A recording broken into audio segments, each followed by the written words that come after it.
Chapter 1. Krypton. Oh dear, where am I? Is this still my homeland?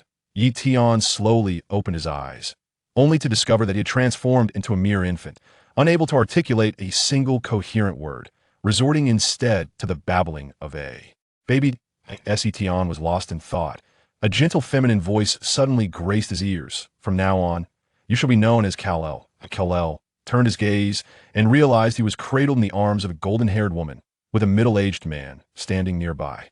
Observing their distinctly non-Huaxia features, the well-read Kal-El felt a surge of excitement. Wow, the mystery was solved. It was finally my turn to traverse worlds.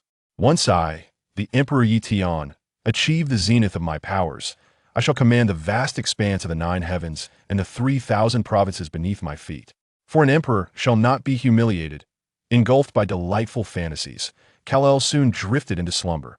However, reality proved to be far less accommodating than Kal-El had imagined.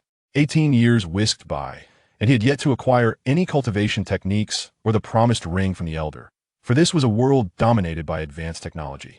This planet, known as Krypton, was a formidable and culturally rich celestial body within the universe. Yet as Kal-El learned, it had entered a late stage of civilization, grappling with numerous resource and environmental crises. Kal-El's parents successfully nurtured him to the age of 10 following his natural birth, but tragically perished during a mission in space, falling victim to the new gods. Thus, Kal-El became an orphan. Fortuitously, he was sheltered by his family, and his life, though fraught with challenges, was bearable, allowing him to grow up somewhat unscathed. Over the years, Kal-El dedicated himself to physical training, yearning to escape, for he recognized that Krypton was doomed.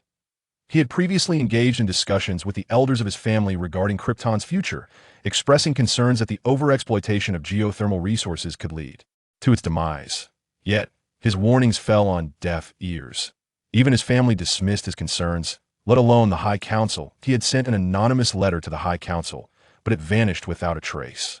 In a moment of curiosity, he approached a respected elder in his family. The environment of Krypton is deteriorating. Why does the High Council not consider relocating to a new world? Krypton is our mother planet, unparalleled in our hearts. Regardless of what occurs, we shall never abandon it. However, Kal-El, you are different from us. The elder's gaze seemed to carry a hint of envy. That was not surprising. It was likely a flaw of Krypton's population control policies. Under the influence of the Life Code, each individual's role in society was predetermined, and the ensuing class stratification signified Krypton's inevitable decline. It was conceivable that the Kryptonians, modified through the Life Code's interventions, were imprinted with the ideology of safeguarding Krypton. Kal-El understood his limitations in effecting change. Thus he refrained from further interference. Yet he was not ready to perish alongside Krypton. Through diligent effort, he garnered the assistance of scientist Jor-El, securing the opportunity to pilot a reconnaissance ship into the cosmos. Jor-El pinpointed Earth's coordinates and patted Kal-El on the shoulder. Kal-El, I can hardly believe you are embarking on this journey alone at such a young age. Kal-El gazed at his cousin with mixed emotions. Uncle, I simply do not wish to remain on Krypton any longer. Why? Jor-El inquired, perplexed. The excessive exploitation of geothermal resources on Krypton is leading to core instability. Disaster is imminent. Kal-El turned aboard the ship, but suddenly recalled something. I forgot to express my gratitude and to warn you. Be cautious of General Zod. The spacecraft ascended slowly, vanishing into the skies above Krypton. Space jump. Whoosh. The ship streaked through the cosmos, suddenly entering another realm, disappearing into the vast depths of the universe. Uncertain of the duration of his journey, the ship eventually emerged in near-Earth space. Gazing at the azure planet ahead, Kal-El's eyes sparkled with excitement. Earth, I have returned, with Clark absent. I am the Superman. Kal-El steadied himself at the controls as the ship descended like a shooting star towards Earth. As it pierced the atmosphere, familiar geographical features materialized before his eyes. Vroom vroom. While reminiscing, Kal-El noticed an aircraft emitting smoke being pursued by several planes. Bullets whizzed through the air, the scene reminiscent of a thrilling Hollywood blockbuster. Rat-a-tat-tat. Kal-El's enjoyment was abruptly interrupted by the sounds of bullets striking the ship. His good mood evaporated instantly. This was his only spacecraft. Although this might be a mere case of friendly fire, with bullets grazing the ship by mere chance, it was intolerable to Kal-El. Despite being merely a reconnaissance vessel provided by Krypton, He had come to regard it as his personal craft. Who could resist such a magnificent spaceship? Kal-El accelerated, maneuvering the ship towards the pursuing planes. My goodness. What is that? The German pilots, witnessing the approaching behemoth, immediately scattered in fear. Boom, boom, boom. Kal-El did not pursue relentlessly. After downing 2 planes, he chose to follow the aircraft, trailing smoke instead. The plane was descending, suddenly engulfed in mist. This scene bore an uncanny resemblance to the moment Steve and Diana first encountered each other in the movies. Could that be Paradise Island? Without hesitation, Kal-El piloted the ship into the fog, revealing a stunning island brimming with primal beauty. This was indeed Paradise Island. As Kal-El landed on the beach, he witnessed a figure leap from the cliff. Plop! The sound of splashing water echoed as Diana swam towards the submerged Steve. Kal-El donned a reconnaissance helmet within the ship and exited through the hatch. I could see that moment. Diana had already dragged Steve back to shore. She glanced at Kal-El approaching and appeared taken aback, tinged with curiosity. You're a man. Having lived her entire life on Paradise Island surrounded solely by women, this was her first encounter with a man. Indeed, I am a man, Kal-El replied with a gentle smile. Wow. Steve regained consciousness, astonished by the beautiful and alluring Diana. T.O.B. pursued and yet encounter such a stunning lady. It felt surreal. Kal-El cast a bemused glance at Steve. Had he never seen a woman before? Such a reaction seemed exaggerated. I am Kal-El. Diana offered a warm smile in return. I am Diana. As Steve rose from the ground, he intended to express his gratitude to both. But at that moment, a warship broke through the fog on the sea. They're the bad guys. I'm a good guy, Steve hurriedly explained. At this moment, Queen Hippolyta of the Amazons appeared on the cliff, accompanied by a group of Amazon warriors, and spotted 3 individuals on the shore alongside a battleship on the sea. Prepare. Loose arrows. Upon receiving the command, the Amazon warriors swiftly drew their bows, unleashing a torrent of arrows upon the German soldiers disembarking. Whoosh! The arrows arced through the air, piercing the bodies of the German soldiers, who screamed in agony as they fell into the water. Return fire! Return fire! With casualties mounting among the German troops, the commander immediately ordered them to shoot back. Bang! Bang! Bang! Chapter 2. The Fierce Battle on Paradise Island ***. Witnessing the Amazon warriors initiate their assault on the Germans, Carol led Diana to take shelter behind a massive rock. Steve quickly followed suit. Stay here and do not wander off, Carol instructed Diana, though he knew these soldiers could not harm her semi-divine form. Carol swiftly leaped into the spacecraft behind them and activated the engines. The spacecraft descended once more. Meanwhile, some soldiers had already reached the shore and were startled by the sight of the colossal flying craft. However, the commanding officer remained unfazed, urging his troops to advance. The notes of Dr. Poison had to be retrieved. This was their mission. Amazon warriors continued to leap from the cliff, and Steve felt a sense of unease regarding their armament. Wait, shouldn't they have guns? Diana, unfamiliar with the concept of firearms, doubted they possessed such weapons. She turned to Steve. We have bows and arrows, capable of defeating any foe. Bang! Bang! Bang! Just as she spoke, a blood-curdling scream pierced the air, prompting the two to turn. A female warrior who had leapt from the cliff was suddenly struck, her lifeless body suspended in the air, swaying slightly in the wind, tethered by a rope. Steve. As Carol's spacecraft took to the skies, the German soldiers and the inhabitants of Paradise Island fought while remaining vigilant of the immense vessel. Carol piloted the craft in a sweeping turn, charging the energy cannons. Bang! Bang! Bang! The cannons roared among the German ranks, causing those struck to explode in a gruesome display. My goodness! The Amazon warriors were equally astonished by the power of the spacecraft. The German soldiers began to scatter, seeking refuge from the aerial bombardment, with some even setting up machine guns to fire at the ship. Clang! Clang! The hail of bullets striking the spacecraft produced only a few sharp sounds, failing to inflict any damage. The ship soared overhead, and Carol turned back to unleash fire upon the battleships and landing crafts at sea. The relentless barrage kept the German soldiers pinned down, unable to raise their heads. The support fire from the German fleet was suppressed, allowing the Amazon warriors to stabilize their losses. The battleship stationed in the sea was repeatedly struck by Carol's craft. Boom! The ship erupted in flames, tilting ominously. It's over. The German commander, witnessing the vessel begin its descent, raised his gun to his temple. Bang! The commander's demise shattered the morale of the remaining soldiers, their resistance waning. Diana, now fully engaged in battle, became an unstoppable force, her formidable combat skills on full display, each move radiating immense power. As the last gunshot rang out, Steve lowered his rifle. Thud! The final German soldier collapsed slowly to the ground. Carol descended again, and Queen Hippolyta approached amidst a throng of female warriors. Esteemed guest, Queen Hippolyta of the Amazons expresses her gratitude. Carol nodded in acknowledgement. Your Majesty, I am Kal-El. I stumbled into this place unintentionally. I seek your forgiveness. Hippolyta smiled gently. Kal-El, your arrival has aided us. These foes are not of your making. Hippolyta then turned her gaze to Steve, her demeanor returning to one of authority. Who are you, and why have you come to Paradise Island? Steve hesitated before selectively revealing his identity. I am Steve Trevor, a pilot of the British forces. Hippolyta frowned slightly. You have not disclosed the whole truth. Please forgive our intrusion. Two Amazon warriors stepped forward, firmly grasping Steve's shoulders. Diana, wishing to intercede, was halted by Antipodean beside her. Hippolyta regarded Diana with an impassive expression. This is for the sake of Paradise Island. Upon hearing her mother's words, Diana fell silent. Hippolyta glanced at Carol, seemingly seeking his opinion. Carol, curious to witness Diana's lasso of truth, refrained from intervening in their interrogation, acknowledging his role in bringing the soldiers here. I represent Paradise Island in thanking you for your understanding, Hippolyta added. Following the Amazon Queen, they entered a grand hall imbued with an ancient and weighty aura. Hippolyta began to question Steve.as in the original storyline. Steve initially attempted to conceal his undercover identity, but Diana unhesitatingly brandished her lethal weapon, the lasso of truth.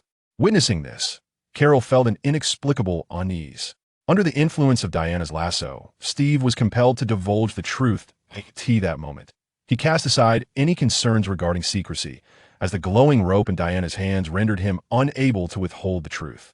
His undercover status did not draw particular attention, but upon learning of the world war raging in the human realm, Diana swiftly deduced that it bore the hallmarks of Ares, the god of war. Eagerly, she approached Hippolyta. This must be Ares' scheme. Only he would instigate such a large-scale war. I must go and stop him. Hippolyta remained composed. Diana, you must remain calm.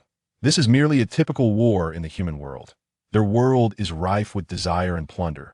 The occurrence of war is a normal outcome in their historical development. Diana was unconvinced by her mother's words. Mother, war will only serve to strengthen Ares' power. Only he can incite such conflict, seeking to restore his ancient might. Enough, Diana. Ares has not appeared in ages. I do not believe this war is related to him. But we must be prepared, mustn't we? Antipodean stepped forward to persuade. You know Ares still lives, lurking in some corner of the world. Once he recovers from his wounds and regains his power, he will undoubtedly seek out Diana to kill her. Thus, I hope you can mentally prepare. Diana must face battles to grow. Hippolyta remained silent, acknowledging her sister's truth. As long as Ares remained unvanquished, he posed a threat to Diana, but she remained silent, turning away with regard. She had not forgotten about the esteemed guest, but rather, she ensured that Carol was treated with the utmost hospitality on Paradise Island. At this moment, Carol was certain that she was in the DC extended universe, as everything happening around her bore a striking resemblance to the plot of the films. Fortunately, it was not the world of comics, where the power levels were exceedingly exaggerated, and as a Kryptonian, Carol would not necessarily be among the most formidable. Removing her helmet, she was immediately engulfed by the cacophony of the world around her, a painful intrusion into her mind. A throbbing headache enveloped her. The atmospheric conditions here were also causing discomfort for Carol, who was accustomed to the atmosphere of Krypton. Her breathing quickened, and with a thud, she collapsed onto the ground. The helmet lay beside her, yet she did not reach for it. Knowing that adapting to life on Earth was an essential hurdle she must overcome as she lay there, Carol coughed up a few mouthfuls of blood and finally succumbed to darkness. Kal-El. Diana arrived to find Carol sprawled on the ground. She approached and thoroughly examined Carol's body, finding no evident injuries, and gently lifted her to place her on the bed. Upon awakening, Carol discovered Diana sitting by her bedside, lost in thought.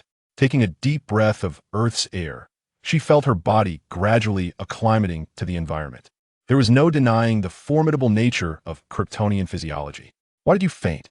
Diana inquired, a hint of concern in her voice that "I am fine now." It was merely the adjustment to this environment, Carol replied, and Diana did not press further. Leaving the room, Carol followed Diana to the expansive training grounds. Gazing up at the sun hanging high in the sky, Carol slightly closed her eyes and shed her outer garments, extending her arms to welcome the sun's rays. She could feel her body thirstily absorbing the solar energy, her strength rapidly surging, and her mind sharpening, as if all the information she had ever encountered was being stored within her consciousness. As the yellow sun continued to shine upon her, the ground beneath began to tremble gently. This spectacle gradually caught the attention of some Amazonian warriors. Diana watched Carol with a mixture of curiosity and awe, choosing not to interrupt the moment. Carol realized it was time to attempt flight. With determination, she forcefully leapt into the air, soaring upwards. Struggling to maintain her balance, her body soon began to spiral out of control, plummeting back to the ground. Boom! The sound echoed as Carol landed heavily, shattering the earth beneath her. Undeterred, she leaped again, this time achieving greater heights and distances. Clenching her fists and stretching her arms forward, she managed to ascend into the air, exhilarated yet momentarily losing balance again, causing her to fall once more. Carol descended like a missile, crashing through the mountains and landing hard on the ground. Boom! The earth rumbled beneath her as she created a deep crater, the surrounding terrain spreading out like a spider's web. Kneeling on the ground, she conjured her biofield, causing the debris around her to levitate and spin. With another explosive leap, she shot into the sky, creating a thunderous sonic boom as she traversed the air. Carol reveled in her newfound freedom, gliding across mountains and seas, sweeping across the vast plains. Lowering her altitude, the force of her flight stirred the soil beneath her, leaving destruction in her wake. She skimmed the ocean's surface, the shockwaves churning the waters into frothy waves. Carol felt an indescribable exhilaration.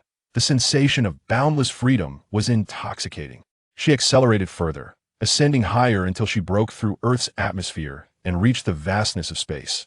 Gazing at the immense sun in the cosmos, she halted and spread her arms wide, basking in its warm glow. Compared to Krypton's red sun, the yellow sun of Earth felt far more welcoming. After some time, thoroughly energized, Carol turned and transformed into a shooting star, descending back to Earth. Boom! Debris scattered as she landed once more before Diana. The expression in Diana's eyes had noticeably shifted. "You are not human." Carol had no intention of concealing her identity. "I hail from Krypton, arriving on Earth while on a reconnaissance mission in the cosmos." That clarified a lot for Diana, who did not press further about Carol's origins, though the transformation she witnessed was astonishing. That evening, the Amazonian queen and Carol stood atop a cliff on Paradise Island. A full moon illuminated the sky, casting a gentle, radiant glow. Below, Diana was seen swiftly navigating the air with her lasso of truth before landing near a towering structure. Carol watched with curiosity. "What is she doing?" Queen Hippolyta spoke, observing Diana's movements. "Diana has been by my side for 5,000 years. I know her character well. Whatever she sets her mind to, she pursues relentlessly. In her youth, I refrained from teaching her combat skills, for the sooner her divine powers awakened, the sooner Ares could locate her. Yet, she trained in secret, as she does today, always seeking Ares." Carol felt a deep resonance with Hippolyta's words. "You care for her deeply, but sometimes you must learn to let go. She needs to grow." Hippolyta nodded in agreement. "Kal-El, you are the most esteemed guest of the Amazons, and I have a bold request I hope you will consider." Carol had an inkling of what Hippolyta might ask, but was eager to hear her out. "Speak." Hippolyta gazed earnestly at Carol. "Diana seeks to confront Ares, a battle fraught with peril. I request your assistance, within your capacity, to support her." Carol glanced at Diana, who had just acquired the Godslayer's sword, and consented to the request. "I will." "Thank you," Hippolyta replied. Carol nodded, lifting off the ground, accompanied by a resounding sonic boom as she instantly appeared before Diana. Diana was visibly taken aback. "I was just about to find you. We must leave this place tonight. I cannot be certain I will have another opportunity." Turning to the side, Carol noticed Steve had been released by Diana and was waiting nearby, accompanied by several horses. The two approached Steve, who looked at Carol with excitement, finally having the chance to express his gratitude face to face. "Mr. Carol, thank you for rescuing me from those German planes." "Do not mention it. I would have done the same for anyone. Carol replied with a light chuckle, assuring Steve it was no burden. How shall we depart? Steve inquired. By spaceship, Carol responded, aligning perfectly with Steve's enthusiasm, as he was an undercover pilot who relished flying that Carlo's spaceship had long captured his envy. Diana and Steve mounted their horses, making their way towards Carlo's vessel by the coast. Carlo leaped into the air, instantaneously appearing behind them. What? Steve nearly fell from his horse, utterly astonished by Carlo's ability to defy the laws of physics as he effortlessly kept pace with them. Hurry up, little turtle, Carlo jested, eliciting a slight smile from Diana. She reached behind her and retrieved a glowing lasso. With such speed, take me along, she said with a smile, immediately flinging the lasso towards Carlo. Carlo casually grasped Diana's lasso of truth and turned to Steve. Little turtle, we'll wait for you ahead. With that, Carlo accelerated, and Diana, using her horse for leverage, leapt into the air. Their figures vanished from Steve's sight in an instant. Wait for me. Seeing this, Steve urged his horse onward with renewed vigor. After a considerable time, the trio reunited at Carlo's spaceship. As Steve entered, he immediately began to voice his complaints. I thought you would leave me stranded on this island. When that queen discovers Diana's absence, she will surely have my head. Diana shook her head, and why mother will not harm you. He turned to gaze through the window at the cliff, where Hippolyta stood with a group of Amazon warriors, watching him, because she knows I am destined to leave this place. As the ship's engines roared to life, it slowly ascended, and Diana and Steve began to explore the interior of Carlo's vessel. Diana was captivated by the ship's furnishings, while Steve impatiently made his way to the cockpit. Watching Carlo pilot the ship, his face was filled with envy. What's the matter? Want to give it a try? Carlo glanced at Steve, who was taken aback. Can I? Carlo stood up, setting the ship to autopilot and explaining the main controls to Steve. It was undeniable that Steve possessed a natural talent for piloting. After Carlo's brief explanation, he was able to operate the ship independently. The vessel soared higher and higher, gradually distancing itself from Paradise Island. Chapter 4. Slavery. After thoroughly exploring Carlo's spaceship, Diana contentedly approached the cockpit. Where should we go? Diana suddenly inquired. Of course, to the British government. Steve promptly stated his destination. Diana, however, held a differing opinion. No, I wish to find Ares and slay him. Only then will the world restore peace. Steve regarded Diana's assertion with bewilderment. Listen, I know not who this Ares is, nor why his demise would end the war. All I know is that if we do not return with this notebook, our allied soldiers on the front line will face horrific gas attacks. If that occurs, millions of our troops will suffer tremendously. Diana was about to argue further when Carlo interrupted her. Diana, we will first go to Britain, then take you to the front lines to find Ares. You need to acclimate to the human world and understand it better to protect yourself. Seeing the seriousness in Carlo's expression, Diana reluctantly nodded in agreement. I consent to going to Britain first, but you must help me find Ares. Only by killing him can this war come to an end. Carlo nodded. I promise you. I assure you. Steve also agreed to her request. While Carlo was aware of who the true god of war Ares was, he did not naively believe that slaying him would bring an end to the conflict. Only Diana, freshly departed from Paradise Island, would innocently think that all of this was Ares' fault. Poor Ares, forever bearing the blame. The journey aboard the spaceship was far swifter than by boat. Within an hour, they found themselves hovering above England. They landed the ship in a rural area, camouflaging it before proceeding into London. Having just arrived in the human world, Diana was filled with curiosity and immediately rushed to greet a child on the street. Diana, do not touch the child. Carlo quickly grabbed her, fearing her excitement might lead her to toss the child into the air and play.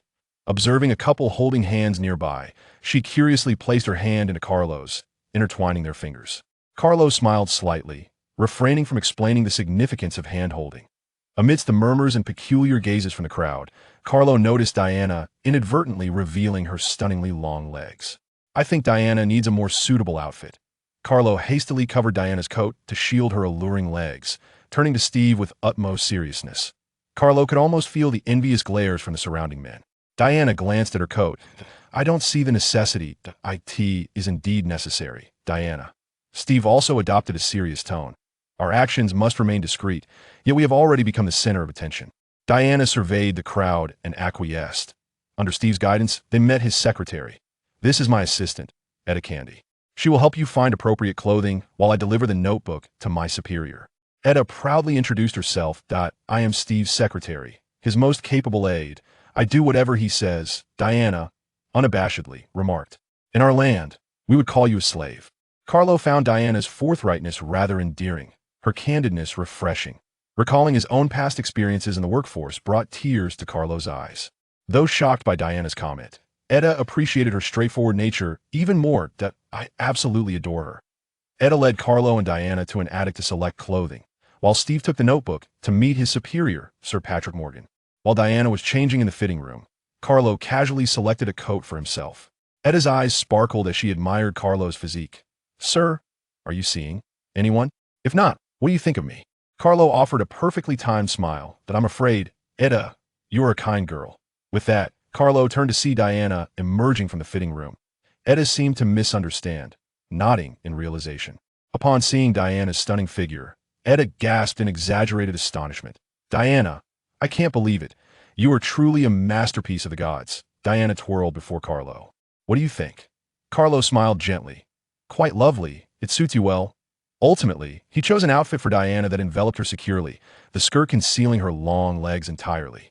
Carlo escorted Diana out of the building, activating his enhanced vision to peer through walls, where he spotted Steve being restrained by several individuals in a deserted alley. Follow me. Carol and Diana leapt into a secluded corner. I envy your ability to fly. It seems like second nature to you. Yet I cannot. Diana gazed at Carol, who held her shoulders while soaring through the air, her eyes filled with admiration. It's quite simple. You just need to truly embrace the wind, Carol reassured her.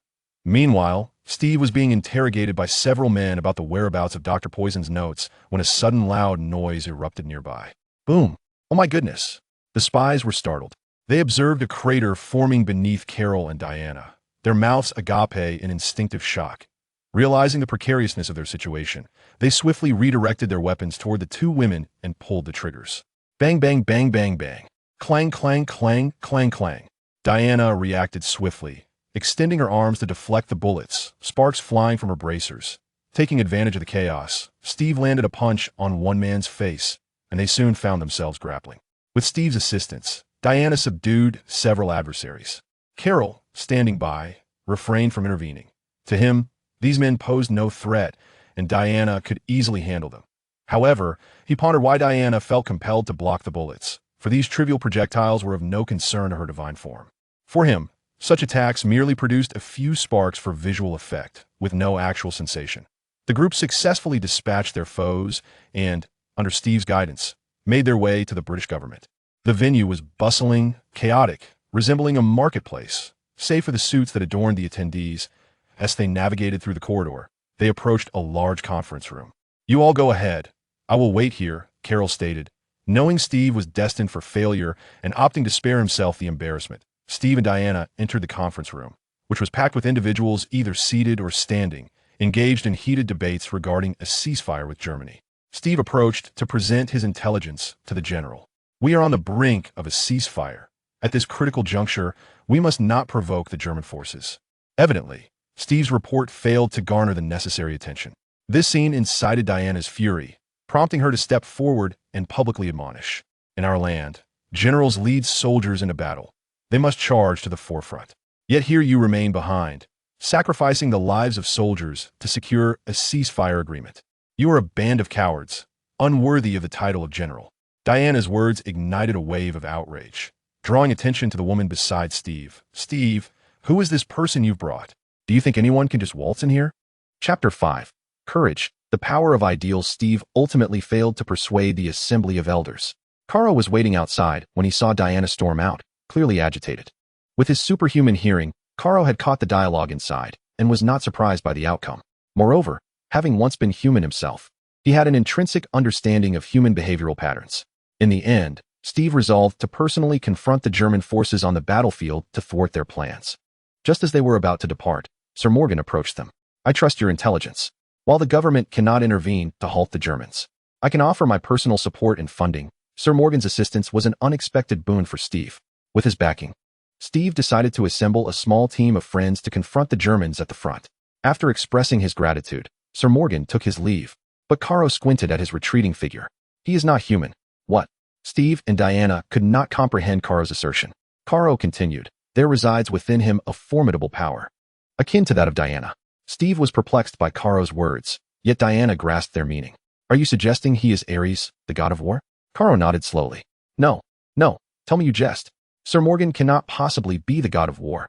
He is a man devoted to ending conflict. At this moment, Diana began to entertain Karo's claim, recognizing that Karo's non-human nature endowed him with a sensitivity surpassing Steve's. Whether he is Ares or not, we shall ascertain that soon enough. Diana's expression turned serious. That night, under a starry sky, Sir Morgan's carriage was en route to his estate on the outskirts. Suddenly, a figure appeared before them.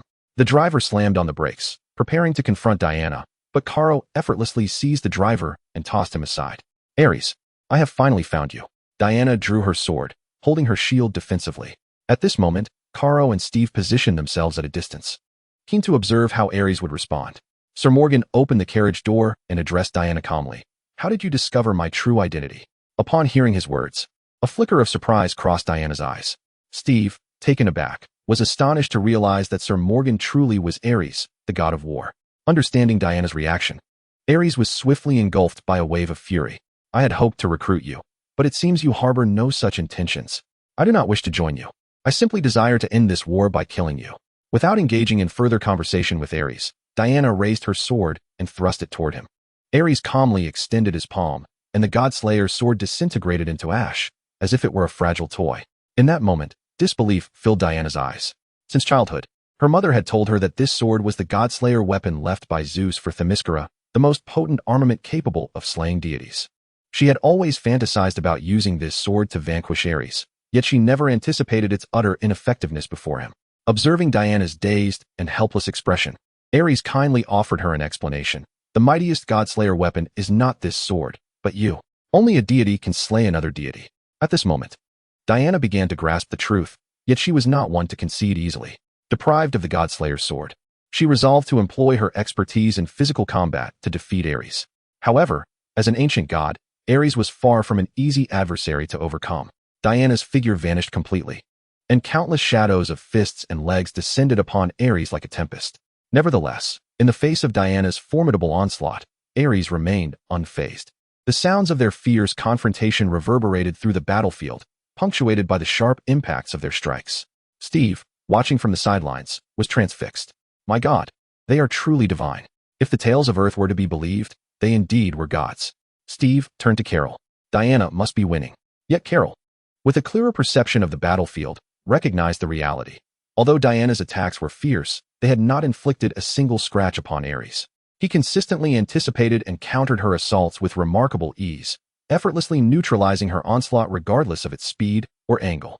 His demeanor remained unperturbed. Is this all you are capable of, Diana? Ares inquired calmly. At that moment, Steve understood. Ares did not appear to be injured at all. My heavens, he muttered, pinching his thigh in disbelief at Ares' tenacity. With a resounding clash, Diana's fist collided with Ares' defense. Yet she did not relent. Channeling her divine power with fervor, she unleashed a more frenzied barrage of attacks, driven by the explosive force of her inner strength. Clang, clang, clang, clang, clang. With each collision, the two warriors unleashed a dazzling array of sparks and visible shockwaves. The entire battlefield trembled under the terrifying aftershocks of their confrontation. Carlo was somewhat taken aback by the intensity of their clash. If memory serves, their encounters in the original narrative were far less ferocious, with the god of war, Ares, being outmaneuvered by a mage. This visceral combat was truly befitting of a deity of war. Steve, witnessing the grand spectacle of the battle, felt a surge of disbelief. How long could they sustain this? They could fight for an entire day? With a resounding boom, Diana was sent hurtling through the air, crashing heavily into a nearby car, which buckled under the impact. I have had enough. It is time to end this, Ares proclaimed, raising his god of war sword towards the heavens. Instantly, the sky erupted with flashes of lightning, as torrents of electrical power converged upon Ares' weapon. Struggling to rise from the ground, Diana gazed at Ares' imposing figure, a sense of confusion washing over her. Could she truly defeat Ares? Diana, believe in your strength. As the mightiest warrior of the Amazons, you possess the power to overcome him. Carlo's figure flickered beside Diana, guiding her to awaken her latent powers. Carlo was uncertain whether this would prove effective.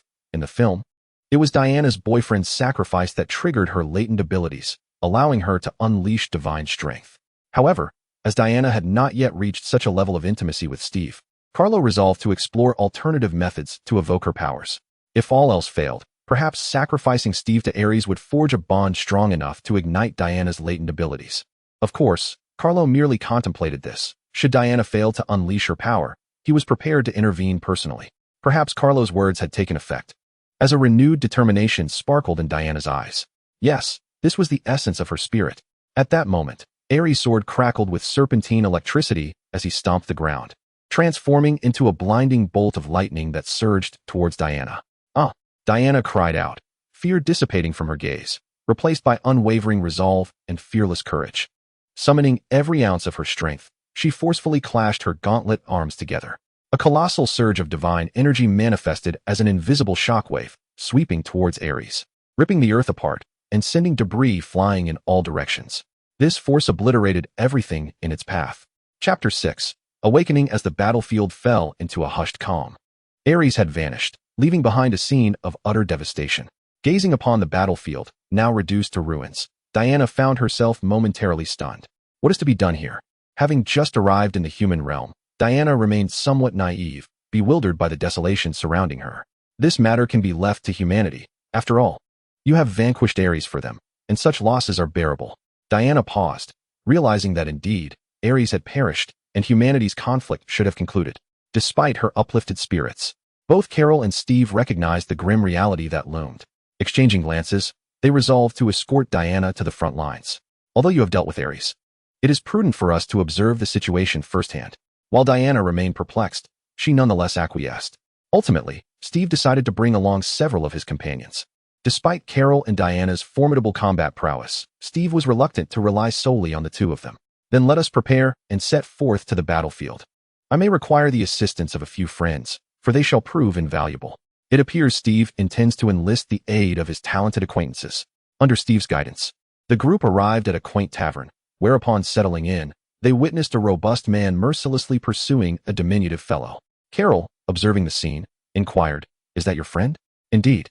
Diana concurred, nodding in admiration. "He is quite strong." Steve, astonished, cast a disbelieving glance at Diana, unable to fathom her appraisal of his friend. He hastened to clarify, "I meant the one receiving the beating." Diana was momentarily taken aback, while Carol chuckled softly. "I knew it. Aren't you going to assist him? Your friend appears to be in dire straits." Carol glanced at the still screaming figure of the smaller man, offering a gentle nudge to Steve. Yet Steve waved dismissively, pouring drinks for Carol and Diana. "Do not concern yourself with him. He is accustomed to such encounters and will emerge unscathed." Carol and Diana exchanged glances, perplexed by the peculiar proclivities of contemporary humanity. Although they did not fully comprehend, Carol respected Steve's perspective, engaging in conversation while sipping their drinks. After a series of tribulations, Steve successfully persuaded them to join in the mission to obliterate the German gas canisters on the battlefield, despite the rather complex backgrounds of his companions. The group journeyed towards the front lines, encountering numerous ragged civilians along the way. "I have slain Ares, yet why does humanity persist in its wars?" Diana struggles to comprehend the reasons behind mankind's propensity for self-destruction. Her beliefs seem to crumble, replaced by an overwhelming anger towards humanity's actions. Humans are intricate beings, possessing both admirable qualities and wretched flaws. This world is not always as idyllic as one might envision. In the realm of humanity, independent thought is essential. Diana. At this moment, Carol assumes the role of a life mentor, guiding the troubled Diana out of her despair. With reddened eyes and glistening tears at the corners, Diana reflects on her mother's words. Humans are not worthy of salvation, steeped as they are in lies and deceit. Steve steps forward, eager to clarify. He cannot bear the thought of being perceived as one of those few friends. "I apologize. I concede that humanity is not universally virtuous. However, believe me, the majority are sincere and benevolent. They are deserving of redemption." Steve's expression is earnest. Diana poses a profound challenge. "How can I be certain that you are not deceiving me, as you too are human?" Observing the exchange, Carol interjects, "Diana, if you doubt others' perspectives, you must seek validation through your own experiences rather than relying solely on the words of others." Diana contemplates this, nodding slightly. "I trust you, Carol. I shall witness for myself and ascertain whether humanity is indeed worthy of salvation." The group continues onward, encountering numerous civilians ravaged by the war. They have lost their homes to the flames of conflict or suffered from the devastation of bombardments. Corpses litter the roadside. Elderly, children, and the young. War shows no mercy, even to the innocent. Diana tirelessly aids them, though her efforts feel but a drop in the ocean. Along this journey, guided by Kal-El, Diana also witnesses the beauty of humanity's spirit.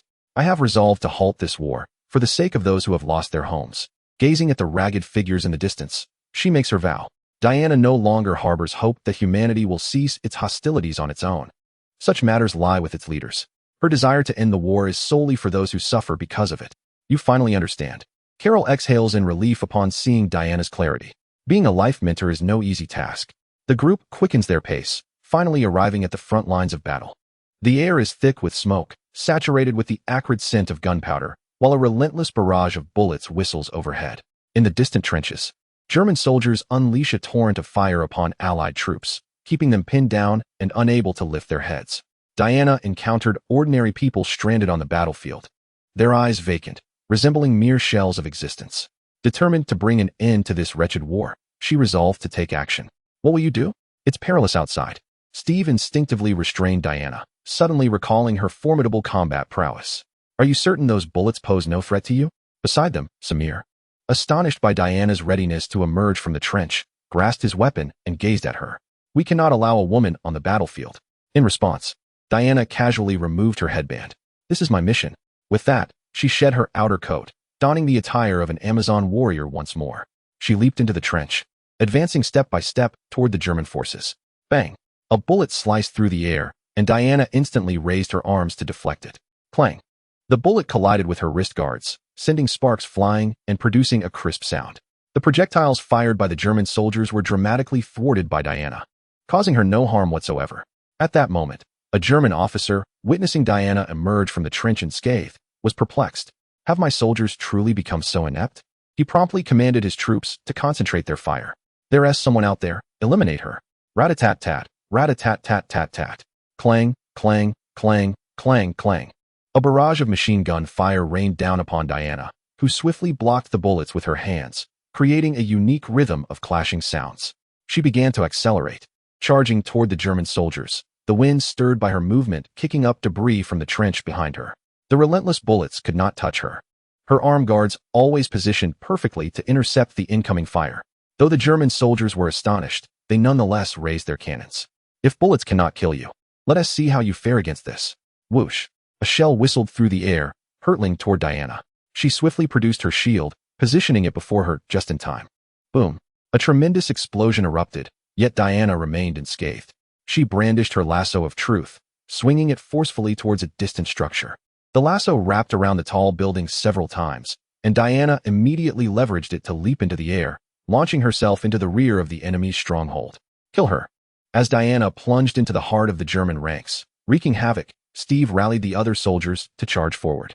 Kal-El merely observed the unfolding chaos on the battlefield. Clang! Clang, clang! What just struck my face? Kal-El turned his head, effortlessly catching a few bullets that whizzed by. His gaze towards the German soldiers shifted dramatically. Chapter 7. The Hero. In an instant, Kal-El vanished and reappeared among the German troops, creating a powerful shockwave that sent them scattering in disarray. He was there. Bang! Bang! Bang! Ignoring the bullets that approached him, Kal-El immersed himself in the fervor of battle. With a gentle leap, he suddenly stood before a soldier. Oh, for heaven's sake! The soldier exclaimed, nervously raising his weapon to aim at Kal-El. Kal-El simply smiled at him. A glorious death is indeed a worthy demise. With that, Kal-El seized the soldier and hurled him towards his comrades ahead. Bang! Oh! The tremendous force instantly knocked several soldiers off their feet. Kal-El pressed onward, each flicker of his form sending groups of soldiers flying. The German forces gradually succumbed to despair, witnessing Kal-El and Diana, who appeared as formidable instruments of destruction. The morale of the German soldiers plummeted. With their presence, the Allied soldiers regained their courage. Observing the Germans on the brink of collapse, Diana leaped high, her arms crashing together. Bang! Boom! Divine power swept away all obstacles ahead, instantly obliterating the German command post. The battlefield began to quiet, with the remaining German soldiers surrendering en masse. The Allied soldiers gathered around, exuberantly celebrating their victory. Kal-El and Diana emerged as the undisputed heroes. Eventually, unable to resist the enthusiasm of the crowd, Kal-El and Diana accepted Steve's invitation to take a photograph together. Click! The crisp sound captured an old moment in time. Though the battle was won, the war was far from over. Steve unexpectedly learned of a banquet being hosted by the German war faction leader, Ludendorff. I believe we should deal with him, he proposed. Diana remained resolute in her decision to confront Ludendorff, the German general impeding the ceasefire. Steve called upon Samir and others. Together, they devised a plan. Disguised in a German officer's uniform, Steve successfully infiltrated the banquet. Upon encountering Dr. Poison, he approached her with a drink in hand. Pretending to admire her allure as a German officer, he skillfully closed the distance between them. I believe that wherever you may be, a woman like you is the center of attention. Your charm is undeniable, he remarked. Dr. Poison tucked a strand of hair behind her ear and smiled. This is the first time a man has claimed to possess charm. Just as she was about to speak, she noticed that Steve had shifted his gaze towards a woman who had just entered the banquet hall, causing her impression of him to plummet. Men. Truly. They are universal in their affections. Steve was preparing to employ his charm to extract information about the gas bombs from Dr. Poison when he spotted Diana, who had also donned a gown to mingle at the event. At that moment, he momentarily disregarded Dr. Poison's intentions and hastened towards Diana. What brings you here? He inquired. Diana smiled slightly. I came to catch a glimpse of Ludendorff. Once I leave this banquet, I intend to sever his head. You cannot do that. I have yet to uncover any leads on the gas bombs. For the sake of the information regarding the gas bombs, Diana had to suppress her urge to strike. Steve successfully persuaded her, but as they exited the banquet hall, they noticed a nearby turret had launched a shell. Instantly, a sense of foreboding washed over Diana, and she swiftly mounted her horse, racing towards the village she had previously saved. She hoped that Carlo could intercept the shell. Before they reached the village, Diana and Steve beheld Carlo suspended in midair, holding a military green shell. Suddenly, the shell detonated, releasing a dark green gas that spread outward from Carlo's center. This is a gas bomb. Carlo, he should be all right, shouldn't he? Steve's voice was laced with uncertainty. He is far stronger than we can imagine, Diana asserted, her gaze fixed on the swirling smoke above. Before she could finish her thought, the poison gas began to dissipate at a visible rate. With a final gasp, Carlo inhaled the remaining gas into his lungs, and the surrounding green mist vanished. He exhaled gently, releasing a small plume of light green gas. Hey, how's the cigarette? It should pack quite a punch. Observing that Carlo had neutralized the gas, Steve made a jest. Carlo merely shook his head. It looks impressive, but it lacks any real effect. At that moment, Carlo was no longer inclined to play games with the minor antagonist. Knowing the unfolding narrative, Carlo led Diana to the airport.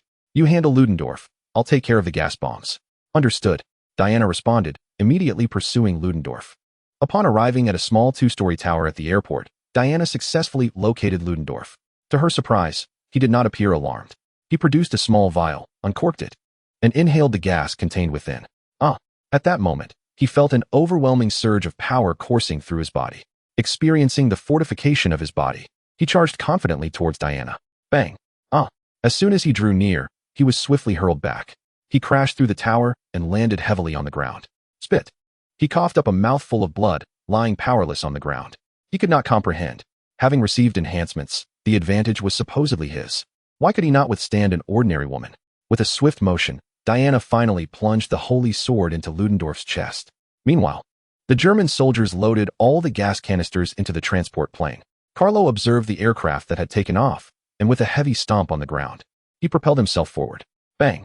The earth shattered, and Carlo shot forth like a cannonball, racing towards the departing transport plane. Crash! Boom! Carlo's body penetrated the aircraft, cleaving it in two.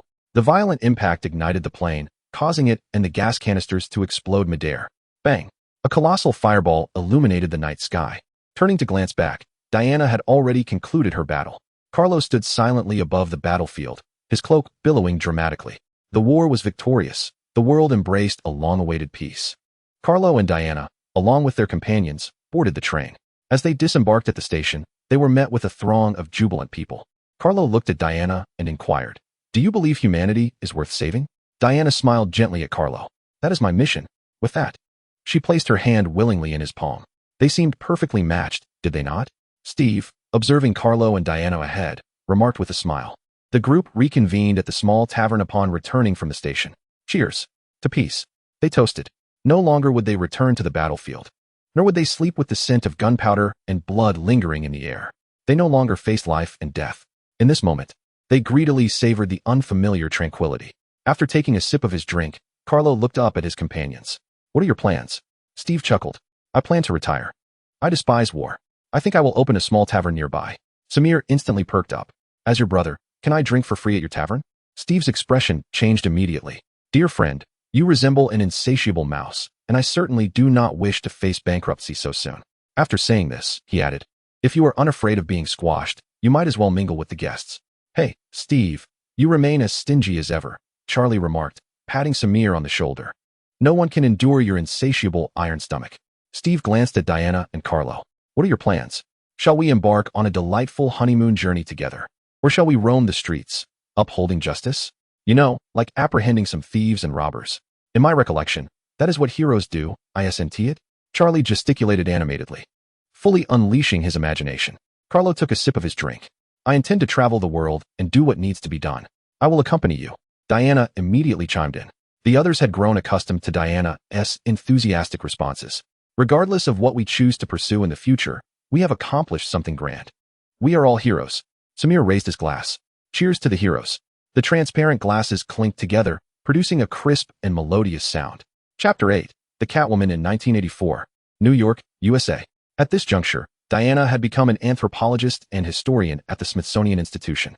Meanwhile, Carlo had founded the Amazon Group, which encompassed companies in communications, automotive, and media industries. The Amazon Surpass 7, launched by the company, garnered numerous orders in the automotive market due to its stunning aesthetics, exceptional performance, and affordable pricing. Carlo swiftly ascended to become a renowned new affluent figure in America. However, Carlo was not keen on attending various banquets or seeking the limelight. He entrusted the management of the group's affairs to his subordinates. For Carlo, the company served merely as a means to achieve financial freedom, and he had no aspirations to expand it to a grand scale.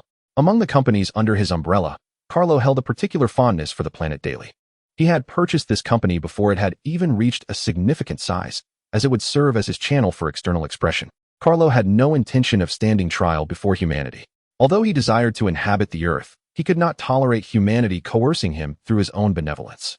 If it truly came to the final moment, Carlo would have no choice but to abstain from consuming beef. In the span of just a few decades, Steve and other former companions had all departed this world. Reflecting on the recently deceased Steve, Carlo could not help but feel a pang of nostalgia. The fact that Steve, who was the beloved boyfriend of Wonder Woman in the original series, had not been subjected to widespread criticism by fans spoke volumes. Despite being an ordinary human, an undercover pilot, he embodies a fearless spirit and a willingness to sacrifice that rivals even the esteemed captain of Marvel. Film enthusiasts hold Steve in high regard. Yet, in this realm, he ultimately did not walk alongside Wonder Woman, and Carol felt no sense of loss. After all, thanks to Carol's intervention, Steve did not meet his demise in 1918. Instead, he returned to England to open a quaint tavern, leading a simple and blissful life with his wife. Carol attended Steve's funeral alongside Diana. As one of Carol's few friends, Steve's passing left her somewhat reflective, while Diana's eyes brimmed with tears. Steve, may you find joy in the heavens, running your own tavern. With a jarring screech of brakes, Carol's car deftly drifted to a halt outside an office building. A uniformed traffic officer was issuing a ticket to an orange Chevrolet, and upon seeing Carol's brazen approach, he promptly halted her progress. Excuse me, sir. Parking is not permitted here. Carol retrieved her wallet from the inner pocket of her suit, pulling out a thick wad of cash. She pressed the bills against the officer's chest, her stride unwavering. Help me park my car. This is your tip. The officer quickly accepted the cash, choosing not to dwell further on the matter, and stood upright, saluting Carol. Sir, serving the citizens is our duty. Carol entered the building, making her way to the Smithsonian Institution. It was already 3:30 in the afternoon, the end of the workday approaching. Employees in the institute began to exit in small groups, and Carol settled in the reception area to wait. Soon, she spotted Diana emerging with another woman. Diana, Carol called out, rising from her seat. Diana turned, her surprise evident as her brow lifted at the sight of Carol. What brings you here? To pick you up after work, Carol replied. Diana chuckled softly. Oh well, though I didn't require it, your thoughtfulness is appreciated. The woman beside Diana glanced curiously at her. Who is this? Diana smiled and elaborated on their relationship. This is my boyfriend, Kal-El, currently the owner of a small company. She then turned to Carol to introduce him. This is Barbara, a dear friend of mine and quite an interesting person. Hello, Barbara, Carol nodded in greeting. Greetings, Mr. L. Barbara responded with a genuine smile, her admiration for Diana evident. Diana, alluring and charming, is immensely popular and is fortunate to have a handsome, strong, and well-built boyfriend. In her imagination, this epitomizes the perfect life. As a few individuals gathered outside the building, The officer had already parked Carlo's car in a space by the roadside. He exited the vehicle and returned the keys to Carlo. I must say, sir, your car is quite impressive. I hope to own one like it in the future, the officer remarked. Carlo smiled, choosing not to dampen his enthusiasm. You certainly will. Carlo opened the car door, yet Diana remained still. Carlo, I have dinner plans with Barbara tonight. Could you please take us to the restaurant? Diana explained to Carlo. Barbara quickly waved her hand. No need, Diana, let's reschedule. I wouldn't want to intrude on your date. Diana gazed earnestly into Barbara's eyes. Barbara, Carlo is a generous person. He wouldn't mind my gathering with friends. Carlo nodded in agreement. Of course, I don't mind. Spending time with friends is important. Seeing the sincere invitation from Carlo and Diana, Barbara reluctantly acquiesced. The two women entered the car, and Carlo started the engine, speeding towards a nearby restaurant. Barbara felt a bit awkward, tugging at her hair nervously as she cast a shy glance at Diana. You know, I dislike being a burden. Diana nodded with a smile, observing Barbara quietly. I understand. You should relax a bit. Diana genuinely encouraged Barbara, though the effect was evidently minimal, as Barbara merely managed a faint smile. Carlo did not interrupt their conversation, silently focusing on the road. After delivering them to their destination, Carlo parked the car and found a secluded corner to shed his suit, replacing it with a sleek black superhero outfit. With a whoosh, his body sliced through the air, defying gravity as he soared upwards. At that moment, he was beyond Newton's laws. The physical principles of Earth did not apply to him, a Kryptonian. This was entirely reasonable. He swiftly ascended into space, accompanied by a piercing sonic boom, halting only as he neared the sun. The sunlight bathed Carlo, causing his cells to continuously divide and strengthen. I feel fantastic. Soaking up the sun to grow stronger. What could be an easier way to enhance one's power? Yet Carlo was acutely aware that this was not a time for complacency. Earth still faced numerous threats, such as the ultimate nemesis, Darkseid, whose power was widely debated but universally acknowledged as formidable. Fortunately, this is not a comic book universe. Otherwise, this rather unremarkable superhero would find himself at a loss. At that moment, Diana was engaged in conversation with Barbara in a restaurant. What makes you so intriguing? Diana inquired with a smile. However, Barbara shook her head in denial. In truth, I am not a popular person. No one wishes to befriend me, and no man ever approaches me. She downed her drink in one gulp. Perhaps the first to strike up a conversation with me would be a homeless man on the street. A bitter smile crossed her lips. I am aware of my lack of charm and my difficulty in conversing. Diana refrained from rushing to offer words of consolation, choosing instead to listen intently. It was as if Barbara were a person long burdened, swallowing both the bitter liquid and her emotions. Suddenly, she lifted her gaze to meet Diana's. Honestly, I envy you. Diana, you are alluring, charming, and well-liked. You have a boyfriend who adores you, possessing all that is beautiful in this world. You are so perfect.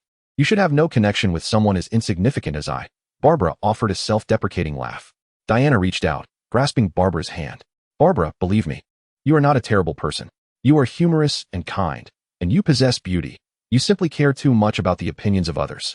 Living that way can be exhausting. Barbara seemed to absorb these words, shifting the conversation to lighter topics. Their ensuing dialogue was filled with ease and joy. Barbara indeed had a gift for humor, effortlessly bringing laughter to Diana's face. Around 8 o'clock in the evening, the sky had darkened, and the two women exited the restaurant, bidding each other farewell. While it appeared that Diana was parting ways with Barbara, she discreetly followed her, aware that the streets of New York could be perilous at this hour. Chapter 9. The Wishing Stone. Diana observed as Barbara handed a portion of her food to a homeless man on the street, a small act that revealed the inherent kindness within her.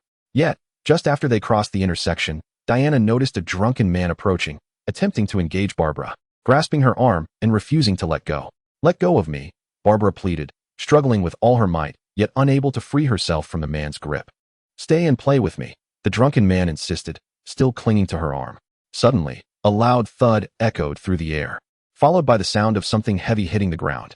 In an instant, the drunken man found himself sprawled on the ground, clutching his chest and wailing in agony. Barbara opened her eyes and was greeted by Diana, who was clad in a long trench coat. Diana casually explained that she had something to retrieve. However, Barbara's focus was not on this explanation. Her gaze shifted to the inebriated man sprawled several meters away, her expression a mixture of astonishment and confusion directed at Diana. In response, Diana offered a seemingly plausible rationale. It was a form of self-defense that required practice. Although disbelief was etched in Barbara's eyes, it was clear that Diana had no intention of elaborating further. Go home. See you later, Diana advised Barbara.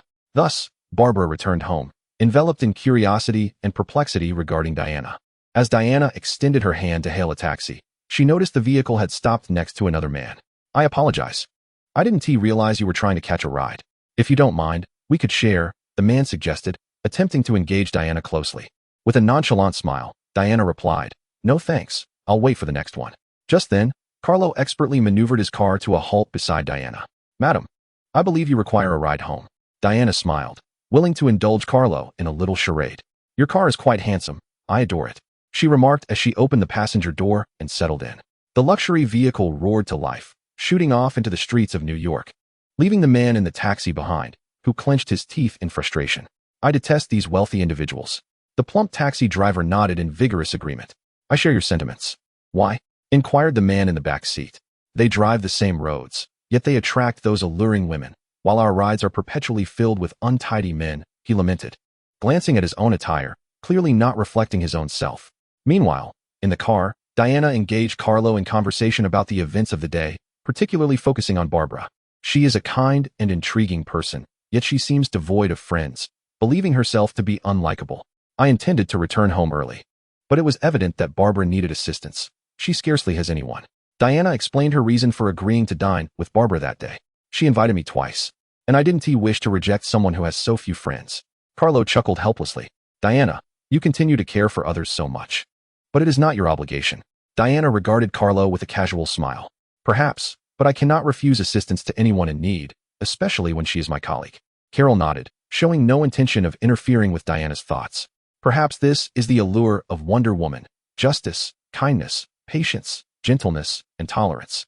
These are the qualities that define her as DC's foremost heroine. "By the way, our research institute received something intriguing today." Carol deftly maneuvered the steering wheel, turning the car. "What is it?" Diana inquired with a smile. "A rather peculiar stone, inscribed with a passage in Latin. It is said that holding this object grants one wish." The wishing stone. This clearly echoes the plot of Wonder Woman's second film, where a stone incites chaos in the world, a somewhat far-fetched narrative. In the movie, Carol could not discern the stone's formidable power.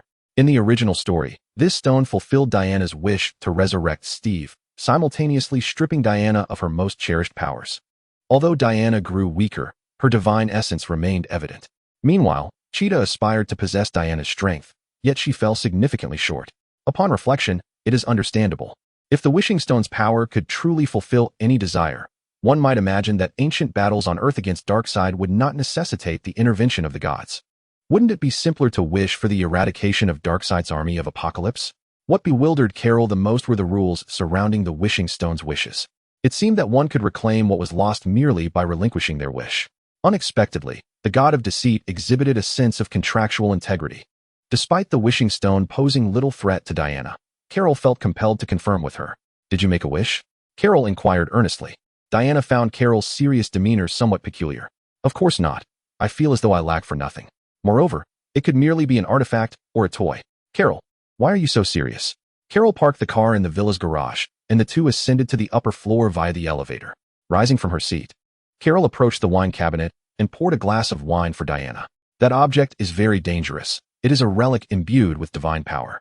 Diana appeared skeptical. "That stone. It is an artifact from the ancient era, belonging to the god of deceit. I am certain it possesses some magical essence. It can fulfill wishes to a certain extent, but in doing so, it also takes away the most precious thing from the wisher."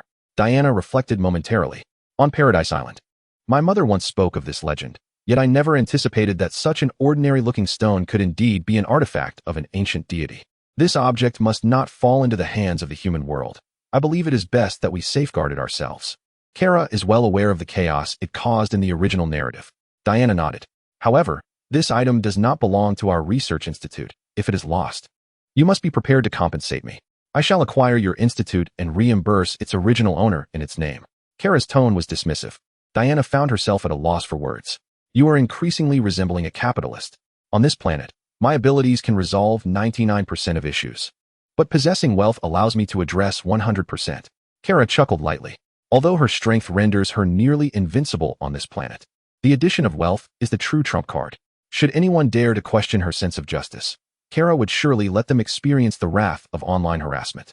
The scene where Superman, Clark, is swept up by public opinion in the original narrative would never occur to her. You do not always embody the justice and kindness you portray, yet I recognize that this will render you even more impeccable. Sometimes, excessive kindness can be easily exploited by ambitious individuals, leading to harm from humanity. This is a lesson you imparted to me. Diana's words earned her Kara's newfound respect. In truth, it was evident from the original narrative that Wonder Woman was far more decisive than Clark. Chapter 10, A Profitable Exchange. Clark had only taken the initiative to kill General Zod on Krypton due to Zod's threats against humanity. Later, when facing the Wasteland Wolf, Clark merely used his heat vision to destroy one of its horns, while Diana decisively severed the Wasteland Wolf's head with her sword. In this regard, Diana is a true warrior, whereas Clark is too benevolent, his methods overly gentle. Otherwise, he would not have been so brutally beaten by Batman, coerced by public opinion to stand trial before humanity. Observing Kara's reaction, Diana raised an eyebrow. What is the matter? You surprise me. I did not expect you to express such sentiments, believing you to adhere to absolute justice and kindness. Kara was indeed taken aback. Although she knew Diana was more decisive than Clark, she did not anticipate such words from her. Diana earnestly regarded Kara. Not all humans are benevolent. We must learn to protect ourselves from harm, as you have said. Likewise, I do not wish for you to be harmed. Carlos set down his wine glass and approached Diana, gently brushing a strand of hair from her face. You are even more enchanting like this, and I find it utterly delightful. Diana tilted her head back, closed her eyes, and leaned closer. Now, do as you wish. The following morning, upon awakening, Carlo discovered that Diana had prepared breakfast. After freshening up, he took a seat at the dining table. Diana emerged from the kitchen, presenting 2 plates adorned with fried eggs and meticulously arranged ham. Her complexion was radiant, exuding vitality. She poured Carlo a glass of warm milk, unable to suppress a giggle. Even now, I can hardly believe that seemingly ordinary stone is the legendary wishing stone. It feels more like a trinket designed to swindle fools. Carlo sipped his milk, setting the glass down to wipe his mouth with a napkin. Perhaps I am that fool. After breakfast, he escorted Diana to the Research Institute and promptly initiated the acquisition of the Smithsonian Institution by Amazon Group. Expedite the paperwork and ensure that stone is delivered to me swiftly. Understood, boss. 2 days later, the Institute delivered the wishing stone to Carlo's estate. He was seated on the sofa, scrutinizing the stone when Diana approached, her brow furrowed in concern. Carlo, I've noticed something unusual about Barbara lately. It seems she has changed. What troubles her? Diana tucked a loose strand of hair behind her ear, her frown deepening. She no longer radiates the kindness she once did. She appears somewhat irritable. I'm unsure if my description is entirely accurate. Carlo understood that Barbara's transformation was undoubtedly linked to her use of the wishing stone. The stone had fulfilled her desire, granting her strength and allure, yet it had simultaneously stripped away her kindness. In the original narrative, Barbara's wish was deemed the most advantageous by Carlo. Despite her kindness and wit, she was evidently less appreciated in life and not truly happy. The prospect of exchanging kindness for power was one Carlo believed countless individuals would seize if given the chance. Moreover, Barbara's initial wish had not morphed her into a monstrous creature like Catwoman. Thus, Carlo had no intention of intervening in her choices. He tilted his head, pondering. What do you believe could cause such a drastic transformation in a person? Diana fell silent for a moment before abruptly turning her head. The wishing stone. So, this was her own choice. This is what she desired. Upon hearing Carlo's words, Diana reluctantly accepted the reality. Yet she remained somewhat unwilling to accept her fate, yearning for an open and honest conversation with Barbara. That evening, as the moon hung high in the sky, casting a silvery glow, Anna stealthily followed Barbara after work. Unfortunately, she once again encountered the inebriated man from before. However, this time, Barbara faced his harassment without a trace of fear. Boldly, she approached the drunkard. Scoundrel! Just as Anna was about to intervene, she witnessed Barbara deftly send the man sprawling. With a thud, the drunken brute fell to the ground, utterly defenseless. But Barbara was not finished. She advanced once more, delivering a forceful kick that sent his heavy body careening like a deflated ball. In a frenzied outburst of pent-up anger, Barbara unleashed a flurry of punches and kicks, ceasing only when the man lay bloodied and unconscious. Anna could hardly believe her eyes. The kind and gentle Barbara had transformed into a figure of wild violence. At that moment, a portly man passed by the intersection, a homeless individual whom Barbara often aided. Barbara, what are you doing? The sight of the bloodied man on the ground shocked the homeless man, unable to fathom that this was the doing of Barbara. The transformation in her was astonishing. Mind your own business, Barbara retorted, showing no inclination to explain herself. She turned and walked away, leaving the bewildered man behind. Alone, Barbara traversed the silent night, now devoid of fear and self-doubt. Is this what you truly desired, having used the wish stone? A familiar voice called from behind, prompting Barbara to take a deep breath and turn around. I knew the day would come when you would find out. Yes, I used it, she confessed. Anna felt a wave of concern for Barbara. You may not realize that the cost of fulfilling wishes could lead to the loss of something precious. You have changed. You have lost your kindness and wit, the very qualities that made you who you are. Kindness is the most worthless trait. Should it be trampled upon by drunken louts? Should it be ignored by all? Barbara interrupted angrily. Anna hastily clarified. Barbara, you know that is not what I meant. Barbara took a moment to compose herself. In this world, survival does not require kindness. Only by becoming strong can I protect myself from being bullied. Only then can I attain the life I desire. Not every time I encounter scoundrels will you be there to assist me. I must fortify myself. I am not as fortunate as you. You possess great strength, striking beauty, and a wealthy, perfect boyfriend. Thus, you are deemed worthy of kindness, capable of leading a fulfilling life. In contrast, I find myself devoid of such merit. For me, kindness is the most extravagant yet utterly worthless of commodities. Her gaze shifted toward Diana. If you still regard me as a friend, do not interfere with my choices. Otherwise, I shall show no mercy. Diana looked at her once kind companion with a complex expression. If this is what you desire, I shall refrain from meddling in your decisions. Barbara cast a lingering glance at Diana before turning away without a trace of regret. Upon returning home, Diana felt somewhat distracted after today's conversation. It seemed the bond with Barbara could never return to its former state. Noticing Diana's unusual demeanor, Carlo quickly surmised it must pertain to Barbara, as she was one of Diana's few remaining friends. What troubles you? Under Carlo's persistent inquiries, Diana revealed the situation regarding Barbara. I fear I may have lost a friend. Carlo was not surprised. Diana, you must respect the destinies of others. It is her choice, her desired life. You must learn to honor the paths of others, especially since you have already invested effort in this matter. Chapter 11. Clark. Thus, the wish-granting stone, which had caused tremendous upheaval in the original narrative, was sealed away by Carlo within a hidden chamber of the manor's underground. Life for Carlo and Diana settled once more into tranquility, though they occasionally donned their battle attire to address unforeseen crises. Time sped by, and on an ordinary morning in 2013, Carlo stumbled upon a remarkable report in the news. The article unveiled the emergence of a powerful superhuman on Earth. This individual had previously rescued classmates from a submerged school bus during high school and later saved oil drillers trapped in a raging fire. Although this was merely a report from a private media outlet known for its sensationalism, Carlo recognized the authenticity of this particular story. He knew it mirrored the deeds of Superman, Kal. If all went according to plan, General Zod from Krypton would soon arrive on Earth as well. Carlo resolved to seek out Clark for a conversation. After all, he was a fellow Kryptonian, presumably his cousin. Moreover, Carlo's journey to Earth had been significantly aided by Kal's father, Jor-El. Carlo chose not to inform Diana of his intentions. That day, a robbery unfolded in Queens, prompting Diana to rush forth with her lasso of truth. Diana was fervently committed to combating crime. With this thought, Carlo shed his coat, donning only his black Superman costume as he made his way to the garden of the manor. Bending his knees slightly, he transformed into a bolt of lightning, soaring into the sky. Whoosh! Boom! The sound of sonic booms reverberated through the heavens and the earth, a colossal roar seemingly orchestrating a symphony for Kara. Her body sliced through the atmosphere, trailing a wave of turbulence that swiftly reached the Arctic. Such velocity! Surely, one could amass a fortune delivering parcels at this speed. Kara ceased her musings as she caught sight of Clark. At that moment, Clark was clad in his iconic red and blue suit, exuberantly darting through the skies. As he flew, the air rippled around him, the sound of his passage echoing like thunder. With each ascent, his exhilaration grew, a smile creeping onto his lips that he could not suppress.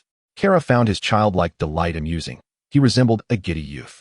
Inspired by Clark's enthusiasm, Kara flicked her cape, and her black suit emanated an aura of formidable intensity. With a powerful leap, she shot forth like a projectile. Meanwhile, Clark continued to revel in the sky, ascending rapidly, gradually leaving Earth for the cosmos. He paused momentarily before descending from the vastness of space, heading towards the ocean. As he became aware of Kara trailing behind him, he was already above the Atlantic. He halted, standing confidently upon the surface of the sea, his red and blue attire accentuating his robust physique. Kara came to an abrupt stop, the force of her arrival sending waves crashing around them. "Who are you?" Clark inquired, regarding the handsome man in a similar superhero costume with wariness. "I am Kal-El, but you may call me Kara Zor-El. Approximately a century ago, I arrived on Earth aboard a Kryptonian scout ship. In truth, I could be considered your cousin. You are also a Kryptonian? Clark's demeanor relaxed, astonished to find another of his kind in this world. Kara nodded. Indeed, I am acquainted with your father, Jor-El. Clark's excitement surged. It appeared that this individual was not only a fellow Kryptonian, but also kin. Have you lived on Earth all these years? He eagerly pressed, yearning to learn everything about Kara. Why have I never received any news of you? I had always believed I was the sole anomaly on this planet. Kara chuckled softly. In truth, my whereabouts were not so elusive. Rather, many chose to disbelieve. I too participated in the First World War and have traveled to numerous places. However, time has elapsed, and you did not seek me out. At this point, Kara turned to face Clark. Among humans, I am known as Supergirl. My apologies, little brother. This title has already been bestowed upon me by humanity. Carlo turned his gaze towards the distant coastline. Over the years, I have accomplished many things in the human world, yet I have never revealed my abilities to the eyes of the world. For I am aware that humanity is not yet prepared. Once they discover us, fear and apprehension will ensue, perhaps even rejection. Hence, we await the opportune moment for the world to recognize our goodwill. I believe that moment shall soon arrive. Thunder rumbled ominously. The winds began to rise. The sky darkened with flashes of lightning, and a tempest swept across the sea, followed by a torrential downpour. Carlo extended his hand to feel the rain descending from the heavens, murmuring to himself. The storm approaches. At their parting, Clark invited Carlo to visit his home. An invitation Carlo graciously declined. He wished to bring Diana along, to introduce her to his cousin from Krypton. Upon returning to his villa in Washington, D.C., Carlo found Diana in the kitchen preparing dinner. Observing the joy on Carlo's face, Diana was somewhat perplexed. What event today merits celebration? Carlo arched an eyebrow. How do you know? Diana pursed her lips slightly. Because your face is replete with stories. Carlo took a seat at the dining table, accepting a bottle of red wine that Diana offered. Diana, today I discovered my kin. Kin? Yes, another child of Krypton, named Kal-El. He is my cousin. Carlo smiled, elated at the prospect of Clark's arrival. Diana grasped Carlo's hand, gazing at him intently. Congratulations, Carlo. This is indeed worthy of celebration. Carlo paused, intertwining his fingers with Diana's. However, according to him, due to the excessive exploitation of resources from the Earth's core, Krypton had already perished before he arrived on Earth. He was sent here in a spacecraft by his parents. Diana listened quietly. Carlo, you still have us. Carlo nodded. Rest assured, Diana, I do not bear much sorrow. I was prepared for Krypton's fate. Earth is my home. Here, I have you and Clark. I am never alone. I cherish this place. Now on Earth, I have gained another precious person. Diana's eyes began to glisten with tears. Carlo, Diana. The atmosphere grew warmer as their figures drew ever closer. A few days later, Carol and Clark, over the phone, brought Diana to Kent Farm in Kansas, USA.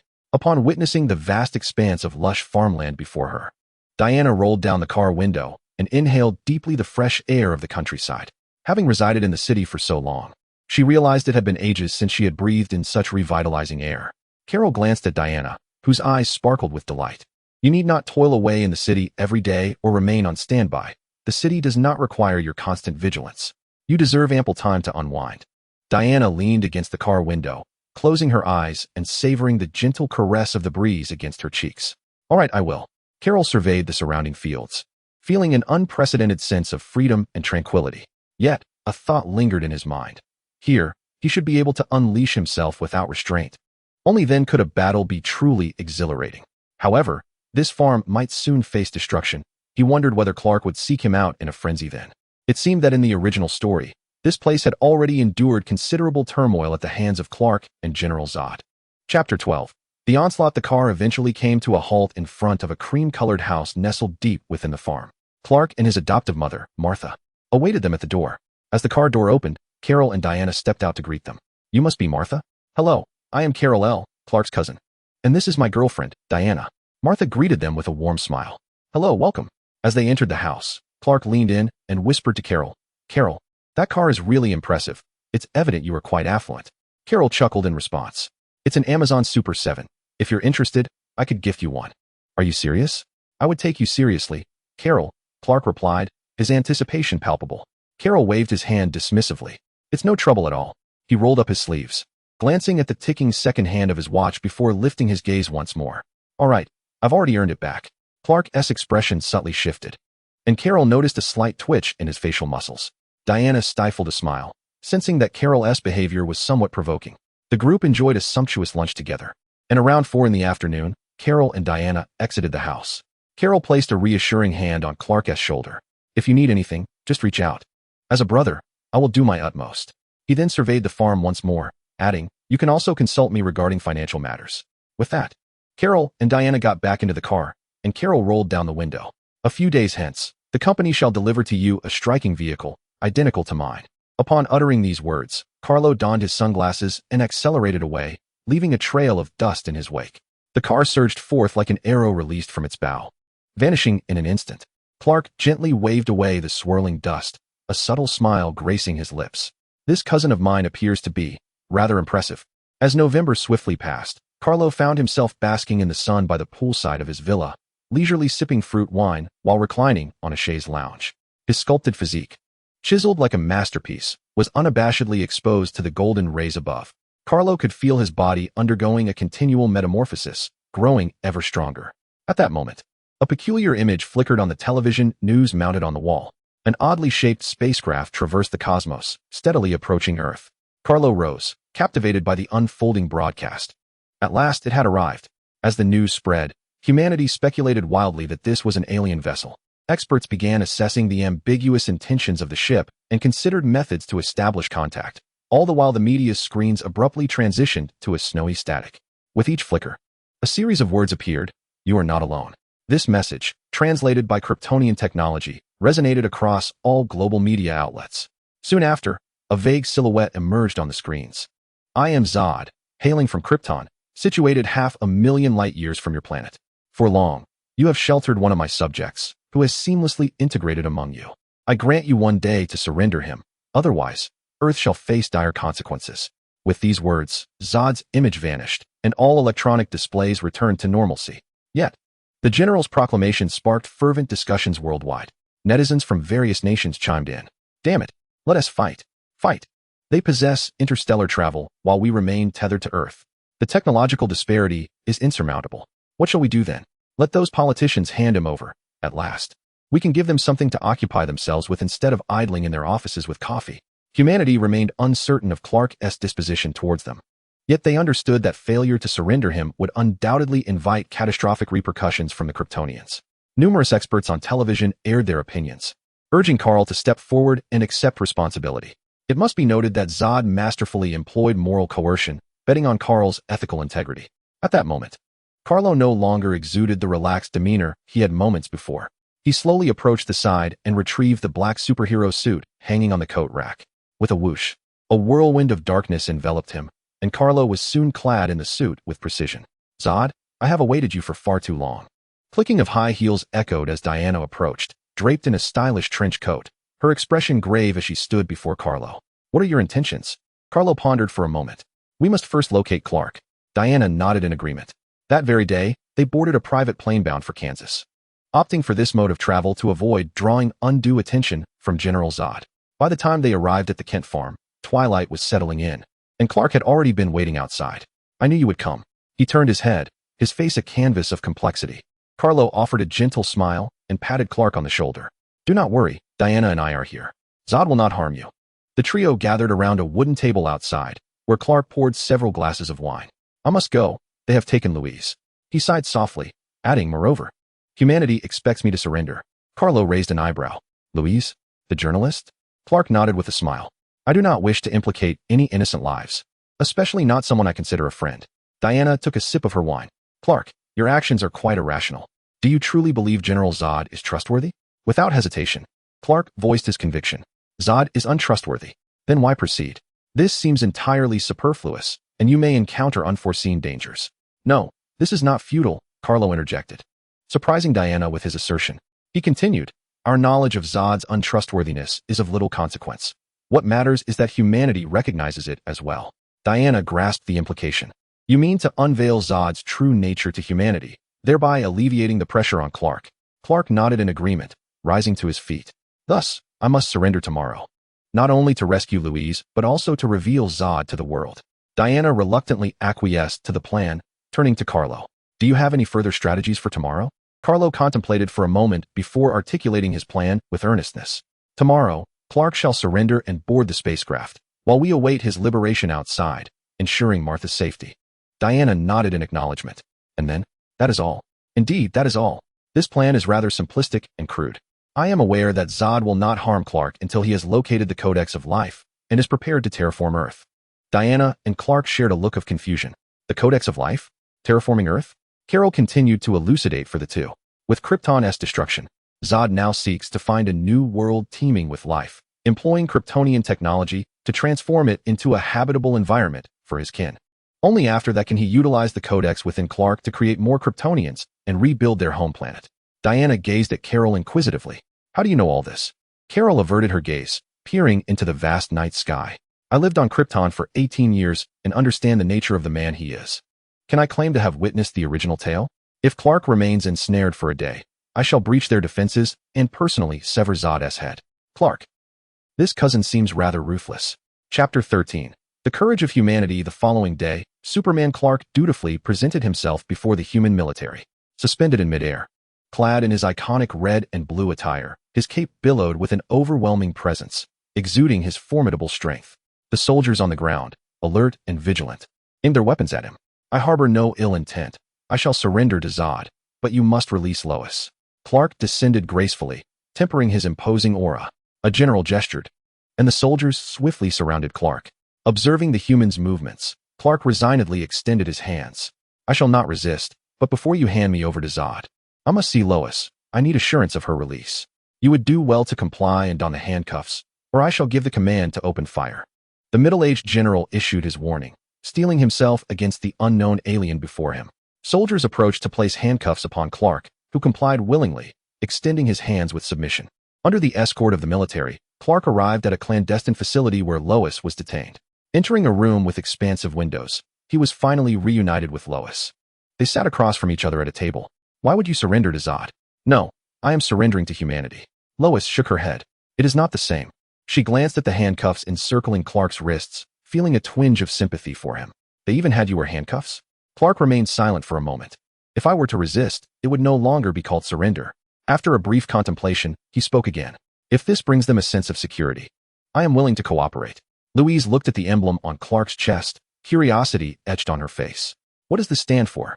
A faint smile graced Clark's lips. This is not merely the letters. On our planet, it symbolizes hope. Louise studied the symbol on his chest. I believe I have seen this emblem in an old newspaper. Your battle attire is quite similar, though his is black. Some call him Superman, possessing immense strength. I had thought it was merely a legend. Is he one of your kin? Clark nodded. That is my cousin. He arrived on Earth long ago. He has lived here for a century and even participated in your World War I. Louise's voice carried a note of excitement. If he is also on Earth, you would not be alone. Clark shook his head. Zod is untrustworthy, and we do not fear him. My surrender to him is merely a gesture of goodwill towards humanity. Louise fell silent, gazing at Clark's red and blue attire. The blue-clad Superman. Then let us call you Blue Superman. At that moment, a general accompanied by a doctor arrived outside the large window. Clark turned to look outside. Let us be direct. I harbor no malice towards humanity. I have lived on this planet for a long time, and I hold a deep affection for it. He rose from his chair, effortlessly breaking free from the handcuffs. The soldiers outside immediately became alert, and the doctor instinctively took a small step back. Your vigilance towards me stems from fear. You wish to control me. But I will not be governed by anyone, never in the past, nor in the future. My decision to step forward is not an act of surrender to Zod, but rather a surrender to humanity, a token of my goodwill. The doctor exchanged a glance with the general beside him. Thank you for your understanding, sir. We will release Louise as agreed. The sun hung high in the sky, marking noon. Under the escort of the human military, Clark arrived early at the outskirts of Metropolis. Kara and Diana, disguised as ordinary soldiers, were keeping a watchful eye on the unfolding situation from a distance. As a shooting star streaked across the sky, a small, beetle-shaped spacecraft descended not far away. After the hatch opened, several warriors donning transparent visors emerged from the ship. At the forefront stood a female warrior, clad in military attire, flanked by two soldiers. Approaching the military representatives, she cast a glance at Clark and Louise. I am Colonel Fiora, Deputy Commander, extending greetings on behalf of General Zod. With that, she turned her gaze towards the middle-aged military leader, adopting a condescending tone as she pointed at Louise. We will take her as well. At that moment, a young major boldly stepped forward. You did not mention that you would take our personnel. Fiora, taken aback, fixed her stare on the defiant human major. Do you have a differing opinion? Despite confronting an unknown alien warrior, the major remained resolute. This is not within the scope of our agreement. The atmosphere grew tense, and the general felt a surge of anxiety, fearing the Kryptonians might erupt at any moment, as he was still ensnared in peril. Fiora was astonished that this young major, whose superior had remained silent, dared to obstruct her. Humanity had already made concessions, yet here was someone audacious enough to refuse her demands, even if they were unreasonable.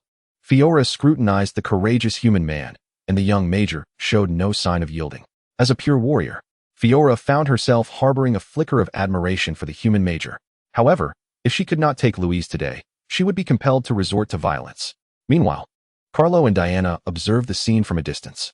It must be said that humanity seems to never lack for heroes. It is precisely these selfless champions that empower humanity to grow stronger. Sensing the escalating tension, Louise feared a more intense conflict. "I will go with you," she volunteered, deftly defusing the crisis and redirecting the military's focus. Fiora chose not to press the major further and turned, leading Clark and Louise back to the spacecraft. The ship ascended, leaving behind a cloud of dust. In the vastness of space, a colossal three-legged mothership rested quietly above Earth. Under Fiora's guidance, Clark and Louise encountered a stern-faced man, the supreme military commander of Krypton, Zod. Beside him stood a towering figure, Arno, and Fiora's aide. Meanwhile, Carlo and Diana returned to the Kent farm in Kansas. "Carlo, why have we come back here?" Diana inquired. "Because Zod needs to locate the Codex of Life. He will undoubtedly come to this place where Clark resides in search of it," Carlo replied earnestly. "Before Zod reveals his true nature, I must remain concealed. I need you to safeguard Martha." Diana raised her head with unwavering confidence. "Leave it to me. Do not underestimate, Diana. The combat prowess of Kryptonians is formidable." Observing Carol's serious demeanor, Diana too adopted a solemn expression. After a considerable duration, an alien spacecraft abruptly descended upon the Kent farm, from which Zod and Fiora emerged. As Martha exited her room, she found Zod and his companions standing before her. "Where's Kal-El's ship?" Martha shook her head. "I do not know." Fiora's gaze sharpened instantly as she advanced, gripping Martha by the throat. "Tell us where the ship is." Suddenly, with a resounding thud, Fiora was propelled backward, crashing heavily to the ground. This unforeseen turn of events caught General Zod off guard. Diana shielded Martha protectively behind her. "Do not harm innocent humans." "Who are you?" "I am the guardian of humanity, a warrior of the Amazonian tribe, Wonder Woman Diana." At this moment, Diana had regained her Wonder Woman attire, wielding an exquisitely crafted sword, with a shield slung over her back and the lasso of truth at her waist. She kept Martha shielded behind her, vigilantly observing the group. Just as Zod was about to advance, a voice from within the warehouse interrupted. "The ship is here." With Zod and his companions distracted, Diana seized the opportunity to soar into the sky with Martha. Although Zod was eager to enter the warehouse, he was equally determined not to let Wonder Woman escape so easily. There cannot be such a powerful being on Earth. This could jeopardize our plans for terraforming the planet. "Kill her." "Yes, General." Fiora nodded, leaping into action. The immense force of her leap caused the ground to crack for dozens of meters around. She traced an arc through the sky, swiftly pursuing them. Whoosh, whoosh. Diana's speed was evidently inferior to Fiora's, and as she saw Fiora closing in, she quickly descended, setting Martha down. "Hide." "Thank you, be careful." Aware of the urgency, Martha hurriedly sought refuge in a nearby hamburger joint. Fiora charged forward at breakneck speed, the piercing sound of her sonic boom reverberating in the air. Seeing Fiora's ferocious approach, Diana resolutely confronted her. However, the outcome was decidedly grim. Bang, bang, bang, bang. Diana was forcefully struck by Fiora, her body hurled through several buildings before finally coming to a halt against a reinforced concrete wall. She rose once more, the crumbling stones from the wall cascading down. Diana leapt several meters to the open road outside. Fiora approached step by step, dismissing Diana with contempt. "You are too weak." Diana refused to concede. "Is that so?" With a flourish, she drew her sword and removed the shield from her back, crouching slightly to prepare for battle. Chapter 14. The glory of death is to die with purpose. Observing Diana's indomitable spirit, Fiora paused momentarily. As a pure warrior, she admired those undaunted by the specter of death. She spoke earnestly. The glory of death is to die with purpose. With newfound seriousness, she began to regard her opponent with respect. Boom. She shattered the ground beneath her, a wave of force erupting behind her as she charged forward like an arrow released from its bow. Bang, bang, bang. Fiora's fists and feet struck against Diana's shield, producing a resounding metallic clash, shadows of fists and legs enveloping Diana. Diana braced herself with all her strength, using the shield for defense while seeking an opportunity to counterattack. Yet, Her efforts were effortlessly thwarted by Fiora, who posed no threat whatsoever. Despite Wonder Woman Diana's formidable combat skills honed on Paradise Island, Fiora was equally a seasoned warrior from Krypton. Enhanced by the yellow sun on Earth, she possessed a physique even stronger than Diana's. Fiora's strikes were fierce and relentless, each move executed with precision and the hallmark of a true fighter. With casual ease, Fiora lifted a parked car from the roadside and hurled it at Diana. Diana leapt high, gripping her sword tightly, and brought it down with great force. Crash! With a thunderous sound, the car was cleaved in two. As the wreckage hit the ground, it triggered an explosion, the fiery brilliance reflecting off Diana's silhouette. Seeing Diana neutralize her attack, Fiora charged once more. Her wealth of combat experience allowed every part of her body to become a lethal weapon. Fist, leg, knee, elbow. Her onslaught was swift and powerful, like a lightning bolt continually assaulting Diana from all directions. Diana repeatedly blocked Fiora's strikes with her shield, yet the sheer strength of Fiora sent her reeling backward. Buildings around them bore the scars of their clash, each impact creating new breaches. Boom, boom, boom, whoosh. The sound of slicing air heralded the tip of Diana's sword as it aimed for Fiora's chest. Fiora sidestepped, seizing Diana's sword arm in the process. Diana exerted all her might to withdraw her arm, only to discover Fiora's grip was unyielding. Fiora let out a deafening roar, her body spinning as she forcefully hurled Diana into the distance. Diana lost all control, transforming into a streak of light that violently crashed onto the ground several dozen feet away. Boom! The once smooth concrete surface beneath her had shattered into countless fragments. Fiora flickered, her figure followed by myriad afterimages, charging once more towards Diana. I am far stronger than you can imagine. Diana drew forth the lasso of truth, spinning it with great force, conjuring a fierce whirlwind that surged toward Fiora. Whoosh! Fiora quickly steadied herself, yet was still uncontrollably propelled backward. Boom! A colossal stone sculpture erupted into a shower of debris. Before Diana could catch her breath, Fiora tore through the air again, a sharp sonic boom trailing behind her. Diana's pupils constricted, there was no time to react. Seeing that Diana was on the verge of collapse, Carlo resolved to conclude the battle. Delaying any further would surely result in Diana's injury. Boom, boom, boom, boom, boom. Carlo transformed into a bolt of black lightning, suddenly charging from behind Diana, shattering the glass of buildings lining the street. He sprinted towards Fiora with incredible speed. Clang, rumble. A resounding crash echoed as a shockwave instantly radiated from the point of their collision. Streetlights were uprooted, buildings collapsed, and the concrete pavement fractured, the fissures spreading outward.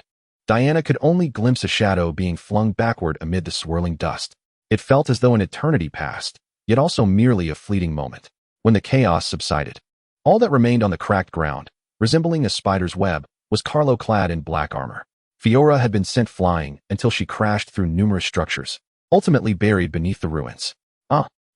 With her last ounce of strength, she heaved the steel-reinforced concrete wall off her. She staggered to her feet.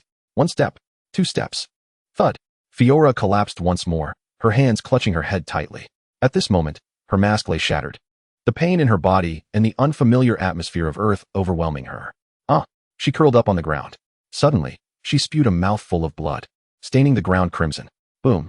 A Kryptonian spacecraft descended rapidly. Fiora's aide leaped from the hatch, assisting her back into the ship.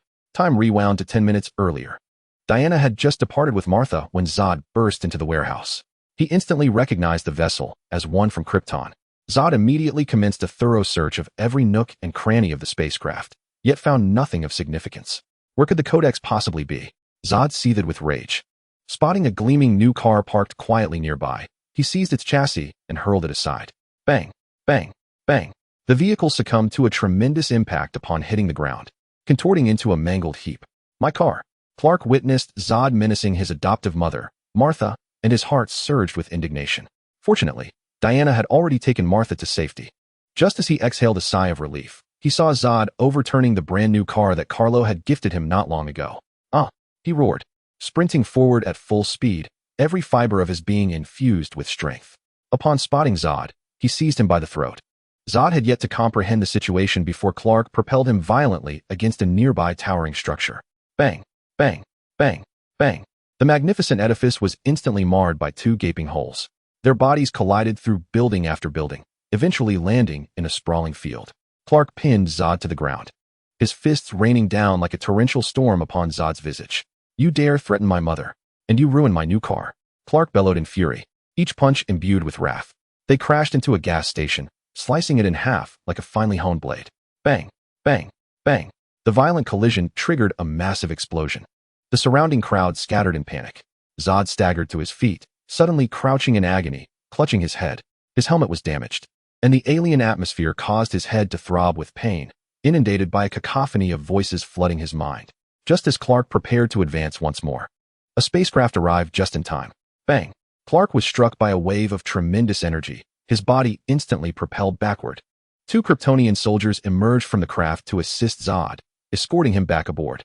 With a deafening roar, the engine surged, and the vessel transformed into a streak of light, ascending into the sky.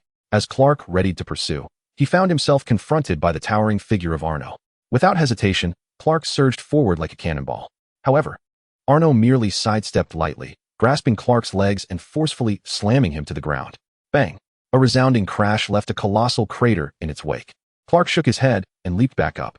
Tat tat tat tat tat. Military aircraft roared onto the scene, unleashing a torrent of firepower upon the giant Arno. The relentless barrage of gunfire left countless sparks dancing upon Arno's form. The towering figure leaped onto a fighter jet, clenching his fist and delivering a thunderous blow to the cockpit. With a resounding thud, Arno reached in and seized the pilot, tightening his grip around the man's throat. A slight exertion extinguished the pilot's life. The fighter jet spiraled out of control, plummeting downward. Arno sprang again, lunging at another aircraft, causing the pilot to widen his eyes in shock at the sudden onslaught. Just in the nick of time, Clark arrived, embracing Arno and crashing him to the ground. The impact reverberated with a thunderous roar as the two continued their fierce struggle, each move imbued with tremendous force. Amidst the military's heavy artillery distraction, Clark seized the opportunity, executing a powerful whip kick that sent Arno soaring into the sky. In a flash, he appeared above the giant, gathering his strength for a mighty punch. Bam! Bam! Bam! Bam! The force was immense. Arno's body hurtled towards a distant train station, crashing through several stationary locomotives and igniting a series of explosions. Not wishing to engage further, Arno swiftly boarded the approaching Kryptonian vessel. At that moment, Kara and Diana finally arrived, surveying the devastation around them. A flicker of dismay crossed Kara's lips. Clark's actions had been unrestrained. He would learn to temper his strength when confronted by Batman. He would not relent. He would return with renewed vigor. Clark's expression was grave. Humanity would ultimately realize that Zod could not be trusted. Prepare for a grand confrontation. Chapter 15. Battle. Imminent within the Kryptonian mothership, General Zod sat in his expansive chair, gently massaging his temples. To defeat Kal on Earth, we must acclimate to its atmospheric conditions. He cast a glance at his recovering aide, Fiona. Fiona, what transpired? Why are you injured? Who else on Earth could possibly defeat you? Fiona defiantly lifted her head. General, that woman is of no consequence. But another mysterious figure emerged. Zod raised an eyebrow in surprise. Why did Earth hold so many unexpected challenges? Who is he? Fiona shook her head lightly. I could not discern. He appeared swiftly from behind that woman, and then my visor shattered. Zod fell silent for a moment, resolutely reaffirming his determination. No one could thwart my plans. No one could impede Krypton's resurgence. The soldiers around him rallied, reinvigorated. After a day of rest, Zod commanded the planetary engine to descend into the Indian Ocean on Earth. Subsequently, the world engine was suspended in the skies above Gotham City, poised to transform Earth into a second Krypton. A beam of energy erupted from the core of the world engine, synchronizing with the planetary engine in India. General Zod officially commenced the terraforming of Earth. The design of Zod's mothership was peculiar, featuring 3 towering legs, each approximately 100 meters in height, floating ominously and exuding a tremendous sense of oppression. The gravitational tides emitted from the mothership's world engine began to alter the nearby gravitational environment. Surrounding buildings and vehicles were ensnared, swept into the sky. Boom, boom, boom. With a series of thunderous crashes, all objects that had been lifted into the air plummeted back down. Panic-stricken humans fled through the streets. At that moment, a middle-aged commander, observing the chaos on the command center's large screen and the mothership hovering over Gotham, slammed his hand down on the table in frustration. That damn Zod is indeed untrustworthy. He turned to his subordinates, commanding, now, immediately deploy our fighter jets and expel all invading Kryptonians from Earth. The military's aircraft soared into action once more. At this juncture, Kara and Diana joined forces with Clark and the military. Upon seeing Kara, clad in a black battle suit beside Clark, the military instantly became vigilant. After all, This attire bore an uncanny resemblance to Clark's, and they were well aware of the formidable combat prowess of Kryptonians. Unfazed by their reaction, Kara introduced herself. I am Kara Zor-El, cousin to Kal, having arrived on Earth a century ago. Humanity refers to me as Supergirl. You are Supergirl? A general stared in disbelief at Kara. Although the legend of Superman circulated only within limited circles on Earth, those in the upper echelons could still ascertain the truth of Superman's existence if they sought it earnestly. However, they had not anticipated that Superman would also be a Kryptonian. The general, who had always believed Superman to be merely a powerful metahuman, clarified Kara's identity to his puzzled subordinates. The legend of Superman first emerged in 1918, where he aided the Allies in destroying German gas bombs during World War I. After the war, he appeared in numerous places, with many seeking him in vain. Nearly a century had passed, and Superman's presence had nearly vanished from human memory, with many having forgotten him. The general gradually calmed his racing heart, gazing at Kara with reverence. I never expected to meet you here. He then turned to the valiant Diana. You are Wonder Woman, Diana, another formidable superhero. Earth is indeed saved this time. Diana offered a subtle smile, nodding at the general. Kara was taken aback to discover that this general was, in fact, an admirer of hers. She gazed at the general and spoke. We have come here to confront Zod. The general exhaled deeply, relaxing his furrowed brow. How shall we address the Kryptonian vessel suspended above the city? Scientific assessments indicated that it was employing a gravity device to transform Earth. Should it succeed, humanity would be unable to withstand the sudden surge in gravity and would face instant annihilation. Having witnessed the original narrative, Kara was well aware of how to resolve this predicament. Zod's mothership was powered by a faster-than-light engine, capable of warping space-time for spatial jumps. The spacecraft Clark had arrived on Earth and utilized the same form of propulsion as Zod's vessel. If the two ships could be made to collide, a singularity akin to a black hole could be created, drawing them in. Clark interjected, I comprehend. We shall cooperate fully. With determination, the general promptly dispatched a transport aircraft to ferry Clark's ship to Gotham. The decision not to utilize Kara's vessel was clear. She was reluctant to part with it. After all, she was wary of wastefulness due to financial constraints. Clark's ship, no longer capable of flight, was repurposed instead. After deliberation, it was decided that Clark would head to the Indian Ocean to destroy the planetary engine, while Kara would endeavor to thwart Zod. Diana, along with military personnel, boarded the transport aircraft to deliver the ship. With the plan established, the group sprang into action. Just as Diana was about to board the transport, Kara suddenly called out to her, Diana, ensure you depart before the ship collides with the mothership. Be cautious. Diana responded with a radiant smile, you too. As Clark reached the skies above the Indian Ocean and approached the planetary engine, he was suddenly struck and flung away by a metallic tendril. The planetary engine seemed to possess a life of its own, with countless enormous metallic tendrils relentlessly pursuing Clark. The vicinity around the planetary engine was affected by gravitational tides, resulting in unstable gravity. As he neared this area, Clark could distinctly feel the increased resistance to his flight, severely limiting his speed. Countless tendrils launched assaults upon him, and he desperately sought every available gap, weaving through them. Bam! Another heavy blow forced Clark into the gravitational tide.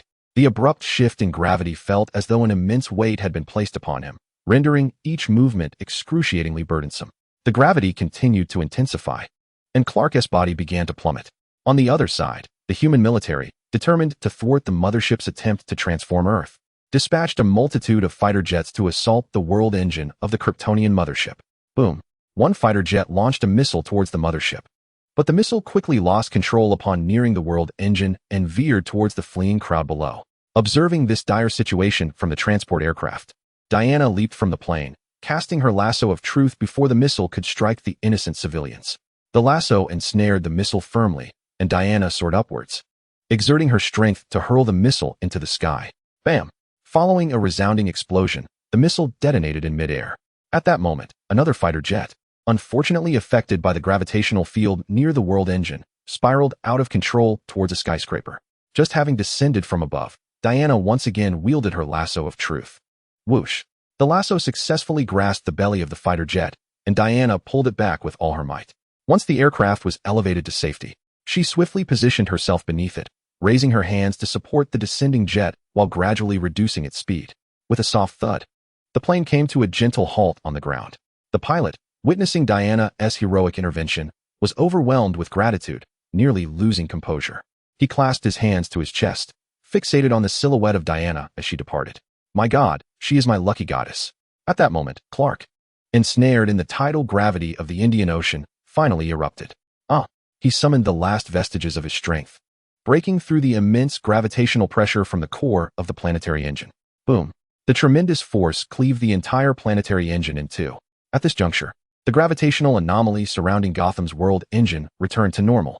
The transport aircraft gradually approached the mothership, and Louise retrieved a key to insert into the spaceship's slot, intent on activating the engines. Yet, the key refused to fit into the lock. The doctor quickly rose to investigate the issue, while Zod, piloting an exploratory vessel that had plummeted into the Arctic 12,000 years prior, pursued closely behind, targeting the transport aircraft with an energy cannon. Zod, I have finally found you. Chapter 16. The great battle. Kal-El suddenly materialized above the spaceship, a sinister grin adorning his face. Through the observation window of the craft, he delivered a powerful punch. Let us engage in combat. With a thunderous crash, the cockpit's observation window shattered, striking General Zod, who was poised to fire. The unexpected impact altered Zod's aim, causing his fully charged energy cannon to veer off course. Bam! The energy cannon grazed the transport ship ahead and struck the distant Kryptonian mothership. The explosion reverberated through the heavens. Yet it inflicted minimal damage on the modified vessel belonging to Zod. Without granting Zod any opportunity to respond, Kara seized him and forcefully ejected him from the cockpit of the spacecraft. The ship immediately lost control and began its slow descent towards the ocean below. With a thunderous crash, it plummeted into the sea, creating a tremendous wave. Meanwhile, Kara's fists relentlessly rained down upon Zod's face. The sound of flesh colliding with flesh resonating with a dull yet potent force. Zod was propelled further from the shore by Kara's overwhelming strength, the impact rendering him nearly incapable of retaliating. After a prolonged struggle, he finally managed to break free during a brief interval between Kara's attacks. He sought to create distance, aiming to disrupt Kara's rhythm of assault. However, Kara, perceiving his intent, was determined not to allow him any respite. Before he could react, he was struck once more by a swift kick from Kara, sending him uncontrollably into the depths of the ocean. With a resounding splash, Zod broke the surface, sending a massive column of water skyward before the sea returned to tranquility. Kara hovered in midair, surveying the surface below, remaining vigilant. Suddenly, the once calm waters were torn apart, and Zod halted approximately 10 meters from Kara. Shaking his head, he finally recovered from the recent blows. As he stood aloft, he exhaled deeply, his gaze towards Kara filled with astonishment. He could sense that Kara possessed a power far greater than that of Kal-El. Yet what shocked him even more was the unmistakable Kryptonian essence emanating from Kara. You too are a Kryptonian? Who are you? I am Kal-El. Having arrived on Earth a century ago, Kara replied nonchalantly. Since you are a Kryptonian, you should join us in transforming Earth into Krypton. Why assist the inhabitants of Earth in resisting me? Zod bellowed in fury. Kara rejected Zod's ideology. Clark and I have made our home here, where our most cherished ones reside, where the life we desire flourishes. This is our second homeland. We shall not permit anyone to destroy it. Zod's eyes gleamed menacingly. It seems you are intent on thwarting my efforts to rebuild Krypton. Kara interrupted Zod's declaration. We do not seek to obstruct your plans for Krypton's restoration. We merely wish to prevent you from annihilating the Earth and extinguishing humanity. Kara continued. You may depart and reconstruct Krypton elsewhere. The universe is vast, and I believe there are more life-bearing planets than just Earth. Yet Earth stands as the most suitable planet for transformation into Krypton, a life-giving sphere that humanity, in its frailty, scarcely deserves to inhabit. Carlo gently closed his eyes, a fiery red hue gradually manifesting around his eyes. Zod, you have forced my hand. Suddenly, two beams of scorching crimson light erupted from Carlo's gaze. Boom. Bang. Zod was unexpectedly hurled away by this assault, plunging once more into the sea. Thud. A resounding crash echoed from the ocean's surface as Zod collided with Carlo like a cannonball. The air behind Zod churned violently, the sonic boom reverberating incessantly. With one hand pushing Carlo higher into the sky, his other fist rained blows upon Carlo's face. Bang, bang, bang. It does not hurt. Testing Zod's strength, Carlo found it quite commendable, akin to a facial massage. Boom. Zod's fist, accompanied by the sound of breaking air, descended towards Carlo's visage but halted just before his nose. Zod's pupils constricted. What? Now it is my turn. A smirk curled at Carlo's lips as he seized Zod's arm and spun around rapidly in place, causing Zod's body to be uncontrollably propelled by the force transmitted through Carlo's grip. Their speed escalated, forming a magnificent tornado in their midst. With a mighty heave, Carlo hurled Zod towards the ground. Zod plummeted like a meteor from the heavens, crashing violently into the earth. Boom! The ground reverberated with a thunderous roar, leaving a massive crater nearly 100 meters wide in Zod's wake. Carlo hovered above, observing Zod within the abyss. "Depart from Earth, and I shall not pursue you." Ugh! Zod slowly rose from the heart of the crater, shaking off the remnants of his armor. Clad in a black bodysuit, he leapt from the pit. "Abandon Earth? Impossible. Then do not blame me." With that, Carlo held nothing back, vanishing in an instant, and launched a fist towards Zod. Boom! Zod attempted to evade, but realized Carlo's fist was already upon him. He could only watch as this terrifying blow loomed larger in his vision. No! Boom! A colossal explosion engulfed everything. Zod was struck as if by a celestial body, instantly transforming into a dark meteor, hurtling away with an unstoppable force. Bang! Bang! Bang! Bang! Bang! 1 building. 2 buildings. 7 buildings. His body crashed through 5 skyscrapers before finally plummeting to the ground after demolishing a bridge. Carlo, gazing at the chasm that seemed to pierce the heavens, felt a twinge of regret for applying too much force. He swiftly turned his attention back to the buildings and sighed in relief. Fortunately, there were few occupants inside. This was not Wayne Tower, merely LexCorp. Dismissing further thoughts, Carlo resolved to focus on defeating Zod. At that moment, Zod had nearly lost his sanity. Throughout their confrontation, he had been thoroughly outmatched. As the supreme military leader of Krypton, he could not accept such a defeat. Rising once more, he bore the pain in his body and transformed into a streak of black lightning, hurtling towards Carlo. Carlo, undaunted, recognized that Zod's warrior instincts had been ignited. He lifted his gaze, his eyes ablaze with the spirit of battle, and charged toward the oncoming Zod. Noticing the chaos surrounding them, Carlo restrained some of his power. They could not fight here. He needed to lure Zod to the sparsely populated outskirts. There was no time for further preparation as Zod was already upon him. Bang! Bang! Bang! Bang! Bang! Carlo and Zod became 2 shadows of darkness, embroiled in a fierce battle above Gotham City. Their speed reached unimaginable heights. Ordinary humans could not perceive their movements, only glimpsing 2 flickering points of light. Each collision unleashed waves of energy rippling through the sky. Their velocity was astonishing. The missiles launched by military aircraft could not keep pace with them, succumbing to the terrifying shockwaves and detonating in a series of explosions. Fiery bursts erupted around them, as if celebrating their clash. The intensity of their battle remained unaffected, the missiles merely a display of fireworks orchestrated by humanity. In the heavens, the 2 continued their relentless exchanges, the sound of sonic booms and booming impacts echoing incessantly. Even from the ground, the reverberations of their conflict could be felt, sending tremors through the earth. Such beings should not exist in the human realm. A figure clad in a coat stood transfixed, watching the battle unfold above, anxiety gnawing at him due to their formidable prowess. Meanwhile, a young man in a red bodysuit abruptly skidded to a halt, sparks flying beneath his feet. He placed his hand on his forehead and gazed skyward, wishing to race against them. Unbeknownst to all, the battlefield of Carlo and Zod was shifting toward the outskirts. Chapter 17. The curtain falls at this moment. Aboard the military transport aircraft, Diana was engaged in a fierce battle with Fiorella. Bang! Bang! Bang! Fiorella's fist landed heavily upon Diana's shield. With a deafening crash, Diana was violently thrown against the cabin wall, causing the steel structure to crumple inward. Without a moment's hesitation, Diana charged once more at Fiorella. She needed to buy time for the doctor to activate the spacecraft. "Doctor, hurry! We've done it!" The doctor, who had collapsed on the ground, swiftly rose and slammed the key into the slot. Amidst the roar of the spacecraft, Clark's vessel was successfully ignited. "Jump now, quickly!" Without the slightest hesitation, the doctor and Louise leaped from the aircraft. Boom! Fiorella, sensing impending doom, delivered a powerful sidekick aimed directly at Diana. The force of her kick struck with a resounding impact against the shield that Diana had raised to protect herself. Bang! Bang! Diana was propelled out of the spaceship's door by the sheer force of the blow. The Major shook his head at Diana. A glorious death is indeed a worthy demise.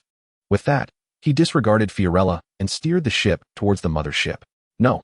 Fiorella finally grasped the Major's intentions, but it was too late. Bang! Boom! The spacecraft collided violently with the Kryptonian mother ship, and the point of impact erupted with tremendous gravitational force. This overwhelming pull rendered the Kryptonian warriors and Fiorella within the mother ship utterly powerless, drawing them into the miniature black hole. Diana exerted all her strength to maintain control of her body as she watched the doctor and Louise plummet from the heights, casting the lasso of truth from their hands. The lasso began to extend infinitely, quickly ensnaring the 2 of them. Diana gently lowered them to safety, gazing at the ship being consumed in the sky and softly uttering, "A glorious death is indeed a worthy demise." Bang! Carlo delivered a powerful punch to Zod's chest, sending him crashing down from the skies. Boom! Zod landed heavily on the ground, his body sliding backward.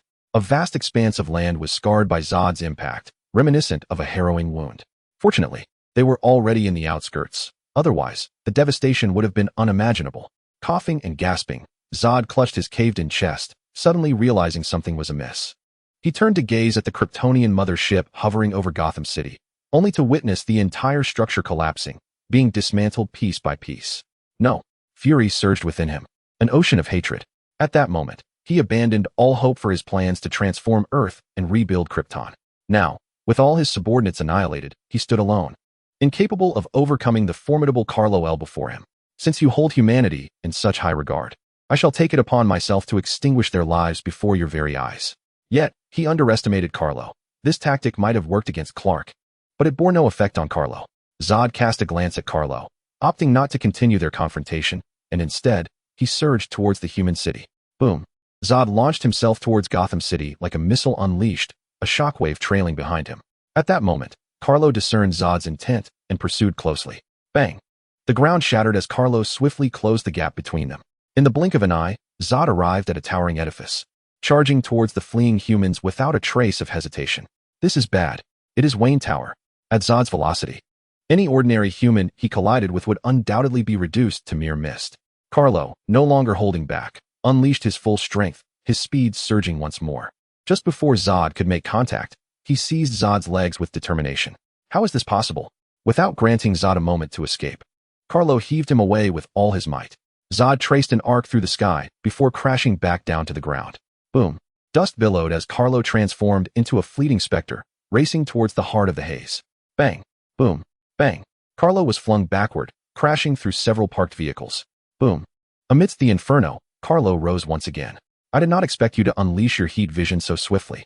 As the vehicles behind him erupted in succession, Kal-El emerged step by step from the center of the explosions, unscathed, a grave expression returning to his face.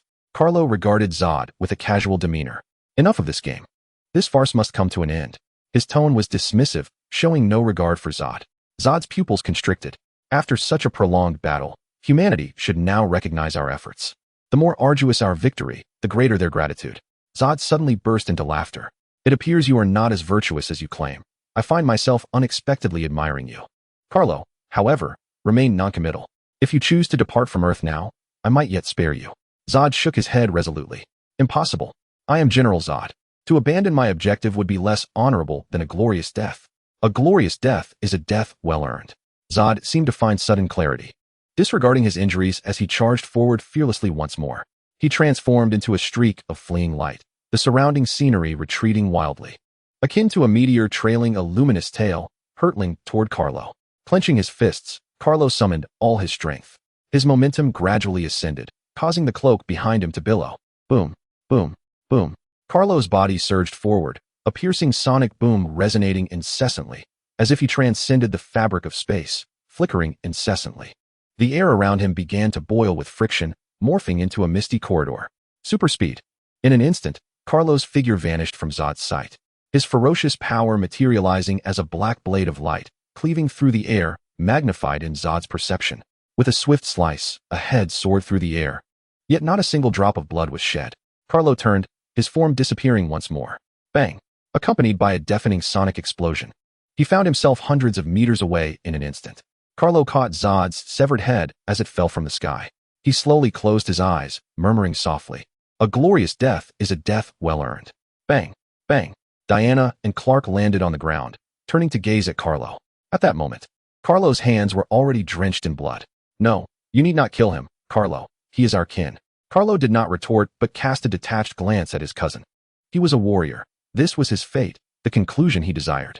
Noticing Clark's intention to speak, Kal-El interjected, "I offered him a choice, surrender or leave Earth. Yet he chose to die in battle." Clark fell silent. Diana stepped forward, casting a glance at Kal-El. "Even so, there is no need to present yourself in such a bloodied manner. You might frighten the children." Kal-El appeared puzzled. "Who are the children?" At that moment, Clark ceased mourning Zod. He surveyed his surroundings. "Who are the children?" Diana pressed her lips tightly together, a smile glimmering in her eyes as she looked at Clark. Clark pointed to himself. Diana, you jest. I am already 33. Carlo pondered for a moment, chuckling softly. I am nearing 100, and Diana is even. Chapter 18. I have no interest in money. Just as Carlo was about to continue, an intangible and formless aura of menace suddenly enveloped him, causing even the invincible Carlo to feel a sense of unease. Casually glancing at Diana, who had now become serious, he noticed her intently fixated on him. Carol, what do you wish to convey to Diana? Clark inquired, a subtle smile gracing his lips as he persisted in his questioning. A piercing glare shot his way. Clark, discussing age in the presence of women is hardly the conduct of a gentleman. A bit hypocritical, isn't it? Why not mention Carol? Clark fell silent. With a thunderous crash, a dilapidated two-story building crumbled into ruins. Diana surveyed the devastated city and the innocent citizens caught in the chaos, softly uttering, "The cost of this battle is rather steep." Clark glanced around at the surroundings, his previously relaxed demeanor now burdened with weight. Carol patted Clark on the shoulder. I shall establish a fund to compensate for the losses and damages incurred by the citizens during this conflict. Clark nodded, feeling a slight relief in his heart. Clark, a clear voice called from afar. The group turned to see a graceful figure rushing towards them, the setting sun casting a long shadow behind her. Carol and Diana exchanged knowing smiles, quietly observing the scene. Clark opened his arms wide as he watched Lois approach. Without hesitation, Lois embraced him. The two held each other tightly, basking in the serene beauty of the sunset. Diana nudged Carol's shoulder. What? Diana indicated with a slight lift of her chin towards Clark and Lois. With a resigned sigh, Carol wrapped her arm around Diana's shoulder. A month later. Thud. Carol slammed the list down onto the table. I previously stated that we need not compensate for the government's losses. Snow Gray, the general manager sitting across from her, nodded. I understand, boss. We have already excluded the expenses that the government must bear. Carol smiled, tossing the statistical report onto the wooden table, her finger pointing to a substantial compensation amount. Then why does this list still contain a sum of $2 billion? This single expenditure exceeded the total of all other compensations combined. Carol, perturbed, questioned, whose oversight could lead to such a ludicrous mistake. Snow stepped forward, resting his chin on his hand. Boss, I believe there has been a misunderstanding. We have acted entirely on your instructions. As for the $2 billion, it pertains to Wayne Enterprises' satellite compensation. Carol, satellite? Bruce seemingly possesses a satellite, no less than 6. However, it appears that it was damaged by Clark and bears no connection to him. Carlo pondered for a moment before once again grasping the compensation list. The satellites would not be compensated, and as for the LexCorp Tower, they are hardly in want of funds. With that, Carlo donned his sunglasses, rose, and lightly patted Snow's shoulder. The group is in your hands. I must go and save the world. Snow watched Carlo's silhouette retreat from the office, a resigned smile gracing his lips. His thoughts drifted far away, as if he were transported back to that summer 20 years prior. Freshly graduated from Harvard Business School, he found himself confronted by a desperate band of robbers. They pressed a gun to his forehead, and he could feel the chilling metallic touch of the barrel, akin to the scent of death itself. When Carlo, clad in his black battle attire, appeared, his life was allowed to flourish once more. He gazed, mesmerized, at the godlike Superman Carlo until Carlo turned, prompting him to ask, "What can I do for you, sir?" The man unexpectedly turned back. "Will you manage the company?" 2 decades have swiftly passed, and he has diligently served at Amazon Group, striving to fulfill every task for Carlo, whether for the Amazon owner or Superman Carlo. He looked at the list in his hands, shaking his head slightly. This sum should indeed not be paid. A day later, at the Amazon Group press conference, Carlo, impeccably dressed in a black suit, strode to the podium at the front of the venue. The Amazon owner has arrived. With a gasp, the clamor of the crowd ceased instantly, as a throng of reporters converged upon the podium like cats drawn to a scent of blood. Ahem. Carlo cleared his throat, and the room fell silent. The Amazon Group press conference is now in session, addressing the recent compensation matters entrusted to us by Mr. Superman. The journalists below brightened at once, eagerly raising their hands. The reporter from the Planet Daily, Carlo, acknowledged Louise first. She stood, glancing at her notebook. Mr. Carlo, according to the Planet Daily, the Amazon Charity Foundation will compensate for the personal and property losses incurred during the recent battle between Superman and Zod. Is this news accurate? Carlo nodded solemnly. Our company has always prioritized the welfare of citizens. However, it is understood that your organization has not included the losses incurred by Wayne Enterprises and LexCorp in the compensation. Is there some undisclosed secret behind this? Carlo adjusted his sunglasses, his refined profile causing a flicker of interest among some of the more frivolous female reporters. He glanced at the reporters below. who were engaged in hushed discussions, and turned to provide his response. In truth, as the owner of Amazon Group, I harbor no fondness for money. The reporters below fell silent, and Louise smiled wryly. However, Carlo was earnest. Truly, I have no interest in wealth. To me, it is merely a string of cold digits.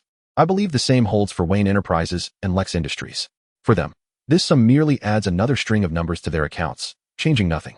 Yet, by channeling this money into the foundation, it can assist numerous citizens in reclaiming their homes and vehicles, restoring their happy families. Clap, clap, clap. The audience erupted in applause, and Louise nodded with a smile as she took her seat. Carlo proceeded to answer a few more questions, and before leaving the venue, he dropped another bombshell. At the behest of Mr. Superman, the Amazon Charity Foundation welcomes donations from all sectors as a gesture of apology. Carlo turned to depart, and the venue buzzed once more. Carlo may have left, but his words began to resonate across various media outlets. The Planet Daily was the first to print, declaring Amazon Group a company that prioritizes the happiness of the public, endorsed by Superman. Carlo was labeled as an entrepreneur indifferent to wealth. As public opinion swelled, Carlo and Amazon Group garnered increased exposure, with continuous reports about the company flooding the newspapers. Among them, the protagonists of the recent battle with Zod, Superman, Blue Superman, and Wonder Woman began to make frequent appearances in the press, while Amazon's foundation significantly boosted public favor towards the trio among those affected by the conflict. Meanwhile, within the Lex family estate, bang, a pair of large hands slammed down on the table. Damn, cursed Amazon, cursed Superman. Chapter 19. Confrontation with the arrogant. Gazing at the interview of Amazon Group on television, Luthor furiously swept everything off his desk. Bang, bang, bang. Luthor was far from appeased. The Raven raged. Boom. The exquisite wooden table collapsed with a crash. That accursed Superman has cost me $500 million in damages to Lex Industries Tower. He glared intensely at Carlo on the screen, wearing sunglasses. And that detestable Amazon owner. Why won't he compensate for our $500 million? An assistant hesitated to speak. Sir, that money was not paid by Superman. We cannot hold him accountable. We should confront Amazon's owner Carlo. He must have some connection with Superman. Luthor composed himself and began to ponder quietly. The assistant silently withdrew.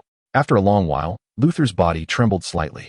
He chuckled softly, a maniacal and twisted laughter escaping him. Superman, a formidable adversary akin to a deity, will you perish? Following the conclusion of the battle with Zod, public opinion continued to ferment. Yet Carlo once again vanished from sight.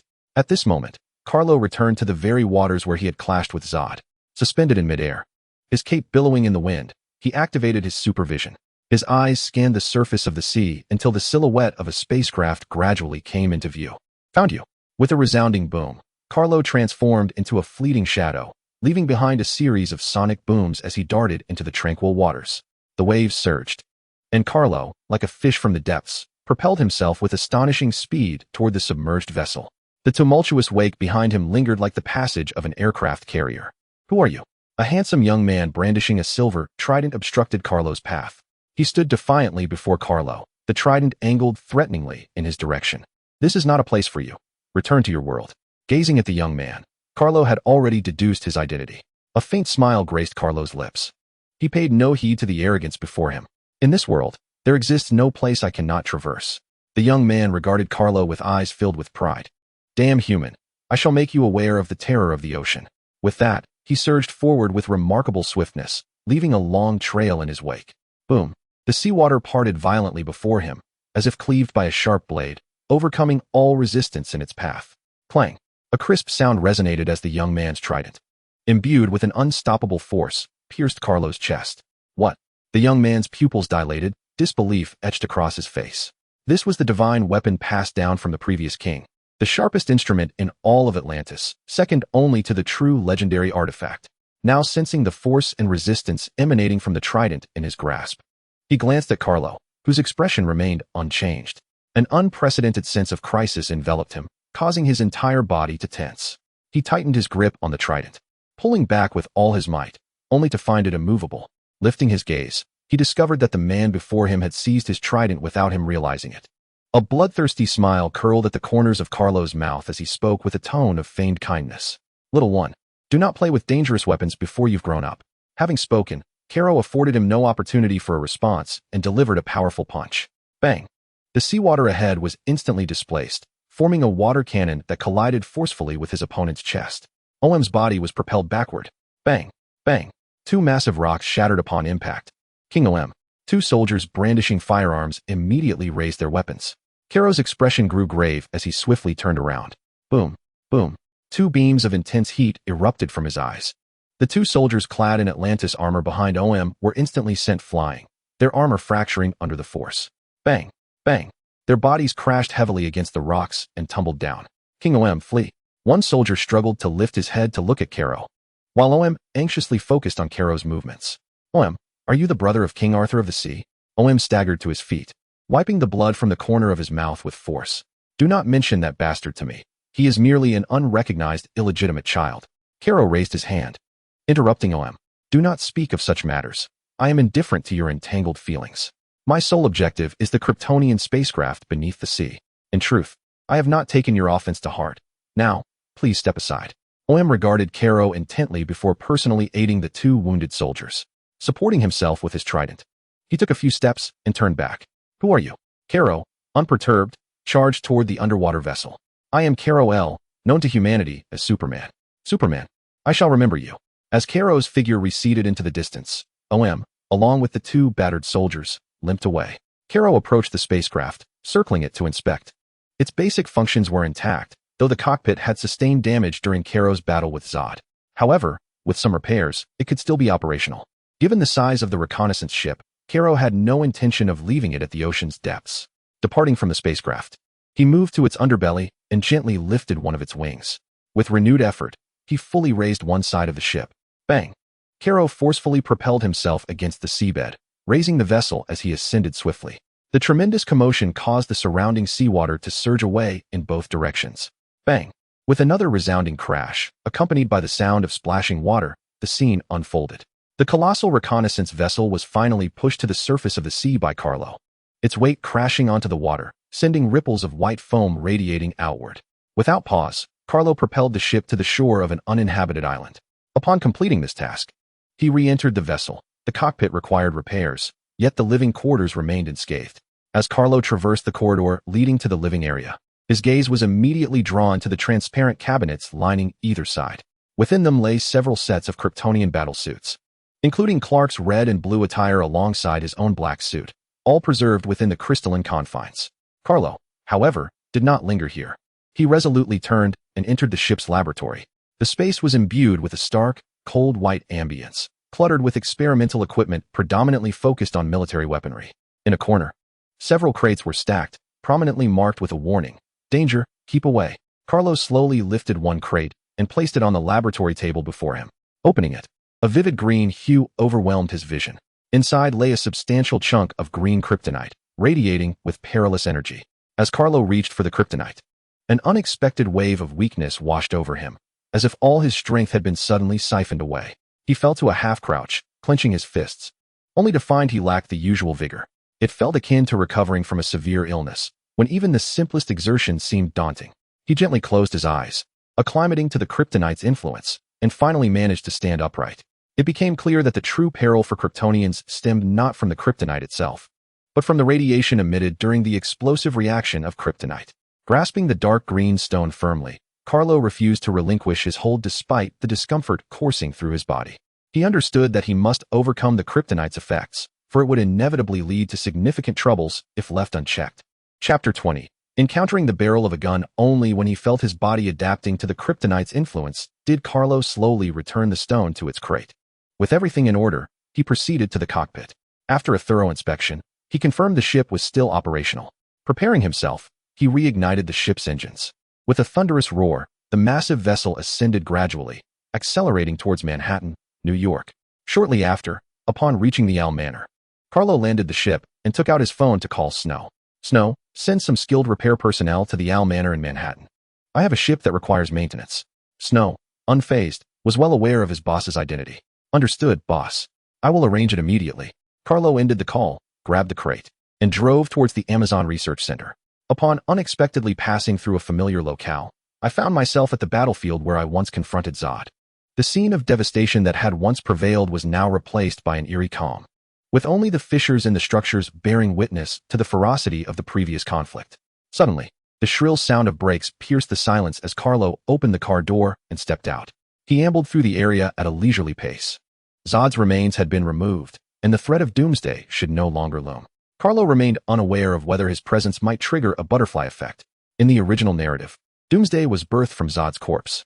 Without Zod's remains, and with the Kryptonite extracted from the spacecraft, would the ensuing confrontation between Batman and Clark still transpire?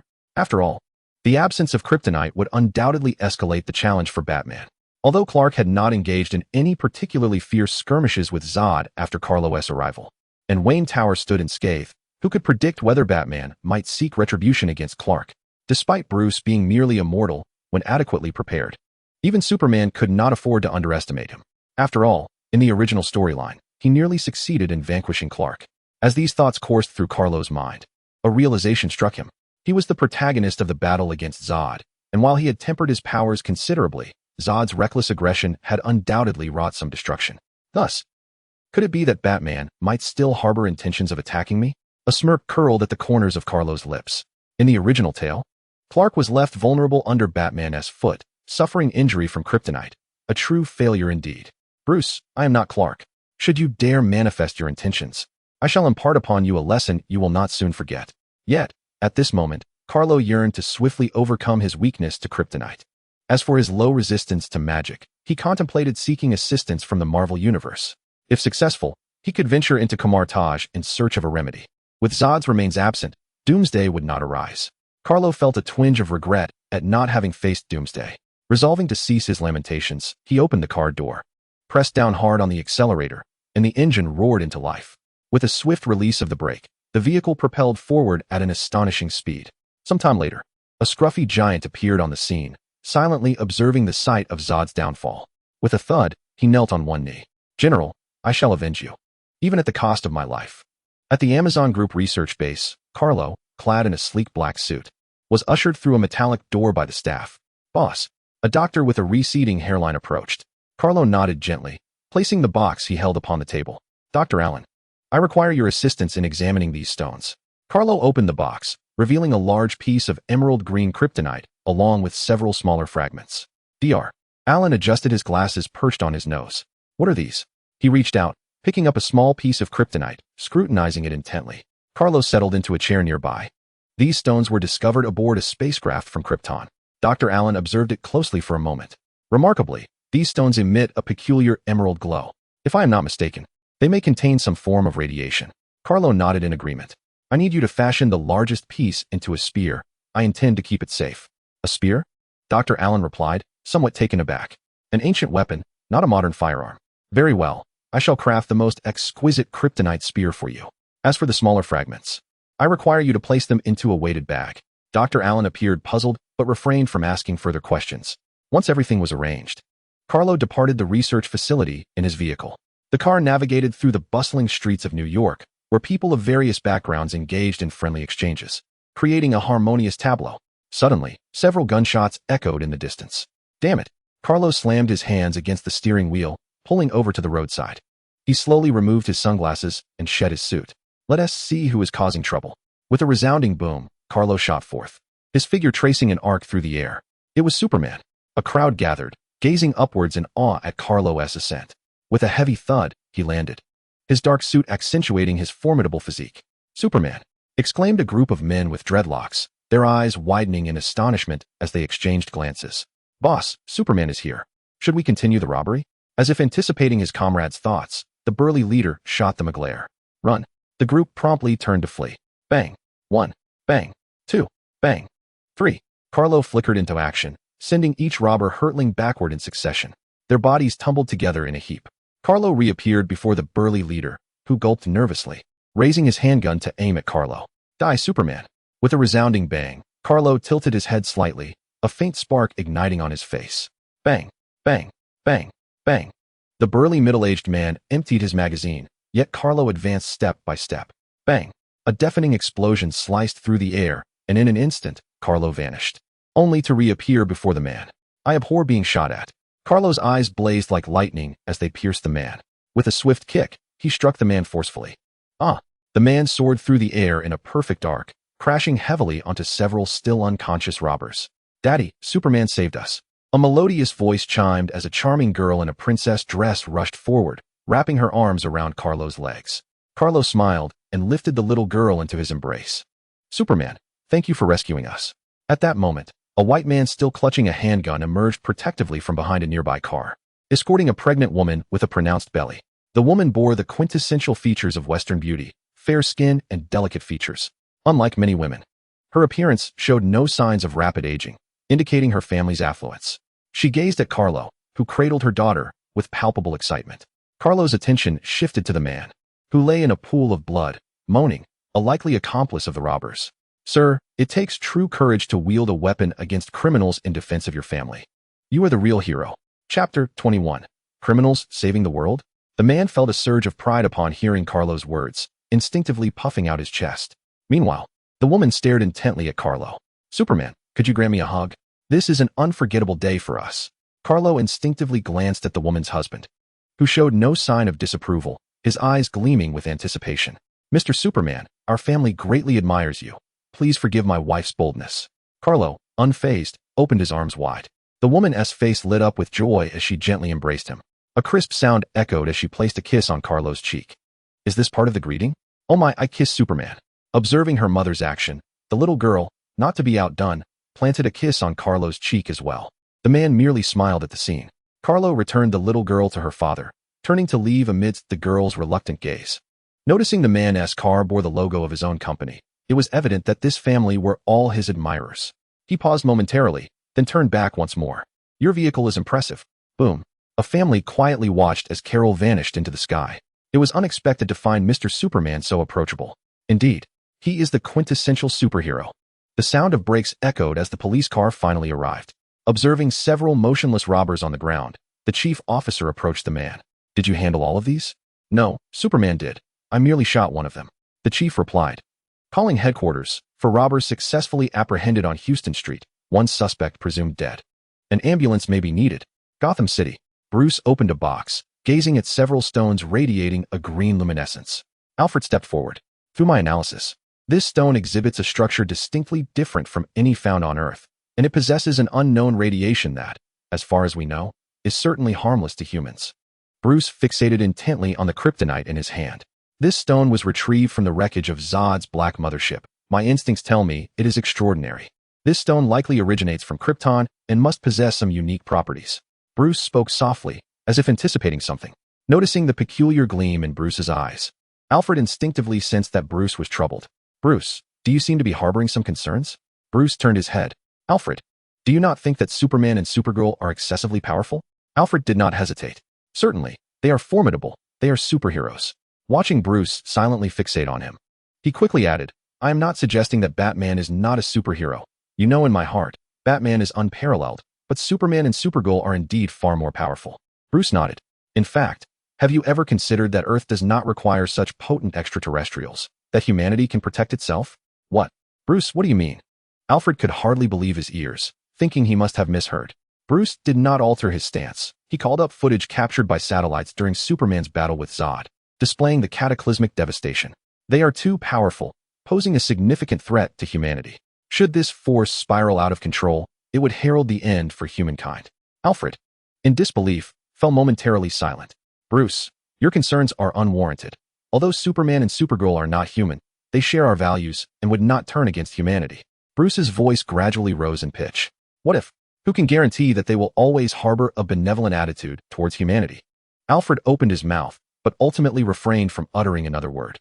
Bruce continued to gaze at the large screen before him. The Earth does not require such formidable deities. Only by erasing their existence can humanity's greatest peril be eliminated. Alfred stared blankly at Bruce's silhouette, sensing a change within him. Bruce, do you intend to eliminate them? Bruce remained silent, yet Alfred had already discerned the answer. It was unexpected that Batman, who adhered to a strict no-kill principle, would one day contemplate raising the blade against Superman and the Blue Superman, guardians of humanity. He sighed softly and turned back to attend to his duties. Bruce observed the satellite imagery, recalling a dream he once had. In that dream, the Blue Superman had succumbed to darkness, becoming humanity's adversary. They fled in terror as the entire world crumbled beneath the weight of his power. Countless winged monstrosities rampaged, while the Blue Superman directed his wrath towards humankind. Under his command, those grotesque extraterrestrial fiends swiftly seized control of the Earth, leaving the remnants of humanity to languish in despair. He was perplexed as to why Superman Kara did not appear in his dream. Where had she gone? Nonetheless, the image of the blue Superman as humanity's foe was indelibly etched in his memory. Thus, the blue Superman must perish. If only Superman. Bruce stood silently before the satellite imagery, his form exuding an overwhelming sense of desolation and solitude. The world fell into a tranquil state. Yet it seemed to be bracing for something.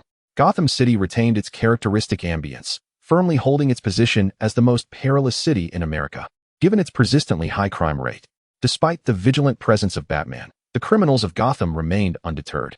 Kara was aware of Gotham's notorious reputation, but chose not to intervene.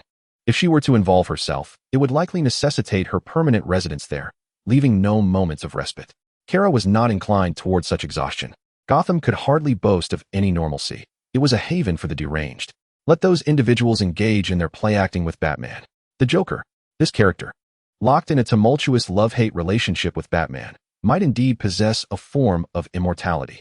At the United States Department of Defense, a group of impeccably dressed men sat upright. As a somewhat overweight African-American woman, Amanda Waller presented her proposal. Suicide Squad, a military general inquired, somewhat taken aback. Amanda Waller nodded affirmatively. Indeed, I believe we can assemble a cadre of individuals with extraordinary abilities to confront the encroachment of supernatural forces. This is a matter for which you need not fret. We have Superman, Supergirl, Wonder Woman, and even Batman. I dare say we do not require a band of criminals. At that moment, a brigadier general cast the proposal onto the table, gazing at Amanda Waller with derision. The remaining attendees from the Department of Defense echoed their agreement.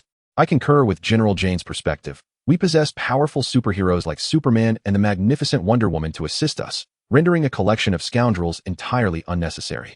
Agreed. It hardly falls to a band of murderers to save the world. The assembly buzzed with discussion, yet their consensus was unwavering. They categorically opposed the idea of employing criminals to safeguard humanity. The notion of linking their criminal identities with the monumental task of world salvation was, in every sense, absurd and laughable. Chapter 22, Training Amanda Waller. Cease with your ludicrous proposal that intertwines them with the protection of humanity. I would consider it an affront to true guardians of mankind like Superman, declared the highest-ranking general in the room with a serious demeanor. Yet, Amanda Waller remained obstinate. Superman and Supergirl stand with humanity because they resonate with our values. But who can assure us that the next Superman will also side with humanity, as did Zod? A hush fell over the room. The very existence of Task Force X is to harness the potential of those criminals endowed with unique capabilities, even at the cost of casualties, to fulfill national objectives. She paused briefly before continuing, asserting that they are inherently criminals. Their potential demise during missions would elicit no sorrow. Thus, I require that when the need arises, they can be compelled by the state, rather than languishing in prison, idly consuming their meals. We must also expend energy guarding against their escape attempts. Take the Joker, for instance. No matter how fortified our defenses, he invariably finds a way to break free, inflicting significant casualties upon our personnel. In my eyes, their lives hold no value. If they can be directed by the state to serve its interests, it is a privilege for them. Amanda Waller exerted every effort to persuade her superiors, yet the general dismissed her with a turn of his head. Listen, Amanda Waller. No matter how grandiloquent your arguments, I will not consent to deploying these criminals. They are best suited to remain quietly in prison. He cast the proposal aside as if it were refused, rising to exit the conference room. The assembly erupted into laughter, finding Amanda Waller's fanciful notion utterly foolish. What sense of obedience could a band of criminals possibly possess? The eclectic assembly of individuals resembled a circus troupe, ill-suited for the battlefield, destined instead to delight audiences like jesters upon a stage. All eyes were fixed upon Amanda Waller's visage, as she endeavored to maintain her composure. The conference room emptied, and with a sense of frustration, Amanda hurled the Suicide Squad proposal onto the table. A band of foolish imbeciles. Meanwhile, at the Star Labs located in Metropolis, an enigmatic box arrived from the government, its surface adorned with unsettling patterns that exuded an ominous aura. What is this? Cyborg stared quizzically at the box. Beside him, Cyrus shrugged. No idea. It's from the government. They want us to investigate it. Cyborg nodded in agreement. All right, let us set it aside for now. Before he could finish his sentence, his phone rang. Eileen, is today Victor's birthday? Cyborg exclaimed, smacking his forehead with his palm. I have work to attend to today. Please buy a cake and celebrate with him, and convey my apologies. At that moment, the unobserved mysterious box flickered briefly before returning to its eerie stillness. In a private estate in Manhattan's Upper East Side, Diana gazed at the peculiar long weapon in Kara's hands. What is this? A spear? Kara nodded, her fingers lightly tracing the tip of the Kryptonite spear. A sharp sound echoed as a gash appeared, staining Kara's finger with crimson. Diana's pupils dilated in alarm as she grasped Kara's injured hand. What happened? That shouldn't be able to harm you. With concern etched on her face, Diana looked at Kara, grasping her arm in an attempt to tend to the wound. Kara offered a reassuring smile and shook her head. Diana, do not worry. I am fine. Kara's gaze shifted to the spear's tip, which emanated a deep green glow. It is merely that this Kryptonite can suppress my powers, rendering me weak. Though the circumstances remained unclear, Diana, driven by her love, reached out and seized the Kryptonite spear from Kara's grasp. I need to understand your reasoning for this. Diana's gaze was earnest as she locked eyes with Kara. Kara wrapped her arm around Diana's shoulder. This Kryptonite is a remnant of Krypton's destruction, filled with radiation that significantly affects us Kryptonians. It is my greatest vulnerability. Kara turned to face Diana, their eyes meeting in a profound moment of connection. I shall not permit myself to harbor such a profound weakness. I must become stronger. For only in doing so can I safeguard all that I hold dear. Thus, I have forged this Kryptonite spear and crafted weighted training bags. Under the influence of Kryptonite, my physical form shall draw ever closer to that of humanity. Through the most arduous training, I shall condition my body to adapt to Kryptonite and even to withstand its effects. I aim to evolve my very cells to possess a resilience against Kryptonite, pushing beyond my limits. Diana's gaze was complex. Is it worth it? Carlo smiled faintly. That which cannot slay me shall ultimately render me more formidable. His eyes brimmed with confidence and audacity. In that moment, to Diana, Carlo transcended the realm of mere mortals. He had become a true deity, a guardian spirit. Diana gently clasped Carlo's hand. I shall accompany you in training. You protect humanity, and I shall protect you. On the first day of training, Diana beheld Carlo, fully armed. Are you prepared? At this moment, Carlo wielded the Kryptonite spear in one hand, with 4 weighted bags strapped to his waist. The purpose of these weighted bags was not to enhance Carlo's strength, as the Kryptonite itself was not particularly heavy. Instead, they were filled with Kryptonite powder, intended to ensure that Carlo's body was constantly influenced by Kryptonite, thus facilitating more effective training.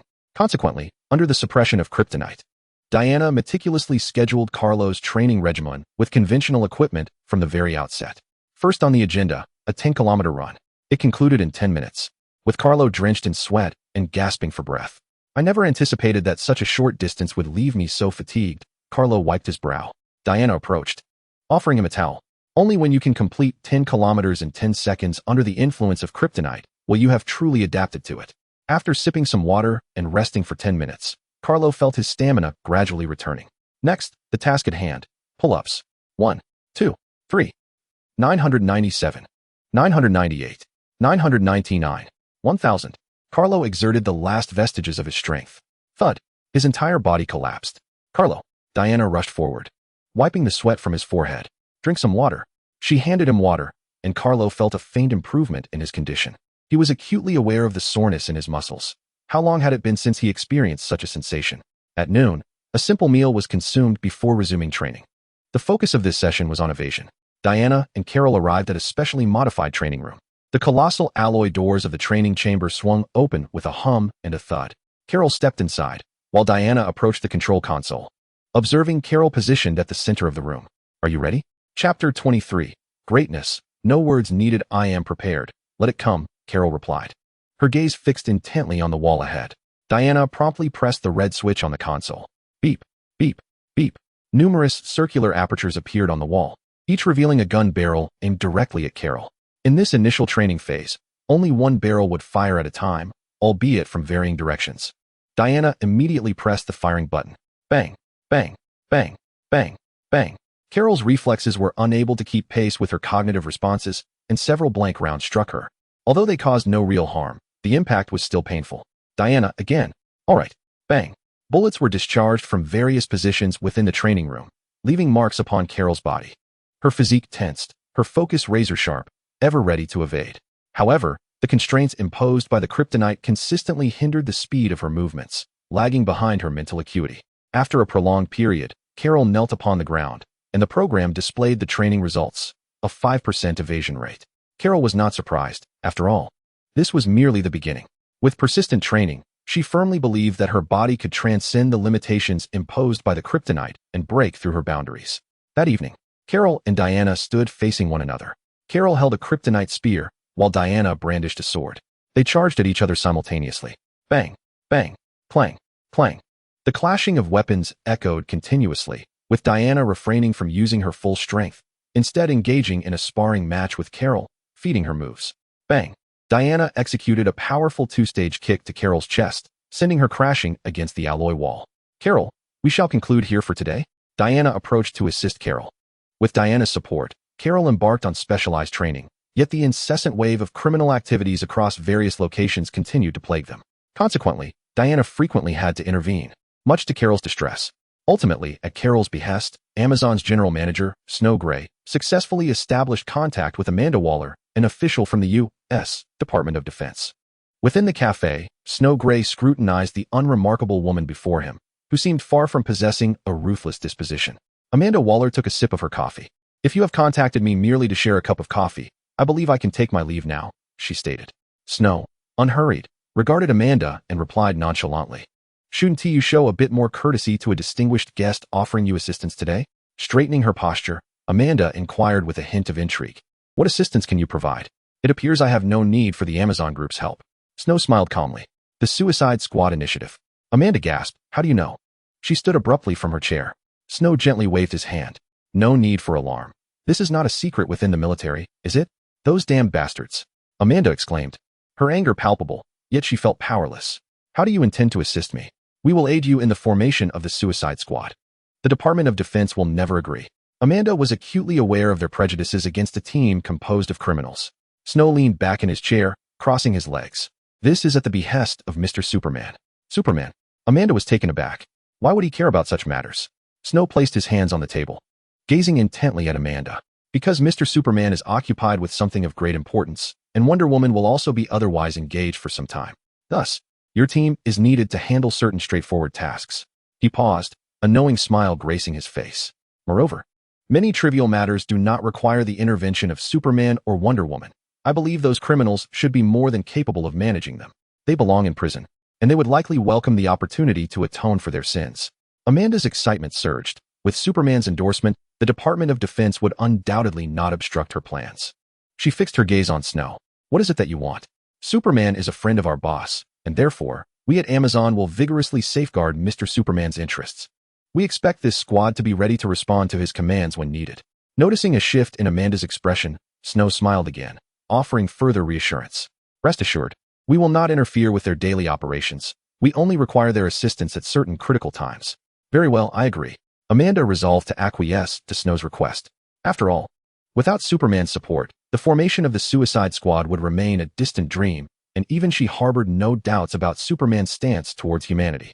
In this era of advanced networking, Superman has become a symbol of justice, goodness, and hope, with a vast fan base that can swiftly translate into a formidable advantage in public opinion. The two officially solidified their collaboration at the cafe, marking the commencement of the Suicide Squad's formation. Meanwhile, at the Planet Daily, editor Perry White was engrossed in a manuscript submitted by an intern, astonished by its content. Superman, the deity of justice, a champion of righteousness. After perusing the piece for half an hour, Perry paused. The title alone was striking, and the article meticulously crafted an image of Superman draped in the mantle of legitimate justice. The central theme articulated that all of Superman's actions were for the Earth, deeply rooted in the survival of humanity. He represented the interests of all mankind, deserving neither slander nor defamation. It was nothing short of a deification scheme. Perry cast a meaningful glance at the young writer, recognizing that once this article was published, the intern would achieve sudden fame. The Amazon Group would undoubtedly reward him handsomely. Although he was unaware of the specifics of the relationship between the group's owner and Superman, whispers suggested that Superman had once saved the owner's life, establishing a close friendship. Once this article saw the light of day, it would undoubtedly provoke a global uproar. For in a world imbued with superhuman powers, there exists a pressing need for superheroes, and this article perfectly sculpted the imposing image of Superman as a paragon of justice. This piece was destined for success, with Superman's colossal fanbase serving as his most fervent supporters. Young man, you are fortunate. I shall forward this article to the group's general manager. Trust me, you have captured the boss's attention. Prepare for promotion and a salary increase. At that moment, the refined young man, Mike Jason was taken aback. As a fervent admirer of Superman, he had merely composed a report about his idol, and it had garnered the editor's approval? Was it truly that simple? Did none of the numerous reporters at the Planet Daily possess the art of flattery? Chapter 24. The Suicide Squad. Once this report is published, it is certain to stir public discourse. Perry White promptly sent the article to the inbox of the group's general manager, Snow Gray, who was currently occupied with work, aiming to establish an automobile production line in East Asia to expand the Amazon Group's automotive business into the Asian market. Suddenly, he noticed an email from the editor of the Planet Daily. As one of the media companies most cherished by Kal-El, Snow frequently engaged with the editor-in-chief of the Planet Daily. Without a moment's hesitation, he opened the email and discovered an article. Half an hour later, excitement surged through him, veins standing out upon his forehead. This article would serve as the most formidable shield for his boss. Snow promptly retrieved his phone and dialed Perry White. Perry, who authored that article? Before the other party could respond, Snow eagerly inquired. It was penned by a new intern, Mike Jason, an exceptionally talented young man. I do not concern myself with his intern status. From tomorrow onward, appoint him as the editor of the Superman column. Perry White, feeling no discontent, recognized the young man's promising future upon reading the article. Very well, I shall make the arrangements immediately. After hanging up, Perry summoned intern Mike Jason to his office. At that moment, the wheels of fate began to turn. When he emerged from the office, he had become the editor of the Superman column for the Planet Daily, a subsidiary of Amazon Group, with a provisional annual salary of $200,000. Moreover, he received a commitment from editor-in-chief Perry White that should he successfully amplify the column's influence, the group's owner would further enhance his remuneration. Unbeknownst to him, Mike Jason exited the editor's office, wholly taken by surprise. Yet, he genuinely relished this role, promoting his idol while earning a living. Indeed, the following day, the Planet Daily achieved remarkable success, with the Superman column igniting fervent discussions among the public. Were these opinions too absolute? Who could guarantee that Superman would perpetually stand on the side of humanity? Where were you when Superman saved the world? I merely offered an objective assessment. You are but a mere hair on Superman's leg, reduced to slandering from the shadows. Meanwhile, at the bottom of the lake at Wayne Manor, in the Batcave, Bruce Wayne trained vigorously, sweat pouring down his face. With tires strapped to his back, his muscles bulged as he exerted himself to pull his body upward. Master Wayne, I believe you should take a look at this newspaper, Alfred offered, presenting a copy of the Planet Daily. Bruce paused his workout, unbinding the tires, and gazed at the newspaper, lost in contemplation. These people are utterly deranged. They are cloaking Superman in a veneer of legitimacy. They have no idea what may transpire should such power spiral out of control. Alfred, however, remained unfazed. Master Wayne, for now, Superman is still humanity's superhero. He ought not to be regarded as a hypothetical adversary. He glanced at the newspaper resting on the table. The newspaper's claims are excessively exaggerated, likely the work of some fervent admirers of Mr. Superman. However, there are far more rational individuals in this world. If he truly garners the support of the majority, then he embodies justice. Bruce nodded silently in agreement. Yet, we cannot gamble the fate of humanity on whether Superman and Blue Superman's hearts are resolute in their sense of justice. After speaking, he turned away and immersed himself once more in his intense training. Time passed slowly. Another deep night enveloped Gotham City, where the roar of automobiles echoed through the streets. The Joker and Harley Quinn were engaged in a frenzied car chase. Suddenly, a black Batmobile surged forth with a furious roar. Amanda Waller successfully garnered support and resubmitted her plan to form the Suicide Squad to the Department of Defense. In the familiar conference room, officials took their seats once again. Amanda Waller redistributed the proposal, proclaiming, "I suggest we proceed with the formation of the Suicide Squad. It goes without saying that since Superman is also inclined towards this, we shall endorse your plan." A general regarded Amanda with seriousness. "However, you would do well to keep your circus of misfits in line, ensuring they carry out their tasks without causing trouble for Superman and his allies." Amanda brushed aside his words. After all, even if those criminals were activated, she would implant nanobombs within them. Attempting to escape would be futile. On an isolated island in Gotham Bay stood a heavily fortified prison, housing the city's most hardened criminals. Among them were Deadshot, captured by Batman; Harley Quinn, the Joker's accomplice; Killer Croc, with his penchant for raw flesh; and Captain Boomerang, apprehended by Barry Allen. Firefly, the formidable Big Pineapple, was also among the inmates. Amanda Waller entered the prison, escorted by guards, her gaze fixating on Deadshot and Harley Quinn in their cells, a cold smirk curling at the corners of her lips. "Bring them to me. I wish to have a word." Within Superman's estate, Carlo was bound by heavy tires, strenuously pulling on a bar. Sweat cascaded down the defined contours of his muscles, adding an alluring sheen to his robust physique. Was that report published at your behest? Snow nodded beside him. I believe that article could enhance the boss's reputation, garnering him greater public support. Carlo did not cease his exertions. There are still many clear-headed individuals in this world. No matter how noble the rhetoric may sound, it ultimately depends on your actions. Yet, public opinion is indeed crucial, as it could spare the boss considerable trouble. Carlo acquiesced, suddenly recalling that he had not been in contact with Clark for quite some time. What has Clark been up to lately? Snow hesitated for a moment. He currently appears to be working as an ordinary journalist at the Planet Daily, occasionally handling unexpected incidents. Carol wiped the sweat from his brow with a towel. I offered him a lucrative, leisurely position as a corporate consultant, yet he chose to report for the Planet Daily. Snow chuckled. Those who are infatuated often become quite irrational. Carol shook his head. Clark, you remain so love-struck. It would be wiser to dedicate more time to training and enhancing your strength. This is utterly imprudent. Boss, I've recently received news that in appreciation for the contributions you and Blue Marvel have made to the protection of humanity, the government has decided to erect a statue for you in Central Square. Let them have their way with that. Additionally, Amanda Waller has commenced the formation of a suicide squad, which the Department of Defense has designated as Task Force X. The provisional members include Deadshot Floyd Lawton, Harley Quinn, Killer Croc Waylon Jones, Captain Boomerang Digger Harkness, El Diablo Chato Santana, the Female Ninja, and Enchantress June Moon, with Colonel Flagg appointed to lead the squad. Indeed, although their abilities may be lacking, they should suffice to handle typical criminal activities. However, Snow harbored reservations.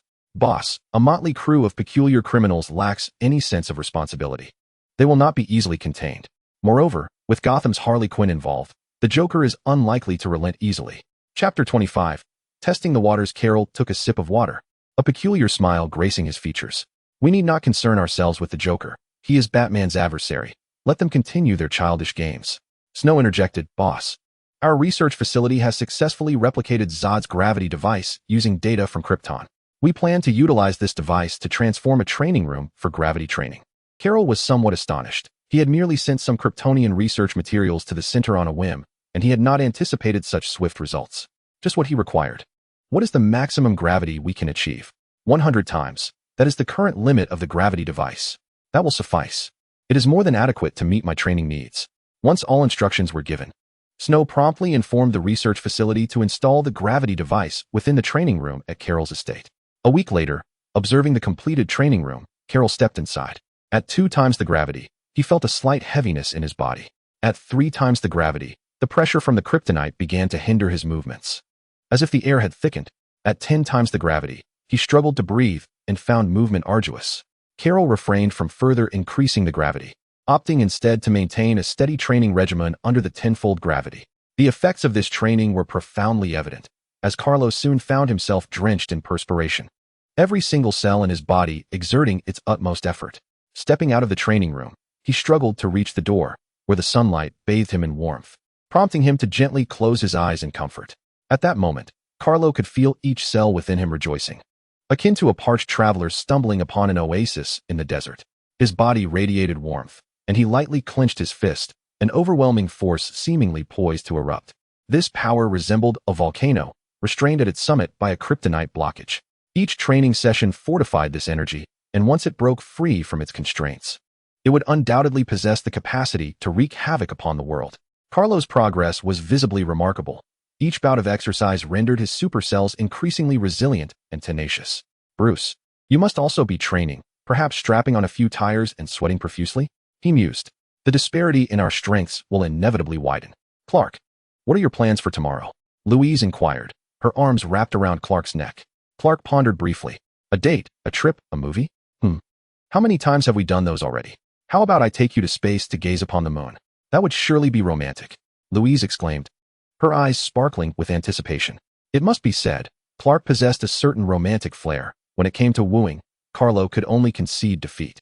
After all, it was Diana who had initially taken Carlo's hand, rendering him the passive participant. At this juncture, Louise interjected, the recent article about Superman has stirred quite a buzz. Yet he seems to have been absent from the public eye for quite some time. Clark nodded in acknowledgement. Though the article may have exaggerated somewhat, I have faith in him. He will never stray from the path of justice. Louise teased him. Is it because of the new car and house your cousin gifted you? Clark did not deny it. He truly is very kind to me. After all, he is my only family on Krypton. What has he been up to lately? Many citizens are eager for his response to that article. Diana mentioned he is undergoing intensive training. Intensive training? Sunbathing, perhaps? Clark remained silent. Meanwhile, in LexCorp, Luther's office. A resounding crash echoed as the office door was violently flung open, and a tall figure cloaked in a cape strode in. Who are you? Luther inquired, astonished and perplexed. I am aware that you have been gathering information on Kryptonians, harboring a profound malevolence towards Superman. Luther chuckled. Sir, what jest is this? They are the heroes of humanity. I know you wish to eliminate them. I can assist you. The man's voice was somewhat husky. Luther composed himself, suppressing his astonishment. I am not mad, nor do I wish to oppose Superman. I am a Kryptonian, a subordinate of General Zod.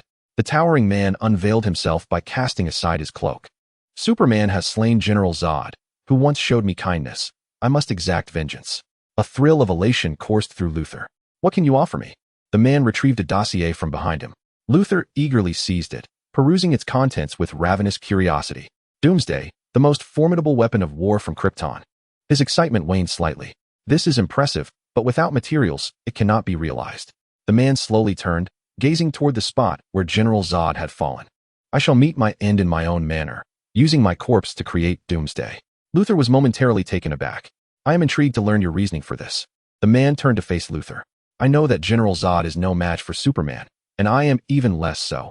Only Doomsday holds the power to vanquish them, to annihilate them entirely.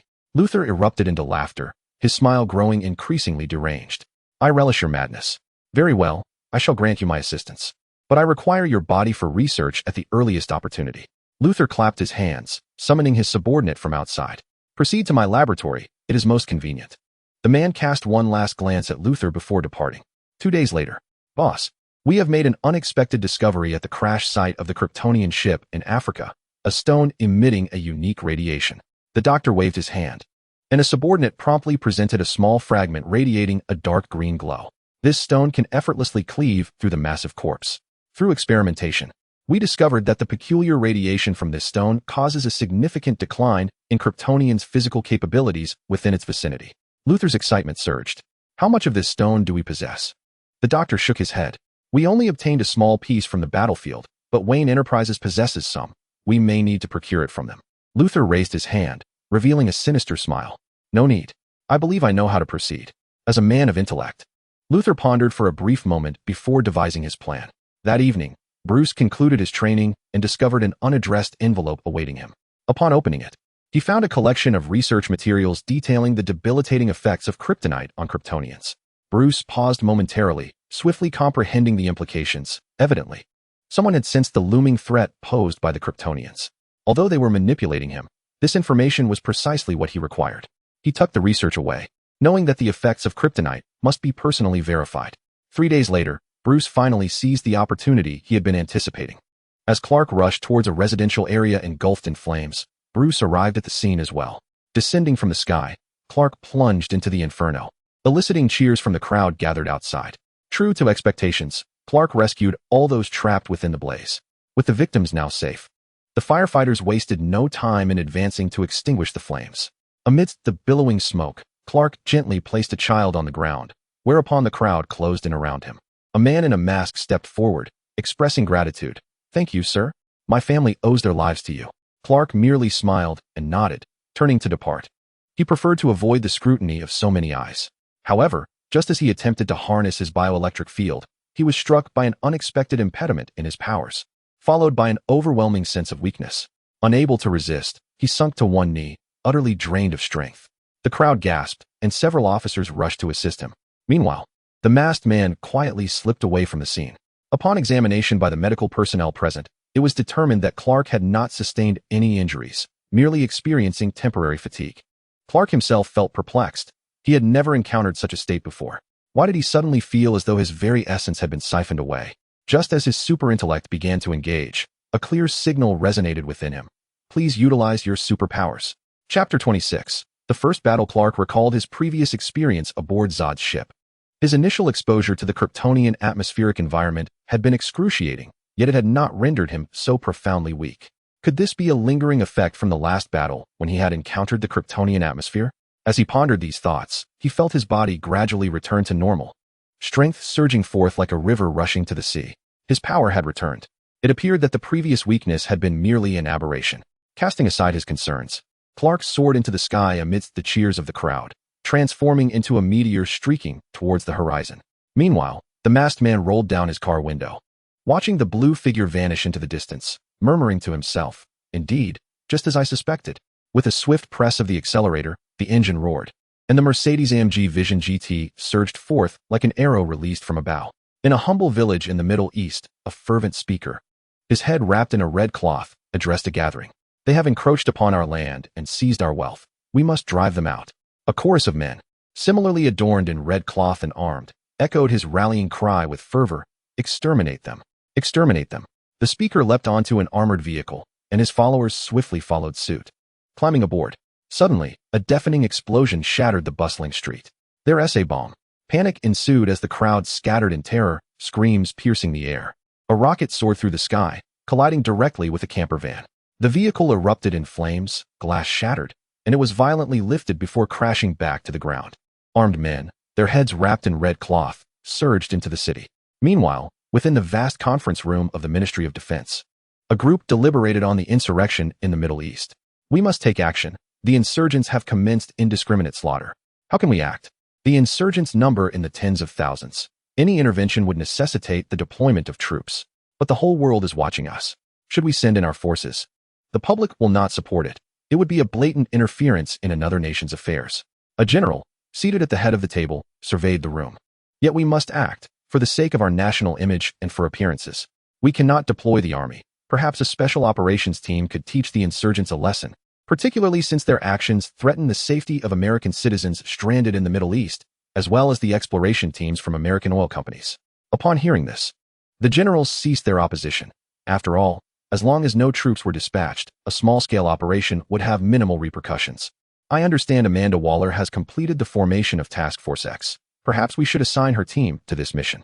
The value of American soldiers' lives is paramount, and the lives of a group of criminals are evidently not included in that consideration. I concur with the deployment of Task Force X to the Middle East." The room exchanged glances, and no one voiced dissent. After all, the lives of criminals held little worth to them. In Angola's prison in Louisiana, Amanda Waller observed a group of exceptional individuals before her. "Your mission lies in the Middle East. I require you to eliminate the leader of the insurgents to stabilize the situation in the region." Harley Quinn paused mid-motion as she changed her pants and turned to Amanda. "Are we to engage in battle with the military? How exhilarating." The Captain Boomerang, momentarily distracted by Harley's antics, was suddenly filled with indignation upon realizing the gravity of the situation. "You cannot be serious about pitting us against their forces. This must be a jest. I have a life to live and do not wish to meet my demise prematurely." Amanda Waller, devoid of compassion, retorted, "This is non-negotiable. You must complete this mission." However, she followed her stern words with a sweetened deal. "Successfully fulfilling this task could reduce your sentences by 10 years, or you may propose reasonable requests." Deadshot cast a glance at Amanda, securing his weapon before approaching her. "I demand full custody of my daughter and assurance that she receives the finest education. Should her grades falter, and she is unable to gain admission to a prestigious institution on her own merits, I require your covert assistance in this matter. I expect these assurances in writing." Amanda nodded in agreement, finding his requests reasonable. The members of the Suicide Squad ceased their arguments and presented their own demands in exchange. "You will be led by Colonel Flagg. Should anything happen to him, your fates will be sealed." The group murmured their concerns. "We also need to protect an ordinary person."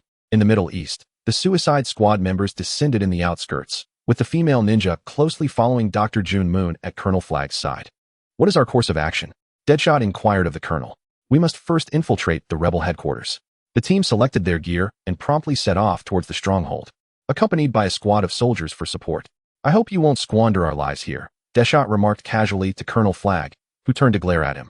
"I am solely focused on completing this mission. If you wish to survive, assist me in swiftly eliminating the rebel leader. And you, Executioner, do you truly care for their lives?" Deadshot paused momentarily. "We all do. We are not the same. I am a soldier. You are merely a hired killer." Deadshot was momentarily silenced by Flagg's words, and he ceased to argue further. Unbeknownst to them, they had already entered the city, where the remnants of devastation lay in abundance, alongside the bodies of soldiers and civilians. The flames of war raged fiercely, and smoke billowed into the sky, casting a somber shadow over the landscape. "My goodness, These people are utterly deranged. They are war criminals, while you are the criminals of peacetime, Colonel Flagg remarked, his words sharp as ever, yet no one paid him heed. As dusk descended, Freya led his entourage closer to the rebel headquarters. Halt! Who are you? A squad of soldiers confronted the eccentrically dressed group. Fire! At Freya's command. Deathshot swiftly raised his rifle and aimed at the encroaching soldiers, pulling the trigger. Bang! Bang! Bang! The sound of gunfire echoed, and several soldiers fell, their heads exploding. Simultaneously, Harley Quinn brandished a rocket launcher from behind, her maniacal laughter filling the air. Enjoy this. Whoosh. Boom. An explosion followed, taking out more soldiers. Captain Boomerang, sheltered behind Killer Croc, unleashed his boomerang, leaving a crimson trail across the necks of 2 rebel soldiers. The Firestarter, Big Pineapple, and Joan Mune merely observed without engaging. Freya and the assault team also opened fire, the rebel soldiers having no means of resistance, swiftly obliterated. Why aren't you joining in? Captain Boomerang inquired. Glancing at the aloof Firestarter, Big Pineapple, the Firestarter remained silent, choosing to walk away. Do not provoke him, unless you wish to become a roast, Freya kindly cautioned, though perhaps his tone was too grave for Captain Boomerang to appreciate. The recent commotion must have drawn the rebels' attention. We need to hasten our approach to the headquarters and eliminate their leader. Colonel Freya turned to his team. It shall be quite chaotic. I relish it, Harley Quinn declared, hoisting the rocket launcher onto her shoulder, her eyes alight with excitement. Chapter 27. The which appears Colonel Freya was far less optimistic and not as deranged as this band of criminals. He promptly urged his group to accelerate toward the location of the rebel headquarters. Meanwhile, within a heavily fortified building, the brightly lit hall was alive with activity as the rebel leader, David, plotted the offensive for the following day. General, a group of unidentified individuals has invaded the city. They have slain one of our squads. David immediately turned, the scar on his face lending him a more bloodthirsty visage. Eliminate them. Yes, General. Freya, with his team, had approached the rebel headquarters, encountering several small contingents of rebels along the way. However, with the cooperation of the Suicide Squad and the assault team, they ultimately triumphed over the rebels. Not far ahead lay the headquarters. Pausing to gaze at the distant building, Freya contemplated, how shall we proceed?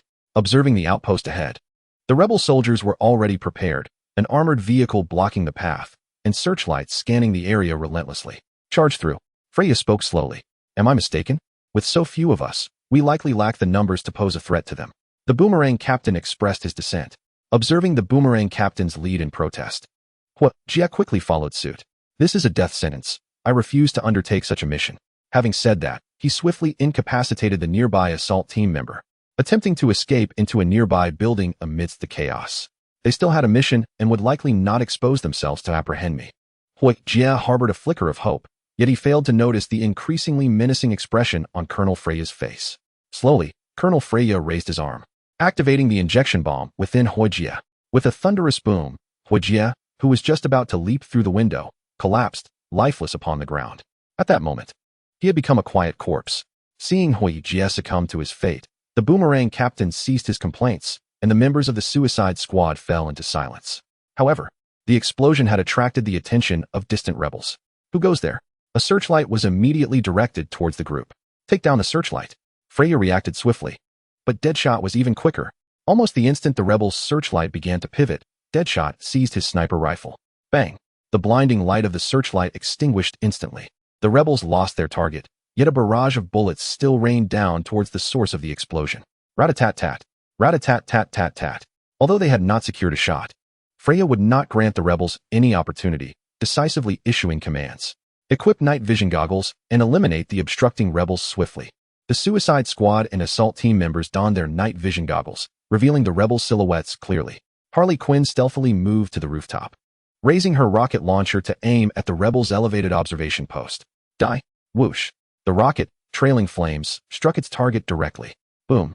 A thunderous explosion ensued, and several rebel bodies tumbled from the narrow observation post. Over there! Rat-a-tat-tat! Caution! The Firestarter, Big Pineapple, immediately tackled Harley Quinn, yet the clown girl displayed no fear. She glanced at the hand pressing against her waist, teasingly looking at Big Pineapple. Do you like my waist? I could let you feel it secretly, but don't let the Joker know, or he will end you. Big Pineapple, taken aback by the deranged woman, silently withdrew his hand, avoiding further eye contact with Harley Quinn. Harley Quinn watched expressionlessly as Big Daddy walked away, pouting her lips in disdain. How dreadfully mundane. The Joker is far more intriguing. The battlefield still raged with chaos. The rebels unable to locate the suicide squad and left to infer their position from exposed fire points. The assault team, led by Freya, unleashed a ferocious barrage. Their aim impeccable, inflicting significant casualties upon the insurgents. Suddenly, 2 flares were launched into the sky, illuminating the entire battlefield, transforming the pitch-black night into a brilliant day. "Take cover," Freya bellowed, already crouched behind a barricade. Rat-a-tat-tat. A chorus of screams erupted as the rebels unleashed their firepower, machine guns spraying bullets, catching several members of the assault team off guard, blood blossoming on their chests. Captain Boomerang had not had the opportunity to engage in the recent skirmish, thus evading this wave of rebel fire. Deadshot, with his remarkable reflexes, managed to evade the onslaught, while Big Daddy remained steadfast behind cover. However, Harley Quinn seemed to possess an uncanny luck, as bullets grazed her hair, whizzing past her. Ugh! A roar echoed as Killer Croc angrily lifted a massive boulder to shield himself. Bullets ricocheted off the stone, sending shards flying. He was hit. Harley Quinn observed Killer Croc collapse behind the boulder, blood seeping from his wounds. Big Daddy's expression remained largely unchanged. He would not perish. His vitality was formidable. Watching Killer Croc's agonized cries, Harley Quinn hesitated. What is he experiencing? Big Daddy leaned against the wall. He would not die. He would merely endure pain. Harley Quinn placed a hand to her forehead. I thought I was about to lose a comrade. Instead, it appears I was squandering my emotions. Big Daddy, this woman is utterly deranged. The rebels, taking full advantage of the illumination, unleashed their firepower effectively. Freya and his team found themselves overwhelmed, unable to lift their heads. Watch out, Deadshot shouted, as Freya spotted a rocket hurtling towards his position. Instinct compelled him to dive into a nearby corner. Boom. A deafening explosion tore through the barricade, debris scattering in all directions. Freya raised his head, his face now stained with blood. Boom. Boom. Several more explosions erupted, sending a few assault team members flying with agonized cries. Dr. Joan Myun. Freya crawled backward through the dense hail of bullets, reaching the safety of the low wall behind which Dr. Joan Myun was tightly concealed. He gently caressed Dr. Joan Myun's startled visage. Let her out. That way. Those people cannot harm you. Dr. Joan Myun shook her head, but Frege resolutely called out, which, instantly, Dr. Joan Myun's eyes transformed in hue, as 5 fingers silently slipped through her own, suddenly turning over. A palm exuding an aura of darkness enveloped Joan Myun's pristine hand. When the crowd glanced back, Dr. Joan Myun had vanished, replaced by a terrifying witch. The enchantress surveyed her surroundings before fixing her gaze intently upon Frege. What is that? Is it Dr. Joan Myun? The Harlequin stared blankly at the woman who resembled a demon from a horror film. No one responded to her, yet she swiftly unraveled her confusion. Enchantress, go deal with those enemies. The witch cast a terrifying glance over the crowd, then abruptly transformed into a wisp of black smoke, disappearing before their eyes. A scream echoed from a distance, the cries of rebel soldiers prompting the crowd to turn in alarm. The enchantress had now appeared among the rebel soldiers, unleashing a merciless rampage. Chapter 28, Return. Her figure weaved through the ranks of rebels, dispatching soldiers with a mere flick of her hand. She occasionally morphed into a wisp of black smoke, darting amongst the rebel fighters. Kill her. She is a demon. Panic ensued among the rebel soldiers, who could scarcely fathom the emergence of such an indomitable fiend. Countless gun barrels were aimed at the enchantress, a torrential hail of bullets unleashed. Once more, the enchantress transformed into a wisp of black smoke, evading the onslaught, while the rebels' bullets found their mark upon their own comrades. The crowd collapsed in chaos, effectively alleviating the pressure on the suicide squad and Frege. Bring out the tanks, blow them to smithereens. Witnessing the heavy losses among his soldiers, Commander David issued his orders in fury. Yes, General. The aide promptly turned to relay the command. At that moment, Frege had already led the suicide squad and assault team into the breach created by the enchantress. With her magical assistance, they successfully dismantled the rebel forces blocking their path. Just as they stepped into David's rebel headquarters, the roar of machinery resonated. Stop! Frege raised his palm in signal, observing the distant silhouettes shrouded in smoke. As they drew nearer, flickers of fire suddenly erupted. Tanks! Boom! Several assault team members were obliterated in an explosion, and as Frege rose, he caught the scent of blood thick in the air. He inhaled deeply, gazing at the tank firing in the distance, then turned to look at his assault team. Are you not going to make your move? At this moment, Deadshot and Harley Quinn began to seek cover from the tank's ferocious firepower. Brother, you've been feigning indifference since the mission began, hoping I would recognize your abilities. Otherwise, I shall let you experience the might of my boomerang. As the boomerang captain spoke, He launched a projectile at the tank, yet no matter how elegantly the boomerang traced its arc, it merely left a few sparks upon the tank's surface. What if I lose control? The pyromancer, Big Pineapple, expressed concern about inadvertently harming his teammates. Deadshot dispatched a revealing enemy soldier with a single shot. Then our odds would greatly improve. If you do not act soon, we shall be crushed into oblivion by the tank before you can incinerate us. No longer hesitating, Big Pineapple extended his hands towards the tank, unleashing a torrent of searing flames. The fire surged forth, engulfing the massive iron beast in an instant, with faint screams echoing from within. Observing this, Freg immediately advanced to provide cover for the suicide squad. With renewed vigor, the pyromancer transformed into a towering figure of fire, now unafraid of conventional weaponry. Seizing the moment while he still had strength, he charged ahead, clearing a path for the suicide squad, leaving scorched earth in his wake. With the pyromancer's assistance, they overcame numerous obstacles, reaching the command building of the rebels. What sound is that? It's the sound of helicopters. Freg quickly realized that the rebel leader, David, was attempting to flee. Go and eliminate him. The enchantress regarded Freg with dissatisfaction. I have no heart. My magical powers require restoration, unless you can return my heart to me. The witch approached Freg slowly, whispering in his ear like a devil's temptation. Return my heart, and I shall vacate the body of Dr. Joan Mon. Freg's pupils constricted as he watched the witch smirk and depart. As the dark smoke dissipated, the witch transformed back into Dr. Joan Mon. Big Pineapple, quickly seal the entire building with fire. Big Pineapple, his expression devoid of emotion, glanced at Freg, his form flickering erratically. In an instant, he reverted to his human state. I have exhausted my energy. The helicopter had already taken off from the rooftop, the whirring of its blades resonating loudly. Deadshot, can you hit David inside the helicopter? I am not one of those superhuman deviants. I require a shooting angle, and there is no passage in the helicopter that could allow bullets to ricochet into the cabin. Deadshot gazed at Freg with a look of incredulity. At that moment, a woman's voice resonated. Have you forgotten about me? The crowd turned to see Harley Quinn, who had hoisted a grenade launcher onto her shoulder. The massive barrel aimed directly at the helicopter. As her finger gently curled, a grenade soared straight toward the helicopter, which was retreating from the battlefield. No. Boom. A thunderous explosion echoed through the night sky, and Harley Quinn instantly sprang up with excitement. Oh my goodness, that was utterly spectacular. The helicopter's tail was successfully obliterated by the grenade launcher, and the fuselage spiraled, spewing black smoke as it careened toward a nearby building. Boom. Another resounding explosion illuminated the night, akin to sunlight piercing through darkness, heralding the dawn. In short, David was finally dead.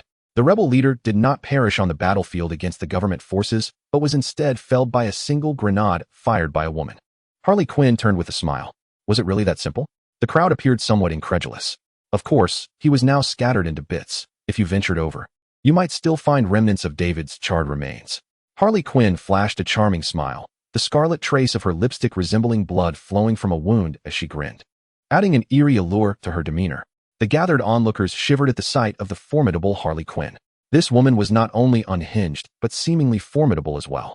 I vowed never to doubt her combat prowess again. She was not merely insane, but also powerful, even somewhat captivating. Captain Boomerang discreetly approached Deadshot and Big Pineapple, muttering, "Do not provoke her, otherwise your demise will be most unpleasant." Deadshot regarded Captain Boomerang's warning with a nod of understanding.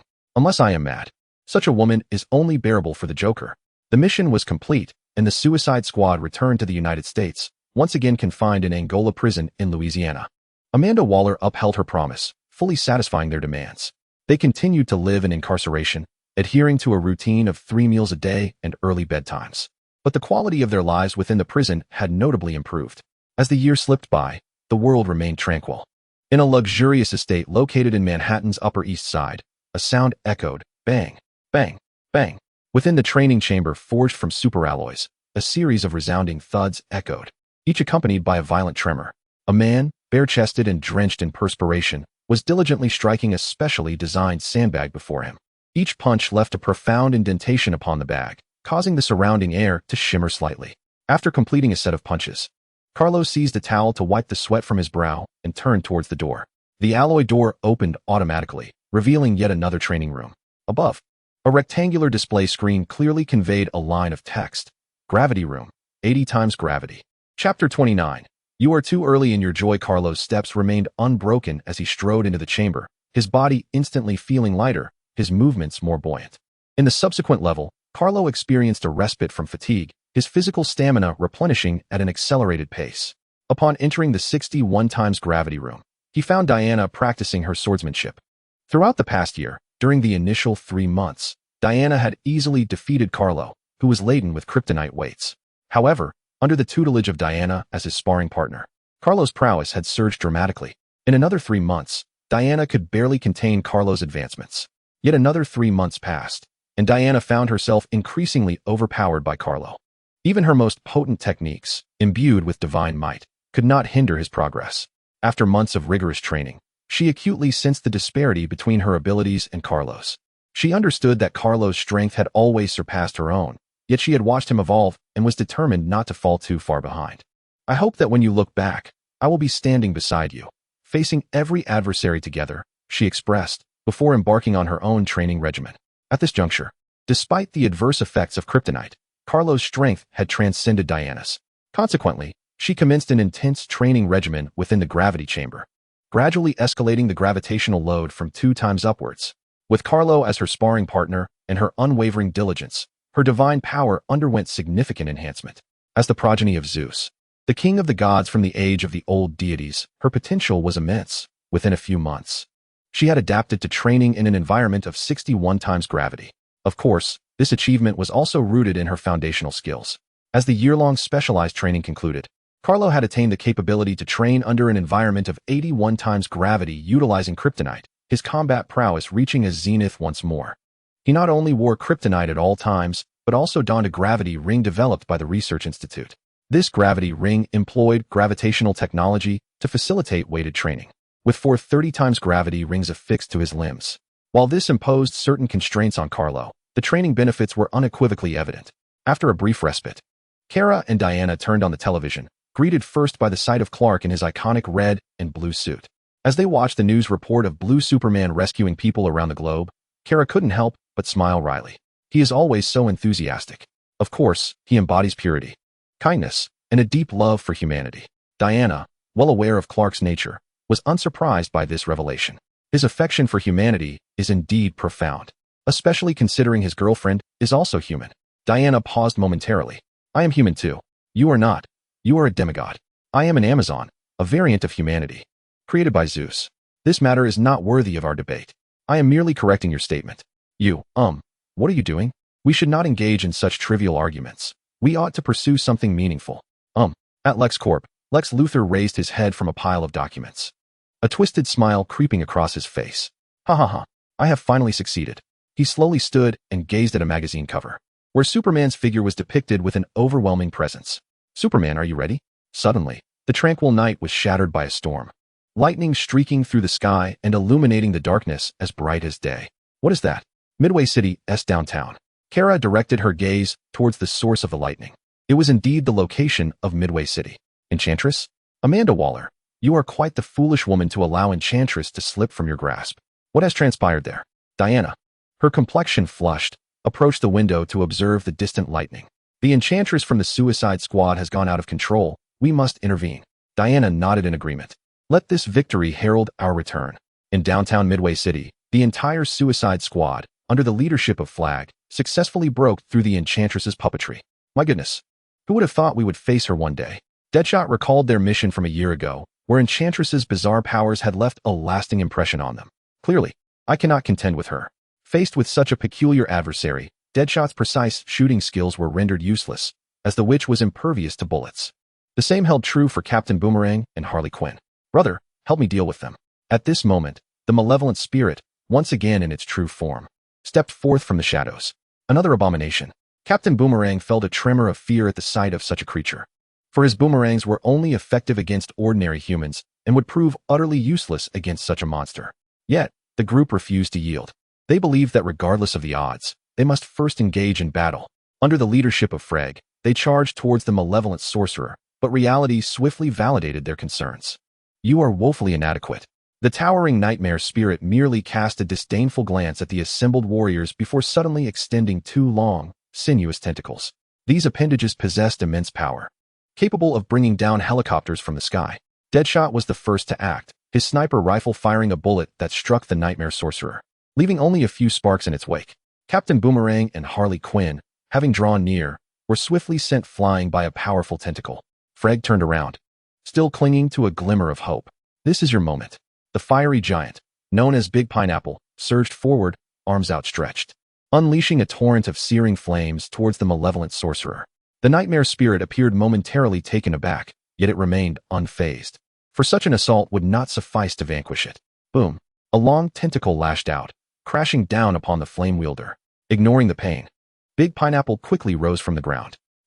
He released the seal on his powers, and in an instant, his entire being was engulfed in flames, transforming him into a towering giant composed of fire. Let us engage in a proper duel. The flame wielder fully ignited, taking on the form of a fire giant. He clashed with the nightmare spirit in a fierce melee. The Suicide Squad found a brief respite. Harley Quinn, intrigued by the alluring witch, wondered what she was up to. Surely, she was conjuring some dreadful dark magic. The battle between the flame wielder and the nightmare spirit raged on, each exchanging blows in a manner reminiscent of a street brawl. Though their combat lacked finesse and elegance, the shattered ground surrounding them bore testament to their formidable destructive power. This was the flame wielder's own struggle. The others could not intervene. They could only provide support from the periphery of the battlefield. Is the bomb properly set? It has been installed. But the nightmare's position has moved beyond the bomb's optimal kill zone. A voice crackled in Freg's earpiece, leaving him deeply disappointed by this outcome. A cry of agony pierced the air as the flames enveloping Big Pineapple flickered erratically, while his fully ignited state enhanced his combat prowess. It also significantly increased his energy consumption. The fire seed has regained its human form, while the nightmarish evil spirit clutches tightly at his throat. The enchantress has successfully unleashed her apocalyptic magic, unleashing a tempest of lightning that ravages the land, obliterating everything in its path. Crack! Join us, or you shall all perish. The enchantress cackles madly, as if victory is already within her grasp. In the face of this terrifying doomsday crisis, Freya and his companions sink into despair. You celebrate too soon. A stranger's voice suddenly resonates above the battlefield. Chapter 30, Superman vs. the Nightmarish Evil Spirit. Who is it? The enchantress gazes upward toward the source of the voice, and Freya and his companions follow suit. Two figures stand silently in the sky. One is clad in a black battle suit, his cape billowing gently in the wind, exuding an overwhelming aura of authority. The emblem on his chest silently reveals his identity. Superman. This man is formidable.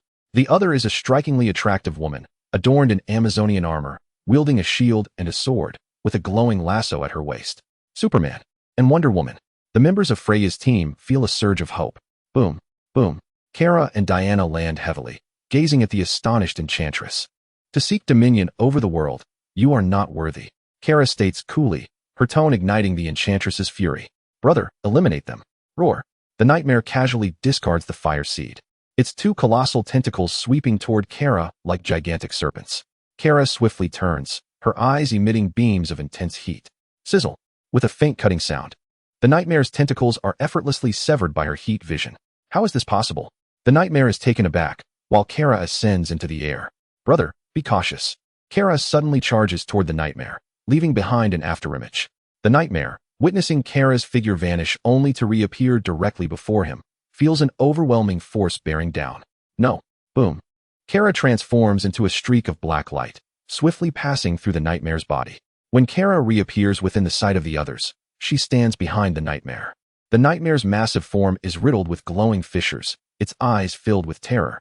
Brother. Boom. With a resounding explosion, the nightmare is reduced to mere fragments. The enchanting witch gazed at Carlo with a look brimming with resentment. Yet, wary of his formidable strength, she refrained from any rash actions. Is this truly the powerful man? Indeed, he exudes a certain allure. The Harlequin emitted an erotic laugh, to which Carlo cast her a disdainful glance, offering little attention. Leave her to me.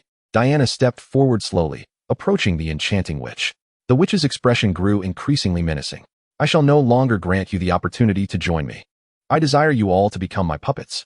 Upon uttering this, she instantly transformed into a cloud of black smoke, reappearing behind Diana. 5 inky fingers reaching out to seize her. Bang! With a dull thud, Diana intercepted the witch's arm. In terms of combat, you are sorely lacking, Diana proclaimed, delivering a swift kick. Boom. The enchanting witch was sent flying, crashing several dozen meters away. She fell to the ground, clutching her chest, her eyes filled with intense indignation. If that is the case, then taste my magic. With that, She immediately pointed at Diana, a flurry of lightning bolts striking towards her. Bang, bang, bang, bang, bang. Without hesitation, Diana blocked the oncoming bolts with her forearms, deflecting them onto her bracers, not granting me enchanting which another moment. She moved as if fast-forwarded, appearing instantly before the witch. Do not kill her, she is human. Destroy her heart instead. In a moment of urgency, Freya hastily warned Diana, fearing she might behead the enchanting witch with a single stroke. Almost as soon as Freya's words were uttered, Diana halted, her sword poised at the witch's neck. Just as Freya finished speaking, Diana's wrist twisted, altering her trajectory, the long sword piercing straight into the witch's heart. Squelch! Diana withdrew her blade, the enchanting witch clutching her chest in agony. Ah! The witch's wails gradually faded, her body becoming still. Joan! Freya rushed forward, as Dr. Joan Mune stretched out a hand to tear away the dark skin of her face, revealing her true visage. At last, liberation. Freya embraced his beloved tightly, while the Harlequin approached Carlo, who stood quietly by. Hey, Mr. Superman, I'm your fan. Could you please sign something for me? Carlo turned to the eccentric figure, offering a smile that remained courteous.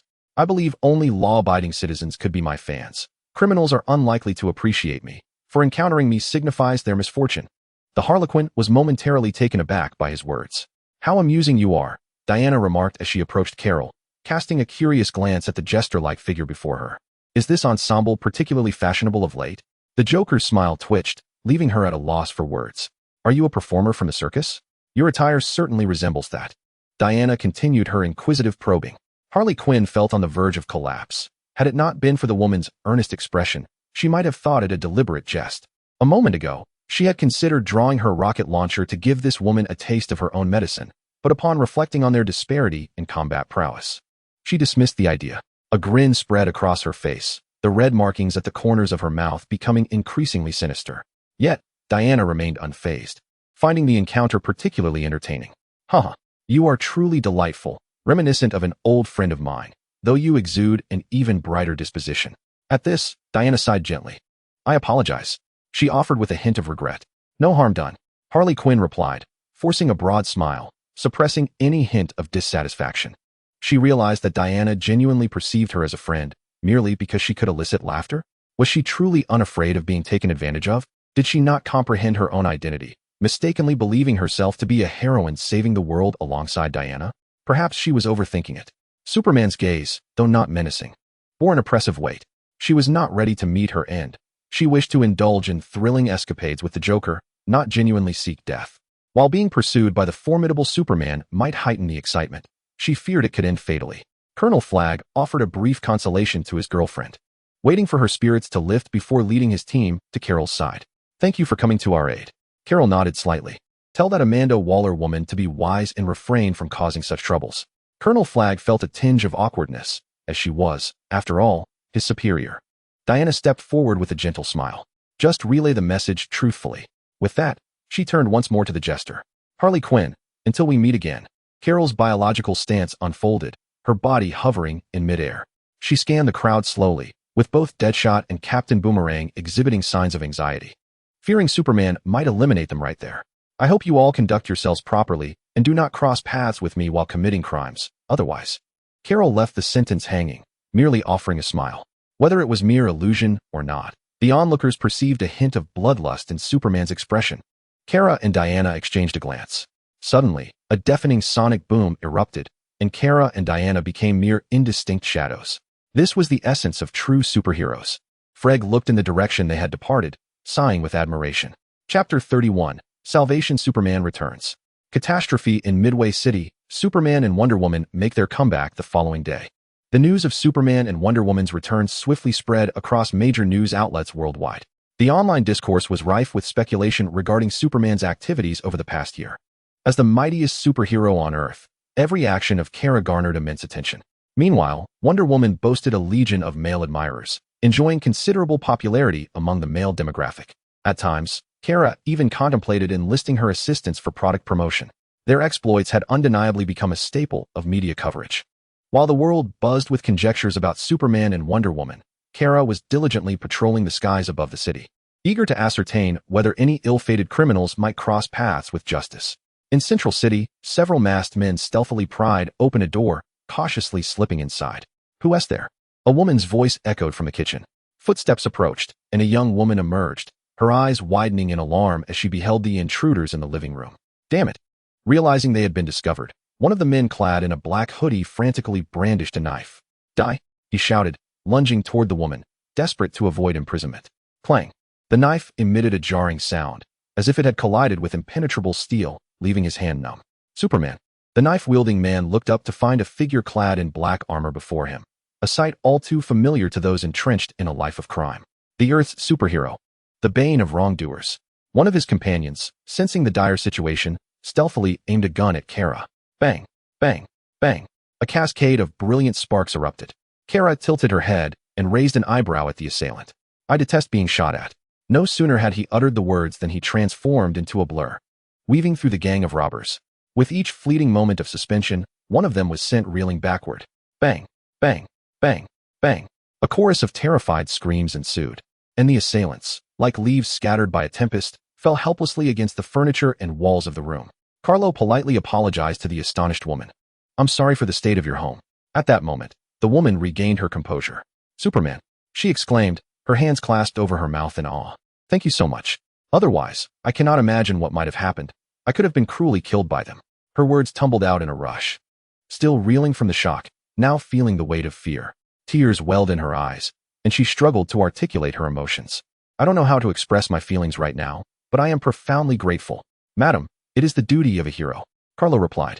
Moreover, your home requires a male protector. The woman's tears ceased, her cheeks flushed as if kissed by the dawn, her gaze sparkling with anticipation as she looked at Carlo. It seemed the beautiful woman had misunderstood his intention.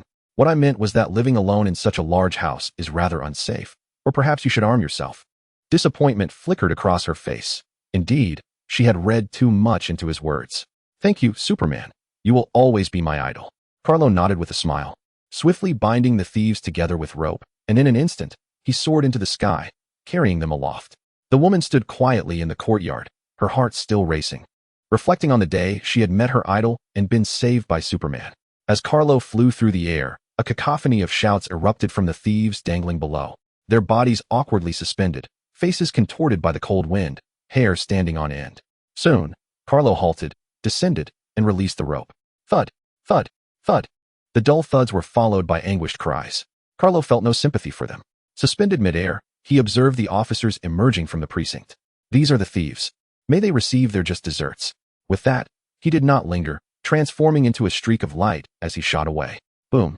The sound of a sonic boom echoed as Carlo vanished into the horizon. Several officers glanced at the trembling men bound on the ground, intending to assist them, only to realize they were too weak to stand. You are fortunate to have encountered Superman while committing a crime. We are also his fans, but we have never had such close contact with him. The thieves, on the verge of tears, lamented their misfortune at crossing paths with Superman. In May, a fire broke out in a residential area of Los Angeles. The streets were inundated with fire trucks and law enforcement officers maintaining order, while a throng of onlookers gathered outside. The situation was dire.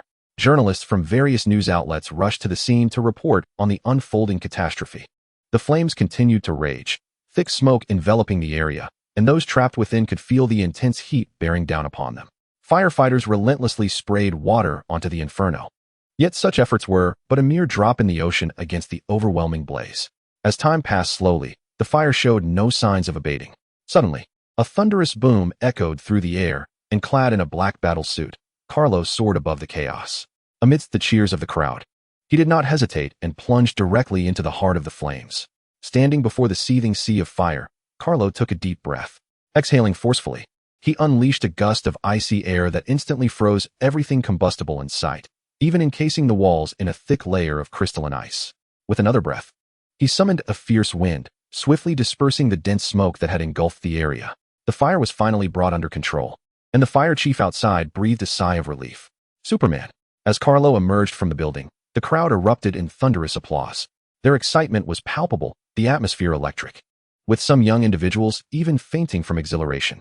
Such fervor rivaled that of a Michael Jackson concert. Carlo acknowledged the crowd below with a nod. With a resounding whoosh, a gust of air kicked up dust, and Carlo ascended into the sky. In June, an airliner encountered mechanical failure amid a thunderstorm, plummeting towards New York City. As the burning tail of the aircraft appeared in the sky, chaos erupted throughout the city, with people fleeing in panic. What was that? someone spotted the descending plane rising back into the air. It's Superman. A young, beautiful girl excitedly pointed at the figure beneath the aircraft. What? Superman? Where is he? Let me see. Upon hearing the girl's cries, the crowd ceased their chaos, now actively searching for the hero's silhouette. At that moment, Kal-El was positioned beneath the aircraft, enveloping it in a protective biofield, effortlessly lifting the falling plane. The aircraft once again regained altitude, gradually descending towards the airport, where the crowd, upon sighting Superman, rushed to gather around him. Superman, I love you.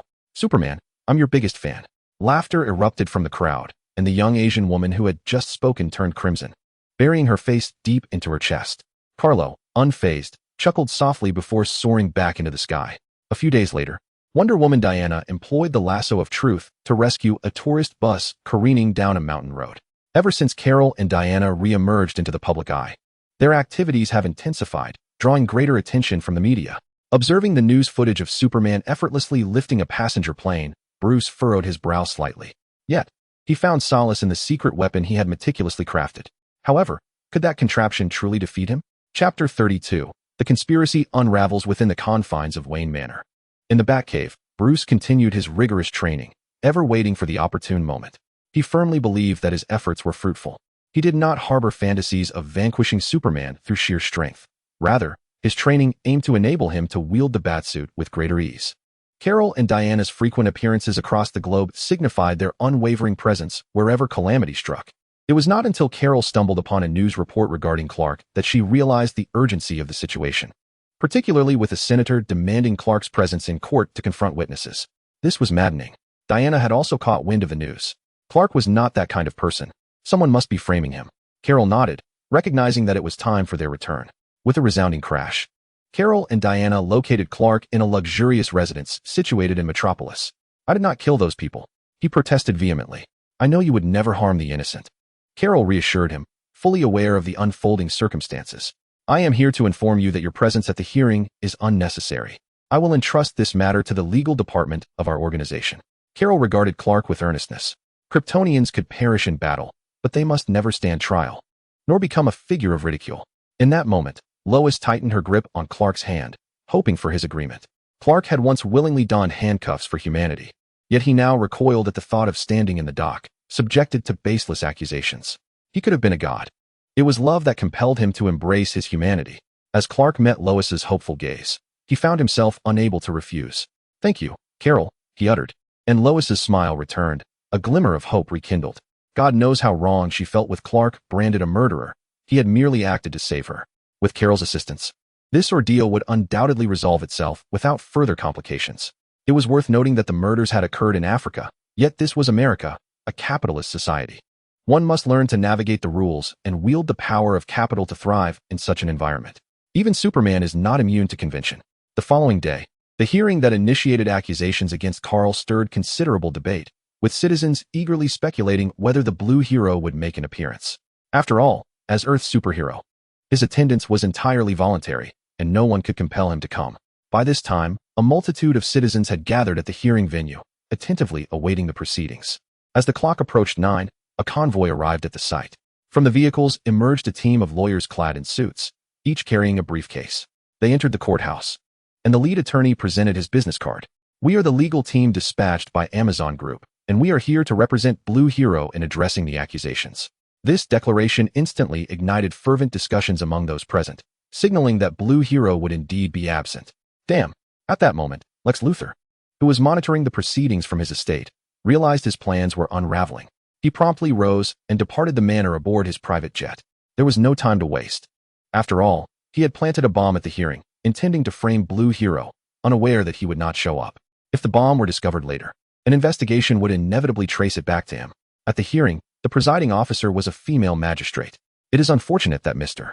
Blue Hero could not attend in person, but we respect his decision. A lawyer from the legal team stood up. No one would attend a trial for actions they did not commit, would they? Unless, of course, they were simply bored. Laughter erupted in the chamber. Order, order. The magistrate rapped her gavel. Very well, let the accuser begin their statement. At that moment, Kal-El, wearing sunglasses and a suit, along with Diana, appeared at the back of the venue. In the original script, the bomb was hidden beneath a wheelchair occupied by a Wayne Corp employee. Yet there was no one in a wheelchair present. Carlo quickly employed his X-ray vision to scan the venue and finally detected the only object he could not see through, a woman's bag in the witness stand. It appeared Lex Luthor had prepared thoroughly, wrapping the bomb in lead. Carlo leaned closer to Diana and quietly shared his discovery. There's nothing unusual in the entire venue, except for that woman's bag, which I cannot see through. Diana furrowed her brow slightly. This does not bode well. Carlo closed his eyes. Let me listen closely. Utilizing his super hearing, Carlo sifted through the cacophony of surrounding noise, pinpointing a faint yet rhythmic sound beneath the wheelchair. It was a high-intensity bomb, powerful enough to obliterate the entire building. Carlo whispered his discovery into Diana's ear. What?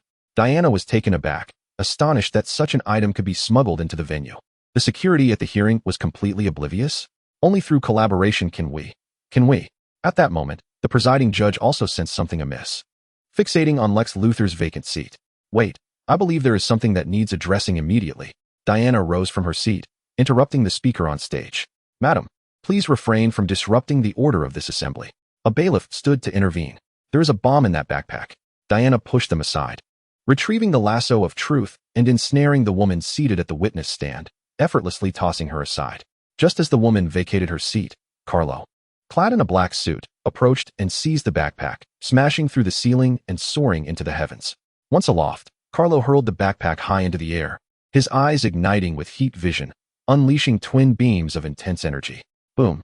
The bomb detonated successfully, forming a massive mushroom cloud. That was a bomb. The sudden fireball in the sky startled the citizens gathered outside the courthouse, plunging the scene into chaos. The individuals within the hearing also descended into disorder. The enormous fireball nearly exploded within the venue, and everyone felt an overwhelming sense of relief from their narrow escape, coupled with gratitude towards Superman and Wonder Woman. It was truly a brush with death. Diana stepped forward, surveying the tumultuous crowd. The presiding judge rapped his gavel. Silence, silence, let this lady speak. Clearly, this is a conspiracy, a plot to annihilate everyone within the hearing building and frame Superman for it, Diana declared with conviction. Her words ignited fervent discussions among the committee members below. Unable to fathom the lengths to which the orchestrators would go to kill everyone in the building merely to implicate Superman. Fortunately, Superman was absent. Otherwise, the bomb might have detonated before he could carry the backpack into the sky. It was unimaginable what kind of madman could conceive such an atrocity. How can we ascertain the identity of the conspiracy's architect? The presiding judge glanced over at Lex Luthor's empty seat, noting that he was one of the initiators of the hearing. Lex Luthor is under significant suspicion. He initiated the hearing but was conspicuously absent at the start. I will notify the Metropolis Police Department to commence an investigation into Lex Luthor. Chapter 33, A Flawless Plan? With the situation now under control, Diana turned and departed. The magistrate cast a glance at the departed Superman, then turned to face the assembled committee members. Today is a momentous occasion. Superman has rescued us from the clutches of death, and we ought to express our gratitude. With that, she rose to her feet. Furthermore, there is no need to pursue the accusations against Blue Superman any further. This is a conspiracy, and the mastermind behind it is watching us dance to his tune. She turned and strode away. I refuse to be a comical monkey for others' amusement. The events unfolding in the hearing room spread rapidly, igniting a wave of public outcry online. No one expected that the explosion above the venue concealed such a grand conspiracy, with all fingers now pointing towards Lex Luthor. Meanwhile, the negative news surrounding Blue Superman quickly gave way to reports about LexCorp. It became evident that to quell public discourse, it is most effective to divert attention with another matter. At that moment, within a clandestine base of LexCorp, Luthor wore a grim expression. Abruptly, he swept his arm across the table, sending documents cascading to the floor. Damn Superman. Damn the Amazon Group. Who are they to stand up for Blue Superman? And that coward, Blue Superman, who dares only to hide behind humanity. He suddenly turned, his eyes burning with fury. Are the plans ready? His subordinates, sensing Luthor's frenzied gaze, felt a twinge of fear, yet he showed no hesitation. Everything is prepared. Now we await Batman's readiness. Ha ha ha. Luthor erupted into laughter, reveling in the intoxicating sensation of manipulating others at his whim.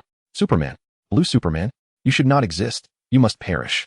With everything in place, Luthor began to devise a strategy against Superman. He was well aware that Bruce Wayne, the Batman, harbored grievances against both Superman and Blue Superman, perpetually seeking an opportunity to eliminate them. Thus, he intended to use Batman to dispose of the more formidable Superman. If Batman could vanquish both Superman and Blue Superman, it would be a resounding triumph. However, when he contemplated inciting a deadly confrontation between Superman and Batman, he suddenly found himself at a loss. To provoke a clash between the two, both must possess the resolve to fight to the bitter end. He was not concerned about Batman, who had long sought to eradicate the Kryptonian. Yet Superman had no compelling reason to wish for Batman's demise. Could he threaten Superman's loved ones? It seemed Superman had no relatives, save for his close bond with Wonder Woman. However, Wonder Woman is not someone who can be easily captured. Her strength is formidable, far beyond what he can provoke at present. Capturing Blue Superman is a more daunting task than confronting Superman himself.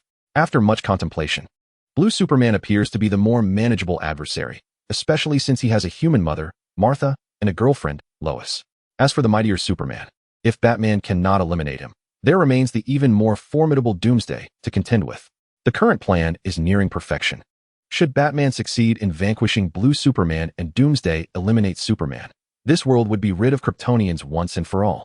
Even if Batman were to fall to Blue Superman, he could still summon Doomsday to finish off Superman. This scheme is nothing short of flawless. Lex Luthor's lips curled into a sinister smile. As anticipated, Bruce Wayne has not abandoned his quest to eliminate the Kryptonians. He understands that when the bat symbol once again illuminates the sky, Blue Superman will undoubtedly seek him out. Once Blue Superman is dealt with, he is confident he can also conquer Superman. He slowly gazes at the bat armor beside him and the Kryptonite spears stationed nearby, brimming with confidence for the impending battle. In Manhattan, at the Luthor estate, Kara delicately savors a glass of red wine, yet her thoughts are far from the beverage. The moment Clark was falsely accused, she recognized it as Luthor's machination. If her memory serves her right, Luthor intends to use Martha and Lois to coerce Clark into a confrontation with Batman. After a brief moment of contemplation, she devises a plan. She strides gracefully to Diana's side. Diana, tomorrow, invite Martha and Lois to the estate for a visit. Perhaps they could explore the area while they are here. What is the purpose of this? Diana inquired, perplexed. I have received word that someone is plotting to abduct them to threaten Clark. Are they in danger? Do we know who it is? Diana furrowed her brow. Ever since her relationship with Kara began, Lois, Clark's girlfriend, had become one of her few friends. Upon hearing of Lois's peril, her immediate reaction was concern over the emergence of yet another criminal. Kara chuckled softly. Just an arrogant, clever, and deranged individual, Lex Luthor. Diana nodded, ceasing further inquiries. Recognizing from Kara's demeanor that Luthor was merely a petty fool. Very well, I understand. I will ensure their safety. The night passed in silence. At dawn the following day, Diana and Kara set forth to Clark's residence in Metropolis. Upon their arrival, Clark appeared somewhat astonished. Kara, I know you seldom come to see me. Is something about to unfold? Carlos settled onto the sofa, absorbed in his thoughts. I merely came to confirm something with you, he stated. What is it? Clark inquired. What are your thoughts on Gotham's vigilante, Batman? After a moment of contemplation, Clark slowly replied. He is a brutal individual. One who disregards the law. The criminals he apprehends often meet inexplicable deaths in prison. Ah, my foolish brother, it appears your intellect is merely ornamental, rarely put to use. Is it not conceivable that this is merely the truth as you perceive it? Clark, somewhat perplexed, struggled to grasp Carlo's perspective. Carlo felt compelled to elaborate. I understand your unwavering commitment to justice, your desire to see those criminals face legal retribution. Yet, at times, your methods are excessively lenient. Batman's approach may be severe, but I see no fault in that. For those incorrigible offenders, the law has lost its efficacy. For them, crime is merely a quotidian affair. In this regard, Batman's ruthless tactics are not misplaced. As for the prisoners who perish in custody, the true culprits may lie elsewhere. If Batman truly wished them dead, he would not have taken the effort to imprison them, for he adheres to his own code against killing. Upon hearing Carlo's explanation, Clark fell into deep contemplation. Indeed, he had not personally investigated the deaths of those in prison, merely assuming them to be the handiwork of Batman. He even sought out Batman to confront him, only to regret his rashness. Closing his eyes, he felt a pang of guilt for his impulsive actions. He lifted his gaze towards Carlo once more. I shall find him and extend my apologies. He is currently inclined to take your life. Are you not walking into a trap? Carlo regarded Clark with a hint of sympathy. I can assist in reaching him. He harbors considerable prejudice against you, even wishing for your demise. It would be wise to avoid his presence. However, Clark shook his head resolutely. I will confront him personally to explain. If he seeks to engage, let him come. Chapter 34. Abduction. Seeing Clark's determination, Carlo ceased his objections. Only through combat could Batman's bias against Kryptonians be alleviated. Otherwise, the vigilante would forever harbor this animosity. Lurking in the shadows, Carlo believed this confrontation could impart valuable lessons to the naive Clark. reminding him to temper his arrogance and acknowledge reality. Possessing the formidable power of a Kryptonian does not render one invincible on Earth. Should Batman desire it, he could always devise a way to counter you. Certainly, Kara is not included in this regard, for the chasm between Batman and him cannot merely be bridged by a meager fragment of kryptonite. As Kara and Diana departed, Clark's adoptive mother, Martha, and Lois had also arrived. These days, you may require my presence in Manhattan. Why? I still have work to attend to. Martha and Lois exchanged puzzled glances. Clark has matters to settle. There could be peril lurking. Who? The architect of that conspiracy, Lex Luthor? He is a deranged paranoid. I shall deal with him. Clark felt a sense of relief, knowing that as long as his mother Martha and Lois remained unharmed, he need not worry excessively. Days later, within the clandestine lair of LexCorp, every structure had been meticulously encased in lead, to ensure that the two Kryptonian superheroes remained oblivious to his whereabouts. Lex Luthor spared no expense in constructing lead-line safe houses across the globe. All of this was orchestrated to facilitate the emergence of Doomsday. He believed that once Doomsday successfully manifested, he would no longer tremble before anyone. The plan was nearing fruition, yet it had become ensnared at a critical juncture. What? You have not located Martha and Lois? Boss, we searched in Kansas and Metropolis, but found no trace of them. Luthor immediately activated his computer, inputting a series of top-secret codes, uploading images of Martha and Lois.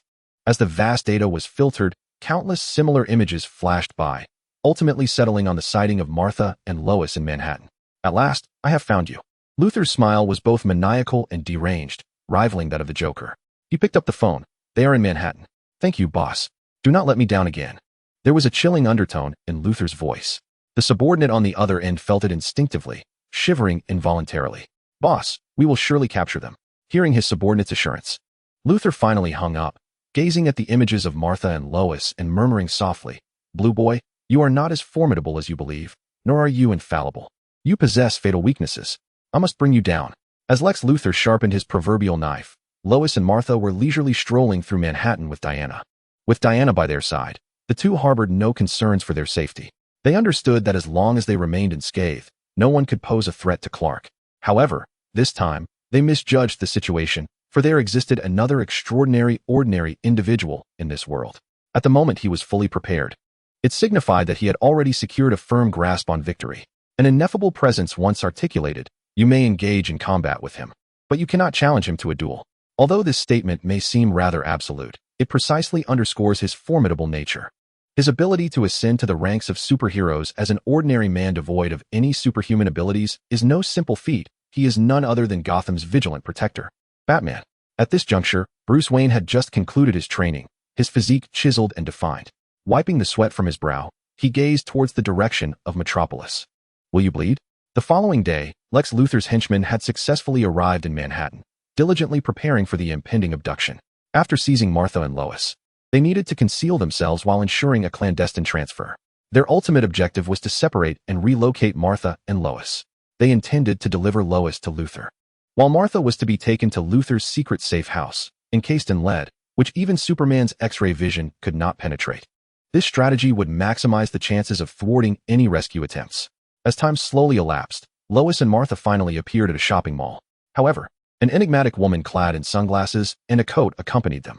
Regardless, they could not afford to miss this opportunity. Upon observing several individuals on the surveillance feed, the leading man promptly issued the command, action. A group of men began to inspect their weapons, preparing themselves before donning civilian attire to masquerade as ordinary citizens. Outside the mall, they dispersed, encircling Martha and Lois from various entrances. At that moment, Lois and Martha, burdened with numerous bags, were engaging in light-hearted conversation as they descended the escalator. Suddenly, two men wearing flat caps approached them. A thought struck Lois. She recalled that Kal-El had previously warned her of potential danger, and these men must be Luthor's agents. Turning her gaze, she noticed several individuals standing ominously above on the escalator, watching them intently. From the east and west, adversaries were converging. Are they the ones? Lois glanced at Diana, feeling no trace of panic, but rather an inclination to smile. It was inevitable. With Wonder Woman by her side, the notion of abduction seemed absurd. Instilling a profound sense of security, Diana was now prepared, her sunglasses masking her fierce expression. There they are. I can smell their repugnant scent of blood. The men approaching suddenly quickened their pace. Engage. A throng of men surged forward like ravenous wolves. Diana's lips curled slightly, as she retrieved her lasso of truth. Casually swinging it a couple of times, the crisp sound of slicing air echoing around her. Crack, crack. With two sharp sounds, two men were sent flying, crashing heavily onto the floor of the shopping mall. Observing the plight of their comrades, the remaining few hastily drew handguns from their pockets. Bang, bang, bang. The gunfire erupted incessantly, yet only left a trail of sparks on Diana's arm. Oh my God! The men stood dumbfounded, their gazes fixed upon the armored bracer on the sunglasses-clad woman's arm, an inexplicable familiarity washing over them. Wonder Woman. The men's pupils dilated in realization. It's over. The mission is doomed, and prison may very well await them. At this moment, Diana finally removed her sunglasses, revealing her stunning visage. Congratulations, gentlemen. You've won a complimentary stay in jail. With a smile, she proclaimed, before dashing forward. Whoosh. Everything around seemed to accelerate, until Louise and Martha. Her figure flickered like a mirage. Fist, leg, elbow, knee, bang, bang, bang, bang. Each of her moves illustrated the beauty of combat, a harmonious blend of strength and grace, delivering devastating power. The man in the duckbill cap only saw Diana throw a punch from a distance. The next moment, her fist connected with him before he even realized she had approached. Following a series of muffled thuds, their bodies flew outward, scattered around her like petals from a celestial flower. Bang, bang, bang. More sickening sounds of impact resonated as the men collided heavily against the walls, escalators, and billboards. The massive billboard shattered under the weight of the thugs, and the elevator railing bent and warped from the violent collision. That evening, another chapter awaits. As the work is about to enter the verification phase, I kindly ask all esteemed readers for your support and feedback. Chapter 35. The Path to Redemption. Diana paid no heed to the bound criminals sprawled on the ground or the astonished crowd around her. She donned her sunglasses once more, surveyed the chaos within the mall, and offered an awkward smile. It seems Carol will have to bear the cost again. Louise stepped closer, her excitement palpable. Diana, you're incredible, so alluring and powerful. At this moment, I truly wish to conduct an exclusive interview with you. I agree, but this is not the appropriate setting. After glancing at the onlookers, Louise nodded in understanding. Then let us hurry back. I can hardly wait. Louise, unable to contain her excitement, eagerly grasped Diana's arm and urged her towards the door. Wait a moment. I must hand them over to the police. Louise turned to glance at the kidnapper lying helplessly on the ground. All right, it seems I may have gotten a bit too carried away. Behind them, Martha watched the interaction between Diana and Louise, shaking her head with a wry smile. Soon, several heavily armed officers arrived at the scene. Wonder Woman, could you please sign for us? We are all your admirers. With no choice but to oblige, Diana reluctantly took the pen from the officer's hand and signed her name for each of them. Wonder Woman. Meanwhile, in his secret lair, Luther grew increasingly anxious. Having received no word from his subordinates, he sensed that something had gone awry with his plans. Just then, news flashed across the television screen, announcing that the Manhattan police had successfully captured a gang of kidnappers, with fully armed officers escorting them into vehicles. Wonder Woman, it seems you are destined to stand alongside Superman and Blue Superman. Luther was unconcerned about the failure of his plan. Through this incident, he had come to fully understand Wonder Woman's allegiance. It appeared that while contending with Superman and Blue Superman, Diana also posed an unpredictable variable, adding another opponent to his list. Yet, Luther felt no fear. As long as Doomsday was born, the presence of Wonder Woman would be inconsequential. Having realized that using Louise and Martha to coerce Blue Superman was no longer viable, Luther abandoned that strategy. He was well aware that a decisive confrontation between Batman, Bruce Wayne, and Superman, Blue Superman, was inevitable. Even if Superman and Blue Superman wished to avoid conflict, Batman would show no mercy. Luther understood the unwavering resolve Batman possessed to eliminate Kryptonians. However, to ensure the success of his scheme, Luther resolved to assist Batman in restraining Superman. Battling two Kryptonians simultaneously would likely require more than the limited Kryptonite Batman had at his disposal. As dusk settled, a massive bat silhouette suddenly appeared against the night sky of Gotham City. Seeing the anticipated moment finally arrive, Luther sprang to his feet, brimming with enthusiasm. The show is about to begin. He retrieved an encrypted phone and initiated the operation. Understood, boss. In the Middle East, a serene little town was suddenly invaded by a group of armed militants. Kill them all. The sound of gunfire plunged the town into chaos as the crowd began to scatter in panic. Ha ha ha. As long as Superman does not show up, we will continue our slaughter. Remember, it is Superman who has brought this upon you. The gang leader, Scar, commenced his reckless massacre in this small town, brazenly broadcasting the carnage live to lure out Superman. Superman, we must convey to you that you are powerless to save them. Your incompetence has led to their demise. You dare not approach, for you are merely a coward. Whosoever attempts to obstruct us will be mercilessly torn asunder. Even if you are Superman, we possess the capacity to extinguish your life. The audacity of this band of terrorists is unprecedented. They regard life with utter disdain while brazenly proclaiming their intention to slay Superman. Their live broadcast has ignited the fury of the majority of viewers, who flood Superman's Twitter with pleas for him to deliver retribution upon these fiends. At this moment, Kara, having witnessed the broadcast, finds herself both amused and enraged by the terrorists' brazen antics. Luthor, if this is your scheme to lure me away, then I concede you have succeeded. Yet, I shall present you with an unexpected revelation. You cannot vanquish a deity. Neither can demons. Kara casts one last glance at the terrorist in the live stream. Brother, since you seek death, I shall oblige you. With a thunderous sonic boom, Kara's form pierces the air, akin to an indomitable spear thrusting through the heavens. His silhouette cleaves through the sky, parting the clouds, while the immense pressure of his passage topples all obstacles in its path. He stands tall, racing through the firmament, traversing countless mountains and rivers in an instant. The scenery on either side blurs into insignificance, as if the very fabric of space has warped. Meanwhile, the ruffian in the live stream continues his brazen display, directing the camera towards his minions as they perpetrate their slaughter of innocents, incessantly commenting on their murderous efficiency. Suddenly, he appears to notice something, and the camera follows his movement. He flings open the door of a small house, discovering a young girl of but a few years. "Oh, sweetheart, you are simply adorable, a true gift from God," he exclaims, lifting the terrified child despite her cries. "Do not weep. If you continue, you shall cease to be cute." He lightly taps her forehead with his handgun, a predatory glint dancing in his eyes. The girl seems to comprehend his words. Though tears stream down her cheeks, she manages to stifle her sobs. "Beast, release that girl. Await your doom. Do not touch the child. If you possess any courage, come at me." The viewers in the live stream are filled with indignation, fully aware of the grim fate that awaits the innocent girl now ensnared in the clutches of such a ruthless terrorist. The leader remains unfazed by the vitriol from the audience. After all, they can inflict no harm upon him. He gazes at the sobbing girl, her eyes wide with terror, and contemplates teasing her further. "Child, I am a good person." He gently caressed the top of the girl's head, yet she remained silent, her eyes brimming with tears. However, she steadfastly held back her emotions, aware that provoking this demon would lead to dire consequences. At that moment, the scarred man also took a keen interest in the girl, sensing that this child seemed to possess an acute understanding of how to navigate her predicament. "What a perceptive and well-behaved child you are. But where are your parents?" A warm smile graced his lips, though the scar marring his face tainted this semblance of kindness. They are asleep. They told me to listen to my uncles." The smile on the leader's face gradually faded, his gaze toward the girl darkening with menace. "They are dead. It was the uncles who killed them. Who do you think angered our boss?" He slowly raised his arm, aiming the gun at the girl's temple. "Perhaps in the next life, be a good child. She need not wait for another life, for you shall not have another. Scum like you deserve to plunge into the depths of hell." A resonant voice, filled with magnetism, suddenly pierced the air. This familiar voice was a celestial melody to the viewers in the live stream, a harbinger of salvation. Yet, to the bloodthirsty terrorists, it was the whisper of a demon from the abyss.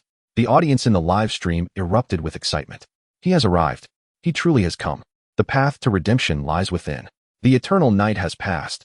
Light shall surely come." The superhero makes his entrance. The work has officially entered the verification phase, dear readers. Please urge for updates and provide reviews. Thank you. Thank you. Chapter 36. Ultimate Violence. A multitude of terrorists immediately looked up at the sky. There, a handsome man clad in black battle attire hovered gracefully, his right leg slightly bent, his cape billowing behind him. The instant their eyes met, an overwhelming sense of pressure enveloped them. That formidable aura subdued the entire battlefield, silencing any noise. It felt as though only he remained in this world, standing solitary amidst a sea of corpses, with the vast earth beneath his feet and the expansive starry sky above. In that moment, he was the very center of existence. Even though he had prepared himself to face the superhero, the leader of the thugs felt his heart racing uncontrollably. Under the emotionless gaze of the superhero, he felt as if he were facing an ancient beast, the essence of a top predator rendering him numb. Carlos stared impassively at the man with the scarred face, who had just displayed arrogance in the live stream, and slightly turned his head. "I can hear your heartbeat. You are afraid." The scarred man was gripped by terror, teetering on the brink of collapse. "Kill him, quickly kill him." He suddenly exerted force and hurled the girl aside. Carlos' expression darkened, and in an instant, he surged forward. Bang! The sound of an explosion reverberated as Carlo encircled the girl with one arm. Rat-a-tat-tat. Rat-a-tat-tat-tat-tat. Just as he set the girl down, a barrage of bullets erupted, transforming into an impenetrable rain of lead that enveloped Carlo. Instantly, he expanded his biological field, and the relentless bullets seemed to sink into a quagmire, coming to a complete standstill within a yard of him. Get down.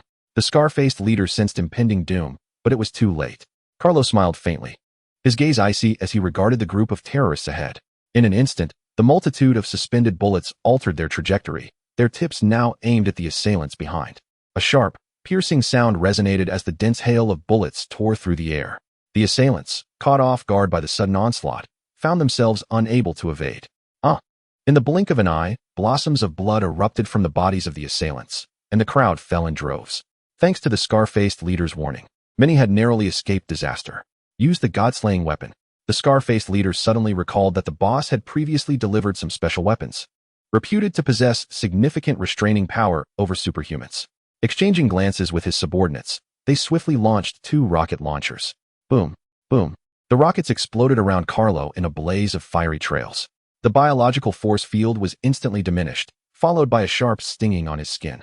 Carlo waved his hand in front of him, revealing several sharp fragments of rock. These were kryptonite bombs. He gently wiped away a trickle of blood from his face, the droplets tracing a path across his handsome visage, bestowing upon him an alluring, otherworldly charm.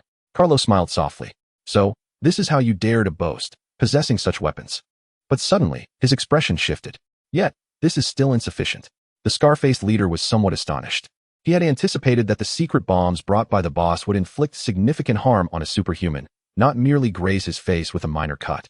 Moreover, with the kryptonite that Luther had traded from the government, they had transformed it into formidable armor-piercing rounds.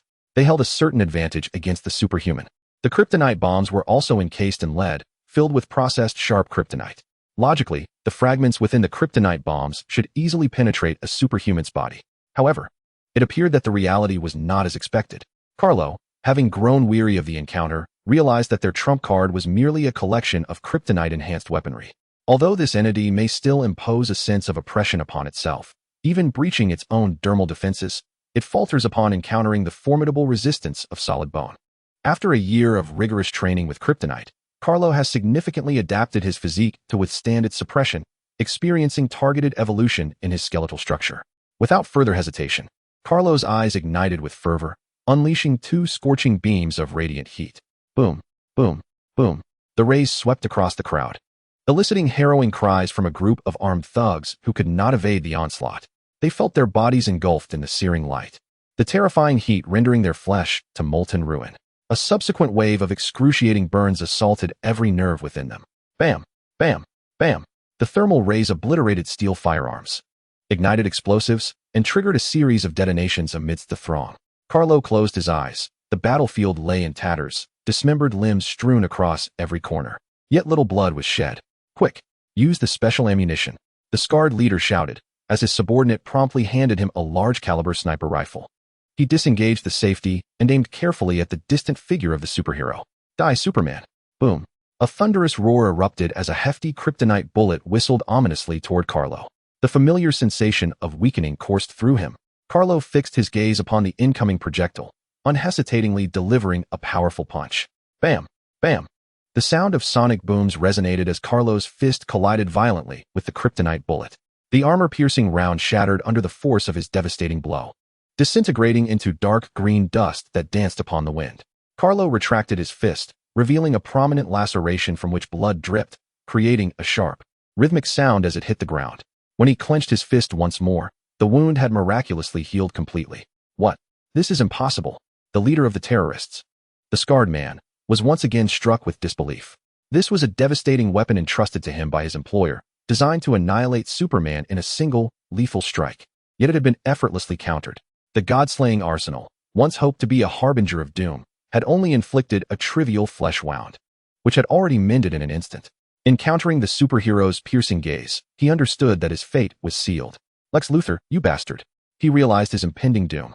At this moment, Carlo had lost all patience for the charade, transforming into a volcano poised to erupt. His suppressed wrath clamored for release. His expression remained serene. but his actions would grow increasingly violent and unrestrained. Boom. The relentless sound of sonic booms crashed like tumultuous waves against the shore, each reverberation overwhelming the last. Carlo pushed his speed to its utmost limits, vanishing from the sight of the remaining assailants, leaving behind only a fleeting afterimage that shimmered like a dragon's tail. Quick shoot. The remaining thugs clung desperately to their positions, unleashing a barrage of bullets that passed harmlessly through Carlo's form. It was not him, merely the afterimage. Boom. One thug was instantaneously reduced to a mist of blood, the acrid scent of iron lingering in the air. P.S. Here, they re-aimed their weapons, firing again. Yet the bullets continued to inflict not a scratch upon Carlo. Another afterimage. Boom, boom, boom. Carlo did not halt, continuing to weave through the battlefield with unrelenting fervor. He refrained from striking back, instead employing his blinding speed to collide with one enemy after another. The intensity of battle was absent, replaced by sheer brutality. Each foe dissipated into crimson mist, leaving no intact corpses behind. He needed to conclude this swiftly. Gotham's plight awaited his intervention. Chapter 37. The Ascendance of Batman. Meanwhile, on the outskirts of Gotham City, the sky roared with thunder and torrential rain poured down. Against the backdrop of a pitch-black night, the silhouette of a bat loomed prominently in the sky. Boom. The earth shattered as Clark plummeted from the heavens. He turned to face Batman, clad in his bat armor, and approached him slowly. I did not come here to fight. I merely wished to. Suddenly, the ultrasonic devices on either side sprang to life, emitting high-frequency sound waves that violently disturbed the surrounding air and created immense pressure. Clark felt discomfort wash over him as he struggled to maintain control, exerting force to lift the manhole cover beneath his feet. With a slight effort, he split the cover in two, hurling the halves towards the ultrasonic devices. Boom, boom. The crisp sounds of impact echoed as the devices sparked and were obliterated. He continued toward Batman, eager to clarify his intentions, but Bruce offered him no opportunity. A projectile hurtled toward him, and instinctively, Clark caught it. Boom. Dark green gas immediately enveloped the area, and almost simultaneously, Clark sensed his strength waning, accompanied by a disorienting dizziness. Witnessing the effects of the Kryptonite smoke grenade, Batman Bruce felt a surge of relief. I shall prove that you Kryptonians are not gods. You too shall be defeated by humanity. Bruce observed the weakened Clark and swiftly leaped forward. Inside Carlo Manor in Manhattan's Upper East Side. Louise suddenly clutched her chest. What's wrong? Diana inquired, stepping closer and placing a hand on her shoulder, while Martha also glanced over. I sense something ominous is about to occur. Clark is in danger. Where is he? Her voice trembled as she grasped Diana's arm anxiously. Diana turned to Martha, realizing she too awaited an answer. Reluctant to conceal the truth from them, she felt that as long as she accompanied them, Lex would not have the opportunity to exploit the situation. He should be in Gotham, Louise exclaimed, promptly rushing out the door, with Martha instinctively following her. Suddenly, Louise turned back. Martha, stay home and wait for us. I promised to bring Clark back safely. Understanding this was for her own safety, Martha nodded in agreement. In the Middle East, a loud bang erupted. The leader of the thugs, Scarface, watched in horror as his men fell one by one into a mist of blood, fear intensifying in his eyes. The few remaining subordinates had already succumbed to panic, discarding their weapons and fleeing in all directions. Their psychological defenses had crumbled, and the blood mist clinging to them bore an unshakable, metallic scent. This scent, once their favorite, had accompanied their bloodthirsty revelries, serving as a delightfully gruesome seasoning. Yet now, when the aroma emanated from their own corpses, instinctual dread took hold. They did not wish to perish. They suddenly realized they were not so fearless after all. They still had wealth, and many pleasures yet to experience. They relinquished their weapons, seeing them only as burdens in their desperate flight. However, it was clear they lacked the strength to escape from Superman. Bang, bang, bang, bang. Several more explosions resounded, and 4 clouds of blood mist erupted almost simultaneously along a single line. They felt their bodies swell in an instant, and without even a scream, they were transformed into the very nutrients of the earth. In a sense, they were fortunate and should have been grateful for Superman's mercy. The merciful Superman did not torment them nor inflict excessive pain. In the face of Kara's rapid assault, they felt no pain at all. Kara strode directly toward the lone remaining leader, Scarface, with swirling clouds of blood mist trailing behind her. This man was engaged in a frenzied slaughter.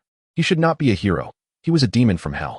As he beheld the approaching Superman, Scarface instinctively bit his tongue to awaken his senses. The man before him remained calm and composed, his battle attire impeccably clean, untouched by a single drop of blood. His expression was still placid, reminiscent of an aristocrat of the highest elegance. Yet the scarred man, who had witnessed everything, was acutely aware of the terror that loomed before him. He shuffled backward, desperately striving to maintain the last vestige of distance from the formidable figure. "You fiend, do not approach. Do not come any closer." An overwhelming dread engulfed him. The anticipation of death was unbearably agonizing, and he could only divert his attention through frantic cries. His mind raced, concocting various escape plans, yet all were inevitably dismissed. No matter the means of flight, Superman remained an insurmountable obstacle. Suddenly, a glimmer of hope crossed his face. He had gathered intelligence on Superman and understood that the hero seldom resorted to taking life, even when confronted with criminals. Superman typically preferred to deliver these offenders to the arm of justice. Realizing he had seized upon a final thread of salvation, he exclaimed, "I surrender. I submit to the law's judgment. You are Superman, a paragon of virtue. You cannot administer vigilante justice, nor can you take my life." He extended his hand in a futile gesture to halt Superman's advance. However, Kal-El dismissed his words as utterly ludicrous. His reluctance to slay criminals stemmed from their inherent worth. They had not wronged him personally, and their transgressions were relatively minor. Yet the scarred man before him clearly did not fall into this category. Kal-El could not overlook the affront he had endured during the live broadcast. If the law cannot render judgment, then let me act as God's avenger. In a flash, Kal-El vanished from sight, only to reappear directly before the scarred man, pressing a hand firmly against his head. Pain. Excruciating pain. A torment that penetrates the very soul. This agonizing sensation threatened to tear him apart. With a resounding thud, the scarred man's body collapsed to the ground, his shoulders obliterated. Above, a severed head with wide-open eyes remained suspended in the air. Thud! It crashed to the ground, rolling several times, blood staining the earth. This farce had reached its conclusion. As Kal-El turned to depart, the girl he had just rescued emerged once more. "Uncle, thank you for vanquishing those villains." Kal-El was taken aback. "Aren't you afraid of me?" His recent display of brutality had been visceral. The sanguine scenes would have left many adults aghast. Yet this young girl remained unflinching, seemingly oblivious to the carnage. "I am not afraid." "You are a goo." The girl's eyes shimmered with unshed tears, her voice ringing with a delicate clarity. "Thank you, Uncle." Meanwhile, in Gotham City, the battle raged on. Bruce delivered a powerful kick that sent Clark sprawling, then leaped high into the air, crashing down with tremendous force. His entire weight slamming onto Clark's chest. Bang! The stone slab beneath them could not withstand the impact and shattered, sending both men plummeting through the debris. Before Clark could rise, Bruce swiftly seized him and hoisted him up. Bam! Bam! Bam! A punch. 2 punches. 3 punches. Each blow landed heavily on Clark's face. Yet he was utterly defenseless. Gradually, he realized that the sensation in his hands was amiss. His fists felt as if they were striking a solid steel statue. Bruce lifted his head and unleashed another powerful strike, but Clark remained unperturbed, silently gazing at him without a flicker of emotion. This is bad. The Kryptonite's effect has faded. Chapter 38. Will you bleed? He subtly took 2 steps back, extending his hands in an attempt to call for a timeout. "Everyone take a break. Have some food and tea, and let me prepare the Kryptonite to continue the fight." However, the fury ignited within Clark left him no intention of halting. He sought to deliver a severe beating to Batman, compelling him to pause and lend an ear. Even now, he could not fathom that Batman would truly kill him. With a sudden lunge, he tackled Batman, the immense force shattering the concrete beneath them as they tumbled down once more. He soared into the air, once again lunging at Bruce, determined to bring Batman down. Bang! A familiar scene unfolded again. A Kryptonite smoke bomb detonated against his chest. Clark felt his recently regained strength swiftly wane once more. Witnessing Clark struck by Kryptonite again, Bruce resolved not to squander any further time. He leaped and delivered a kick to Clark's chest, sending him crashing through a wall and sprawling onto the open ground outside. Bruce retrieved a Kryptonite spear, pressing his foot forcefully onto Clark's neck, trailing the spear across Clark's face, leaving a ghastly gash. Blood streamed down his face, and in that moment, Clark truly felt Batman's murderous intent. Bruce aimed the Kryptonite spear at Clark's chest. "You are not brave. It is humanity that possesses courage. I do not wish to fight you. I merely wish to apologize." Clark struggled to articulate these words, but Bruce remained perplexed by their meaning, unmoved by his plea. Slowly, he tightened his grip on the Kryptonite spear, his gaze towards Clark imbued with an icy resolve. Kara hovered above Gotham, her eyes brimming with the intensity of her heat vision, poised to unleash its fury. "Bruce, please do not blame me." As Bruce prepared to thrust his spear downward, a woman dashed forward, positioning herself protectively in front of Clark. It was none other than Louise, who had just arrived. "I beg you do not." He merely wishes to apologize and clarify the misunderstandings of the past. Louise's gaze implored Batman, her body firmly shielding Clark from the impending spear. Bruce's eyes flickered with uncertainty. He had not anticipated that the Kryptonian would possess the capacity for love and human emotions akin to those of mankind. Gazing down at Clark and the steadfast Louise before him, he found himself at a loss, unsure if he should proceed with his attack. The atmosphere thickened with tension, and Bruce sensed an unusual stillness around him, as if the world had momentarily paused. He slowly raised his head to the sky, only to find Superman, clad in a dark battle suit, suspended in midair, his eyes devoid of any emotion. Batman, you have gone too far. Kara's eyes glowed a fierce crimson, her heat vision intensifying. In an instant, two beams of searing energy erupted from her eyes, hurtling directly towards the spear-wielding Batman. This is bad. The destructive essence of Superman's heat vision threatened to cleave Bruce in two, given the fragile nature of his human form. Sensing the imminent danger as Kara's eyes turned red, Bruce swiftly leaped to the side, landing and rolling behind a concrete wall for cover. The heat vision followed in pursuit. Boom. Crash. The wall was sliced cleanly in half by the lethal rays. Bruce pressed himself against the wall, gasping for breath. In those fleeting seconds, he had executed two extreme evasions, narrowly escaping the wrath of the terrifying heat beams. This cannot continue. I must find a way to calm Superman.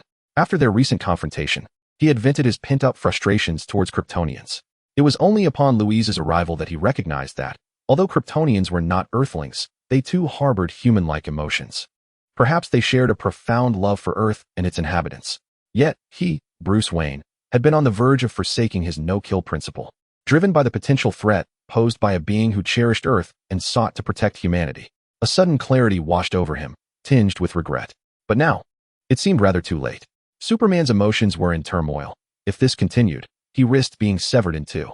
He retrieved a Kryptonite round, employing the launching mechanism to propel it towards Kara. Boom. He did not intend to engage Superman in another confrontation. Rather, he sought merely to diminish the threat that Superman posed to him. At present, he exhibited no semblance of resistance. Again, this object. Kara reached out and seized the incoming smoke grenade, a plume of dark green mist instantly enveloping him. A mere Kryptonite projectile was of little concern to Kara, who still bore Kryptonite within him. Bang! No longer hesitating, Kara soared into the air, charging toward Bruce, the sound of his passage through the atmosphere resonating around him. His motivation transcended mere vengeance for Kal. He yearned to reclaim the dignity that the Kryptonian had lost. Kara aimed to convey to this Batman that even when diminished by Kryptonite, he was not someone Bruce could defeat. Superman could never be vanquished. In the next moment, Kara's figure clad in black armor magnified before Bruce's eyes. Bang! By the time Bruce reacted, he was forcefully shoved back, crashing against the wall behind him. The fractured concrete erupted in a shower of debris. Leaning against the wall, Bruce clutched his chest in disbelief, astonished that Superman retained such formidable power even when weakened by Kryptonite. As he witnessed Kara once more flying toward him, he resolutely drew his final smoke grenade, igniting it beside him. The dark green fog swiftly enveloped the area. Kara, undeterred, plunged into the verdant haze. When he reached Bruce, the latter tightened his grip on the Kryptonite spear and executed a downward slash. The sound of slicing air echoed as Bruce sought to repel Superman with this forceful strike.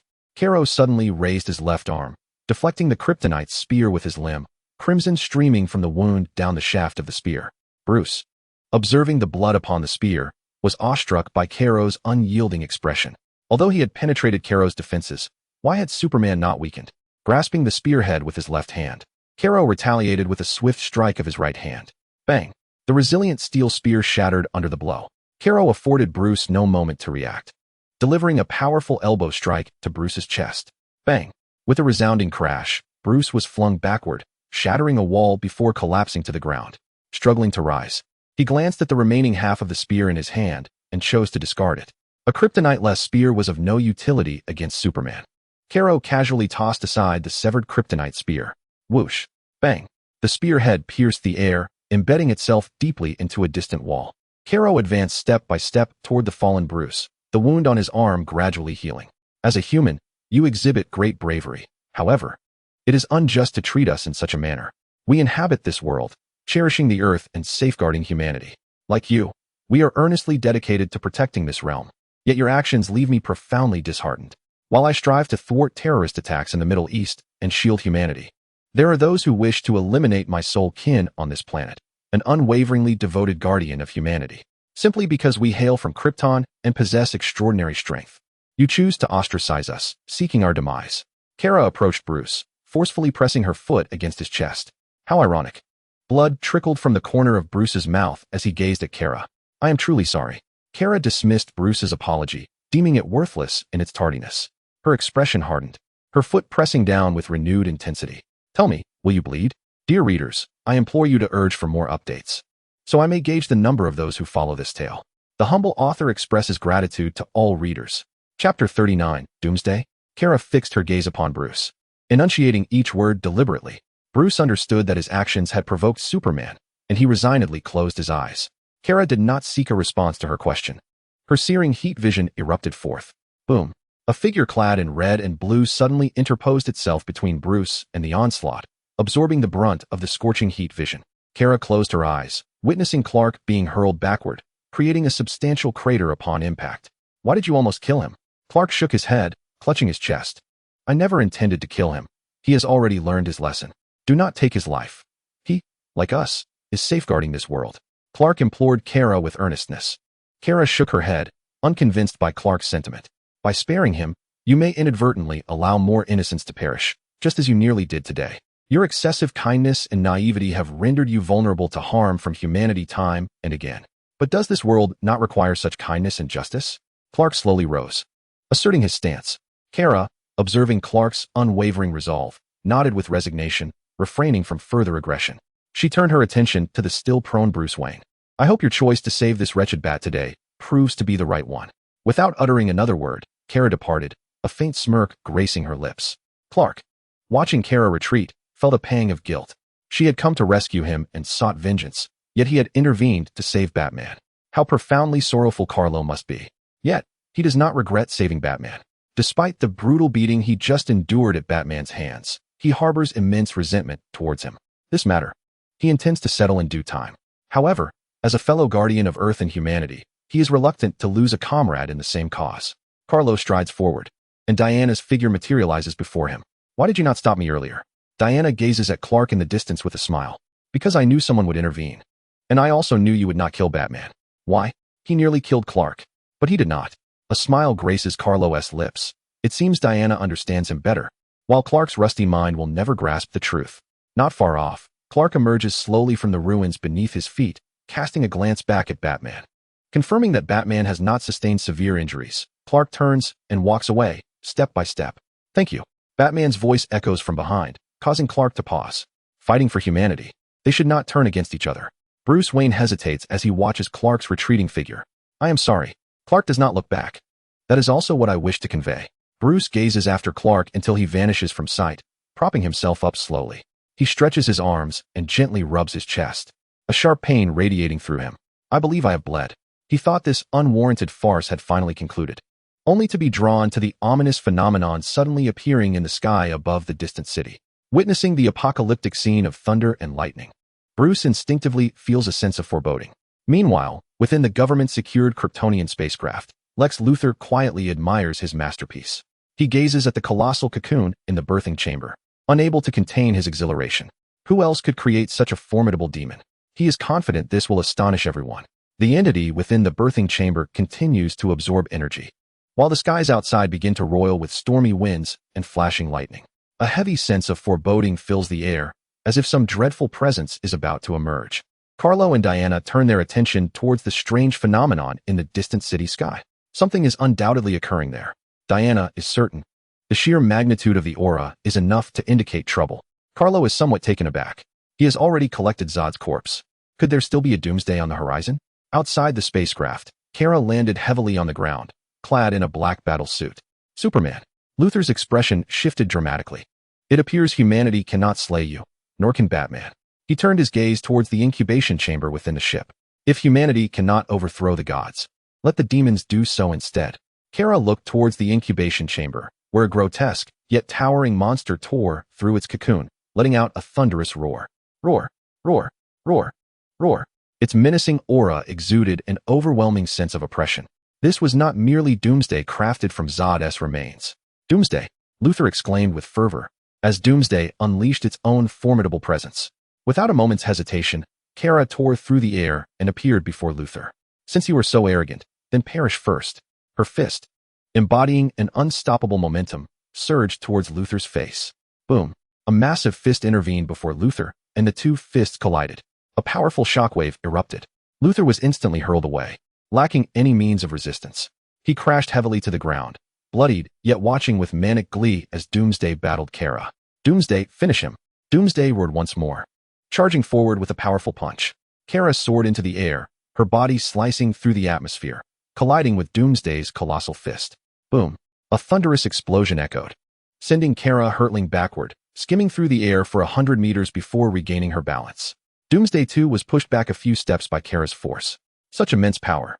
Kara marveled, recognizing the prowess of this biological weapon from Krypton, superior even to Clark. Yet, rather than feeling fear, excitement surged within her. Now this is intriguing and all the more challenging. Boom, boom. The two forces clashed once again. They resembled two high-speed trains colliding head-on, embodying terrifying might. Boom. Their collision expelled the surrounding air, the formidable shockwave toppling nearby vehicles. Kara was once more sent flying, crashing through wall after wall. Flames ignited from the intense friction with the air as she moved. Boom. A deafening blast erupted as Kara smashed a parked car into two halves, triggering a violent explosion. It was only upon colliding with a thick stone structure that she finally came to a halt. The heavy walls began to crack, spreading like a spider's web. Rumble. The walls collapsed, burying Kara beneath the rubble. The Day of Destruction was propelled backward, roaring loudly as his feet pounded heavily against the ground, skidding for several dozen meters, leaving behind two deep furrows in his wake. Good heavens! What is that? Clark gazed at the distant figure of Destruction Day. This was the first adversary capable of putting Carol at a disadvantage. Diana watched as Destruction Day once again threw his head back and bellowed at the sky. Carol referred to him as Destruction Day. Whoosh! Military aircraft rushed in, a torrential barrage of bullets descending upon Destruction Day. The minimal damage from the aircraft's cannons irritated Destruction Day, who casually lifted a piece of debris and hurled it into the air. Whoosh! The massive stone hurtled toward an aircraft. No. The pilot had no time to evade before being struck directly by the boulder. Boom! A deafening explosion erupted as the fighter jet disintegrated in an instant, its components scattering in the blast. Damn it, fire the missiles. The squadron leader immediately commanded the jets to launch their air-to-ground missiles. Whoosh! Whoosh! Whoosh! Whoosh! Chapter 40. I haven't taken it seriously. Countless missiles, trailing flames, surged toward the towering form of Destruction Day. Sensing the overwhelming energy, Destruction Day instinctively raised his arm to shield himself. Boom! Boom! Boom! Boom! Boom! The explosions reverberated continuously, the flames engulfing Destruction Day at the epicenter of the blasts. Roar! Roar! Roar! As the flames dissipated, Destruction Day threw his head back and roared. The surging energy had burst through his flesh, manifesting as tendrils of golden lightning across his skin. His physique grew even more robust, muscles bulging outward. He became increasingly powerful. Destruction Day did not speak. Had he the ability, he might have expressed gratitude to these fighter jets. Thank you for the immense energy you have provided me. Yet, he clearly would not acknowledge such a debt. Roar! Roar! Once more, he howled at the sky, releasing a colossal shockwave of energy that radiated outward. Boom! The surrounding aircraft exploded under the force of this tremendous energy, transforming into countless fragments of steel that plummeted down. Boom! Boom! Boom! He had grown stronger. Clark and Diana sensed the impending danger and quickly steadied themselves. They exchanged a glance and simultaneously charged toward Destruction Day. Boom! Their figures sliced through the air. Clark delivered a powerful punch to Destruction Day's chest, causing the colossal figure to stagger back 2 steps. Roar! Destruction Day unleashed a furious roar, enraged by Clark's ambush. Clark soared upward again, intending to employ the same tactic once more. Suddenly, Doomsday was thrust backward with tremendous force. Boom! An immense power surged forth. Crash! Clark found himself unable to control his body as he was hurled away. Bang! Bang! Everything in his path was obliterated, and the sound of colossal explosions echoed continuously. Just as Doomsday prepared to pursue, he felt a sharp pain in his leg. Diana had struck with her sword, leaving a deep gash on his limb. Roar!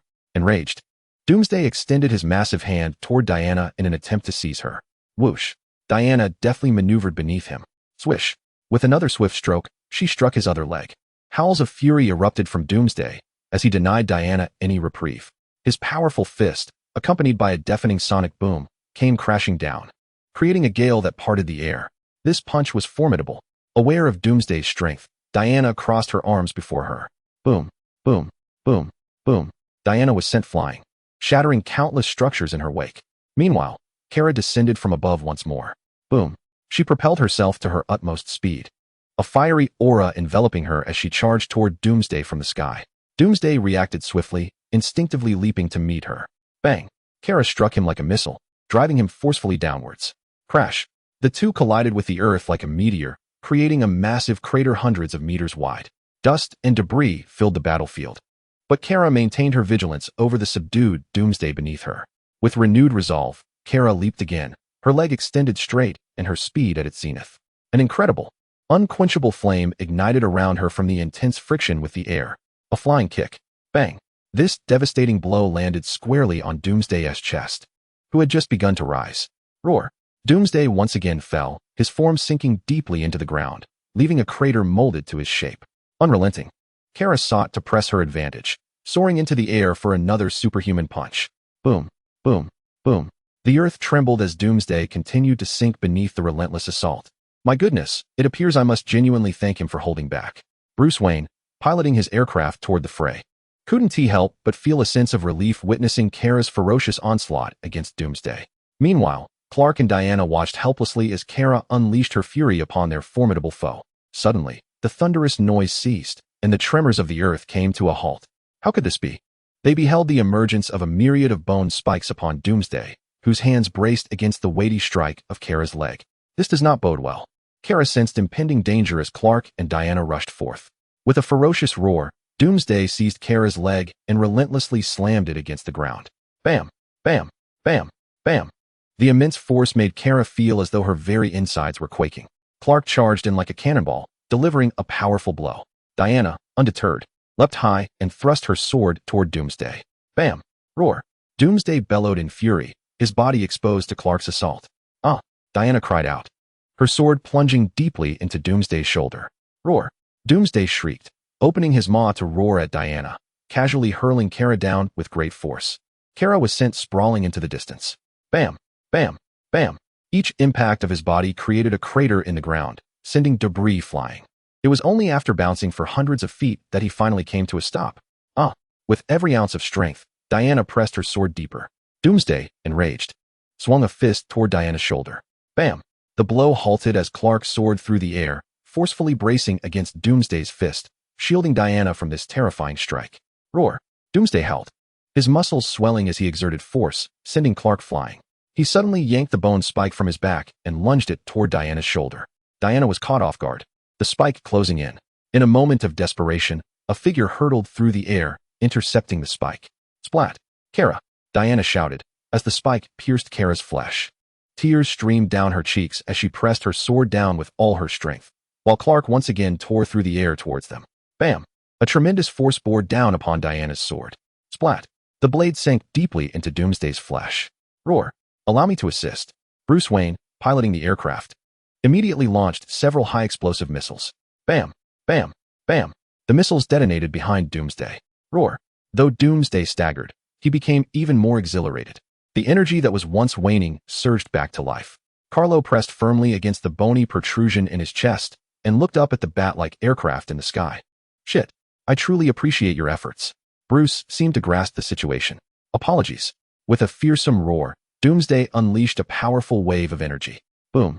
The bodies of several individuals were hurled away by this force, crashing heavily to the ground. Kal-El. Diana rushed to his side, discovering his chest soaked in blood.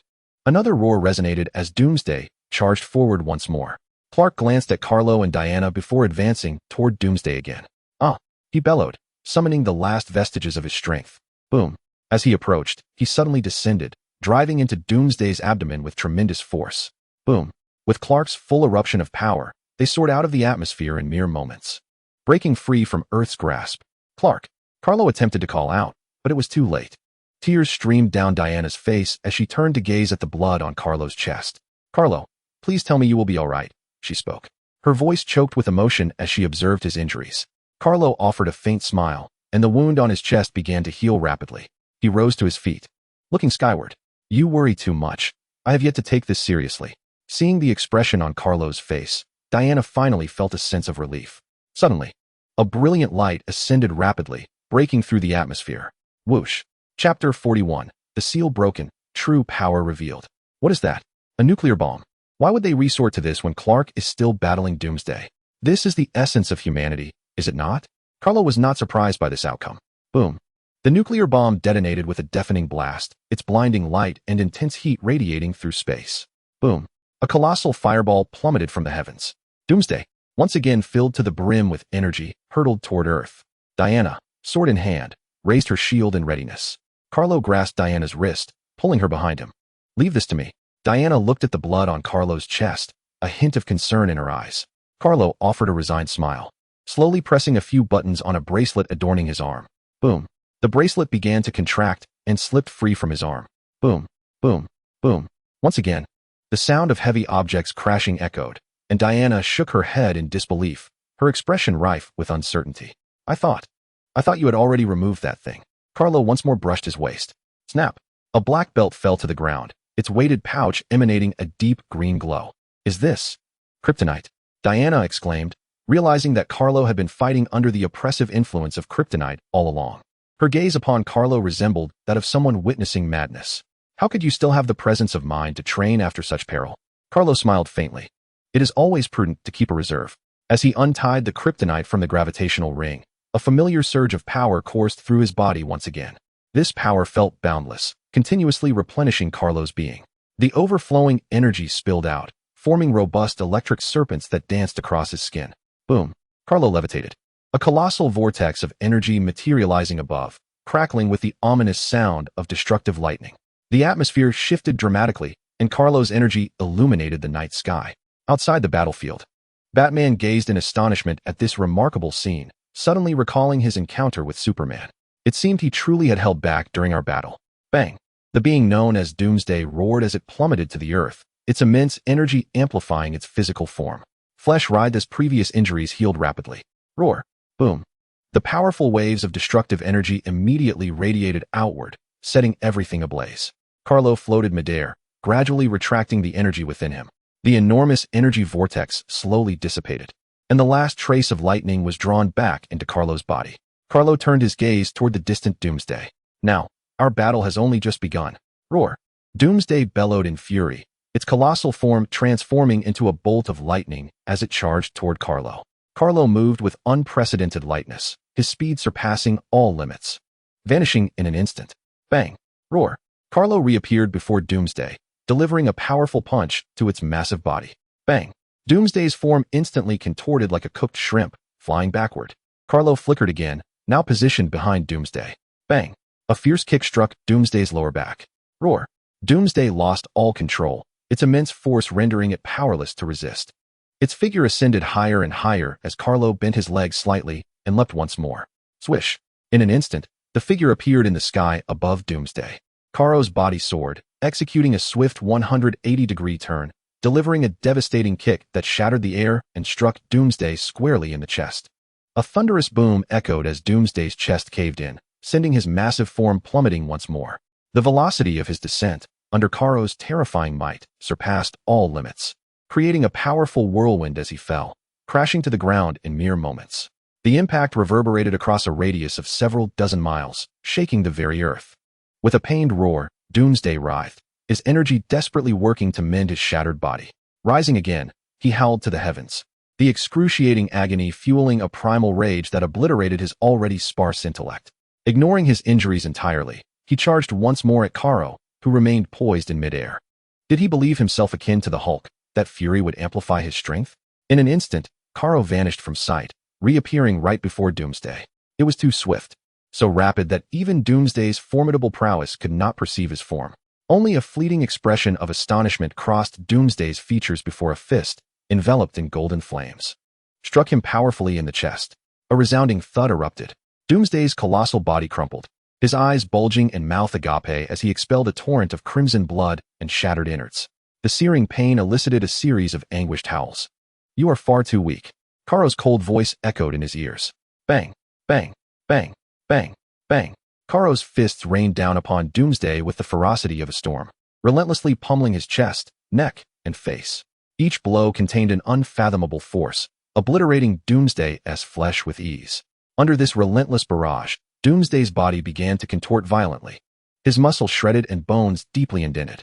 Meanwhile, in the cosmos, Clark finally regained his strength under the sun's rays. He hurtled towards Earth, landing with urgency. Turning to behold the battlefield, disbelief flooded his gaze. Could Kal-El truly be this powerful? Bruce and Diana stood wide-eyed, unwilling to miss a single moment. This was the epitome of violent beauty. Before the astonished eyes of the onlookers, Doomsday's imposing form, once a symbol of terror, was reduced to a mere punching bag. Mercilessly battered in midair by Kal-El. Doomsday, your time to exit the stage has come. With a resounding thud, Kal-El delivered a knee strike that landed squarely on Doomsday's chin, propelling the colossal figure skyward with tremendous force. Kal-El swiftly followed, transforming into a streak of lightning as he ascended.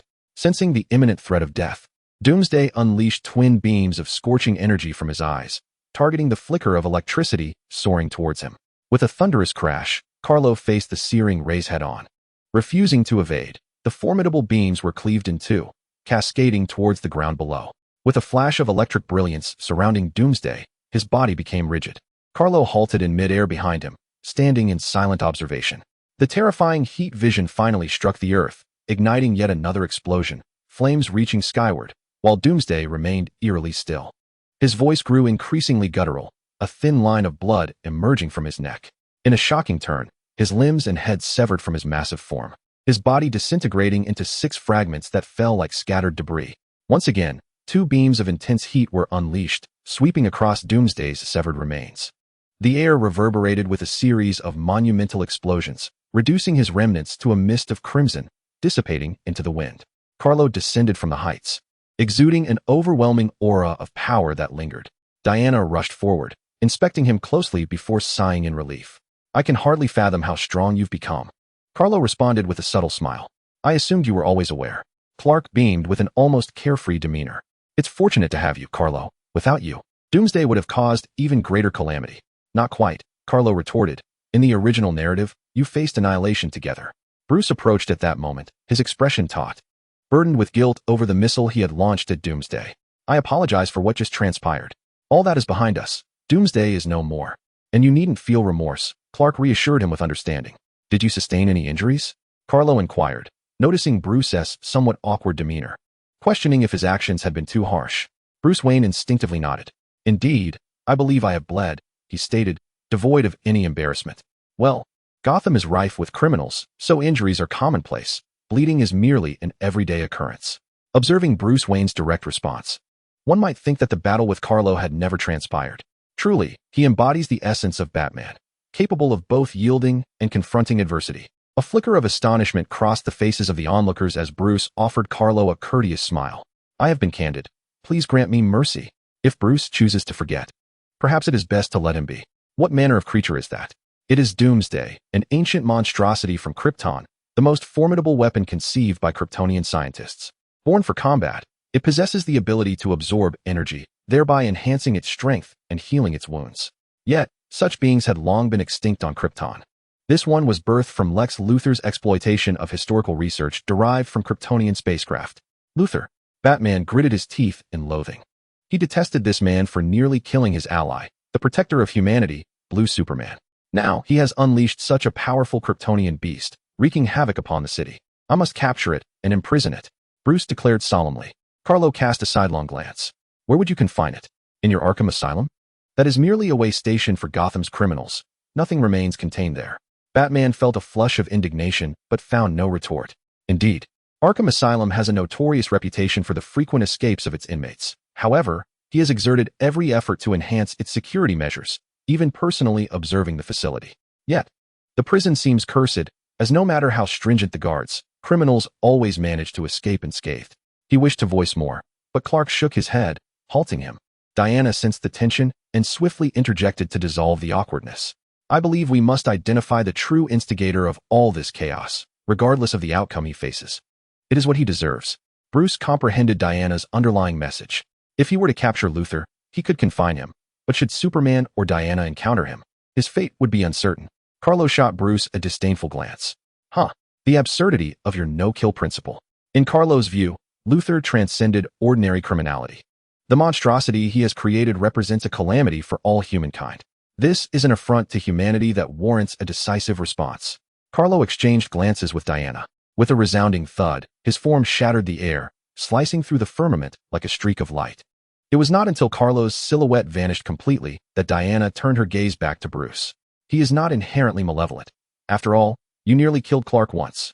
Diana offered a brief explanation to Bruce. Moreover, he did not intend to extinguish your ideas. Rather, he was infuriated by your actions and sought to impart a lesson. Bruce nodded, feeling a twinge of shame for his past deeds. I am truly sorry. I mean, Carlo never regarded you as an adversary. At last, Bruce released the burden on his heart, casting a relieved glance towards Diana. Thank you for sharing this with me. He approached Clark once more. Clark, I apologize. Clark, unfazed, merely patted Bruce's broad shoulder. Amidst the chaos of the ravaged ruins, Luther suddenly emerged from the debris, coughing uncontrollably as the surrounding dust choked him. His once pristine suit was now sullied, marred with bright crimson stains. Surveying his surroundings, he noted the absence of Doomsday, and the vast battlefield lay silent, devoid of any signs of the cataclysmic battle. Superman, indeed the mightiest on Earth, yet you are not a deity. He chuckled, but the laughter turned into a fit of coughs. Damn, what is this wretched place? He tread cautiously through the rubble, only to catch sight of a shadow on the ground.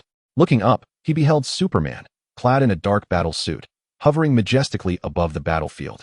His right leg was slightly bent, as if he bore no weight at all, while his cape billowed dramatically in the wind, exuding an overwhelming sense of authority. Carlo's emotionless gaze fell upon Luther, who felt as if he were being scrutinized by an ancient beast, his blood nearly freezing in his veins. Yet Lex Luthor was no ordinary man. He was a deranged genius. He hesitated for a moment, then feigned nonchalance. Superman, congratulations on vanquishing Doomsday. He raised his hands, exaggeratedly applauding as if celebrating Superman's triumph. Carlo's expression remained impassive as he regarded Luther. This does not seem to bode well for you. So, the illustrious Superman has come specifically to seek me out? Ha ha. He doubled over with laughter, gasping for breath. Who would have thought that the renowned Superman would come to apprehend a mere mortal such as myself? What an honor. He displayed no hint of anxiety, instead exuding an air of calm. You, scum of the earth, have no right to exist. Luther appeared to have caught wind of a monumental revelation. Superman, your lofty demeanor is truly loathsome. Do you believe you possess the authority to decide the fates of others? Your appearance is utterly repugnant. You are but a hypocrite cloaked in the guise of righteousness. Do you not realize? You are no deity. Your might is confined merely to this earth, whilst the cosmos is boundless. The new pantheon wields a power far superior. They are the true gods, and all shall inevitably perish before them. His countenance was animated and frenzied. And you, this so-called Superman, are destined to become a mere specter in service to the new gods. Bang! In an instant, Carlo vanished, only to reappear before Luther. No, Carlo's fist loomed large before Luther. Bang!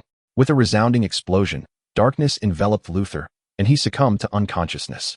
Only Luther's lifeless body remained, accompanied by the acrid scent of blood permeating the air. Your prattle is excessive.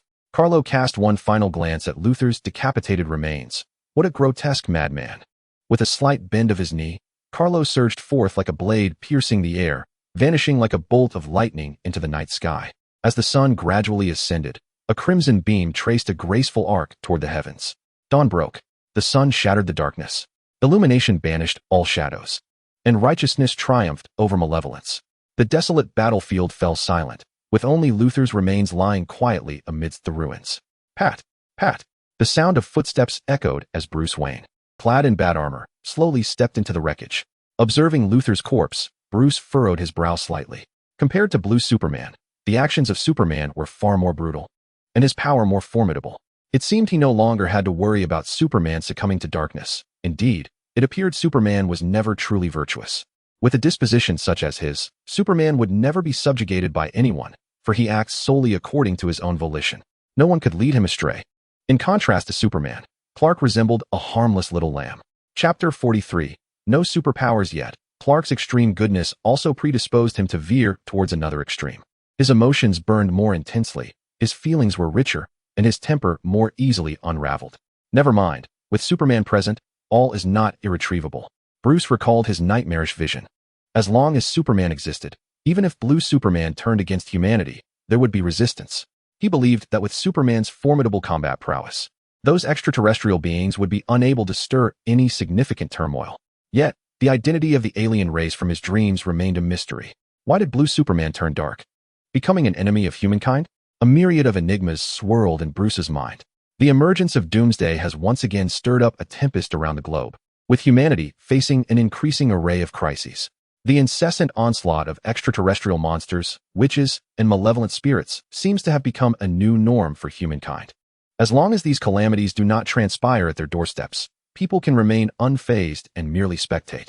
After all, despite numerous global crises, humanity continues to live in tranquility, attending to their jobs and studies.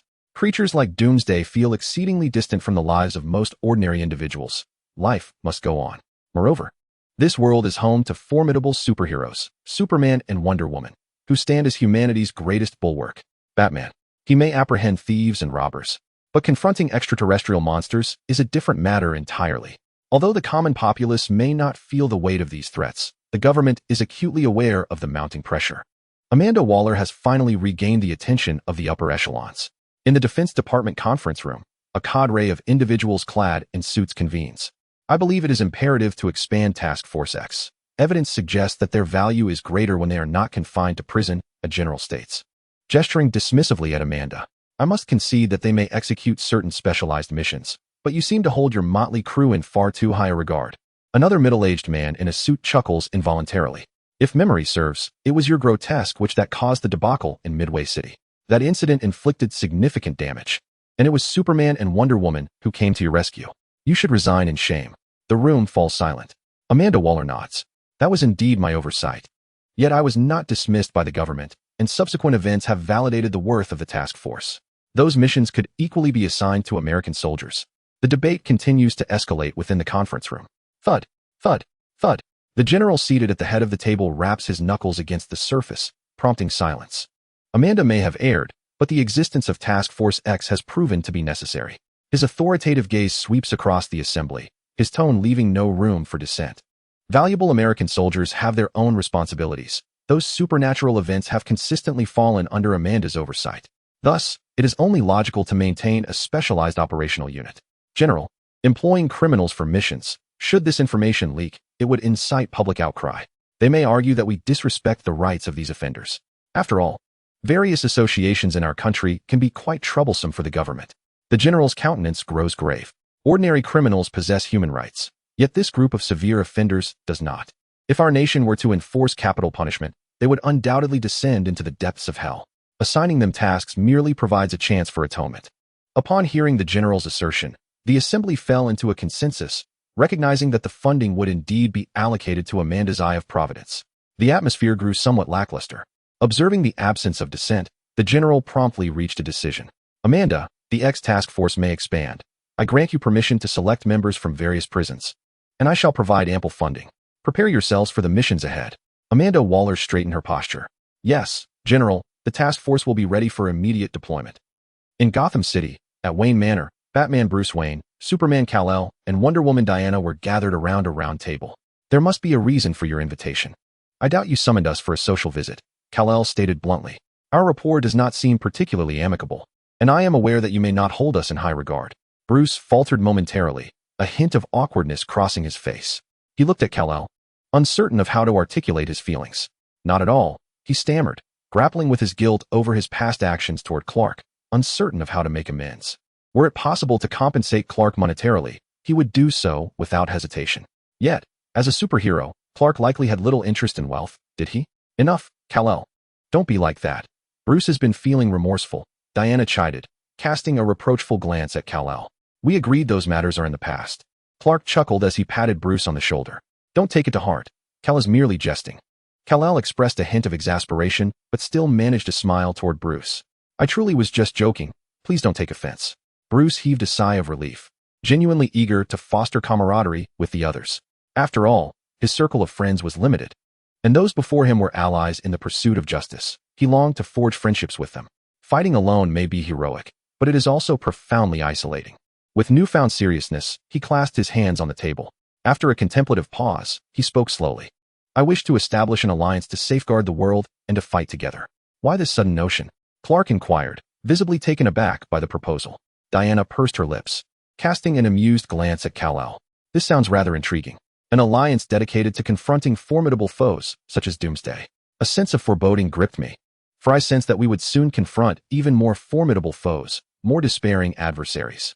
Bruce spoke with grave seriousness, yet he refrained from divulging the specifics of his dream. Kara understood precisely whom he referred to, a remarkably powerful opponent, whose might rendered him virtually invincible across countless realms within the comic universe. It is said that his true essence has been waging battles throughout the cosmos, with only a mere avatar having appeared on Earth during ancient times. If one were to gauge his prowess by such standards, indeed, it is overwhelmingly formidable, an embodiment of despairing strength. However, this is the cinematic realm, and the original narrative did not distinctly showcase his capabilities. Yet, this did not daunt Kara, for Superman never surrenders, and he shall never be vanquished.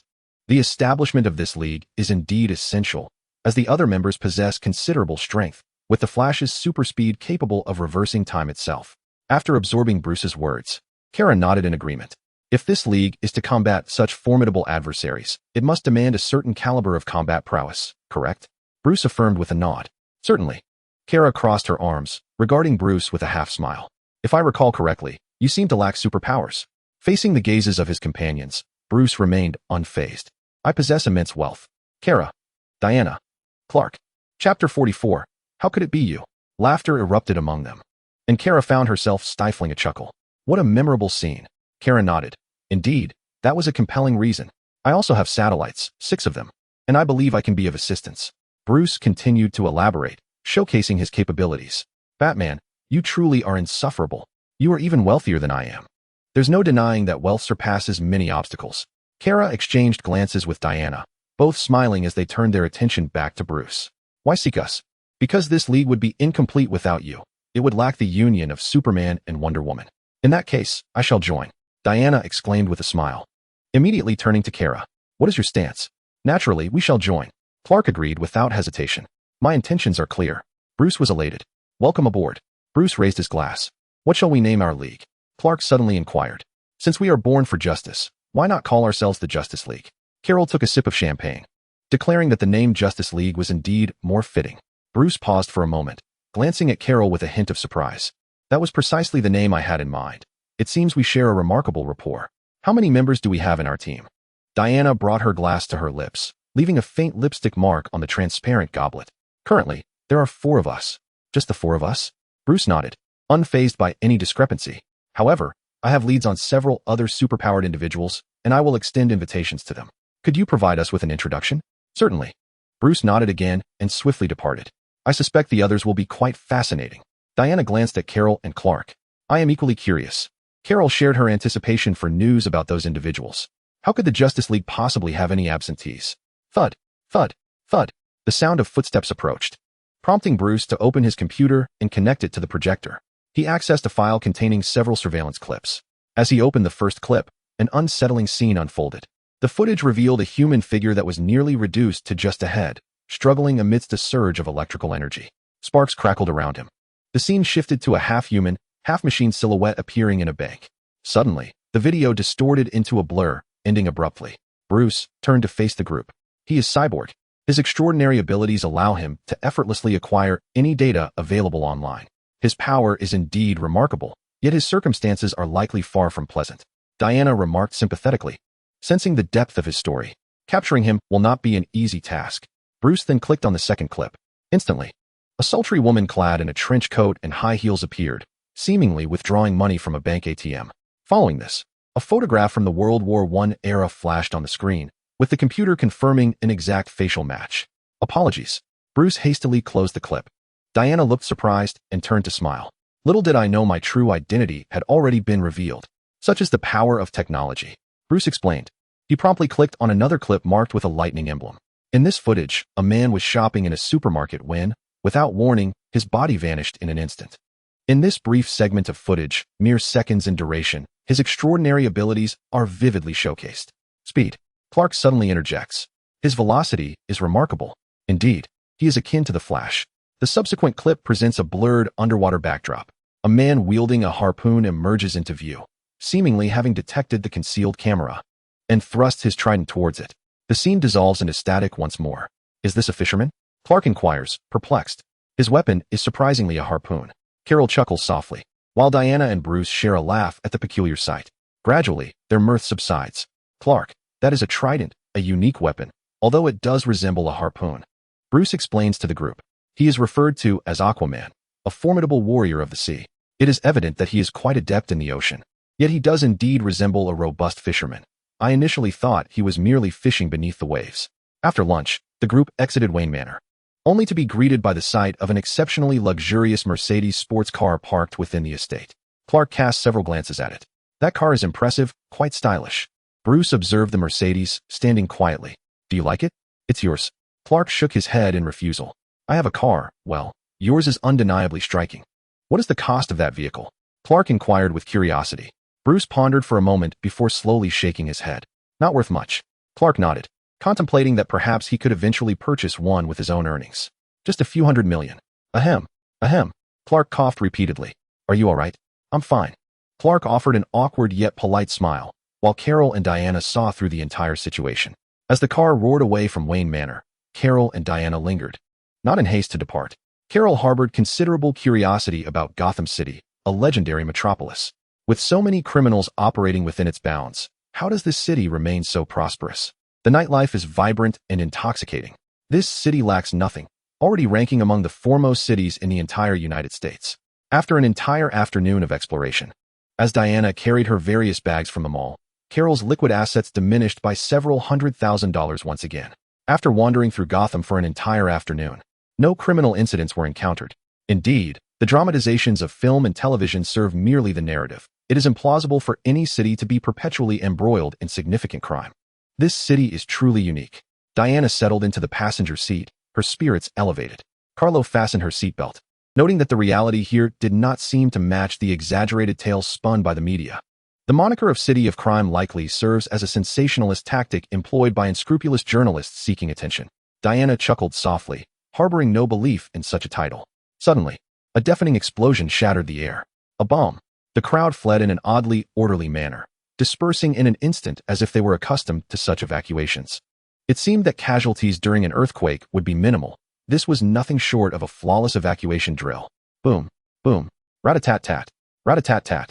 In the distance, more explosions erupted, soon followed by a barrage of gunfire. Carlo and Diana exchanged glances. Gotham, you never fail to disappoint. The title of Crime City undoubtedly belongs to you. The vehicle came to a halt. Carlo shed his suit, instantly transforming back into his black battle attire. Diana, too, discarded her coat, revealing the alluring form of Wonder Woman once more. Boom, boom. In an instant, they soared into the sky, racing towards the source of the explosions. With a thunderous crash, Carlo landed heavily on the ground, his black attire radiating a formidable aura. He gradually rose, his gaze piercing into the interior of the bank. What are you doing here? Chapter 45. Road Rage Erupts. Boom. Diana followed suit, landing shortly after. What are you doing here? She frowned at the unconventional figure within the bank. Would you believe me if I said I was experiencing road rage? Harley Quinn, upon seeing Carlo and Diana descend from above, froze momentarily, instinctively dropping her machine gun. Thud. The firearm clattered heavily to the ground. Carlo and Diana silently observed Harley Quinn, the atmosphere thickening with tension. Her accomplices, upon spotting Carlo and Diana, were instantly captivated. Superman and Wonder Woman. Take them down. A group of masked robbers swiftly aimed their guns at Carlo and Diana. Harley Quinn panicked. Wait. Bang, bang, bang. Bang, bang, bang, bang. It was too late. A hail of bullets descended upon the two. Bang, bang, bang.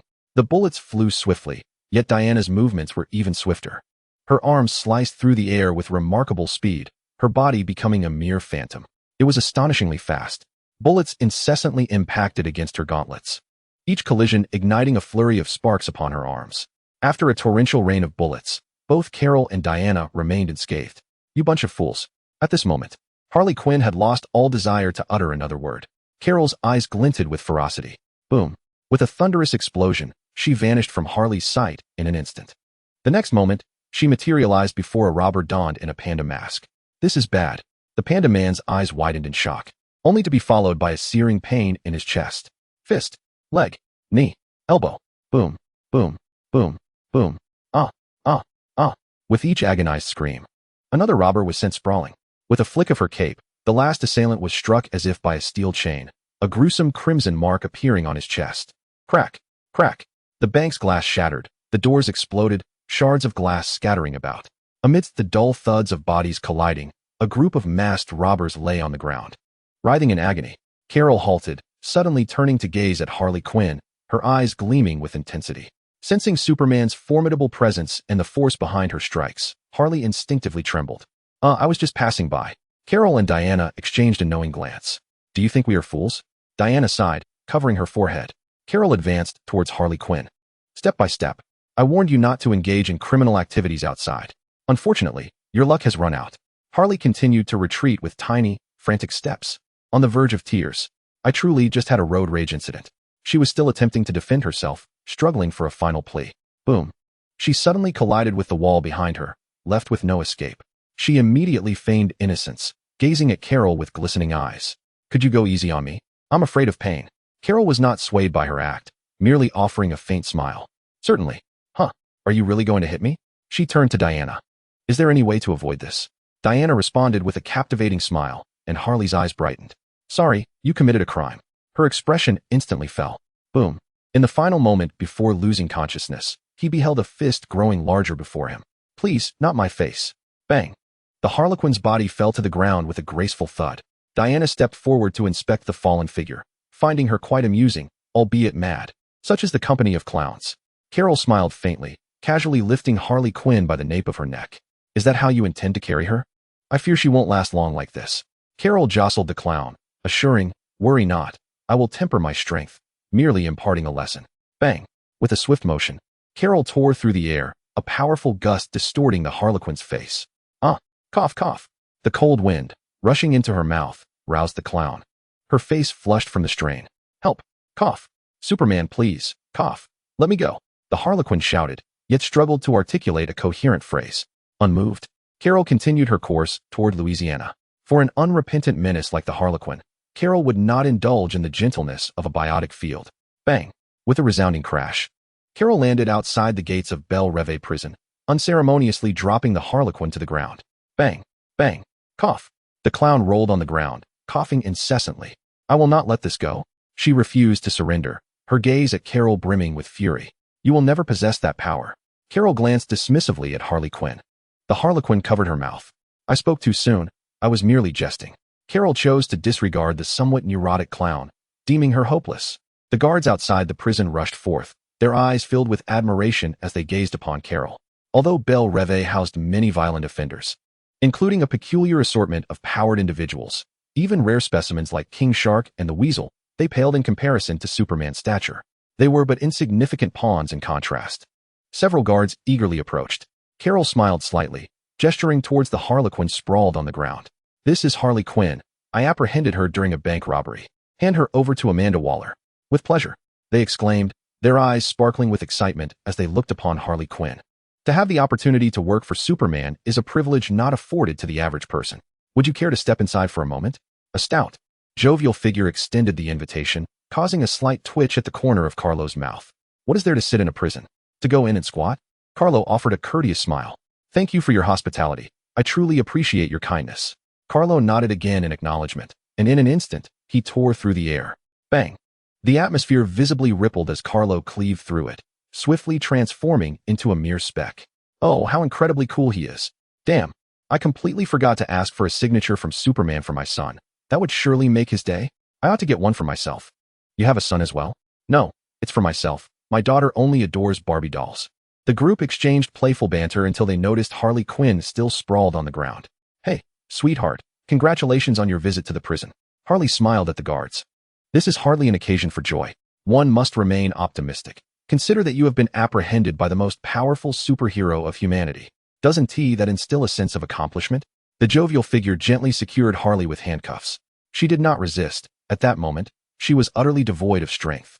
Hearing the jovial figure's words ignited a desire to retaliate. Do you even know how he tormented me? Little pudding, come save me. On second thought, perhaps it's best not to. If Superman happens upon us, she genuinely worries about the Joker's frail frame. She hasn't yet. Starting tomorrow, updates will be frequent. Dear readers, your support is greatly appreciated. As long as the spirit persists, I shall continue to persevere. Chapter 46, The Prison Break. In a concealed residence within Gotham, the Joker lay quietly on the polished floor. Surrounding him were an array of firearms, ranging from handguns to rocket launchers. Thud, thud, thud. A towering man with a fierce demeanor entered. You had better provide me with a reason not to end your life. The Joker straightened up, grasping a long-barreled pistol beside him, a bloodthirsty grin adorning his face. Gulp. The man struggled to swallow. He had just received word that Harley had been captured at the bank. The Joker immediately seized his subordinate by the collar, pulling him close. Repeat that. The man's anxiety escalated, beads of sweat trickling into his eyes. He dared not wipe them away, repeating the news once more. The corners of the Joker's mouth curled into an exaggerated arc. How amusing, profoundly amusing. He erupted into laughter, bending at the waist. It feels as though I have just rescued her not long ago. A flicker of complexity crossed his eyes, as if he had resolved upon a certain determination. Who captured her this time? Was it Batman? For some inexplicable reason, the mere thought of Batman ignited a curious thrill within him. No, it was Superman. Superman. The Joker expressed a hint of surprise. Logically, a villainess of Harley Quinn's caliber should not necessitate Superman's intervention. Sensing the Joker's bewilderment, one of his henchmen promptly elucidated. Superman had appeared in Gotham and coincidentally collided with Harley Quinn. The Joker nodded. Superman, I fear you not. Ready to orchestrate a prison break to liberate Harley Quinn. The henchman swiftly turned to leave, and the Joker reclined once more upon the floor. Memories flooded back of Harley Quinn leaping recklessly into the chemical vat of the factory for his sake. Harley Quinn, it is time to conclude this. 2 weeks later. In Louisiana, Harley Quinn had been transferred to Angola prison by Amanda Waller. In a solitary confinement cell resembling a cage, the notorious Harley Quinn was isolated. At that moment, she was flipping back and forth on a rope within her cell, her strikingly long, pale legs extending gracefully. What is she doing? A guard outside the cell inquired of his companion.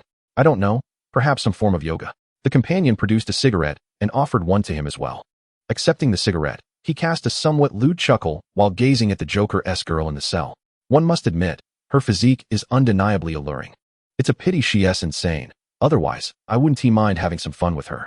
The two whispered amongst themselves, and it seemed that Harley sensed their fervent gazes. She turned over, lying sideways on the rope strung across the cell. Stretching her leg, she pointed her toes and beckoned subtly to the two guards. Sweetheart, care to join me for a little fun? One guard found himself momentarily tempted by Harley Quinn's gesture, but his companion quickly restrained him. She is enchanting, yet perilous. Only a madman could dare to play with her. Suddenly, the other guard recalled something. He remembered a long-ago incident where another guard tried to take advantage of her, only to be dragged out, with his hands reportedly shattered into a pulverized state.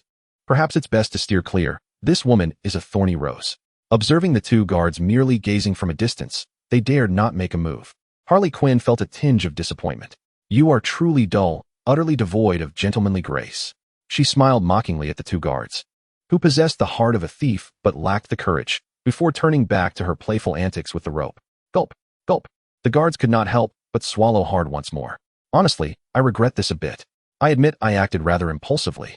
The two engaged in a half-hearted conversation, occasionally glancing back to admire the alluring figure of the clown princess. Bang, bang, bang, boom. Gunfire erupted from outside, followed by a tremendous explosion. The guards were startled by the commotion, exchanging worried glances as they hastily extinguished their cigarettes. Damn it, another escape attempt. It must be the Joker. He has always treated this prison as his own playground. I warned you that confining the Joker's accomplice here would inevitably spell trouble for the prison. You didn't mention that when you were gazing at her with such eagerness. Banter aside, the two picked up their rifles. Cautiously, they approached the door. Bang. Another deafening explosion caused them to instinctively drop to the ground. They exchanged glances. Let us go to the back door for support. The duo stealthily departed from the perilous area.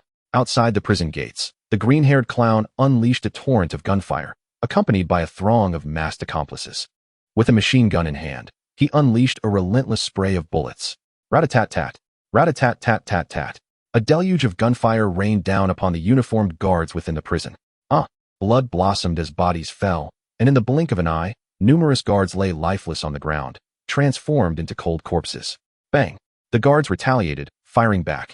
But several of the clown's henchmen, adorned in animal masks, crumpled to the ground under the onslaught. Oh, how unfortunate you are. The Joker displayed no remorse, turning to retrieve a grenade launcher. Sweethearts, prepare to embrace the devil's embrace. Scatter quickly. Whoosh. The security chief's eyes widened as he shouted urgent warnings to his subordinates. Yet, it was too late. The grenade launcher had already surged forth, trailing a long plume of flame. The projectile expanded ominously, hurtling directly towards the prison guards. Boom! A cataclysmic explosion erupted, engulfing dozens of guards at the epicenter in a conflagration of fire. Their bodies disintegrated into a cloud of blood mist before the might of such devastating weaponry. Severed limbs raining down.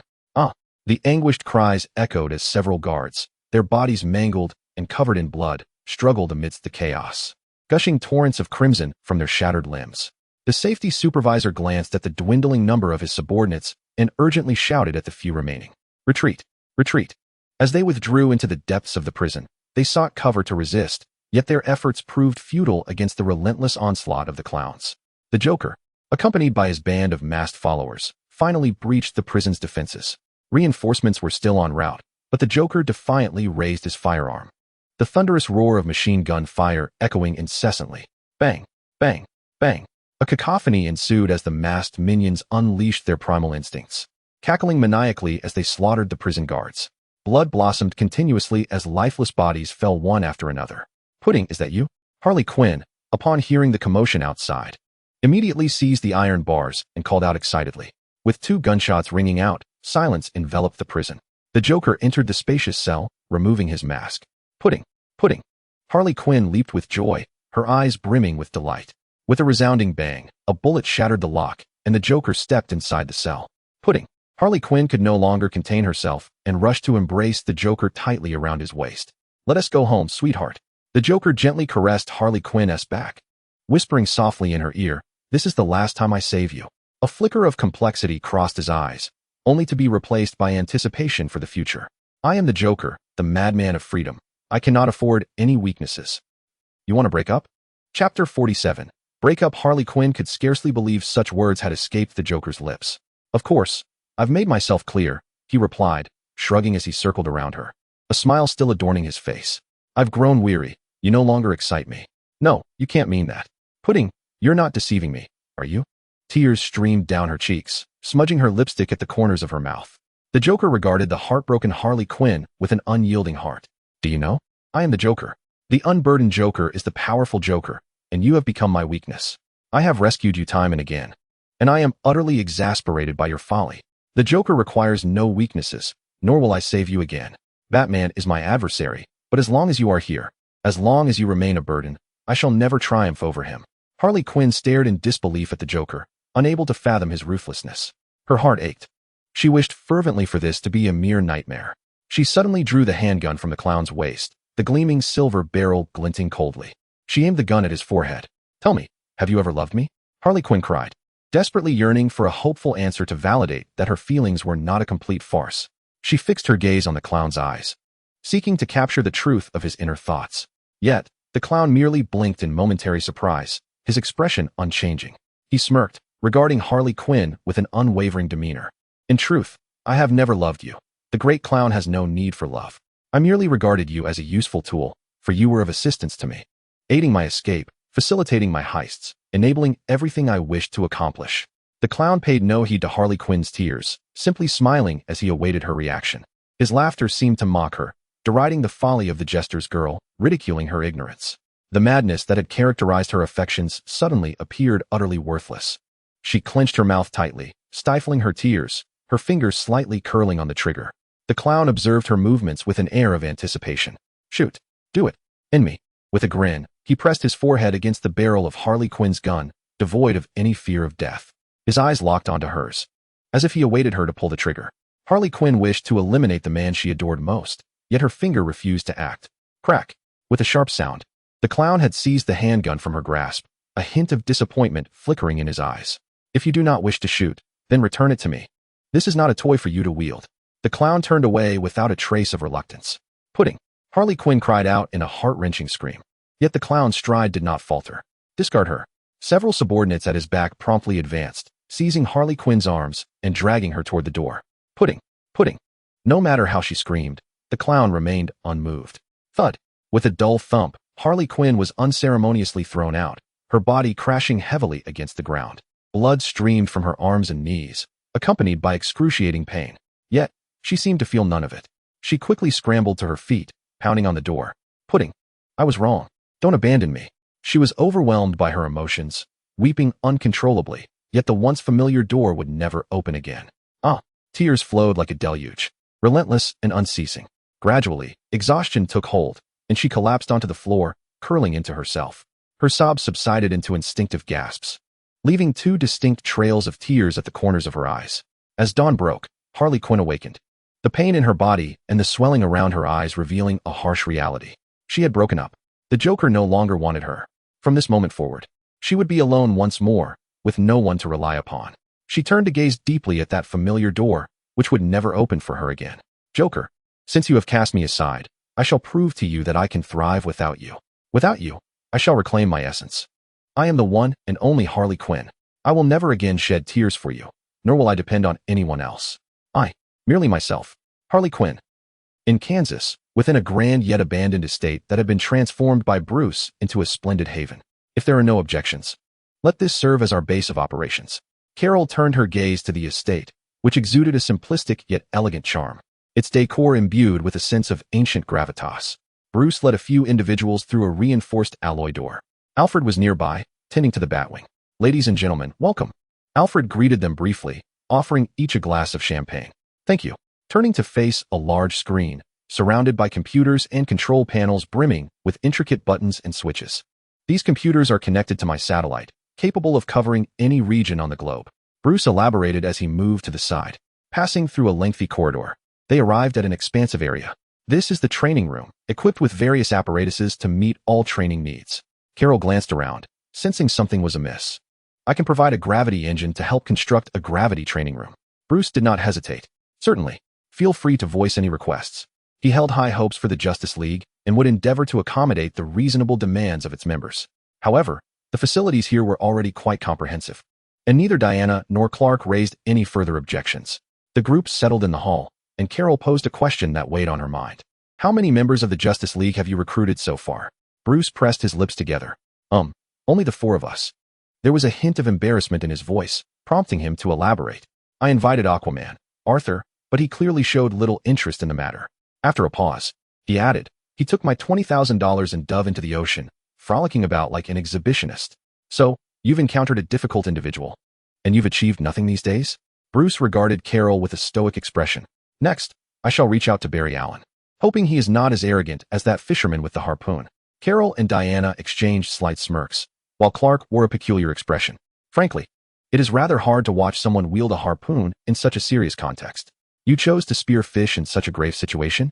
Regaining her composure, Diana glanced at the data on Cyborg in the computer and turned to speak.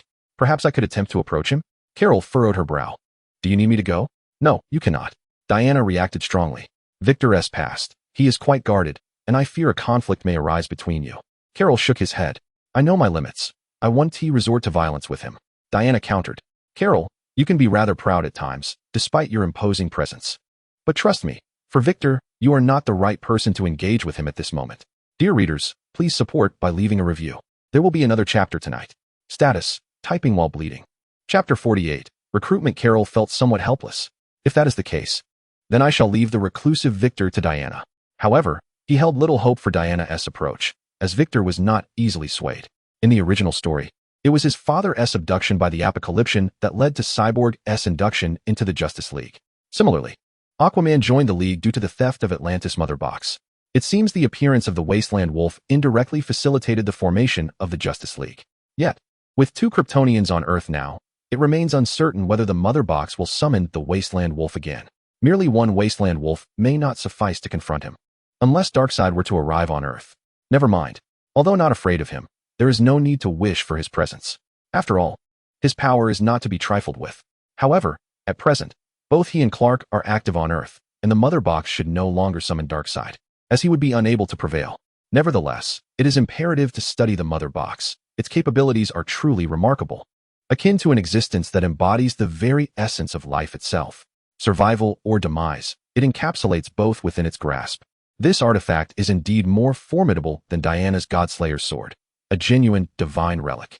Coming back to reality, I set aside my thoughts on the Mother Box and turned my attention to the computer screen displaying the Flash's profile. This young man appears to be the easiest to recruit. The moment Batman revealed his identity, he eagerly volunteered to join without a hint of reluctance. Coincidentally, Kara is interested in meeting Miss Flash. Flash, I shall accompany you. Kara exclaimed, turning to Bruce, who looked somewhat taken aback. Are you interested in him? Indeed. Kara replied with a subtle smile. I thought you were indifferent to such trivialities. Even superheroes require moments of leisure. That is true. Clark, showing little interest in the matter, straightened up and turned to leave.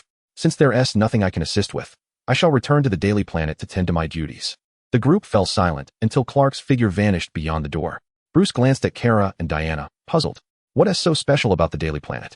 He is always eager to work as a reporter there. Kara and Diana exchanged glances. The Daily Planet has Lois. Oh, I see. Bruce could scarcely believe it. This was genuine love, even intertwining their work lives. He had assumed Clark frequented the place to gather information or out of a fondness for journalism. Or perhaps for some other reason entirely. He never imagined it was solely for his girlfriend. Well then, let us allow our superhero to focus on his romance. We must first gather the members of the Justice League. Laughter ensued among them, unconcerned by Clark's departure. Kara and Diana had always regarded Clark as a younger brother, while Batman, Bruce, bore a sense of guilt from past misunderstandings. Since Clark preferred to avoid such trivial matters, there was no need to trouble him. Let him live the life he cherishes. In Central City, Kara and Bruce proceeded directly to Barry Allen's residence. Is it somewhat impolite to arrive unannounced? Kara hesitated, aware that Superman must sometimes be mindful of his image. How do you wish to extend an invitation to him? Perhaps suggesting that we are superheroes. Shall we invite him to join us in our quest to save the world? Bruce shook his head. He must think we are mad. I refuse to engage in such a foolish endeavor. Instinctively, Bruce declined the notion. Leave him the address and your bat symbol. I am confident he will come. This approach indeed holds merit. Just in case, mention that we can offer him a lucrative position. I believe he would be in need of that. Bruce. That evening, Barry Allen concluded another day of interviews, utterly exhausted both physically and mentally. Bang. He fished out his keys and unlocked the door, collapsing onto the sofa. Upon checking his phone and witnessing the meager balance, Barry let out a long sigh. I must be the most impoverished superhuman. I wonder if Superman is in need of employment. Suddenly, he noticed a card behind the door, accompanied by an oddly shaped dart. Is that a bat? What is this? He picked up the bat-shaped dart from the floor and scrutinized it closely. A prank? Grabbing the card nearby, he discovered it bore an extensive message. I wish to speak with you. Tomorrow at 10 in the morning, I will await you at a cafe near your home, where I shall present you with a satisfactory job. Batman. Instinctively, he sensed this might be a prank. Yet hesitance crept in as he pondered the possibility that it could genuinely be Batman. The following day, as Barry Allen entered the cafe, two impeccably dressed men approached him immediately, one of whom wore sunglasses. Greetings, Barry Allen. Bruce extended his hand. I am Bruce Wayne, also known as Batman. Carlo removed his sunglasses, revealing his true identity. I am Superman, Carlo. Upon seeing Carlo's visage, Barry's doubts dissipated. Superman's appearance was universally recognized. Superman. Barry Allen eagerly stepped forward, lowering his voice upon noticing the absence of others nearby. You are my idol. I hold you in such high regard. Carlo nodded with a smile. You are quite impressive yourself, young man, or shall I refer to you as the Flash? Barry momentarily stood in astonishment before realization dawned upon him. So you are aware of my identity. He turned to Bruce. Does this mean you are indeed Batman? Without a shadow of a doubt. My goodness. Today I had the extraordinary fortune of encountering two legendary superheroes. Barry was brimming with excitement as he hastily sat down and took a sip of his coffee. Ahem. Barry. That is not how one drinks coffee. Carol gently reminded him. Wiping his mouth, Barry exclaimed, I am merely a tad exhilarated. I have finally found my kindred spirits. In truth, I have often felt the pang of loneliness, as my friends are perpetually slow, as if they are eternally queuing, separated by an insurmountable chasm. Carol exchanged a glance with Bruce, and it appeared that this young man was quite the chatterbox. It was rather delightful to have such an energetic presence within the team. As Barry rambled on, he suddenly noticed Carol and Bruce listening intently. He paused and looked at them. I believe you comprehend my sentiment. Of course. Speaking of which, regarding my position, Barry Allen felt a flush of embarrassment. As a being of extraordinary abilities, he found himself in the peculiar situation of needing others to introduce him for employment. Bruce chuckled lightly. I am in the process of assembling a league and wish to extend an invitation to those endowed with special powers. For I have a premonition that Earth shall soon face formidable adversaries. Are you referring to foes akin to Zod and Doomsday? Needless to say, I am in. Barry Allen's enthusiastic response astonished Bruce. He had not anticipated such ease in enlisting the Flash. Are you surprised? Carol nodded in affirmation. Indeed, it is quite unexpected. That is hardly astonishing. I am in dire need of friends, and the prospect of saving the world alongside companions is simply exhilarating. This has been my long-held ambition. Chapter 49. Thunder Shazam. Seeing how smoothly things were progressing, Carol and Bruce refrained from further discussion. Very well, after our deliberations, we have resolved to provide a generous remuneration for each member of the Justice League. This funding will be jointly supported by Carol's Amazon Group and my Wayne Enterprises. Do both of you own companies? Barry Allen inquired with a hint of bewilderment in his gaze. The two nodded in unison, their movements surprisingly synchronized. Well, it seems I am the only destitute one. Barry gulped down a mouthful of bitter coffee, swallowing the pang of regret that rose within him. Initially, I had no intention of offering salaries, but thankfully Carol reminded me. Of course, my superpower enables me to enter a unique state, which I refer to as Speed Force. Yet, I must consume an extraordinary amount of calories. Thus, every time I utilize my abilities, I find myself in a constant need for sustenance, akin to a voracious black hole for snacks. He paused for a moment to ensure that Carol and Bruce grasped his meaning. Thus, my food expenses are quite substantial. Without a salary, I am compelled to utilize my extraordinary abilities to deliver takeout. Your remuneration is sufficient to indulge in any culinary delight you desire, and our base shall never lack provisions for you. Carlo offered Barry a reassuring smile. That is splendid, Barry replied, his enthusiasm evident as he nodded vigorously. After a moment's contemplation, Carlo resolved to assist Barry further. I have heard that your father has been incarcerated? Barry's smile gradually faded as he nodded in acknowledgement. In 2004, my mother was tragically murdered at home. The authorities failed to apprehend the culprit, leading to my father being arrested as the prime suspect. Despite the passage of over a decade, Barry still grappled with the anguish of his mother's death. For years, I have been searching for leads to vindicate my father. Yet I have come up empty-handed. Carlo placed a comforting hand on Barry's shoulder. I am truly sorry. It's all right. I simply miss my mother, Barry replied. Carlo understood that within a mere few days, Barry had lost one parent to violence while the other was confined to prison, a harrowing ordeal for anyone, let alone a 12-year-old boy like Barry Allen. If you would permit it, Bruce and I would be more than willing to enlist the finest legal team to defend your father. I am confident we can uncover evidence to exonerate him. Barry quickly wiped away the tears at the corners of his eyes. Thank you so much. Would you like to visit our Justice League headquarters? Bruce rose to extend the invitation. Absolutely. It appears our base is already complete. I am eagerly anticipating the visit. The group exited the cafe. Wow. Upon seeing Bruce's luxurious vehicle, the Flash gasped in astonishment, drawing the attention of passers-by who turned to look. Oh, that fool must be from Florida. Unfazed by the reactions of those around him, Barry swiftly opened the car door. Nice ride. If you join the league, we can get you one too. Oh, thank you. Barry exclaimed. By the way, what are your superpowers? He leaned closer to observe Bruce at the wheel. Bruce's demeanor remained calm. I am exceedingly wealthy. Oh, Barry did not perceive anything amiss. In his eyes, wealth indeed constituted a form of superpower. At the very least, he need not worry about next month's living expenses like he did. Carlo's lips curled into a slight smile. What a memorable scene. I wonder how many times Bruce will have to explain this in the future. With a roar of the engine, the car kicked up dust and sped away. A few individuals arrived at the Justice League headquarters, nestled within the grandeur of the metropolis. Upon beholding the uniquely styled manor, Barry exclaimed with childlike wonder, as if every novelty stirred his interest. At that moment, Diana rose from her station at the computer and turned towards Barry Allen. Hello, Barry, I am Diana. Wonder Woman. Barry stepped forward eagerly. You truly are as magnificent as the news portrays. Diana nodded with a smile, while Carol's gaze towards Barry suddenly took on a more perilous edge. So, any progress? Bruce inquired. I just made an arrangement with him. I will speak with him further. Barry, somewhat puzzled, asked, who are you referring to? May I know? Cyborg, another metahuman, and perhaps your future ally, Diana explained with a smile. Oh, I look forward to meeting them. How delightful to gain new friends. That evening, Diana returned home noticeably subdued. Carol glanced over and quickly grasped the situation. Diana's mission had not gone smoothly. How did it go? Diana removed her coat and shook her head. He did not agree. It was clear he is guarded against everyone from the outside. Carol was not surprised. Cyborg's past had shaped him to be wary of others. Trust me, he will join us in due time. Indeed. 2 months later, Carol, a metahuman, has emerged in Philadelphia. At Diana's call, Carol turned her attention to the television mounted on the wall. The screen displayed a news segment featuring a metahuman clad in a striking red suit.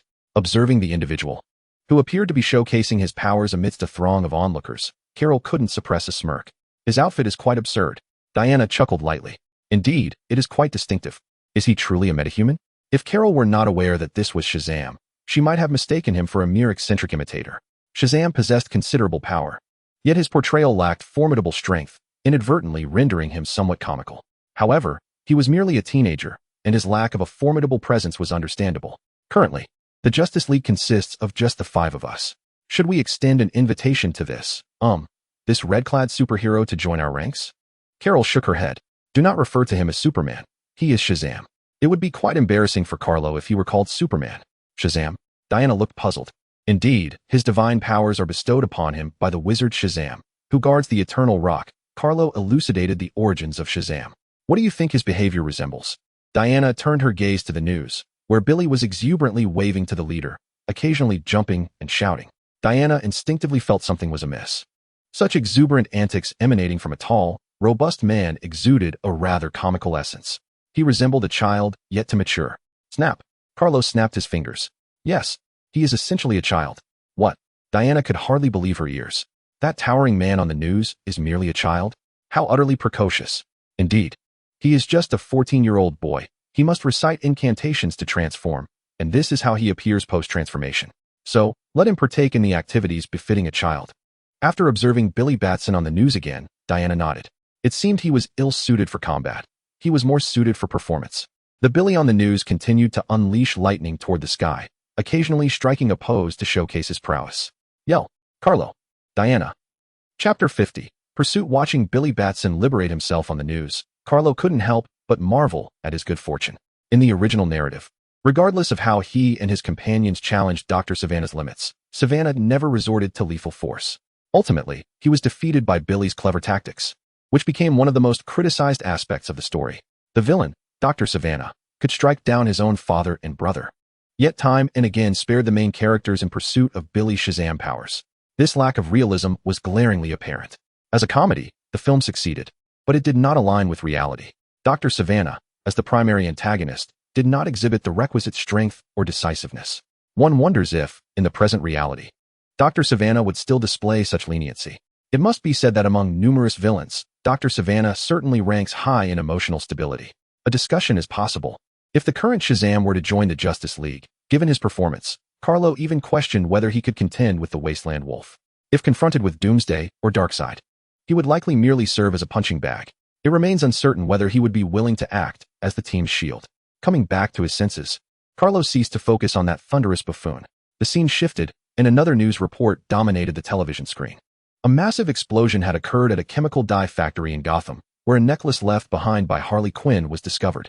Diana furrowed her brow. Harley Quinn? Hadn't she been handed over to Amanda Waller? Was Amanda not supposed to have incarcerated her? The Joker. What? Surely, it must have been the Joker who orchestrated her escape. Could he really have broken someone out of a heavily fortified prison? Would the guards not intervene? They must have overpowered those prison guards to facilitate the rescue. Does he possess superpowers? Carlo pondered momentarily. Perhaps he does, or perhaps he does not. But he is certainly no ordinary individual. Otherwise, he would not be Batman's long-standing adversary. Diana realized the implication. It appeared that Bruce was quite familiar with him. Undoubtedly, Batman holds a unique position in the Joker's perspective, even surpassing that of Harley Quinn. Yet, he should not engage in senseless slaughter. Naturally, if I were to encounter him, I would eliminate him.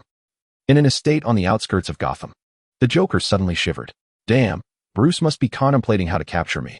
Boss, Batman has recently gone quiet. It seems he is preoccupied with searching for someone and assembling some sort of Justice League. Ha! The Joker grinned widely, laughing maniacally. Justice League? Don't be ridiculous. I am fully aware of Bruce Wayne's capabilities. What could his so-called League accomplish other than being a group of hired subordinates? I heard he invited Superman and Wonder Woman.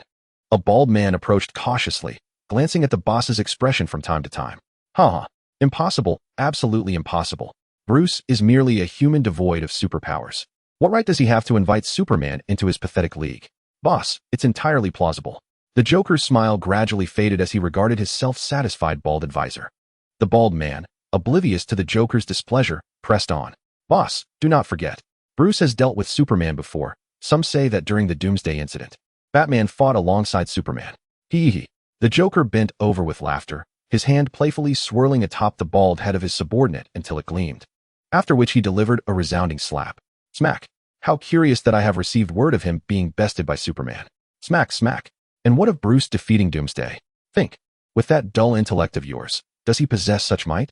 He would be more of a hindrance than a help. The Joker held no faith that Batman could maintain any amicable rapport with Superman. After years of rivalry, he knew Batman all too well. However, it was true that someone in Gotham had witnessed Superman near Wayne Manor. Undeterred, the bald advisor persisted in his attempts to persuade the Joker. The Joker regarded his cunning subordinate with a quiet intensity, at times feeling a murderous urge. Rising with a grin, he fixed his gaze on the strategist. Very well. You shall eliminate Superman. The Joker's demeanor turned serious.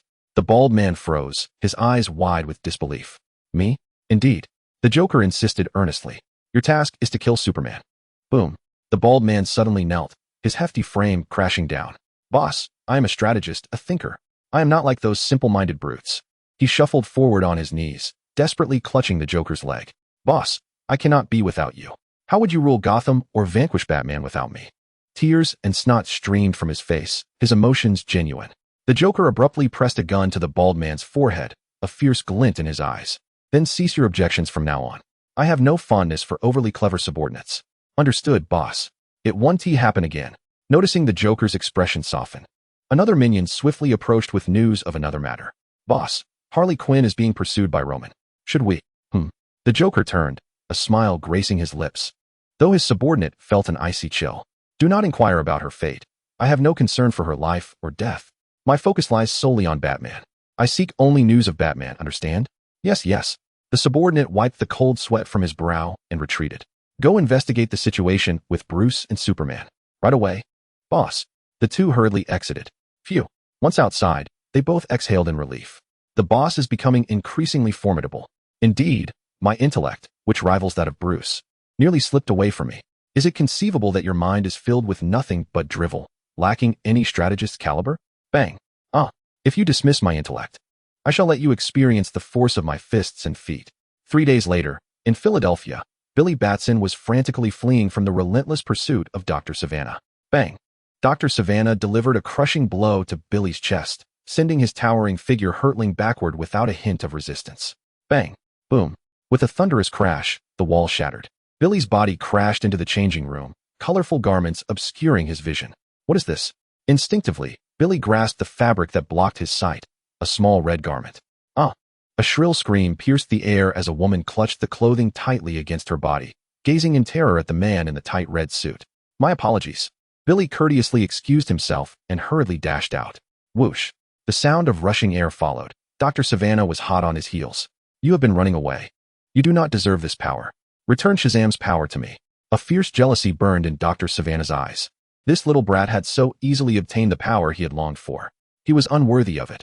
Only he himself was the rightful heir to such strength. He closely pursued Billy Batson, his eyes glinting with menace. Bang! With a tremendous noise, Dr. Savannah's body nearly crumpled, limbs flying backward as he was propelled into the empty street behind him. Bang! Thunder! What transpired? Chapter 51, The Eighth Sin, Cowardice. Billy Batson turned his head, his pupils dilating in shock. Superman. From his vantage point, Superman hovered serenely in midair, his cape billowing without the need for wind. His expression was devoid of emotion as he quietly observed Dr. Savannah from afar, seemingly awaiting the villain's counterattack. He remained calm, seemingly unafraid of anything. His aura irradiated strength and an oppressive force, as if even the clouds in the sky had come to a standstill in his presence. The figure that stood silently in the air emanated an undeniable power, akin to the sun in the night sky, destined to dispel all shadows. Superman! Superman! Idol! Billy Batson leapt with excitement, while Carol looked on, almost unable to bear the sight. Who could envision a tall man clad in a striking red bodysuit, leaping and waving enthusiastically on the ground, reminiscent of a frenzied fan gathering? The other members of the sand sculpture family were no less fervent, fervently waving at Carol from their spots. Carol nodded slightly. Children, step back with your companions. He is now in my care. Billy Batson obediently retreated to the side. Nodding earnestly. Bang! Dr. Savannah emerged from the pit, looking up with wide eyes. Superman. He was utterly astonished to see Superman appear in Philadelphia. However, what troubled him more was the potential disruption to his plans that Superman posed. Now, I shall fight alongside you. Savannah glared at Carol, his gaze filled with fury. Damn it, no one can thwart me. Dr. Savannah's voice resonated ominously. Crack. He suddenly extended his hand, unleashing a bolt of lightning infused with destructive energy toward Carol. Bang. Sparks erupted from Carol's chest. He tilted his head, his pupils rapidly transforming into a brilliant gold. The color deepened. Boom. Two high-temperature beams shot out with astonishing speed. Whoosh. Dr. Savannah immediately darted aside, the heat vision slicing through the vehicles behind him. Bang. The cars exploded. Carol's heat vision relentlessly pursued Dr. Savannah, effortlessly slicing through all obstacles. Bang. With a resounding crash, Dr. Savannah was knocked down by the heat vision, his body plummeting like a bird stripped of its wings. Bang. The asphalt cracked under the impact. Cough, cough. Wow, the supervillain has been defeated. Billy Batson and a group of sand sculpture companions erupted in celebratory applause nearby. I have not yet been vanquished. Superman cannot halt me. A hand emerged from the pit as Dr. Savannah slowly climbed up. Whoosh, whoosh. Several streams of brownish-yellow smoke emanated from behind him, transforming into grotesque monsters standing before him. The 7 deadly sins? It seemed only 6 had emerged. Roar. The demons glared at Kal-El, growling fiercely before lunging at him. Whoosh. Kal-El's body trembled as he delivered a powerful punch. Bang. His speed was astounding, instantly manifesting into 6 figures, each striking simultaneously. Each figure engaged a demon. Bang, bang, bang, bang, bang, bang. With fists, legs, knees, and elbows. Every part transformed into a most lethal weapon, striking with boundless force upon the corporeal form of the 7 deadly sin demon. Bang. Roar. Bang. Bang. Bang. Bang. Bang. Roar. The demon's body was instantly shattered, beginning to recoalesce. Sloth, what are you doing?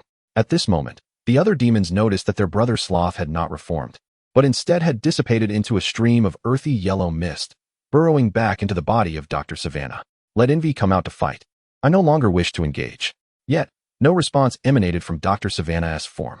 The envy within him, who had just been envious of his siblings' opportunity to unleash their wrath, suddenly felt no jealousy upon witnessing their fate. Indeed, there was a hint of joy. Before the other demons could witness envy's emergence, Kal-El charged forward once more. Whip kick. Bang. Pride was struck on the head by Kal-El's leg, instantly exploding. Superman punch. Bang. A heavy blow landed on Wrath's chest, which roared in furious anger, yet succumbed to the wrath and transformed into a cloud of earthy yellow mist. Skyward strike. Bang. A fierce knee strike collided with Greed's jaw, shattering his head and causing his body to dissipate as well. Bang. An elbow strike cut through the air, landing heavily on Gluttony's large head. Roar. Bang. Another explosion ensued. Lust was just about to make a move when 4 explosions erupted almost simultaneously. He suddenly realized that several of his brothers had already been reduced to swirling clouds of yellow mist, hastily diving into Dr. Savannah's body. Roar. He let out a howl, no longer intent on fighting, and quickly lunged toward Dr. Savannah's form. I'll lend you a hand. Kal-El's voice suddenly rang in his ears, having appeared behind him without notice. Bang. A surge of pain erupted, and he howled in agony. Bang. After the explosion, the scattered yellow mist swiftly entered Dr. Savannah's body. Kid, watch closely. This punch is going to be spectacular. Kal-El hovered in midair, turning to glance at Billy Batson beside him. Without allowing Dr. Savannah any time to react, he transformed once again into a blinding flash, darting toward Dr. Savannah. Dr. Savannah's pupils widened instantly, devoid of any reaction time. No. Superman heavy punch. Bang. A thunderous sound erupted, engulfing the area in dust and debris. Dr. Savannah had become deeply embedded in the hard asphalt, leaving behind a large humanoid crater. Oh yes, Superman is undeniably remarkable, both splendid and cool. Billy's companion, Freddy, fixated his gaze on Kara suspended in midair, admiration gleaming in his eyes. Suddenly, Billy raised his head and straightened his chest. Have you not noticed how strikingly similar I am to Superman, in both abilities and attire? Freddy glanced at Billy and promptly shook his head. No, compared to Superman. You are utterly unattractive and pathetically weak. Bang. Dr. Savannah once again rose from the pit. Cough, cough. He spewed a mouthful of crimson blood. Kneeling on the ground, the glaring red spread across the cracked surface beneath him. Come out. Hurry. His voice grew increasingly frantic. He had not anticipated such a vast chasm between himself and Superman, feeling utterly powerless before the hero. He sensed that Superman was not even taking him seriously. With a mere flick of his hand, he had surpassed Savannah's capacity to endure. Although his body, now possessed by a demon, had become impervious to blades and fire. Even Superman's ordinary punch caused him to feel as though his body was swelling uncontrollably, as if it were about to burst. Yet, no matter how fervently he called, the 7 deadly sins demon within him showed no intention of reappearing.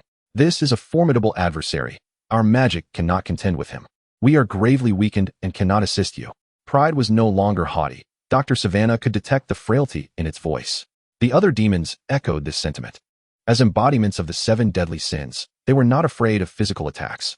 However, Superman's strikes shattered boundaries, easily injuring their magical forms. Surrender. As long as he does not draw out the eye of sin, you need not regard him as an enemy. Only that damned Shazam poses a true threat to us. Dr. Savannah was taken aback by the demon's timidity. They wished to surrender merely due to their weakened state. They were near death, yet not truly dead. Kara floated gracefully through the air, slowly descending before Dr. Savannah. Do you wish to continue fighting? To all the friends reading this, please leave a review. The data has suddenly plummeted. It's disheartening. Chapter 52. Imprisonment. Dr. Savannah gradually rose, his gaze fixed upon Superman. This powerful man had thwarted his plans, yet he found himself powerless to retaliate. Kara also looked at Dr. Savannah, this man of seemingly steady emotions. His eyes turned red once more. Thud. Unable to withstand the lethal gaze of Superman, Dr. Savannah finally knelt on one knee. He lowered his proud head in submission to the extraordinary being before him. Despite the bitterness and fury that filled his eyes, he chose to surrender, recognizing the gravity of the situation. The voice of pride, one of the 7 deadly sins within him, echoed in his mind. Submitting to the strong is not a disgrace. As long as one's power is formidable enough, victory will eventually come. Though pride's words lacked conviction, they served as a meager consolation for Dr. Savannah in this moment. If we are not stronger than him, why must we defeat him? Let others engage in battle. I wish not to fight. The voice of Sloth followed closely, igniting a flicker of anger and pride. He had yet to settle the score with Sloth for his previous cowardice. Among the brethren, only Jealousy, who remained hidden, had sustained less injury than he. They had nearly been vanquished, while Sloth had narrowly escaped the more formidable second wave of Superman's attack.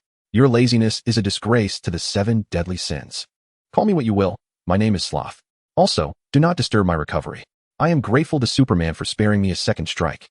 The other 6 of the 7 deadly sins remained silent. Superman regarded the surrendering Dr. Savannah, momentarily withholding any lethal intentions. Perhaps it would be wise to retain him. Preparing for the impending confrontation with Darkseid. With Dr. Savannah's combat prowess, he should easily handle a creature like a demon. You bear unforgivable sins.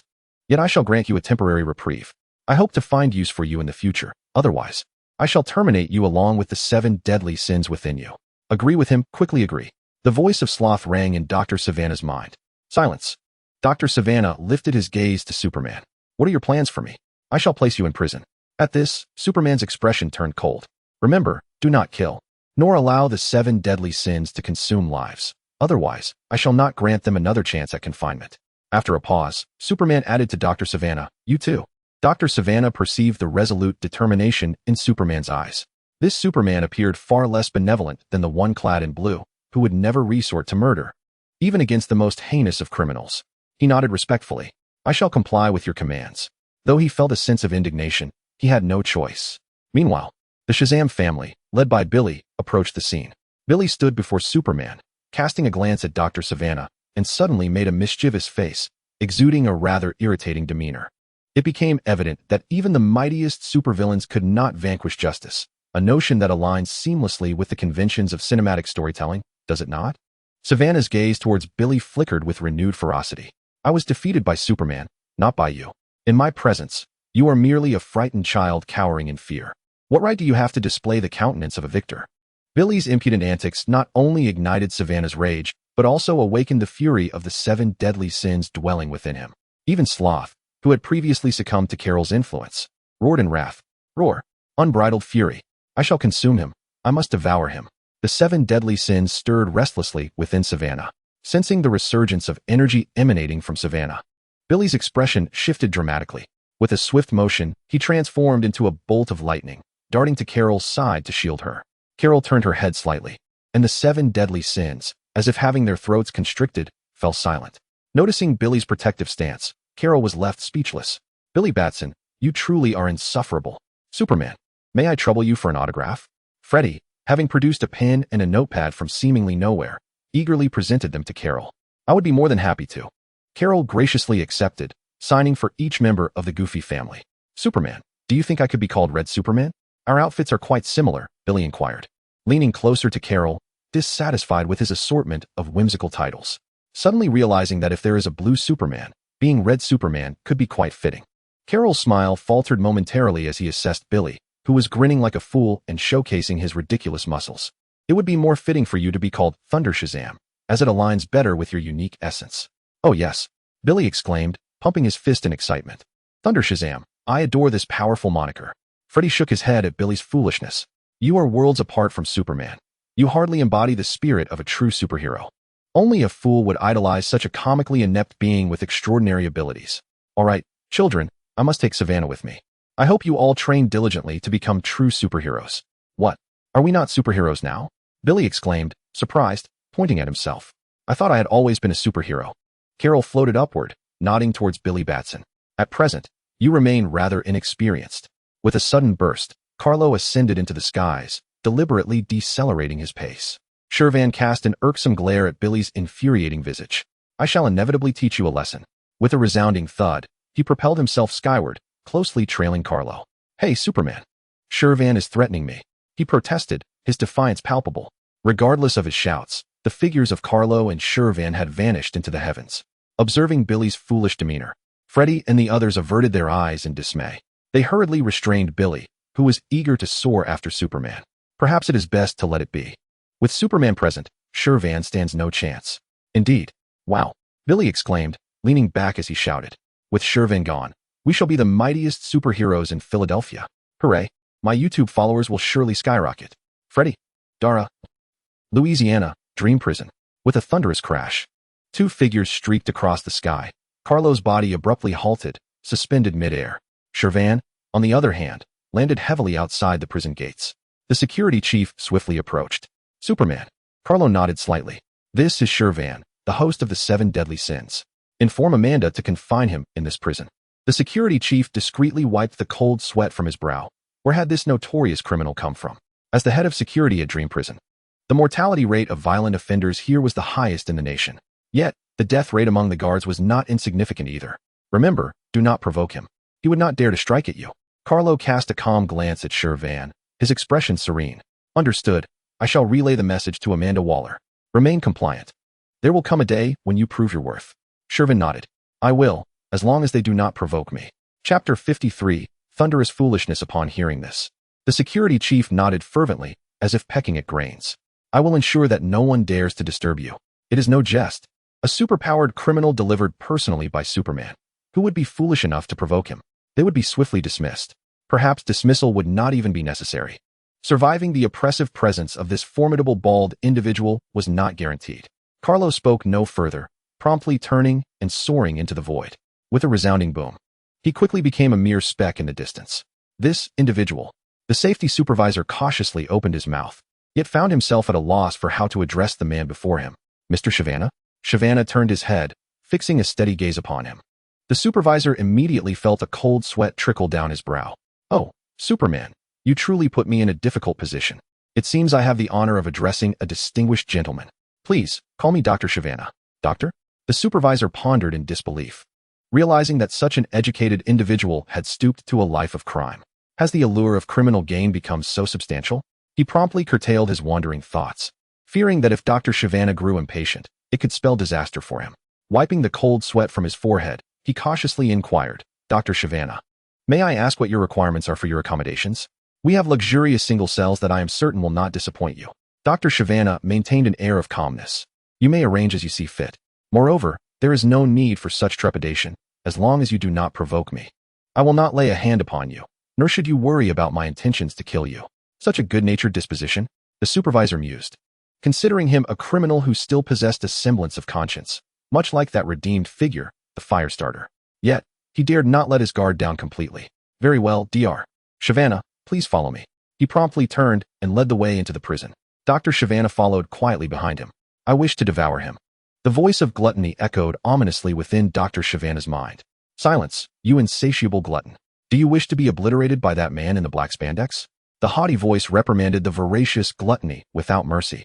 These troublesome siblings truly tested his patience. How could they ever hope to vanquish that Superman and attain freedom?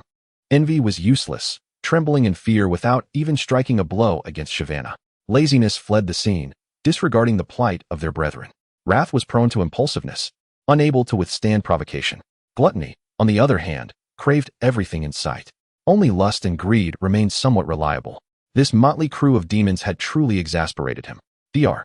Shyvana quietly trailed behind the safety supervisor, feeling nothing but disappointment towards these demons. How had he not realized their utter ineptitude before? When faced with a formidable opponent, they crumbled in an instant. He shook his head slightly. Never mind. They have granted me power, so I must endure for now.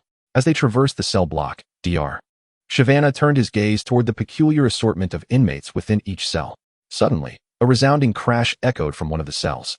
Shyvana turned to see a peculiar non-human entity perched upon the iron bars of the cell, its elongated tongue incessantly licking the metal. What on earth is this creature? He inquired, gazing at the strange being. This is a weasel, notorious for having slain 27 children, exhibiting particularly brutal tendencies, replied the safety supervisor, approaching the weasel, which remained within the confines of the bars. Weasel, behave yourself, otherwise I shall not hesitate to teach you a lesson. The weasel paused its licking, swiftly turning to retreat to a corner of the cell, silently sitting on the ground. It seemed this creature was one that feared the strong. Shyvana regarded it with disdain.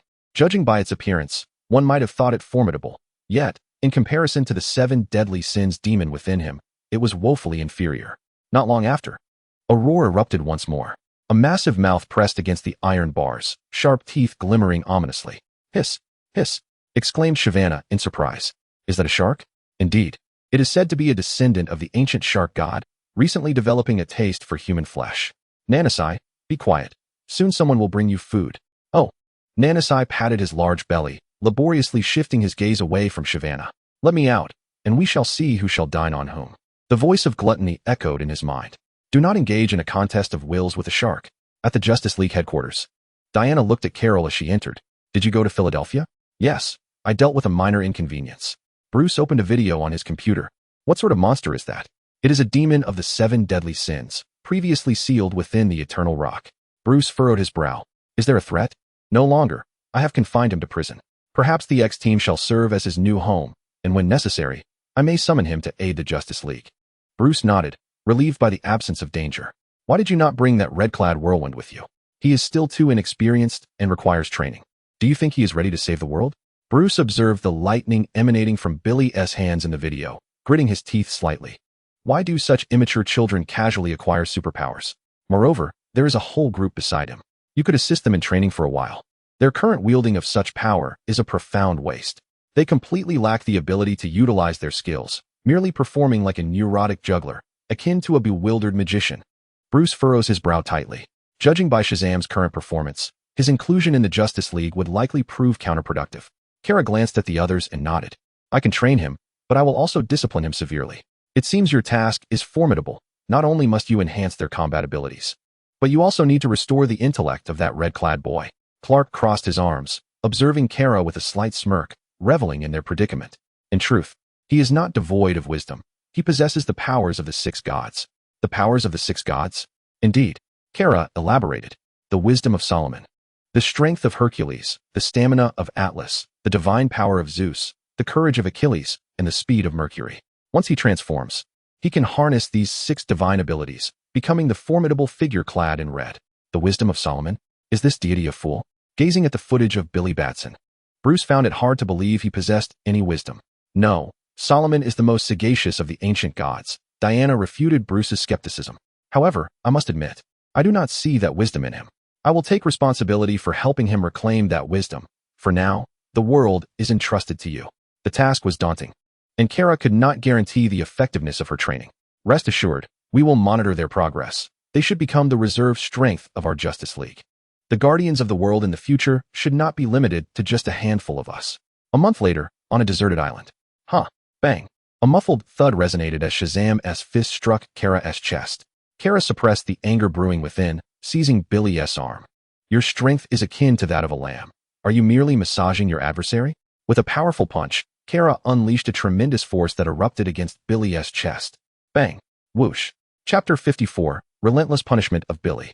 No. Stop. Billy's body was propelled backward the instant the force erupted.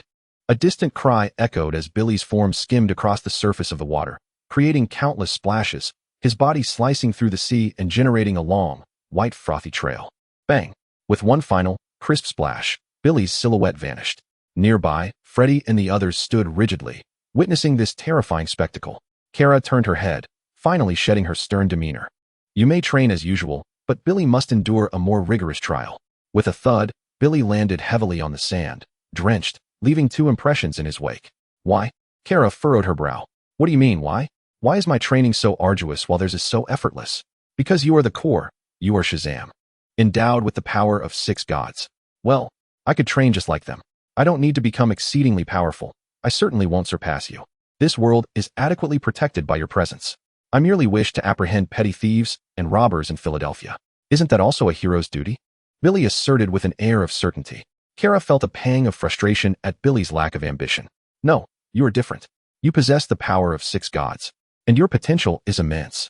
The crises of this world are ever present, and in the future, we may very well require your assistance. Billy paused, astonished. What? Are you saying that you will need me in the future? Yay, he exclaimed, jumping and dancing with joy, twirling around his friends. Superman said they need me.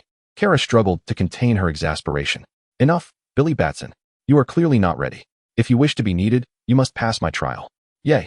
To be honest, Superman. I didn't use my full strength just now. I won't hold back this time. Billy began to leap in front of Kara, striking a classic street fighting pose. Come on. Kara braced herself for Billy's thunderous strike. Wait. Billy suddenly called out. What else do you have to say? If I win, can I get Wonder Woman's autograph? I know you're all part of a team, the Justice League. Kara's formidable presence, cultivated over the years, was nearly shattered by the absurdity of the boy before her. You dare harbor thoughts about Diana? Young man, you appear to be unaware of the harsh realities of society. You will never defeat me. Huh. Superman, you are truly arrogant. Billy retorted. Before Kara could respond, Billy landed a powerful punch on her chest. Surprised, aren't you? All's fair in love and war. Billy beamed with excitement over the success of his sneak attack. Kara inhaled deeply, suddenly seizing Billy's arm and striking a powerful blow to his ribs. Bam! A tremendous force erupted against Billy's left side, causing his eyes to bulge in shock. Just as his body was about to be sent flying, Kara swiftly grasped his arm once more. With a swift knee lift, he delivered an earth-shattering blow. Bam! This knee strike, imbued with formidable power, landed heavily upon Billy's sharp jawline. His body ascended rapidly towards the heavens. Yet Kara, still unsated, slightly bent his knee and leapt upward. Boom. Kid, consider this a lesson. Never underestimate your adversary. Kara's voice echoed ominously above Billy. Oh no, I was wrong. Billy exclaimed in desperation, but Kara paid no heed to his pleas. With a fierce downward chop, he cleaved through the air with a devastating strike. Bam! This powerful kick struck Billy squarely in the chest. Ugh! Once again, Billy's eyes bulged, and his battle attire shattered into pieces. His body plummeted at an extraordinary velocity. Look! A shooting star. Darla, a member of the sand sculpture family, shielded her eyes with her hand as she watched Billy descend. That's Billy. Bam! A resounding crash echoed as Billy's body struck the sandy beach of the island with tremendous force, sending sand and debris flying outward. Run! The sand sculpture family hastily retreated from the swirling dust. As tranquility returned, a deep crater appeared, filled with a murky mixture of seawater and silt. Billy's figure had completely vanished. Billy! Billy! Freddy shouted anxiously from the edge of the pit. I'm here. Cough, cough. Billy's voice emerged from within the pit, prompting a collective sigh of relief from Freddy and the others. Honestly, I was genuinely worried that Superman might accidentally kill him. Eventually, Kara hovered above the crater. Stop playing dead. Come out. I haven't even exerted myself. Whoosh. Billy sprang from the pit, landing heavily on the ground, his skin-tight attire now caked with sand. In truth, it doesn't hurt at all. Your strength feels merely like a tickle, he asserted, attempting to regain his composure and shake off Freddy's support, eager to deliver a few defiant words. However, before he could finish, he abruptly clutched his chest, coughing violently. Oh, Billy, you really ought to put on some clothes. You look like an exhibitionist. Oh no, my battle suit. I demand to end training to change clothes. He raised his hand to voice his request. Carlo feigned ignorance of Billy's gesture. Since you find the intensity lacking, I shall exert double the effort in tomorrow's training. With that, Carlo, without awaiting the reactions of the others, tilted his head back and transformed into a streak of light, soaring into the sky. Bang! As Carlo's figure dwindled into a mere speck, Billy could no longer withstand the strain on his body and collapsed entirely against Freddy's shoulder. Billy, Billy! Freddy exclaimed. Am I going to die? Am I going to die? Freddy hesitated briefly. I doubt it. Superman is a superhero and won't kill you. Cough, cough, cough. Billy coughed violently several times. I just felt like I nearly died. Tomorrow he will push even harder. May I take a leave? I wish to take a leave. An idea struck Billy, an ingenious way to evade training. That shouldn't be possible. This is training, not school. Mary mercilessly shattered Billy's fantasy. Why not? In school, one can take leave, yet now it is not permitted. This is the price one must pay to be a superhero. I no longer wish to be a superhero. I want to be Kid Flash. Hey, Billy, you need to mature a bit. Don't let Superman down. Freddy stepped forward and patted Billy on the shoulder. You already possess Shazam's powers. It's too late for regrets. You should think of ways to cope with tomorrow's training. The others shook their heads, casting sympathetic glances at Billy. Hey, we are family. We should face this together. We ought to train as a unit. Upon hearing this, the group of quirky family members dashed away in haste. Freddy, Mary, trust me, together we can surely give Superman a thrashing. Don't you want to help me take revenge? The others quickened their pace even further. Darla flew swiftly, glancing back at Pedro. Run fast. I do not wish to battle Superman. Me neither. I feel like he could obliterate me with one punch. Chapter 55. The shooting of Clark in New York, Manhattan. Within the brightly lit manor, Diana, clad in a robe, served Carlo a glass of red wine. The two sat in the garden's lounge area, savoring the wine. How is it? What do you mean? Diana smiled. I mean, Shazam, you seem rather dissatisfied. At this, Carlo could only sigh. He possessed the divine power of Zeus. Yet his combat performance was utterly dismal. After a brief pause, Carlo glanced at Diana and added, though he possesses divine power, his combat prowess pales in comparison to yours. I even question whether he could best Bruce. A faint smile graced Diana's lips as she turned her gaze back to Carlo. Bruce would never compete with him. He is merely a child. Furthermore, the same power manifests differently in various individuals. Carlo nodded slightly and drained the last sip of red wine from his glass. He stepped closer and took Diana's hand. Let us not dwell on this. It is late, and we ought to rest. Diana, unperturbed, fixed her gaze intently into Carlo's eyes. Come, my knight. As time swiftly passed, Carlo traversed between the nameless isle and his estate. His training with Billy Batson was starting to yield results. Although Billy's awkward demeanor remained unchanged, his combat abilities had significantly improved. With a resounding thud, a well-placed kick struck Billy's chest, sending him hurtling backward. Thud, thud, thud. His body rebounded across the sandy beach, each impact sending grains of sand scattering in all directions. Numerous craters formed a line upon the shore. Nearby, Freddy and the others showed no hint of surprise. They had grown accustomed to witnessing Billy's various unfortunate tumbles. Ugh! Billy struggled to regain control, rolling heavily onto the sand. His mouth agape and filled with grains. Ugh, ugh, ugh. After lying there for some time, he slowly raised a hand. Carlo furrowed his brow. Was he about to surrender? I barely exerted a fraction of my strength. Moreover, Carlo glanced at the Kryptonite limiter and gravity ring on his person, slowly shaking his head. At that moment, Billy suddenly retracted a few fingers from his raised hand, presenting an internationally recognized gesture. Carlo couldn't help but chuckle in disbelief. Very well. If you still have the energy to give me the finger, you certainly have the stamina to train. Today, I shall push you to your limits. I hope you can endure a bit longer. Billy gradually rose from the ground, only to feel a twinge of regret at having provoked Carlo again upon seeing him clench his fist. Why did I challenge him? Just as Carlo was about to strike once more, a familiar figure streaked towards them, propelled by a powerful gust of wind. Thud! Diana? Carlo stepped forward, puzzled by Diana's sudden appearance. Carlo, Clark has been admitted to the intensive care unit. What? Carlo felt as though he had misheard. Clark is indeed the Blue Superman. A Kryptonian. What individual could possibly render him incapacitated in the intensive care unit? Who could it be? Could it be Darkseid? Otherwise, Kara cannot fathom who else could have brought Clark to such a state. A mere mortal, wielding a Kryptonite bullet. Diana elucidated Kara's bewilderment. Kara exclaimed, "Are you serious?" She raised an eyebrow at Diana. Of course. I came specifically to inform you. With the truth unveiled, Kara resolved not to squander any more time. She turned her attention to Billy and Freddy. Today's training ends here. Diana also nodded at them, offering a warm smile as a greeting. Billy gazed at Diana, his eyes widening in awe. Wonder Woman, hello? I have always been your fan. He hurriedly stepped forward. I admire you so much. Thud. Bam. Kara retracted his fist, yet Billy's body contorted into a C shape as he sped across the ocean's surface. Whoosh. Boom. His form was propelled far into the distance. Bang. After a considerable interval, a resounding explosion echoed, and the distant sea was thrust upward, forming a towering column of water. Kara glanced at Diana. Let him drink some seawater to cool off. Diana pouted, a smile gracing her lips, relishing the fact that Kara cared for her so deeply. Thud. Whoosh. Their figures transformed into blinding streaks of lightning, swiftly traversing the sky, instantly becoming two diminutive black dots. Whoosh. After a lengthy while, Billy finally returned, clutching his chest, shaking his head at the direction Diana had departed. Alas, Mary stepped forward, gesturing towards the path taken by the two. Wonder Woman has Superman. She wouldn't look twice at you. Eugene also approached, patting Billy on the shoulder. Good luck, Superman won't let you off so easily. Well actually, I only regard Wonder Woman as an idol. That's for the best. Gotham City, Wayne Enterprises private hospital. Kara and Diana landed gracefully, and Bruce immediately approached them. This city is indeed peculiar, rife with gunfights, and now even Clark has been shot. It feels as if it's under the spell of some chaotic sorcerer. Bruce, too, found it strange and was unable to provide a reasonable explanation. In Gotham City, Batman's relentless pursuit of justice has led him to apprehend numerous criminals, yet they continue to emerge and wreak havoc. Is he merely playing a game with them? Where's Clark? He has been transferred to a regular ward, and the Kryptonite bullets have been removed.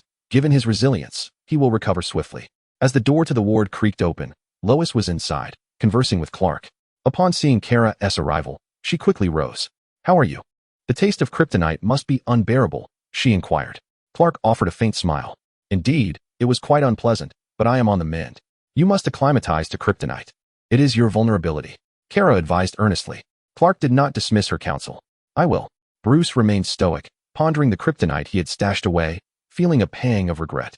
You all seem unperturbed by Kryptonite. What, then, is the purpose of my Kryptonite spear? Kara, I am aware you possess Kryptonite. Hand it over to Clark, Bruce said, his gaze fixed on Kara, who appeared lost in thought. Very well, I shall present it to Clark. Bruce did not hesitate, since it had come to this. He might as well give it directly to Clark. He could not possibly tell Clark that it was intended as a precaution against him. Who inflicted this injury upon you? Bruce inquired, stroking his chin thoughtfully. I know this individual well, Robert Du Bois, a mercenary with precise marksmanship, a ruthless killing machine. However, we have apprehended him and are preparing to bring him to justice. Bloody business? Kara finally recognized the name. Since he is soon to face legal repercussions, my injuries will also be resolved. She nodded with a smile. Of course, you should bask in the sun. Your recovery will be expedited. I will. Upon leaving the hospital, Kara turned to Bruce. Amanda Waller always believes the Suicide Squad lacks sufficient personnel. I believe this mercenary, capable of injuring a Kryptonian, possesses significant potential and deserves cultivation. Inform Amanda Waller that there is a ready candidate for Task Force X. After all, he will inevitably join. It would be prudent to arrange for his entry through a backdoor. No need for thanks. Bruce responded, a subtle smile beginning to form at the corners of his mouth. Kara's suggestion seemed to have opened a new avenue of thought for him. Let us not neglect the narrative, and thank you for your support. Chapter 56. The Battle of Women. Bruce's lips curved slightly upward. Very well, leave it to me. I will communicate with Amanda. Not only that, but in the future, should we capture such heinous criminals, Amanda Waller could integrate them into the Suicide Squad. This would neither contravene the law nor violate his principle of not killing. If they perish during the mission, it merely results in one less criminal in the world. Serving the nation, death would also be for the country. Thus, his principle remains intact. I never anticipated that Carlo could be so. Carlo, you truly surprised me. Carlo glanced at Bruce, wondering what he found amusing. This is merely a trivial test. I would not resort to violence against an ordinary human for something so insignificant. Carlo's explanation was remarkably compelling.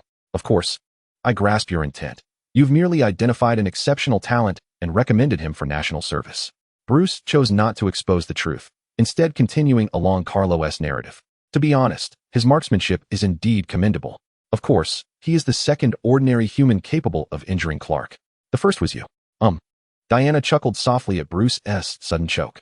All right, I was merely jesting. There is no need to take it to heart. After uttering this, Carlo walked away. Bruce, watching Carlo's retreating figure, suddenly spoke up. That joke was not amusing. Indeed, it was far from humorous. Diana passed by and hurried to catch up with Carlo. A year later, Billy's training had finally reached a conclusion. Despite his comically awkward demeanor severely tarnishing his heroic image, he was relieved to no longer have to flee from encounters. Bang! With a resounding crash, a swift kick sent Billy flying. Kid, I hope you can shed the reputation of being a waste in Philadelphia. This training session concludes here. Yes, finally, no more training. Billy was instantly elated, looking forward to indulging in leisure. In Gotham City, a woman was recklessly speeding in a luxury car, accompanied by a hyena in the passenger seat. The roaring sound waves echoing through the streets. Screech. An ear-piercing brake sound erupted as Harley Quinn abruptly halted the vehicle.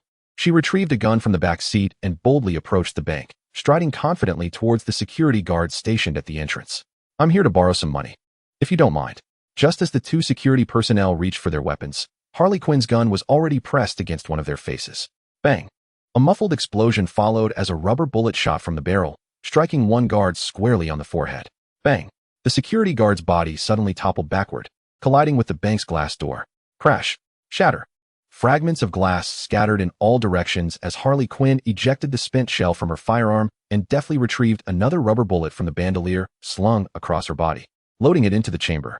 Her movements were swift and precise, her gunslinging technique exuding an effortless grace. Bang! Two security personnel were rendered unconscious by her two rubber bullets. Without hesitation, she stepped through the bank's entrance. Bang! Bang! Bang! One shot. Two shots. Three shots. Three men clad in suits fell to the ground, dispatched with remarkable efficiency. Another tall, muscular security guard charged at her, his imposing figure lunging toward the jester. Harley Quinn gripped her rubber gun in reverse, swinging it around. Bang! The stock of the weapon struck the man's chest with a heavy thud. Bang!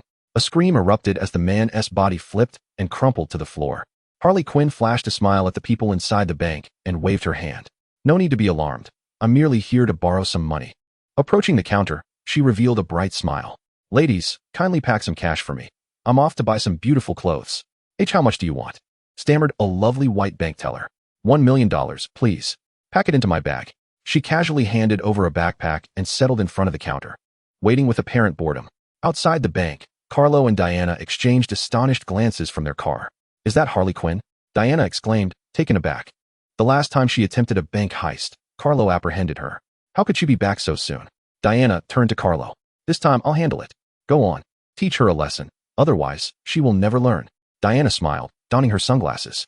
She opened the car door, her long trench coat billowing as she stepped out in high heels. The sunglasses accentuated her aura of a cool, commanding woman. Click-clack. The sound of her heels striking the ground resonated sharply within the otherwise quiet bank. Diana strode in directly, seemingly oblivious to the chaos surrounding her. Unhurried, she produced her bank card and presented it to the teller. "Please withdraw $30,000 for me. Thank you." The teller glanced at Harley Quinn, seeking her approval. The jester regarded the remarkably composed woman with newfound respect. Intuition told her that this woman was extraordinary. Her demeanor exuded an air of sophistication uncommon among the ordinary populace. She tapped the counter before her, chewing gum nonchalantly. "Return this card to the lady. I'll cover her $30,000 in cash. Just pack me $103,000, and the extra $30,000 is a gift for her." At that moment, Harley Quinn's voice resonated with bravado. In her view, money was of little concern. If she ever found herself in need, a trip to the bank would suffice. As long as she avoided troublesome superheroes like Batman and Superman, her life could be quite delightful. The bank teller, upon hearing Harley's words, promptly returned Diana's card without even noticing the uniqueness of Diana's gold card. However, Harley was quick to snatch it up. "What kind of card is this? It looks rather appealing." Diana chuckled lightly. "It's just an ordinary gold card, the American Express Centurion card." Harley dismissed it without a second thought, returning the card to Diana.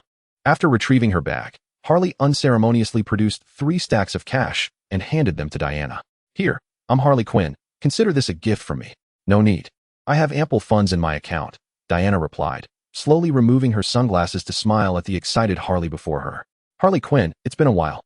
Suddenly, the smile vanished from Harley's face, her eyes widening in shock as she stammered, Why you? You're Wonder Woman." A realization struck her, and she turned to glance outside the bank. Thankfully, it seemed Superman had not arrived. The situation was not yet dire. With a thud, she dropped her backpack to the ground and cast aside her firearm, pulling out a baseball bat from seemingly nowhere. With a couple of practice swings, she felt the comforting weight of the bat in her hands, her gaze on Diana gleaming with anticipation. "Come on, let us have a battle of women." Tomorrow's Daily Planet will surely document the epic clash between these two heroines. Fame awaits, and I must admit, I'm a bit nervous. Harley Quinn's chatter was relentless as she observed Diana standing across from her, unmoving. Diana smiled faintly. "Harley Quinn, we could have been friends. Unfortunately, it seems I must send you back to prison. Then let us give it a try. I, Harley Quinn, am not one to be trifled with." Chapter 57. The task force assembles. Harley Quinn gripped her metallic baseball bat tightly and leapt towards Diana with a fierce swing. Bang! Diana swiftly sidestepped, the bat narrowly grazing her body before striking the wall behind her with a thunderous impact. Bang! Fragments scattered in all directions. Once more, the bat swept through the air. Bang! Diana's arm intercepted the bat, producing a sharp clash of metal against flesh. The tremendous recoil sent a tingling sensation through the Joker's palm. This battle must come to an end, Diana uttered calmly, and with a sudden motion, she unleashed a powerful punch. Harley Quinn, caught off guard, could hardly react before Diana's fist connected with her abdomen. Thud! Her body was propelled backward, crashing against the wall before rebounding onto the ground. Bang! Although the wall was now etched with numerous cracks, the Joker was astonished to find that she had not sustained significant injuries. She lay on the ground, her bat far from reach. Suddenly, she shut her eyes and pounded the earth in frustration. Damn, why am I so weak? Tap, tap, tap. The sound of Diana's footsteps approached slowly. All right, I admit I was boasting earlier. This isn't a battle of two heroines, but rather a single valiant heroine delivering a thorough thrashing to the charming Joker. At this moment, the Joker had no choice but to concede, recognizing that surrendering to Wonder Woman was not a disgrace. Diana, undeterred by the Joker's antics, crouched beside her with a smile playing on her lips. A robber, cute? I merely borrowed some money without repaying. That hardly qualifies as robbery. The Joker flashed a broad smile at Diana, recalling how she had once made her laugh. Diana could not suppress her amusement. Seizing the moment, the Joker quickly adopted a pitiful guise. I merely came to the bank to borrow some funds. I promised to repay them. Can't you spare me a trip to jail? Diana's smile faded as she regarded the Joker's feigned helplessness. No, you still need to go to jail for some time to reflect. However, I can arrange for Amanda to remove you from Task Force X. Well, never mind then. Being on the task force is far more entertaining, and I haven't seen them in ages. The Joker pretended to be at ease, understanding that the inevitability of incarceration could not be altered. Instead, why not join the task force for some fun? Surely, there will be thrilling escapades ahead. If only I hadn't attempted to rob a bank in Gotham. I missed Batman, but encountered both Superman and Wonder Woman twice. Next time, I shall target the wealthy in Manhattan, robbing from the rich to give to the poor. Diana exited the bank, followed closely by the vibrantly attired Joker. Diana approached the door of a car parked by the roadside, opening it and sliding inside, casting a glance at the clown princess standing outside. Get in. Where are you taking me? Harley Quinn followed suit, climbing into the vehicle. I'm taking you to turn yourself in. Diana replied with a smile directed at the clown princess. Harley was taken aback. Surrendering was hardly the action one would expect from the great clown princess. She could only be captured, never yielding. Harley Quinn was not keen on returning to prison in such a manner. Then I'll personally escort you, but your sentence may be considerably longer. If I cared about my sentence, I wouldn't have escaped from prison in the first place. At that moment, she spotted a man in a suit, wearing sunglasses, named Carlo. Hello, handsome, do you have a girlfriend?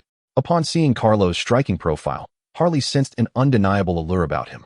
Yet, there was an inexplicable familiarity to his features. Carlo turned to glance at her. Yes, Harley, undeterred, continued. Would you mind having one more? Carlo. Diana. Zing. Carlo slammed on the brakes, causing Harley to lurch forward. We've arrived at the police station. It's time for you to turn yourself in. Your driver is rather dull, Harley remarked. Carlo. Harley then turned to Diana, uttering a quick remark before flinging open the car door. Diana shook her head in exasperation. Harley truly was a master of humor. With Wonder Woman Diana's endorsement, Harley was finally taken back into custody. Soon, she would be sent to Angola prison in Louisiana, a request she had made herself, which Diana graciously fulfilled. Diana returned to the vehicle, as Carlo chuckled while looking at the police station. That woman can only find peace in prison, Diana concurred, acknowledging her excessive madness. A few days later, aboard the transport plane. Make way, make way.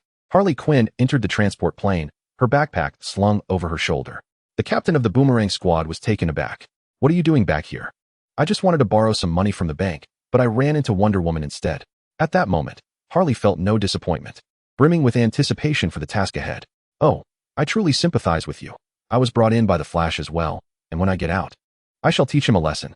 Captain Boomerang comforted Harley Quinn, yet his thoughts wandered to the Flash who had captured him. They were both superheroes in their own right, while he and Harley represented the darker side of humanity as supervillains. These superheroes were indeed the bane of their existence, the Suicide Squad. Their imprisonment was, to some extent, attributable to their interventions. At that moment, a journalist from the Planet Daily in South America relayed a piece of information back to headquarters. There were suspicions of extraterrestrial life in a coastal nation of South America, prompting a desire for an in-depth investigation. There was no need for her involvement. This matter was beyond her purview, and the truth would eventually surface through other means. Understood, boss. Carol mused with her chin resting on her hand. It seemed to align with the events of Jotunheim, or what was referred to as the Starfish Project. The colossal starfish, Starro, had drifted through space and was captured by the United States during the Cold War, imprisoned for experimentation aimed at creating more powerful weaponry. However, due to various considerations, the experimental facility was not established on American soil, but rather in the coastal nation of Cordomitus. With the Cold War's conclusion, this incident had become a blemish on history. The true objective of Task Force X's mission was to eradicate all traces of the Starfish Project and to erase this stain. In truth, this event had transpired decades ago, and the leaders of that time were not the same as those in power today. Even if this secret were to be exposed, its repercussions on the current image of America would be minimal. Given that this information had surfaced, Amanda Waller likely had been aware of it long before and may have already commenced formal operations. This mission comprised two teams. The first team was larger in number but lacked significant combat prowess, presenting a stark contrast in capability. The second team, while equally unreliable, was led by Bloodsport. It was indeed him, the very man who had once sent Clark to the intensive care unit, reputed for turning anything into a lethal weapon. Carol was indifferent to Task Force X's mission, yet the actions of Starro in the city, where it had parasitized countless citizens, concerned her. She did not wish for events to escalate to such extremes. Starro's occupation of the city was driven by its desire for revenge against its captors. Carol did not wish to kill it, but aimed to return it to space. It appeared that Savannah was still incarcerated. Perhaps it would be beneficial to have Savannah join the fray. Carol lifted her gaze to the heavens, her form slicing through the air as if parting the very sky. With a resounding crack, a flash of lightning illuminated the scene, and Carol's silhouette vanished into the horizon. Chapter 58, the squad's final trump card in South America. Aboard a transport aircraft bound for Cordomitus, Harley Quinn curiously gazed at the aloof bald man seated beside her. Hey, why are you allowed to cut in line? They even altered the schedule specifically for you. Who exactly are you? Did you blow up a government building or something? How else could you join this squad right after entering prison? Captain Boomerang also expressed his bewilderment at Savannah's presence. What is going on with this team? Savannah turned his head, donning sunglasses that maintained his detached persona. This is the Suicide Squad, tasked with perilous missions where death is a common occurrence. I fear no danger.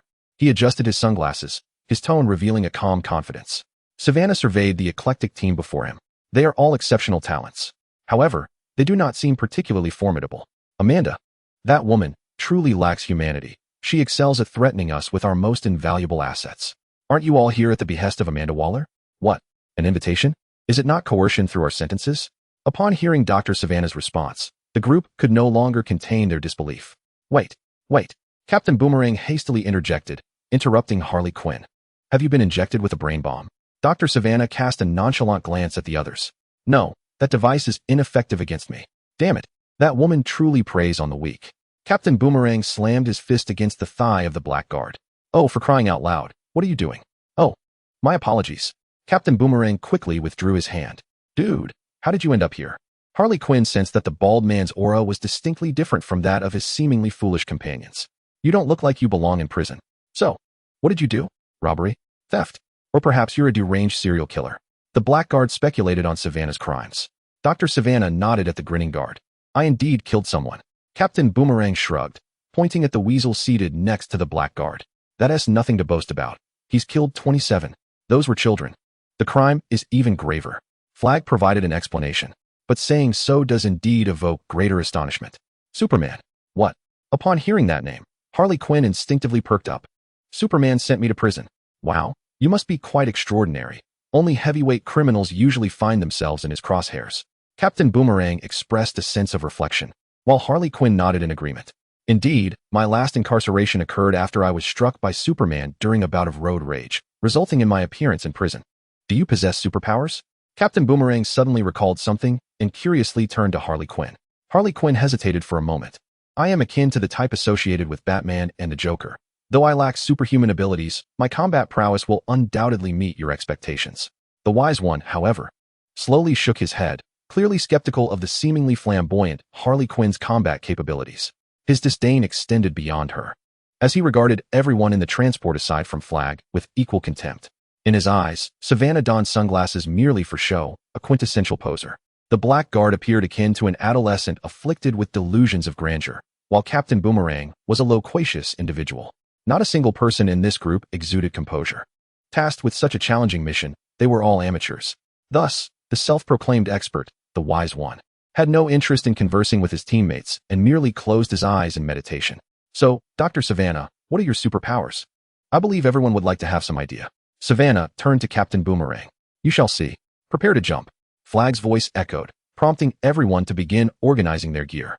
The wise one was the first to be ready, standing at the hatch before leaping downwards. Splash. The sound of water echoed as he executed a perfect dive, worthy of full marks. Splash, splash, splash. One by one, others followed suit. What? Does he truly possess superpowers? Captain Boomerang exclaimed in astonishment, as the group looked up to see Savannah quietly hovering above the ocean's surface, devoid of any sign of clumsiness from the descent. Oh, how did such an individual appear among us? Shouldn't he have been reassigned like Big Pineapple? He has undeniably elevated the caliber of our suicide squad. Thank goodness. My eyelid has suddenly ceased its twitching, which I believe is an auspicious sign for me. Captain Boomerang climbed onto the beach, feeling unexpectedly invigorated. Splash. A weasel leaped from the transport in a manner reminiscent of a four-legged creature, sending up a spray of water. Pat pat. His arms flailed on the water's surface. Yet his body began to sink steadily. Does anyone know if a weasel can swim? A profound silence enveloped the scene, with no one answering the question. Damn. The wise one plunged back into the water, swimming towards the weasel. Savannah, who floated on the water's surface, remained inactive. He emerged merely out of boredom from his confinement, coincidentally joining Superman, thus responding to Amanda Waller's invitation. The weasel has perished. The crowd gasped in disbelief. How could the merciless creature, responsible for the deaths of 27 children, have met its end so easily? Amanda Waller, observing this scene from the headquarters of the Eye in the Sky, pressed her palm against her forehead. At this point, the squad appeared to be a mere farce. They had suffered non-combat losses even before encountering the enemy. Dr. Savannah descended from the air, a smirk gradually forming on his lips. The absurdity of this suicide squad was nearing that of Billy Batson's eccentric family. As it stands, among the team, only Freg, the leader, remained the most composed and sagacious. Yet, the nature of his superpower remained a mystery. Discarding the weasel's lifeless body, the group pressed onward. With the Blackguard's proactive revelation, they soon discovered that their foes had set a trap. Damn it, that guy has betrayed us. The sound of gunfire erupted, a relentless barrage raining down upon them. Under the fierce assault, they could only momentarily evade the onslaught, seeking cover. Savannah watched from a distance, bullets ricocheting off him, igniting sparks, yet inflicting no harm. Boom. The suicide squad found itself at a distinct disadvantage, but then the armless hero stepped forward. Let me handle this. He stood at the forefront. His arms detached from his body, swaying as they flew toward the armed adversaries. Savannah's interest was piqued. This superpower was intriguing, though its strength remained uncertain. Slap, slap, slap. Savannah observed intently as the severed arms struck the helmeted heads of the enemies repeatedly. With a flurry of shots, soldiers managed to hit the armless hero's limbs, blood erupting from the wounds. He writhed on the ground in agony. I'll take care of the helicopter. Munger, no? Ignoring orders entirely, Munger leapt onto the support frame beneath the helicopter. Captain Boomerang hurled 2 boomerangs, successfully slashing the throats of 2 soldiers. Harley Quinn and Freg, armed with rifles, attempted to suppress the distant soldiers, yet their firepower proved insufficient. Come on, are you not going to intervene? Savannah surveyed the battlefield, noting a helicopter spiraling uncontrollably downward under Munger's grip. Boom. A jolt of lightning erupted from his palm, striking the helicopter. Boom. A colossal explosion ensued, the helicopter disintegrating into fragments scattered across the ground. I had expected you to endure. However, your performance is truly lackluster. Chapter 59. An encounter in the alley. Savannah nonchalantly obliterated the helicopter and turned to face the boomerang captain beside him. Freya found himself at a loss for words. He could not comprehend why the team he led possessed such an array of peculiar abilities, yet demonstrated a uniform lack of combat prowess. Even the formidable Firestarter had been reassigned, and Deadshot had withdrawn from the Suicide Squad. There were no benchmark figures of combat strength. It genuinely resembled a Suicide Squad, a name that aptly reflected its essence. Freya glanced at Dr. Savannah, feeling somewhat embarrassed. Dr. Savannah, it's up to you. The sage, witnessing Dr. Savannah stabilize the situation, felt his own near-crumbling mentality regain composure. Bang! He suddenly hurled a specially designed bouncy ball. Bang! Bang! Bang! The ball rebounded off the ground, forcefully striking the helmet of a distant soldier. It rebounded again, colliding with the back of another soldier ahead. Crack! It rebounded once more. Bang! A soldier wielding a firearm suddenly felt a jolt across his face, losing consciousness in an instant and collapsing to the ground. Who would have thought that a mere toy ball could be wielded with such finesse? Rat-a-tat-tat. The gunfire erupted with ferocity. The enemy offered no respite for the sage, as a torrent of bullets descended upon them. Yet, Dr. Savannah unexpectedly levitated in front of the sage. He extended his palm, unleashing a bolt of lightning that struck a group of armed soldiers. Bang! Several soldiers were blasted apart, their bodies scattering in all directions. He alternated his hands, sending forth powerful bolts of lightning continuously, transforming into ravenous electric serpents that surged towards the armed soldiers ahead. Whoosh, whoosh, whoosh. Dr. Savannah's presence posed a severe threat to the battle's outcome, prompting a flurry of rockets to whistle towards him. Doctor, watch out for the rockets. Freya shouted in alarm. Savannah scarcely regarded the few rockets as a threat. Suddenly, a cloud of earthy yellow smoke billowed from behind him. Roar! A creature with yellowish skin and sharp teeth emerged, standing protectively in front of Savannah. It opened its massive jaws. One by one, the rockets were swallowed whole. Boom! Boom! Boom! Boom! Boom! A series of muffled thuds resonated from its belly, yet it remained unscathed. Burp! It extended its tongue, licking its lips as drool dripped down. Roar! It cast one last glance at the distant, panicked soldiers before transforming once more into a hue of ochre energy and burrowing into Savannah's body. The enemy possesses superhuman abilities. Retreat. Move quickly. The commander, having witnessed the capabilities of Dr. Savannah, realized that their weaponry was utterly ineffective against him. Moreover, from Savannah emerged formidable creatures previously unseen. It appeared that this encirclement plan was destined for failure, as the strength of the enemy's superhuman was beyond their capacity to confront. When it came to dealing with superhumans, he preferred the likes of the one-armed bandit, simple and harmless. Boom! The final bolt of lightning surged forth, and the battlefield fell into a hushed calm. Commander Kodomatis had already issued the retreat order, and the soldiers on the field scrambled hastily to escape. Wow, that's incredibly cool. Your hands can emit lightning. Boomerang rushed to stand before Savannah, his eyes brimming with wonder. The others approached as well. Honestly, you're even cooler than Big Pineapple. Harley Quinn chimed in, her gaze toward Savannah filled with curiosity. What was that just emerged from you? A demon? It's quite peculiar looking, even uglier than my Bruce. I've never seen a demon before. Can you let it out so I can take a look? I could get it some dog food that Bruce loves. Savannah felt a twinge of exasperation. Why were these two so familiar? It seemed he had no intention of engaging in conversation. He turned his gaze toward Harley Quinn. You wouldn't want to see it, as it has a penchant for consuming everything. Okay, so it's not that friendly. Harley conceded, dropping her insistence. The wise one, fully convinced, stepped forward. What do we do now? We might need to rescue someone. Frey glanced at the fallen, wailing one-armed bandit, approaching him. What should we do? Your wound isn't even on your body. Help me find my arm and bandage it, he implored. Good heavens. I can hardly fathom that we must scour this wreckage for 2 bloodied limbs. The captain of Boomerang grumbled as he, along with Frey and the others, commenced their search amidst the charred ruins. Do you think Dr. Savannah's lightning turned his arm to ash? They did not know, but he should be able to feel it. To be honest, this superhuman was even less competent than an ordinary soldier. At least a soldier with a gun posed a sufficient threat. What on earth was Amanda Waller thinking? Frey shook his head, using a stick to sift through the debris meticulously. I am uncertain. He is indeed ill-suited for combat. Better suited for the art of juggling. Eureka! The Harlequin has discovered 2 arms on the other side, and eagerly rushes to place them beside the limbless hero. With great effort, he manages to reattach one arm slowly. Frey hastens forward to bandage him. After a brief pause, the limbless hero attempts to control the other arm. Despite his strenuous efforts, the arm remains utterly still. He casts a subtle glance at the Harlequin, his expression nuanced. You might have taken the wrong one. This arm is not mine. It's just an arm. You could try to connect it. Perhaps this arm is stronger and more robust than yours. The limbless hero shakes his head in resignation, on the verge of despair. I am in agony. I can only control my own arm. I cannot reattach another's. A group continues searching and finally finds his other arm beneath a corpse. What shall we do next? We have already been exposed. The few instinctively look towards Dr. Savannah. Do not look at me. This is not my assignment. I merely emerged from the prison for some respite. Frey steps forward. We must locate the thinker and utterly dismantle the extraterrestrial laboratory in Jotunheim.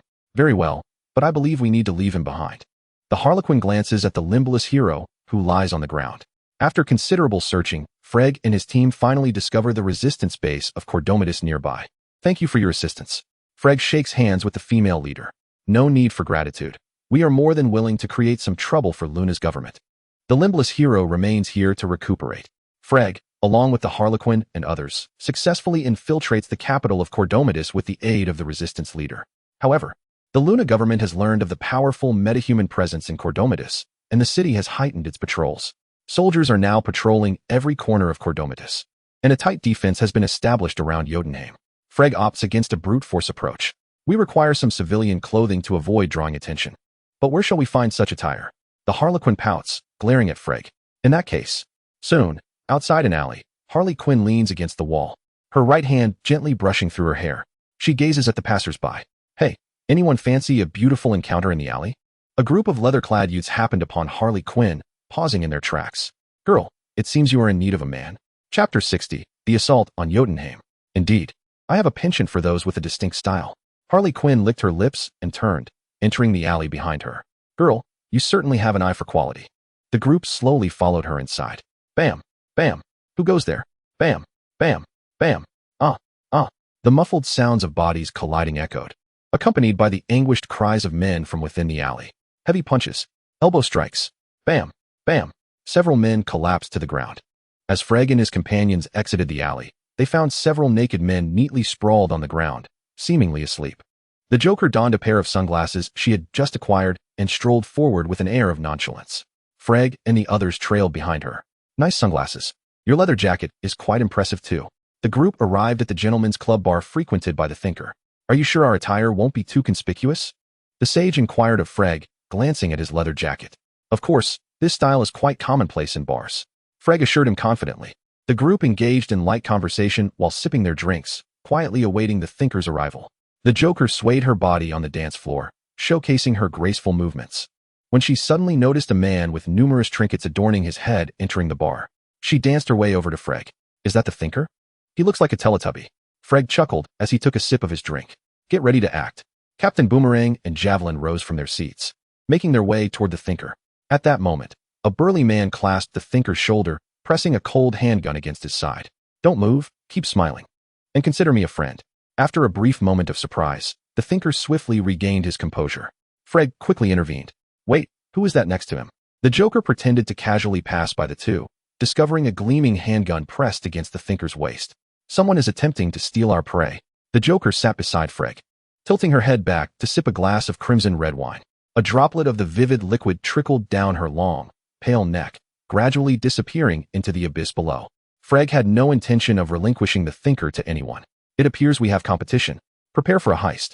Suddenly, a contingent of armed soldiers appeared outside the door. Apologies. We hope not to disrupt your delightful evening, but we have received reports of a group of Americans breaching the premises. Now, please present your identification and cooperate with our investigation. This unforeseen event threw Freya's plans into disarray. We must evacuate this location. Just as Freya was about to act, chaos erupted within the bar. In the blink of an eye, two robust men found themselves pinned to the ground by a throng of soldiers. However, Freya noticed that the Thinker was being escorted towards the back door by the man's accomplices. Quick, we must intercept them. The Thinker cannot be taken away. The enemies within the bar were drawn away, allowing Freya to lead Harley Quinn and the others out of the establishment. At that moment, the second mouse catcher, Cleo, along with the polka-dotted Abner Quell, was relocating the Thinker, closely pursued by the Shark King, Nanace. Halt! Put down the Thinker. A voice rang out as Freya emerged from the corner, gun in hand, with Harley Quinn and the spear also stepping forward. The second mouse catcher halted, eyeing the unfriendly faces ahead, and turned to leave through the back. This way is blocked. The captain of the Boomerang, grinning wickedly, emerged from the shadows, accompanied by the sage wielding a rubber ball. The aloof Dr. Shervin stood apart from the fray. Nanace, the Shark King suddenly tore away his disguise, transforming into a ferocious humanoid shark. Roar! He lunged towards Shervan with intense excitement, his bald head glimmering even in the darkness. What in the world is that? Dr. Shervin recognized the shark from a prior encounter in prison, yet instinctively extended his palm. A bolt of lightning surged towards the charging Shark King. Crack! Boom! The lightning illuminated the night sky, sending Nanace flying with its tremendous force. Boom! Boom! His body rolled across the ground, the area struck by the lightning charred black. Roar! Nanace! He lay on the ground, clutching his wound, his expression pained. Nanace! The second mouse catcher immediately rushed to Nanace's side, crouching to examine the injury. Thankfully, Nanace's vitality was robust. He would recover swiftly. She turned and retrieved her summoning device for rats, while Abner prepared for battle. The The spear readied itself for a throw, and the sage gripped the rubber ball tightly. Freya observed the group before him, his finger resting on the trigger. Cease combat, cease combat. Amanda Waller's voice resonated through the earpiece. They are Task Force X's second team, aligned with your mission objectives. Exercise caution to avoid friendly fire. What? There's a second team? Freyg inquired in surprise, causing several members to halt their assault. Observing Freyg's gesture, the others ceased their actions as well. Freyg glanced at his team. Stand down. They are the second team of Task Force X, led by Bloodsport, and share our objectives. So those two burly men in the bar are our allies? Captain Boomerang surmised, realizing the implication. Indeed, those seemingly formidable individuals were far from ordinary. Yes, they are Bloodsport, Robert Dubois, and Peacemaker, Christopher Smith, explained the second-generation Ratcatcher, Cleo Kazo. As she joined Freyg, it appeared they were indeed teammates, rendering this conflict entirely unnecessary. Why wasn't I informed sooner? Freyg questioned Amanda Waller through the earpiece. Headquarters was unattended. They were on break, Amanda Waller's monotonous voice replied. Damn, they are remarkably punctual. We nearly turned on each other, Freyg complained. Despite his grievances, he approached Cleo to discuss further. So, are we to rescue them now? They can escape on their own. All right, then we shall proceed to await their arrival. The group advanced with purpose, pursuing the vehicle transporting Robert and Christopher. Shortly thereafter, a transport vehicle overturned on the highway, engulfed in flames, as Robert and Christopher emerged unscathed. My goodness, are they filming a Fast and Furious movie? Captain Boomerang quipped, astonished that the two dangerous individuals had escaped the transport without a scratch. Greetings. I am Colonel Freyg. Beneath the Yggdrasil Tower, fully armed soldiers guarded the entrance. Freyg and Robert led their respective task force members with an air of audacity. Halt. Who are you? Harley Quinn, the Joker's accomplice, smiled at the soldiers ahead and suddenly tossed 2 bombs their way. Sweetheart, here are some toys for you. Bombs. Boom. Boom. The tremendous explosions obliterated the soldiers, and the remaining guards immediately retaliated. Rat-a-tat-tat. Rat-tat. Chapter 61. The true mastermind, eliminate them. What a splendid notion to commence a massacre before completing the mission. The peacekeeper drew forth his formidable handgun and pulled the trigger. Bang. Bang. Bang. Several soldiers were struck, their bodies exploding once more. Bang. Blood splattered, transforming the individuals into mere fragments of flesh. Are you not the peacekeeper? The Harlequin inquired, perplexed, as she retrieved a rocket launcher from behind her. Whoosh. Bang. Ah. The explosion morphed into a demon of fire, mercilessly devouring the lives of the soldiers. The peacekeeper turned his head, yet his gun did not relent, continuing to fire accurately at the soldiers ahead. Indeed, for the sake of justice, I could slay anyone, at any cost. Bang. Bang. Bang. Observing the grim fate of the enemy soldiers, the Harlequin shrugged and pursed her lips. This title does not quite suit you. Watch out. A soldier raised a grenade launcher, its massive barrel exuding an intimidating presence. Whoosh. Just then, a spear suddenly pierced the air, darting forward like a lightning bolt. Ah! A scream erupted as the spear plunged deep into the soldier wielding the launcher, piercing through him and pinning another soldier firmly against the door. 1 through 2. The Harlequin turned her head and gave a thumbs up. Well done. The spear chuckled, suddenly realizing, I have no more spears. Bullets whistled incessantly, and he quickly darted behind King Shark Nanes. On the other side, Captain Boomerang's darts whirled relentlessly across the battlefield, each strike precisely slicing through the throats of several soldiers, leaving trails of crimson. The boomerangs continued to reap lives in his hands. He retrieved a dart, spun around, and sent it flying again in a peculiar arc dart. Soldiers, witnessing the uncanny projectile, scrambled to evade, but it was too late. Whoosh, whoosh. The dart was drawn back, and 2 soldiers suddenly felt a sharp pain in their necks, their vision blurring. Ha, ha, thud. Elegant, truly elegant. The sage showed no fear, rapidly calculating the angle of his next move. Bang. He abruptly hurled a specially crafted bouncy ball, which ricocheted across the battlefield, harnessing immense kinetic energy toward the soldiers. Bang, bang, bang. The bouncy ball continued to rebound through the crowd, returning once more via the rear door. The sage smiled slightly, and then raised his palm skyward. Bang. With a muffled thud, the bouncy ball returned to his hand. The Shark King, unable to contain himself, suddenly charged forward against the formidable enemy fire. Roar. The shark creature, his peculiar form and fearsome shark-like appearance, successfully drew the majority of the fire. Rat-a-tat-tat. Rat-a-tat-tat. The barrage of bullets fell upon him like a torrential downpour. Yet they could not penetrate his resilient skin. The bullets ricocheted off, and the Shark King, Nanasai, surged closer. Hungry. He paid no heed to the soldiers nearby who were still firing their weapons, instead seizing a particularly meaty soldier before him. He appeared quite delectable.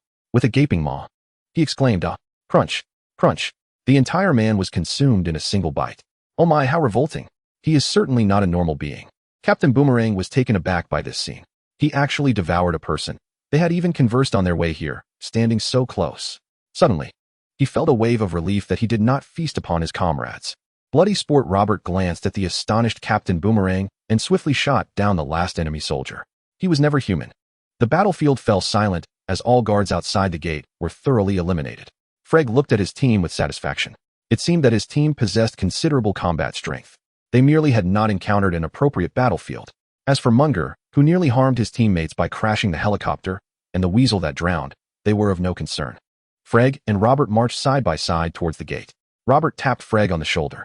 Who is that individual wearing sunglasses behind your team? He hasn't made a move. Is he just posing? The peacekeeper Christopher also approached. His demeanor is so irritating. I even wish to give him a thrashing. Freg chuckled, offering no further explanation. He is our ace in the hole. I cannot command him. Hurry, stop them. A new wave of soldiers surged from the rear. Robert quickly brought the thinker to the camera by the gate for facial recognition. Bang, bang, bang. He repeatedly slammed the thinker's head against the surface. Stop, stop. The thinker urgently called out, fearing he would lose consciousness if it continued. Let me do it. He steadied himself, facing the camera. The scan was successful, and the gate opened. Quickly, they all surged through, and the gate began to close slowly. Rat-a-tat-tat.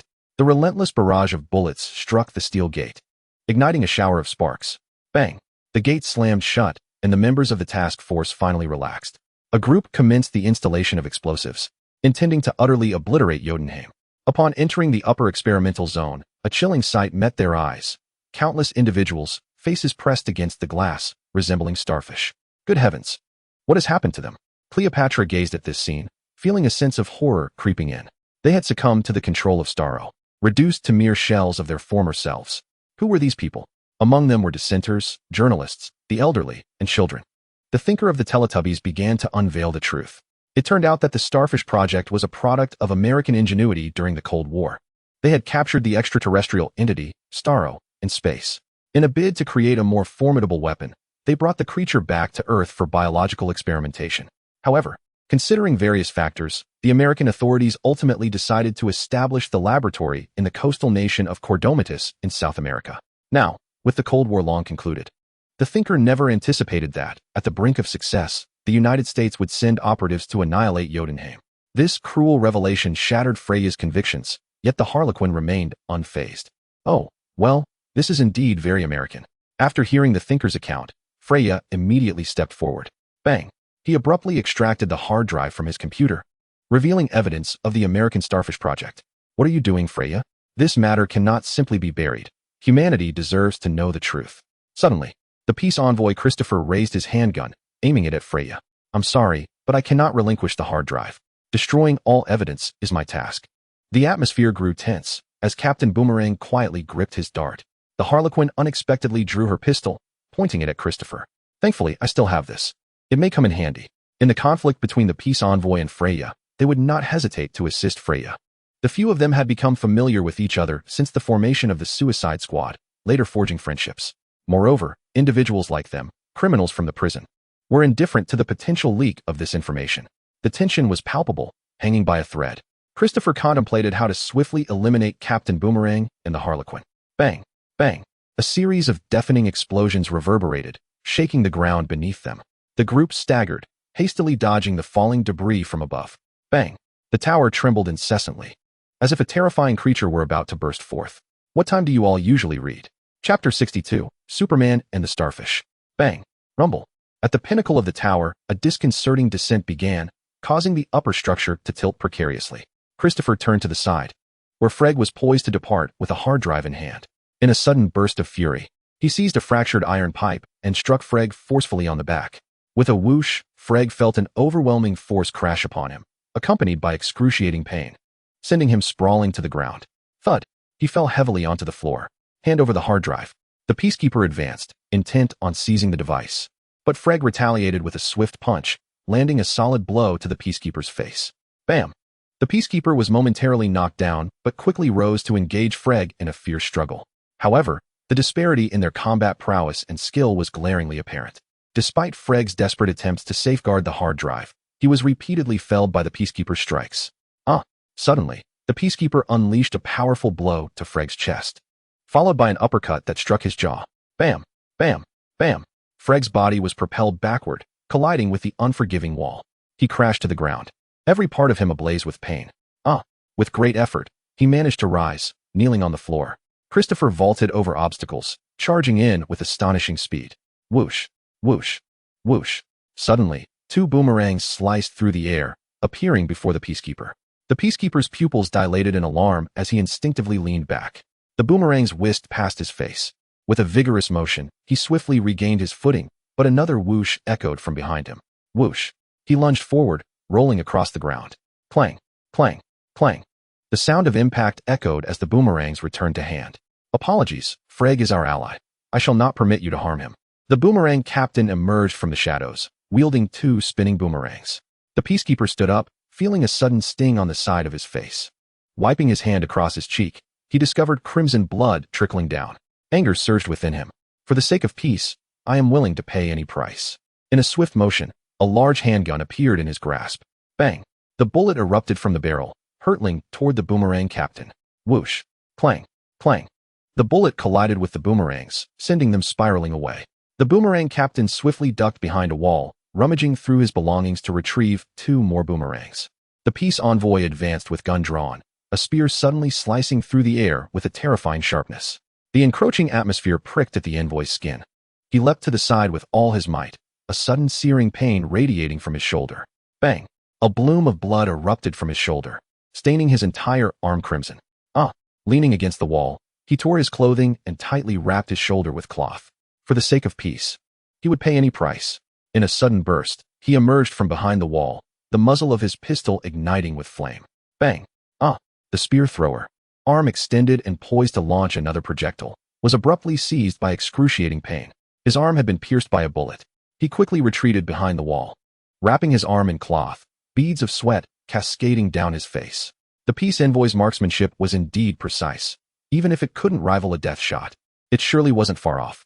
The boomerang captain, acutely aware of the envoy's terrifying prowess, refrained from recklessly exposing his position. He understood that though his boomerangs were accurate, they could not match the envoy's speed. If they both acted simultaneously, he would undoubtedly be the first to perish. Rat-a-tat! Rat-a-tat! Gunfire erupted once more as Freya suddenly appeared, brandishing a rifle and sweeping fire towards the wall where the peace envoy sought refuge. Just as the envoy extended his hand, bullets rained down upon him. Damn it! You wretched criminals will never comprehend the essence of maintaining peace. Is this how you uphold it? You are unworthy to utter the word peace. The peace envoy is nothing but a farce, a mere executioner reveling in the slaughter of the innocent. Is that so? A hand suddenly emerged from the base of the wall, a pistol aimed at Freya. Watch out! Freya reacted swiftly, evasively shifting his body. Bang! A gaping wound appeared on his shoulder, blood gushing forth. Thud! His body collapsed to the ground, the hard drive clutched tightly in his hand. Freya! The boomerang captain cried out, concern etching his features as he gazed at Freya.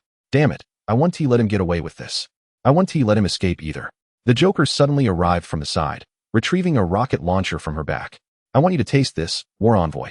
The Joker whispered, pulling the trigger. The rocket soared, trailing flames towards the wall where the peace envoy was hiding. Whoosh! Damn it! Christopher dove aside to evade the impending explosion. Bang! The wall erupted violently, and his body crashed heavily to the ground. He had just risen when two boomerangs suddenly whirled towards him at high speed, barely stabilizing his body. He was once again sent tumbling as the boomerangs struck the hard ground, producing a sharp, resonant sound. The onslaught from several attackers was relentless, leaving the Peacekeeper with no opportunity to counter, instead finding himself in perilous situations. After narrowly dodging the boomerangs, just as he regained his footing, a spear was hurled towards him. How could this be? His arm had surely been rendered useless by a bullet. With a dull thud, the spear pierced through his right shoulder, embedding itself deeply into the wall behind him. Vivid crimson blood began to trickle down the wall, and his eyes reflected a mixture of reluctance and confusion. In truth, I wield the spear far better with my left hand. Extending his uninjured left arm, he revealed his true strength. Freg and Harley Quinn approached, gazing at the Peacekeeper suspended against the wall. I do not wish to kill you. Yet you have chosen to be our adversary. Haha. The peacekeeper's mouth opened slightly, but he could utter not a single coherent word. Blood continuously oozing from the corners of his lips. He fixated intently on the hard drive in Freg's possession. We shall depart. The group disregarded him and turned to leave. It was not until they had exited Jotunheim that they discovered Starro, the giant starfish, had broken free. Its massive form began to wreak havoc. Fire.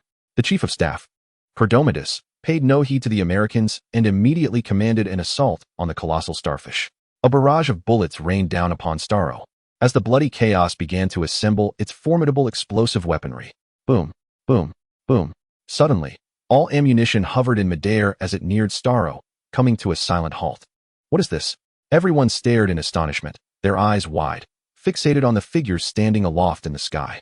He floated serenely, his cloak billowing wildly in the wind, emanating an overwhelming presence that overshadowed all else. Even with Starro's immense body nearby, all gazes were irresistibly drawn to the man radiating the aura of a true powerhouse. Carlo spread his arms wide, and a biological force field held all the ammunition suspended in the air. Starro, however, did not show gratitude. He suddenly unleashed a multitude of smaller starfish upon the crowd below. Carlo raised one hand slightly, his biological force field coalescing all the smaller starfish into a singular star-shaped mass. The bullets flying around were also drawn together by this force, transforming into a colossal metallic sphere. Boom, boom, boom. Chapter 63. Refusal to execute such orders. The metallic sphere was condensing, flames erupting continuously, and the sounds of explosions filled the air. Yet, the formidable explosive force remained restrained within the confines of the metallic sphere. As Carlo lightly clenched his fist, the metal orb and the diminutive star continuously compressed and compressed. The spheres diminished in size, yet their density perpetually intensified. Suddenly, Carlo released his grasp, and the two spheres plummeted towards the ruins below. Boom, boom. Two resounding blasts echoed as the ground was struck, creating two profound craters. Superman remains as formidable as ever. I wonder when I shall exact my revenge. The Joker's daughter gazed at Carlo suspended in midair, sighing in contemplation. What? You seek vengeance upon him? The boomerang captain, standing nearby, seemed incredulous at such news. I thought I was audacious in my intent to confront the Flash, yet here stands someone even more confident.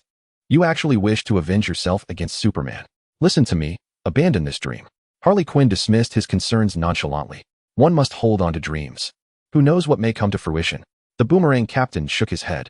You might as well ponder how to seduce him. Your chances of success would be considerably higher. The colossal starfish, Starro, grew agitated upon witnessing Carlo effortlessly dispatch his smaller counterpart.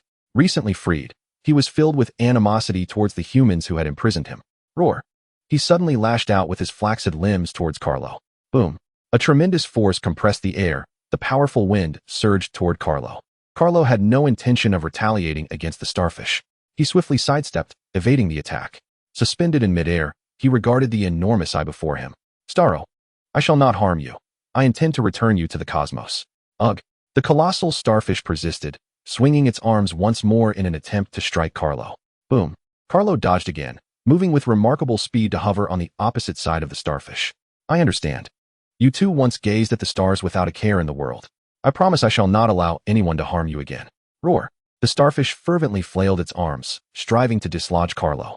Yet, no matter its efforts, it could not touch Carlo's figure. Roar! An overwhelming sense of grievance washed over it. Once, it had floated freely in space, gazing up at the stars, reveling in joy. But since being captured by humans, its freedom had been utterly stripped away. They conducted experiments upon it, forcing it to endlessly divide into smaller starfish. It had lost its joy, replaced by the ceaseless cycle of splitting and splitting again. Now, having finally escaped, it had reclaimed its freedom.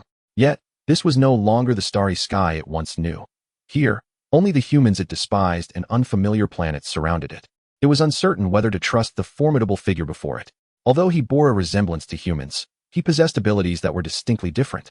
It ceased its futile attempts at aggression, its large eyes gazing quietly at the floating Carlo, and suddenly, transparent streams began to flow. With a cascade of tears, they fell incessantly to the ground, splashing and spreading in all directions. Carlo could sense the sorrow and grievance of the sea star. He gently drew closer.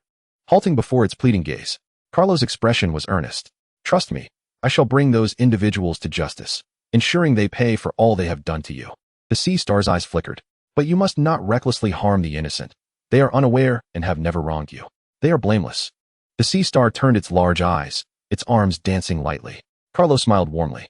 Starro, I shall return you to the cosmos, to a life devoid of humans. A place where no one shall disturb your stargazing. The sea star's spirits lifted at last, and with excitement, it waved its arms and moved its legs eagerly. It had longed for the tranquility of the night sky. Anticipation coursed through it. Carlo smiled gently, his figure slicing through the air. In an instant, he was behind the sea star, his hands resting upon its immense body. Biological force field, he exclaimed. Gradually, he lifted the sea star's substantial form into the air. The sea star floated weightlessly, flailing its limbs joyfully. Now, I shall take you to see the stars, Carlo declared with a smile, ascending into the heavens. The members of the Suicide Squad, including the Joker, felt a wave of relief as they witnessed the rising sea star. Look, that sea star is truly joyful. Robert chuckled, finally feeling the satisfaction of completing their mission.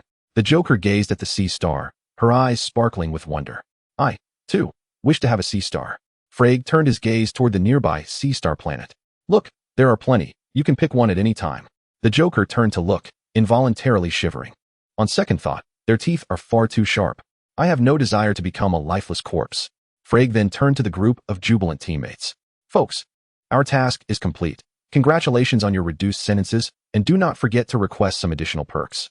Certainly, I desire a luxurious cell within the confines of the prison, ready for occupancy at any moment of incarceration. The Joker's enthusiasm surged as she promptly articulated her demands. Naturally, you shall not charge any fees. My funds reside in the bank, inaccessible while I am imprisoned. Nanase patted his abdomen, expressing a whimsical wish for an endless supply of food during moments of hunger. Freck furrowed his brow, and the others fell into a contemplative silence. Apologies, Nanase, but your request is regrettably unfeasible. Amidst their light-hearted banter, a familiar voice abruptly pierced through Freck's earpiece. Freck, your mission is far from complete. What? Freck's expression darkened. Destroy the hard drive. It must not be allowed to leak. Freck immediately shook his head. I cannot comply with such an order. The public has a right to know the truth. You are an American soldier. You should obey commands that serve the nation's interests. Yet, I am also a human being, a person of conscience. Amanda Waller inhaled deeply, turning to communicate through Robert's earpiece. Robert, destroy the hard drive. Robert glanced at Freck, who became instantly alert, slipping the hard drive into his uniform pocket. The Joker gripped her weapon tightly, yet her smile remained unchanged. Captain Boomerang toyed with his boomerang, while the injured Javelin bore the pain to raise his spear. The Wise One incessantly bounced his rubber ball, intently observing Robert's movements. Despite their generally pleasant collaboration with Robert, in such a moment, they would undoubtedly stand united with Freck. Wait, you aren't actually going to fight, are you? Polka Dot Man sensed the tension escalating but felt uncertain on how to mediate. Fresh from a grueling battle, he was reluctant to turn his weapon on his comrades. The second-generation Ratcatcher, Cleo, worried about a potential conflict between Robert and Freck and hurriedly positioned herself between the two. Please, don't do this, she implored Robert, seeking the support of the man who had cared for her like a father. Haha, Robert suddenly burst into laughter. I'm afraid I cannot accept such an order either. Chapter 64, The True Enemy? At this moment, Amanda Waller's fury reached its zenith. Damn it, do not forget about the bomb implanted in your skull. Now, I command you to retrieve that hard drive and destroy it. Her words hung unfinished in the air. Moreover, I implore you to assist Robert in the obliteration of the hard drive. Otherwise, I shall detonate the cerebral bombs embedded within you. Damn Amanda Waller, do as you wish. Captain Boomerang opted for a defiant stance, unperturbed by the threat. You may ignite our cranial explosives at your leisure, as long as it pleases you. This sardonic tone incensed Amanda Waller to the core. In a sudden motion, she activated the bomb control device, disengaged the safety, and located the button for Captain Boomerang's bomb. You shall regret this. Her fingers slowly traversed towards the ominous red button. If I were in your position, I would refrain from such folly, Robert calmly interjected. What? Amanda Waller's fury intensified. This matter has escalated to involve Superman, who has promised Starro the Conqueror that those responsible will face retribution. Your destruction of the hard drive is an affront to Superman himself. Amanda remained unconvinced. This is for America. Superman would surely acquiesce. Yet Superman is not merely an American. He is the guardian of the world, of the entire Earth, added Harley Quinn. Indeed, Superman does not confine his protection to America. He safeguards the globe, just as he does now. Therefore, he does not belong to any singular nation. He merely resides in America. Robert appeared unfazed. I doubt anyone would be foolish enough to oppose a superhero dedicated to the protection of the entire world, and the government would not sanction such actions. This exchange rendered Amanda Waller speechless. Their assertions seemed irrefutably true. As realization dawned upon her, a cold sweat broke out. Indeed, Superman may reside in America, yet he frequently appears in other nations, aiding anyone in need. Perhaps, in his eyes, all humanity is treated equitably. She had inadvertently regarded Superman as a pawn of the American government, seeking to manipulate his plans. Retracting her hand, she resealed the safety on the bomb control device. However, she would not offer an apology. After a prolonged silence, Amanda's voice crackled back through Freya's earpiece. Very well, let us proceed as you suggest and consult Superman's opinion. Freya exchanged glances with the others. Huzzah! We have finally gained the upper hand against that insufferable woman. Captain Boomerang and Harley Quinn exchanged a celebratory high five. Indeed, she is quite detestable. Suddenly, Harley leaned closer to Cleo and whispered, perhaps she is experiencing an early onset of menopause. Haha, Harley Quinn. Do not assume I am oblivious to your presence. Amanda's expression darkened, her teeth clenched, barely able to contain her frustration. You are quite insufferable, Joker. Meanwhile, Carol had already transported Starro into the vastness of space. Whoa, whoa. As they entered the familiar celestial realm, Starro's movements became increasingly exaggerated. It writhed its soft, floppy form in Carol's grasp, its excitement palpable through its animated gestures. After a considerable flight, Starro suddenly began to struggle. Do you wish to remain here? Whoa. Carol glanced around at the surroundings, a profound darkness in which countless planets floated serenely. Stars of various hues adorned the cosmos, occasionally accompanied by fragmented meteors cascading toward the planets, trailing long tails behind them. Carol released the biological force field, and immediately Starro began to sway its limbs, joyfully navigating its surroundings. It spun continuously, its large eyes fixated on the vast expanse of stars. With a gentle smile, Carol descended slowly onto Starro's head. Reclining, Starro and Carol reveled in the splendor of the starlit sky. Before long, Carol opened her eyes, awakening from slumber. Bang, bang. She patted Starro's body, yet it showed no sign of response. Shaking her head, Carol clenched her fist and exerted a modicum of force. Bang. Huh. Starro's large eyes gazed upward, unable to discern Carol's figure. With a soft chuckle, Carol leaped down from Starro's head, hovering before its enormous eyes. With eyes so vast, are there places you cannot see? Huh. Feeling wronged, Carol decided not to tease the poor sea star any longer. I must take my leave. Huh. Reluctant, Carol gently caressed Starro's large eyes. I shall ensure those who have harmed you receive their just punishment. You must stay here and watch the stars. Suddenly, her palm became damp, and tears streamed down Starro's eyes uncontrollably. I will return to find you, Carol uttered softly before turning away and soaring toward Earth. Boom. A radiant light erupted in the cosmos, racing through the infinite expanse. Bang, bang, bang. All meteors obstructing its path shattered into cosmic dust. That beam of light transcended all, instantaneously traversing countless stars. At the end of the light stood Carol in her dark battle attire. At that moment, she was the embodiment of light. Bang. Suddenly, Carlo's figure transitioned from motion to stillness, halting in a familiar realm, the solar system.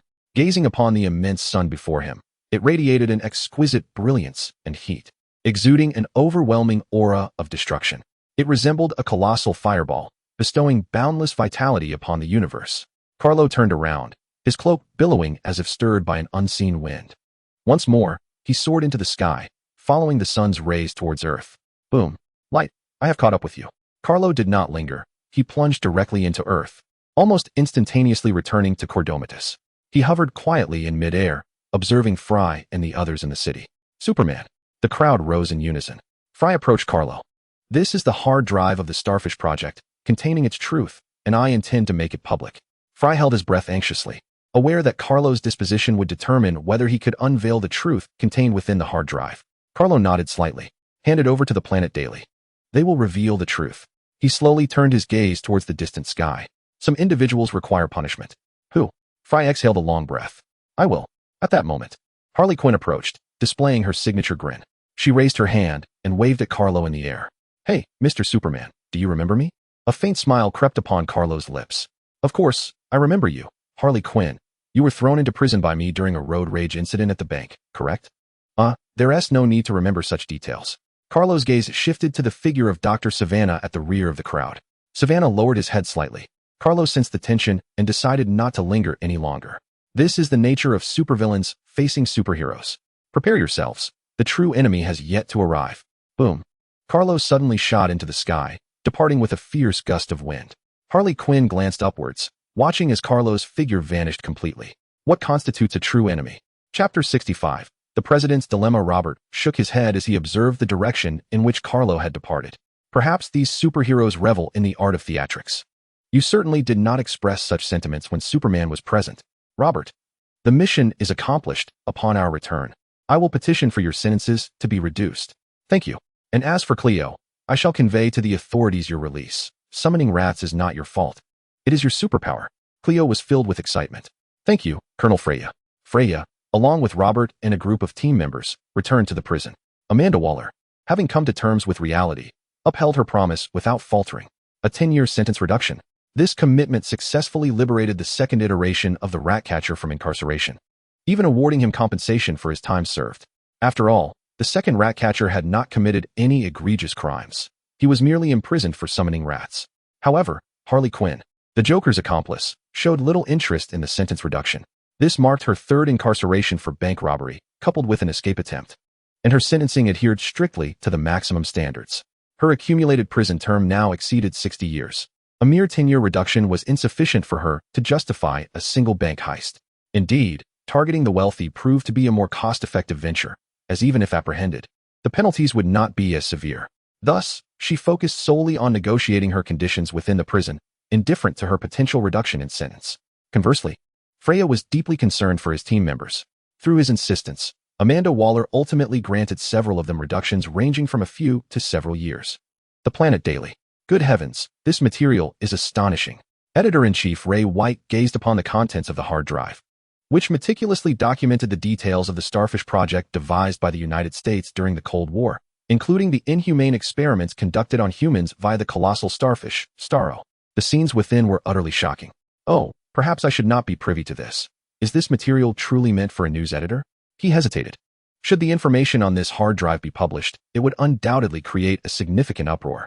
Those American politicians are not to be trifled with. Even though the Starfish project had transpired decades ago, with many individuals either deceased or nearing death, some old guards still wield substantial influence. The government itself might also prefer that this information remain undisclosed. After all, the revelation of such a blemish would inevitably tarnish the national image of the United States, and those in power, as beneficiaries of the status quo, would never allow their interests to be jeopardized. Was he truly willing to risk confronting the U.S. government by making this information public? The philosophical wisdom he had acquired during his tenure at the Planet Daily suggested that this was the opportune moment to consult leadership. Those at the upper echelons might possess a more comprehensive perspective, capable of assessing their strength against potential governmental pressure. Yet, should this material be published, the Planet Daily could very well achieve unprecedented success, potentially rising to become the largest news media outlet in America. He found himself unable to discern whether this was a gamble or a rare opportunity for the Planet Daily to ascend to greater heights.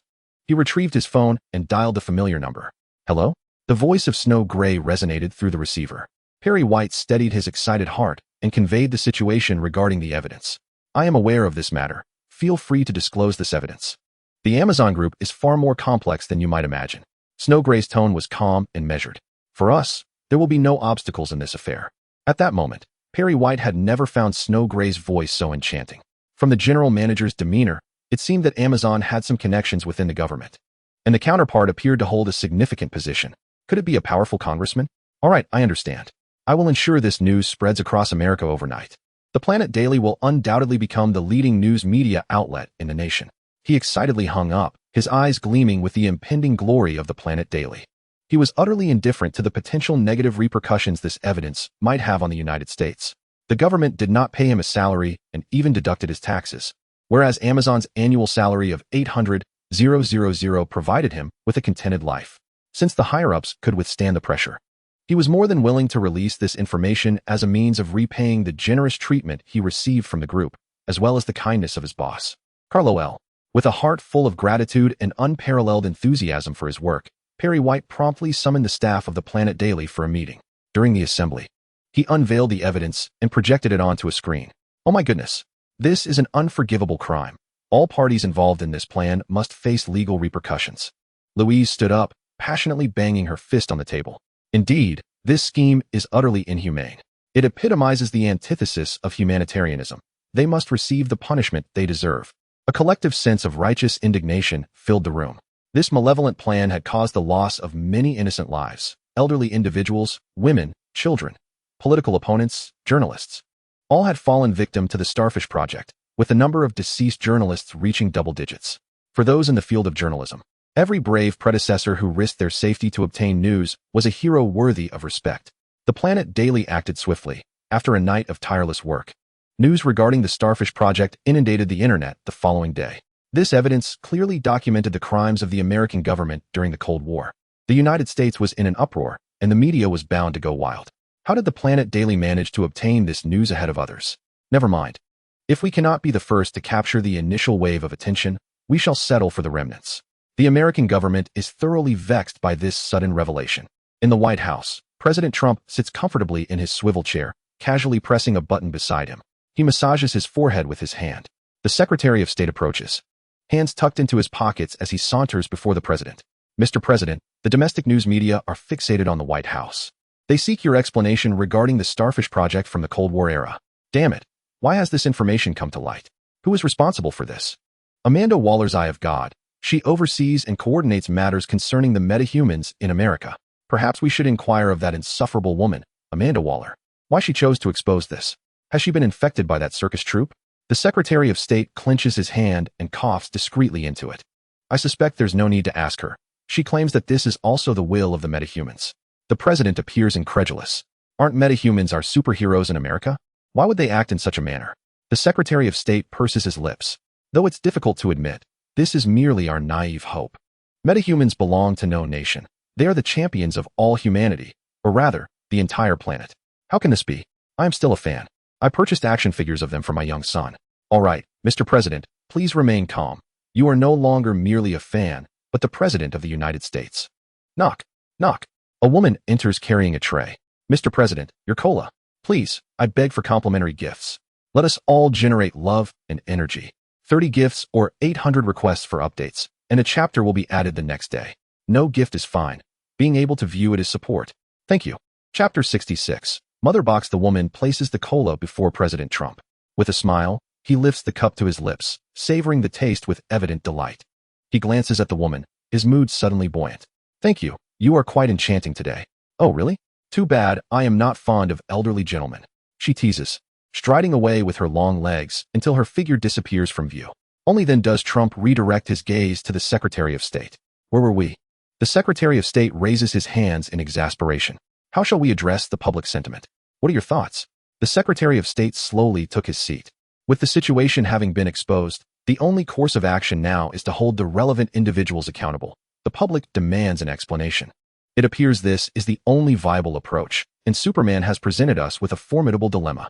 As orders from the White House arrived, the machinery of the state began to operate, and the government commenced arrests based on the list provided. Over half a century has elapsed, and most of those involved have long since passed. Yet, there will always be a few who have evaded capture and are still alive. With the revelation of the Starfish Project, they have now become the focus of public scrutiny. It was not long before the police began to make their rounds. Even if some of these individuals were now frail, they would still spend their final days behind bars. Carlo picked up the remote and turned off the news. Now, it was time to enjoy a well-deserved respite with Diana. A journey to space to witness the great starfish? Light years away from Earth, in a distant galaxy. On a massive planet exuding an aura of devastation, Darkseid sat silently upon his throne. Finding the mother boxes, the artifacts of apocalypse, would serve as powerful allies in my conquest of the universe. He gazed down at his subordinates, his tone calm, yet imbued with an intangible menace. At that moment, the High Priest of Apocalypse suddenly spoke. The mother boxes had emitted a signal recently, yet it did not provide the precise location of Earth. I can only deduce from the information of the mother boxes that Kryptonians have appeared on Earth. Kryptonians? Krypton has been destroyed. Are there still remnants of Kryptonians on Earth? The mother boxes can ascertain the presence of Kryptonians with certainty. Darkseid rose slowly, an overwhelming aura of oppression enveloping the room. Kryptonians should not serve as an obstacle. Earth has thwarted me for far too long, and I can no longer contain my fury. He abruptly turned his gaze towards his subordinates. Regardless of the mother box's willingness, they must reveal the coordinates. We require guidance. The armies of the new gods shall descend upon Earth once more. The old gods of Earth have perished. Mere Kryptonians cannot impede the forces of apocalypse. The High Priest nodded in agreement. The mother boxes are artifacts, and fear should not be an option. His task now was to compel the mother boxes to guide them to Earth. With the old gods extinct, although Kryptonians are formidable, their numbers are few. They believed that even if they could not achieve complete success this time, they would not suffer the same catastrophic defeat as before. Moreover, Darkseid is now even more powerful. Darkseid glanced at the corner where the silent and downcast DCEU stood. The Wolf of the Wasteland, I summon you not out of forgiveness for your betrayal, but to undertake a mission. I implore you to journey to Earth, gather intelligence, and endeavor to reclaim the Mother Box, preparing for the impending arrival of the forces from Apocalypse. Do you accept? Reluctantly, the Wolf of the Wasteland emerged and knelt upon the ground. Master, I am willing to serve as the vanguard, to carve a path for the army. Go forth. Remember that there are 50,000 worlds awaiting your conquest. This is your path to redemption. The wolf gazed at Darkseid with clear eyes. Understood, my master. He departed slowly, exiting the grand hall. He resolved to prepare meticulously, ensuring he would not encounter the Kryptonians recklessly. The most prudent course of action was to conceal himself upon entering Earth, gathering vital combat intelligence for Darkseid. Darkseid watched the retreating figure of the wolf, pondering whether he could secure 3 mother boxes to open a teleportation portal. It seemed improbable.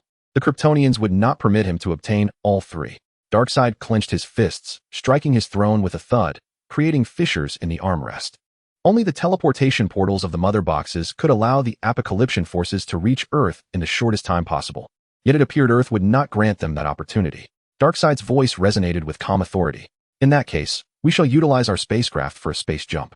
The demon Wunderbar eagerly interjected, anxious to commence a massacre on Earth.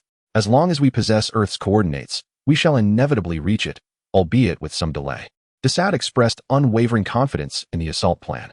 The new gods would once again embark on the conquest of Earth, erasing the shame of their past defeat. Darkseid was stronger than ever, while the old pantheon of gods on Earth had perished. Moreover, his vanguard, the Wolf of the Wasteland, alongside the Goddess of Vengeance, were formidable warriors. The Earth faced only the Kryptonians, and should Darkseid intervene, they would pose little threat. Darkseid slowly turned his gaze toward the distant sky, suddenly recalling the humiliation he endured in ancient times on Earth. That single axe blow remained etched in his memory. At that time, he lacked the Omega Beams, and his strength was far inferior to what it was now. With the old gods gone, Earth's power had significantly waned. While the Kryptonians were formidable, they did not instill fear in him. On Paradise Island, within the Mother Box storage tower, Kara gazed contemplatively at the Apocalyptian artifact before her. Compared to your Godslayer's sword, this truly resembles a genuine artifact. Diana, however, disagreed. My God-slaying sword is undeniably exceptional, surpassing the sharpness of all weapons on Earth. Its ease of destruction is solely due to the formidable presence of the god of war, Ares. Carol smiled faintly, allowing Diana to reclaim her dignity without interruption. This object is remarkably unique, seemingly not crafted by any known life form.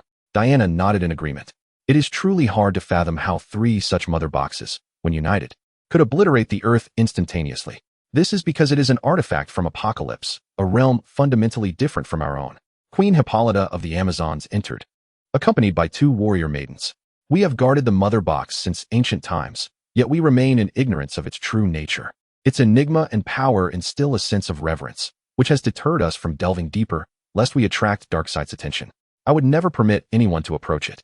But you are different, she stated earnestly, fixing her serious gaze upon Carol.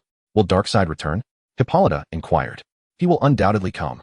Carol replied without hesitation. I cannot ascertain the duration, but his pursuit will not cease as long as the mother box from Apocalypse lies abandoned on Earth. Perhaps he seeks to claim something else from our world? Hippolyta's expression turned grave as she felt the weight of the threat. Although the ancient battle ended in victory, Earth then thrived in its golden age. The gods led by Zeus, the Green Lantern Corps, the Amazons, Atlantis, and humanity's various factions united, creating a plethora of formidable allies. However, in the present day, the old gods have perished and factions have fragmented. Are only a few superpowered beings capable of confronting Darkseid's menace? Chapter 67. The Path to Mastery. Kal-El. If Darkseid were to descend upon Earth once more, would we possess the strength to resist? Hippolyta's tone was earnest. Carol too adopted a serious demeanor, nodding in affirmation to Hippolyta and Diana. I will do my utmost. Hippolyta felt a sense of relief. For now, I entrust the mother box to you for study, hoping you may glean some insights. Thank you. Once Hippolyta had distanced herself, Diana leaned closer, speaking softly. It is truly unimaginable that Mother, who values duty above life itself, would allow you to engage with the mother box. She has never permitted me to touch it. Carol chuckled lightly. That is for your own good. Diana sighed in resignation. I know. I have heard that phrase countless times. Carol shook her head slightly, stepping forward to examine the mother box closely. It appeared to remain utterly still. X-ray vision. Activate. Kara meticulously scanned the mother box in her hands with her light vision. After a considerable period, she set the mother box down. What do you see? Diana inquired. Kara nodded in acknowledgement. The material of this mother box was not akin to any known metal, yet it exhibited extraordinary hardness. Within the confines of the box lay an immensely potent energy, compressed tightly, capable of annihilating matter and rearranging its molecular structure. In essence, this energy could effortlessly dismantle adversaries. Kara paced slowly, contemplating the implications. The ability to deconstruct also implied the potential for restoration. Diana had never fathomed that the mother box possessed such remarkable capabilities. She had assumed that its trinity could already devastate a planet, which was astonishing enough. The magnitude of this power was daunting, yet fortunately, it remained contained within the box. However, Kara was not so optimistic. He was acutely aware that at the very least, Darkseid wielded a similar, if not more formidable, power, the Omega Beams. This was an exceedingly grotesque ability. Currently, Kara felt undaunted by Darkseid, yet the enigma of his seemingly insurmountable power weighed heavily on his mind. He pondered whether the Omega Beams could obliterate Superman. Even if that were the case, he could not disregard the implications for Diana and the others. Kara was uncertain if Darkseid's Omega Beams were derived from the power of the Mother Box, but such concerns were secondary. It was imperative to thoroughly investigate the capabilities of the Mother Box to ensure they could counteract Darkseid's Omega Beams. Given that Superman possessed a super intellect and unparalleled learning capabilities, Kara resolved to explore the Mother Box and seek a method to neutralize the Omega Beams. Super intellect, engage, he commanded. It's been quite some time since I've been utilized. I'm beginning to rust, responded the super intellect. Kara and Diana took residence on Themyscira, dedicating each day to studying the power of the Mother Box within a towering structure designated for its safekeeping. Diana had even placed several mirrors atop the tower, allowing sunlight to reflect onto Kara within. Thus, a few modern mirrors graced the ancient landscape of Themyscira, creating an oddly discordant atmosphere. As time swiftly passed, Kara continued his research on the Mother Box. Tap, tap, tap. Diana's footsteps approached from a distance. Kara dismissed the biofield, and the levitating Mother Box promptly fell into his grasp. Kara, a new superpowered individual has emerged in Candor, Diana announced. Kara shifted his gaze from the Mother Box, intrigued by Diana's revelation. What is the situation? He inquired, already suspecting the identity of the newcomer, yet choosing to indulge Diana's desire to share. In Kandak, a band of international mercenaries clashed with a superhuman endowed with the power of thunder. His abilities bore some resemblance to those of Billy Batson, yet his combat prowess was significantly more formidable. They referred to him as Black Adam. Carol nodded gently, dismissing the matter with indifference. Let the Justice Society handle it. They are capable of resolving such issues. Suddenly, a grim memory surfaced of Dr. Fate's demise at the hands of the mighty Sabbac. You might want to take a look yourself. It could prove beneficial. Diana nodded, having refrained from engaging in battle for quite some time, her desire for combat nearly overwhelming her.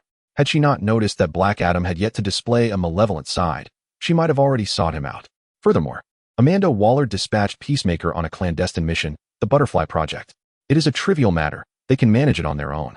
Carol turned to Diana, advising her not to tire herself too much, as there are numerous superhumans among humanity who can handle simpler tasks effortlessly. We are guardians, but we need not oversee everything. Diana nodded in understanding.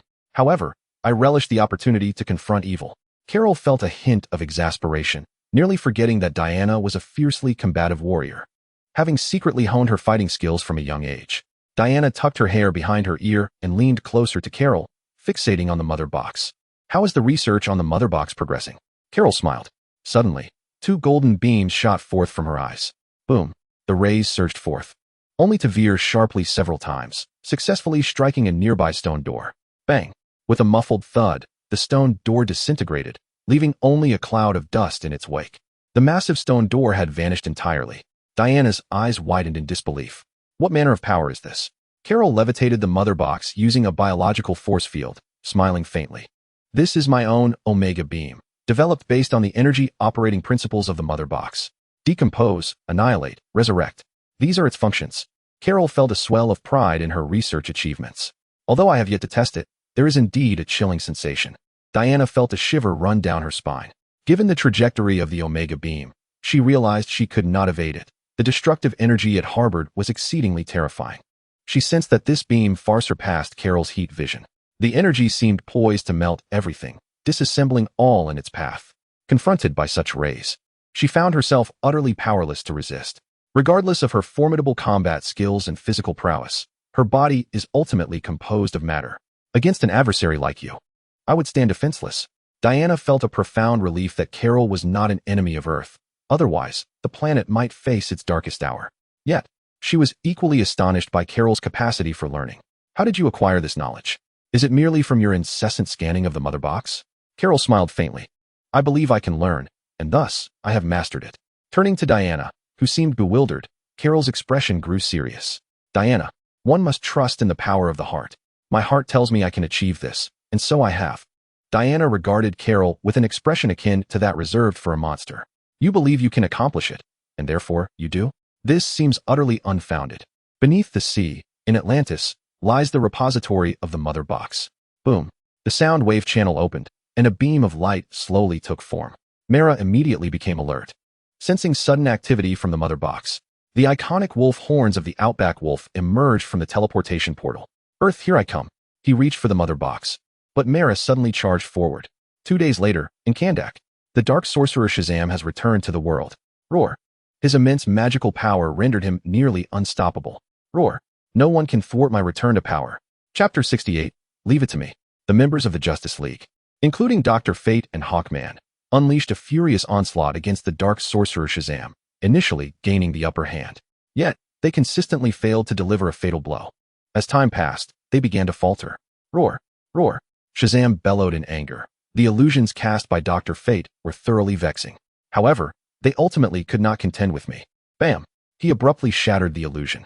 Dr. Fate prepared for a desperate struggle. At that moment, a glowing rope suddenly shot in from afar, ensnaring the dark sorcerer Shazam with great force. Roar! Shazam attempted to break free, but he felt an overwhelming strength emanating from the rope. His body was uncontrollably hurled into the air. Diana gripped her lasso of truth, spinning Shazam around as if flying a kite. The dark sorcerer roared in fury as Diana suddenly flung him towards a nearby derelict building. Bam! A resounding crash echoed as the formidable Shazam collided forcefully against the thick wall. Bang! Boom! The sturdy reinforced concrete wall shattered completely upon impact. Roar! Diana afforded Shazam no time to react, swiftly swinging her lasso to hurl him towards the opposite side. Roar! The mighty Shazam could only unleash a futile roar while suspended in the air, his efforts to escape the bothersome rope proving fruitless. Whoosh! Like a meteorite plummeting to Earth, Shazam crashed into the collapsed structure on the other side with a deafening sound. Bam!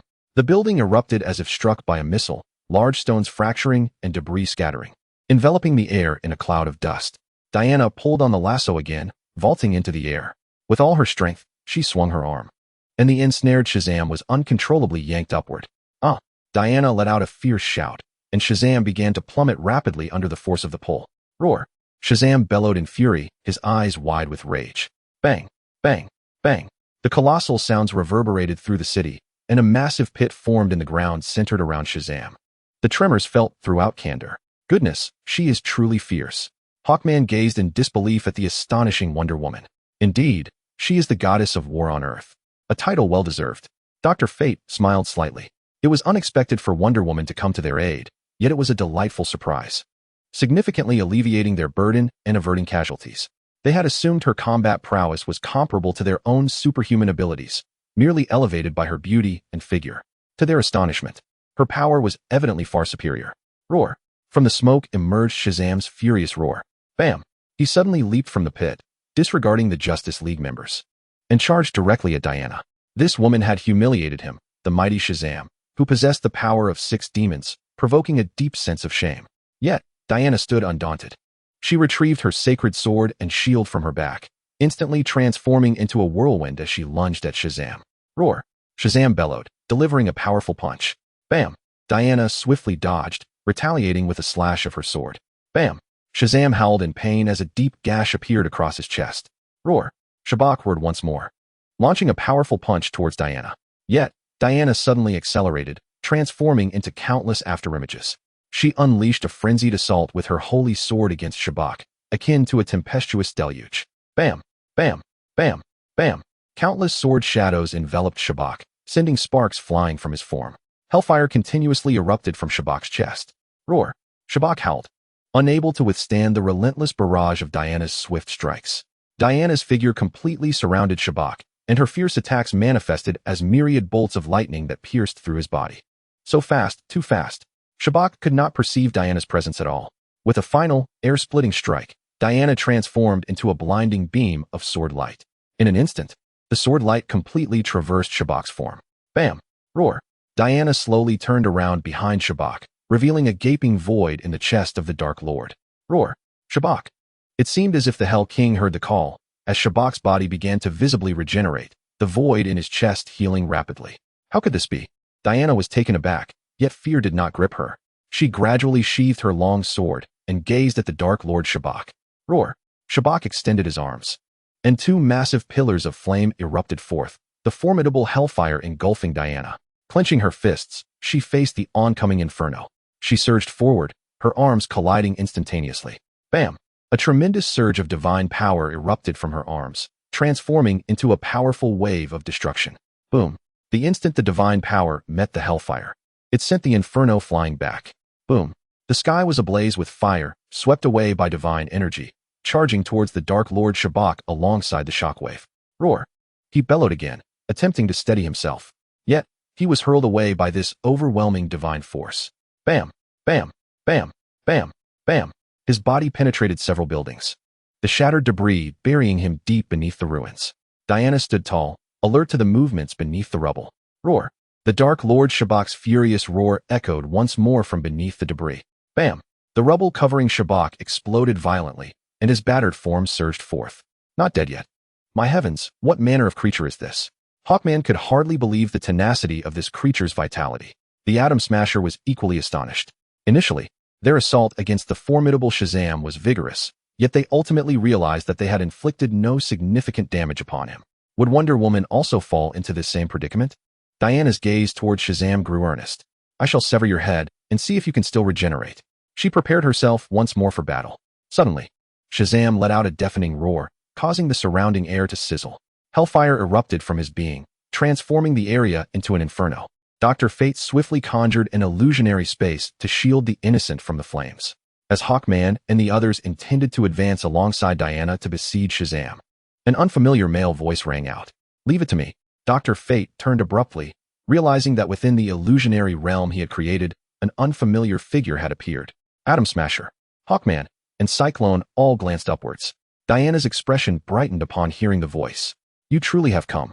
Dr. Fate looked up to see a man clad in black armor, quietly suspended in the air, one leg slightly bent. He stood still, his cape billowing behind him. An indescribable aura of dominance emanated from his presence. Superman. Chapter 69, Omega Ray. Dr. Fate and the others gasped in astonishment. Indeed, wherever Wonder Woman appeared, the presence of Superman was often not far behind. Were those rumors true? Diana turned to Kara. In truth, I could handle her. You need not come in person. Kara responded with a gentle smile. I know. I merely felt a bit restless. Suddenly, Shazam roared, and hellfire surged forth from his chest, forming a fiery pillar aimed directly at Kara. With a breath, Kara exhaled, her icy breath instantly freezing the hellfire, engulfing it in a frigid chill.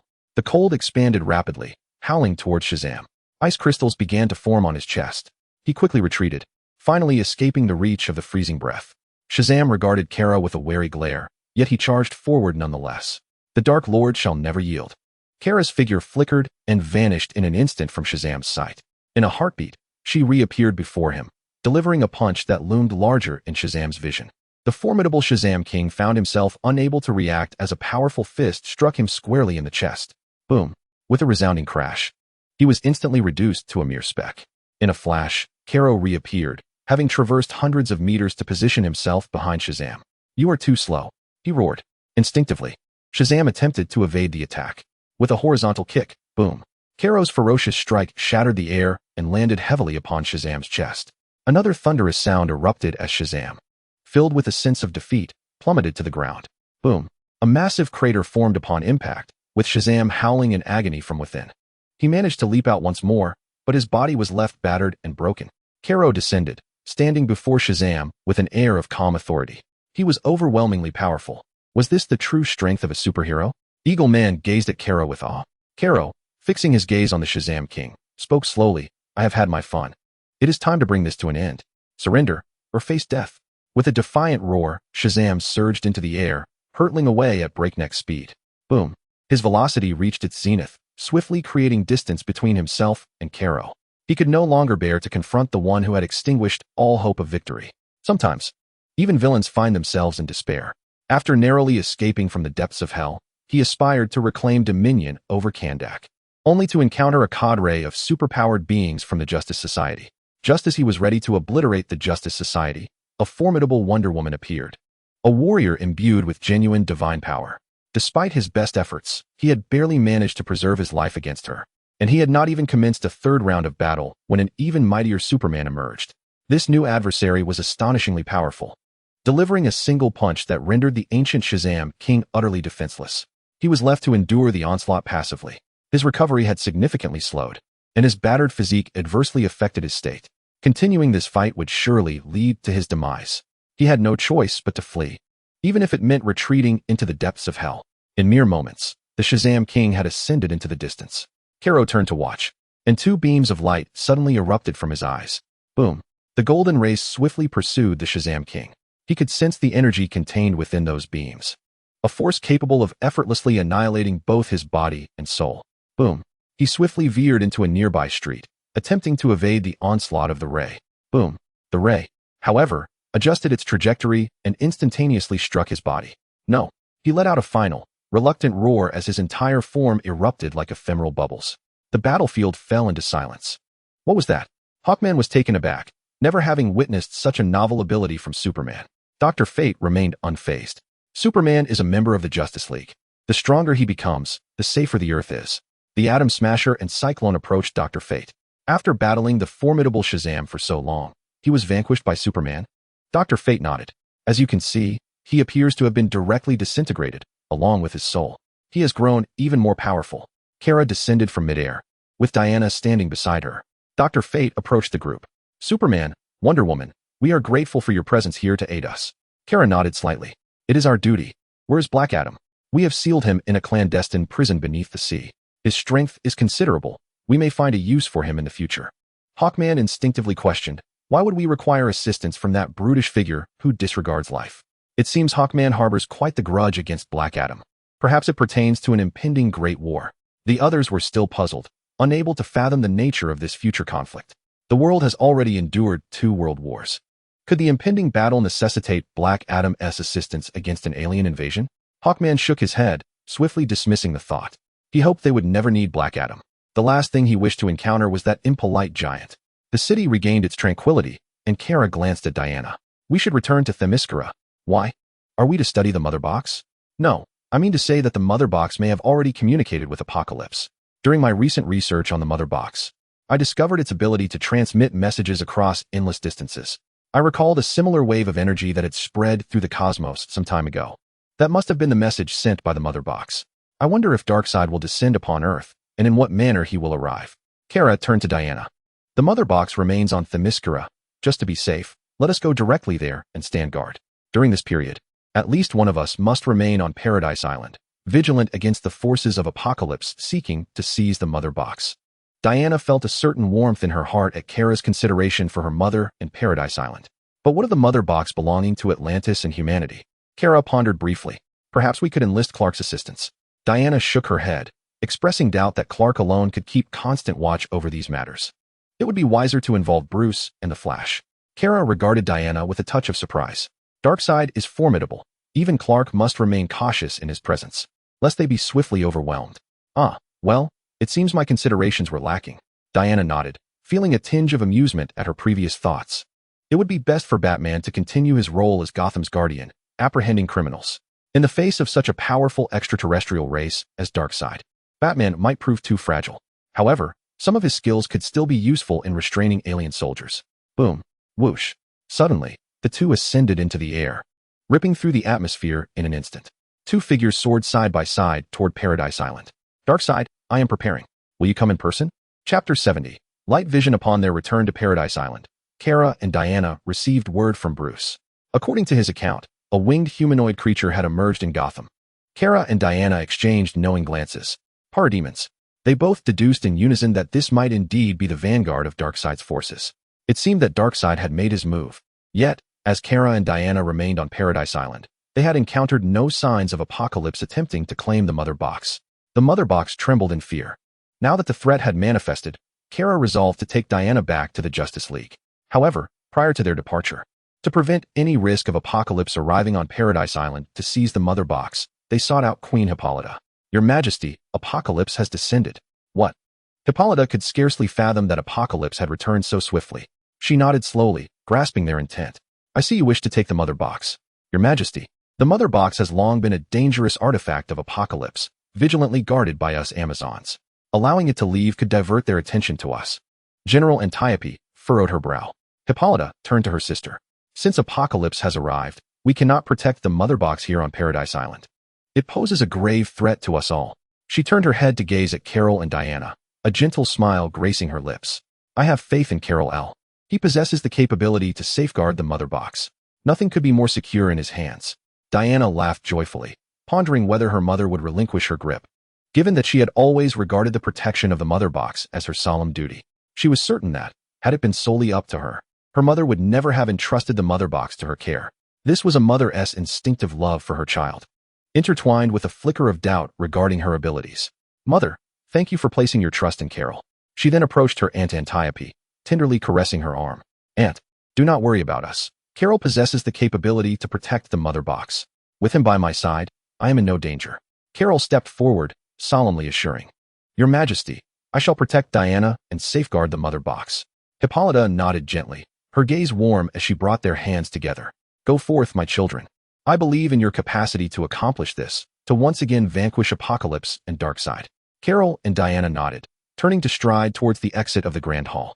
Upon reaching the outside, Kal-El cradled the Mother Box in one arm, his body soaring into the sky. Boom, boom. Kal-El and Diana transformed into twin beams of light, racing side by side towards Metropolis. At the Justice League headquarters, as Kal-El and Diana descended from the heavens, Bruce immediately approached them. "We have been awaiting your arrival." Diana smiled instantly. "Apologies for our tardiness." The trio entered the base, where Flash and Clark were already present. Upon seeing Kal-El, Flash sprang to his feet. "Kal-El, it has been ages. You seem to have been quite busy on Paradise Island." "Indeed, I had some preparations to undertake." Flash nodded, hesitating momentarily. "In fact, I haven't yet had the chance to thank you in person for the help you and Bruce provided. My father has been exonerated." Kal-El patted Barry's shoulder. "Your father was never guilty. It was our duty to assist." Clark approached with a smile, clearly content with his recent time spent with Lois. "Kal-El, Diana, it is wonderful to see you again." He suddenly stepped forward and embraced Kal-El. Kal-El was taken aback. This was not typical behavior for Clark. Diana smiled and nodded in acknowledgement at Clark. "It is evident that you have been in good spirits lately." "Indeed, I have been traveling with Lois." He suddenly recalled that Carlo was indeed his superior and swiftly altered his statement. "Recently, I have been accompanying Louise to gather news materials from around the world. It has been quite fulfilling." Bruce retrieved bottles from the wine cabinet and poured a glass for each person. "Oh, have you uncovered any significant news?" Clark averted his gaze and shook his head. "No, we have passed on many stories to our colleagues." "Ah, so this is a business trip then?" Carlo remained unconcerned. Louise had always worked diligently, and this could be regarded as a benefit for them. Unlike Clark, who was often preoccupied with his superhero escapades. After their casual chatter, Bruce activated the 3D projector, displaying images of recently emerged strange creatures. "What is this?" The Flash regarded Bruce with a hint of confusion. "I thought it was you. Or perhaps you had changed your costume." Bruce shook his head. "This is not me, Barry. These unknown entities have recently appeared in the city, seemingly in search of something. Many ordinary people have encountered them. Some have perished, while others have vanished." Bruce glanced at Barry, who had fallen silent. Although their appearance bore some resemblance to bats, they were grotesque. "These are parademons, reminiscent of the ancient invasion of Earth by Darkseid from Apocalypse, whose army comprised such beings." Diana began to elucidate the origins of the parademons. "Darkseid, is he formidable?" The Flash inquired, looking perplexed at Diana. "Indeed, he is formidable. At that time, Earth's mightiest forces united to defeat him, including gods, the Green Lantern Corps, Amazons, Atlantis, and humanity. Well, although some of those names are unfamiliar to me, I can discern that he is indeed powerful." The Flash ceased his inquiries, and Bruce nodded in agreement. "So what are they searching for?" "The Mother Box." Carlo placed the Mother Box on the table. The Mother Box is an artifact of Apocalypse. When the three Mother Boxes unite, they possess the power to annihilate Earth. Diana added, Darkseid has utilized the Mother Box to obliterate countless planets, transforming numerous indigenous inhabitants into his parademons. In that case, we must not allow them to acquire all the Mother Boxes. Bruce rose, his expression grave. Where are the other two Mother Boxes? We need to secure them beforehand. One is kept by Atlantis and the other by humanity, but we do not know where they have concealed their Mother Boxes. Diana sighed, recalling that the Mother Boxes had been divided among 3 factions for safekeeping. Now, none are aware of where the Mother Box has been concealed. Allow me to see. Carol rose, and the others gazed at her with eager anticipation. X-ray vision, activate. A glimmer illuminated Carol's eyes, and the world around her became transparent, revealing the intricate structures of various objects before her. Her gaze gradually extended, traversing through buildings, rooms, and the skeletal figures of pedestrians on the streets. She inadvertently stumbled upon a couple engrossed in a game within a room. Disinterested in such private matters, Carol swiftly averted her gaze. North America, Europe, Africa, Oceania, Asia. Beep, beep. Small black dots emerged in her line of sight, all comprised of lead materials. Suddenly, Carol's attention was captured by an abandoned nuclear power plant within Asia. Chapter 71, The Unfortunate Wasteland Wolf. Retracting her X-ray vision, Carol spoke slowly. The Mother Box is located at an abandoned nuclear power plant on the Russian border. What about the other one? It's with me. A sudden unfamiliar voice resonated from outside the door. The group turned to see a mechanically enhanced black man entering while carrying a package. Damn it, I spent millions on a security system. And yet someone managed to breach it so easily, Bruce lamented, feeling somewhat defeated by the apparent ineffectiveness of his expensive security measures. Victor Stone. Diana and the others exclaimed in surprise, while Barry and Bruce experienced the thrill of encountering Cyborg for the first time in reality. Carol was not taken aback. She had already seen Cyborg approaching. Anything connected to the network holds no secrets from me, and your security system is actually quite impressive, Victor remarked nonchalantly. So, you are the teammate I have yet to meet? Barry Allen, the Flash, excitedly approached. Victor glanced at Barry Allen. I cannot say whether I will become your teammate, but indeed, we have not met before. Also, you are quite forward. Oh, very well. Victor nodded at the group and casually placed the Mother Box on the table. He observed the projection of the parade mon. Such beings have appeared near my home. They sought the Mother Box, but I discovered their intentions in time. I must have exposed myself, considering my current appearance is a result of this very artifact. Carol chuckled. Then there is no need for concern, as we are about to locate them and reclaim the Mother Box. Ding dong. The doorbell rang, and a muscular man adorned with tattoos appeared on the screen beside them. Is this Aquaman? He resembles a crime lord. The Flash continues to jest about his teammate's appearance. Bruce pressed a switch, opening the door. Aquaman Arthur strode in, wielding a trident. Take me with you. He approached the group directly, noticing Bruce's look of surprise. They had breached the ocean depths and seized the Mother Box. Truth be told, I am uncertain about the significance of the Mother Box, but they have harmed Mara, and I feel compelled to act. I must retrieve the Mother Box and avenge Mara.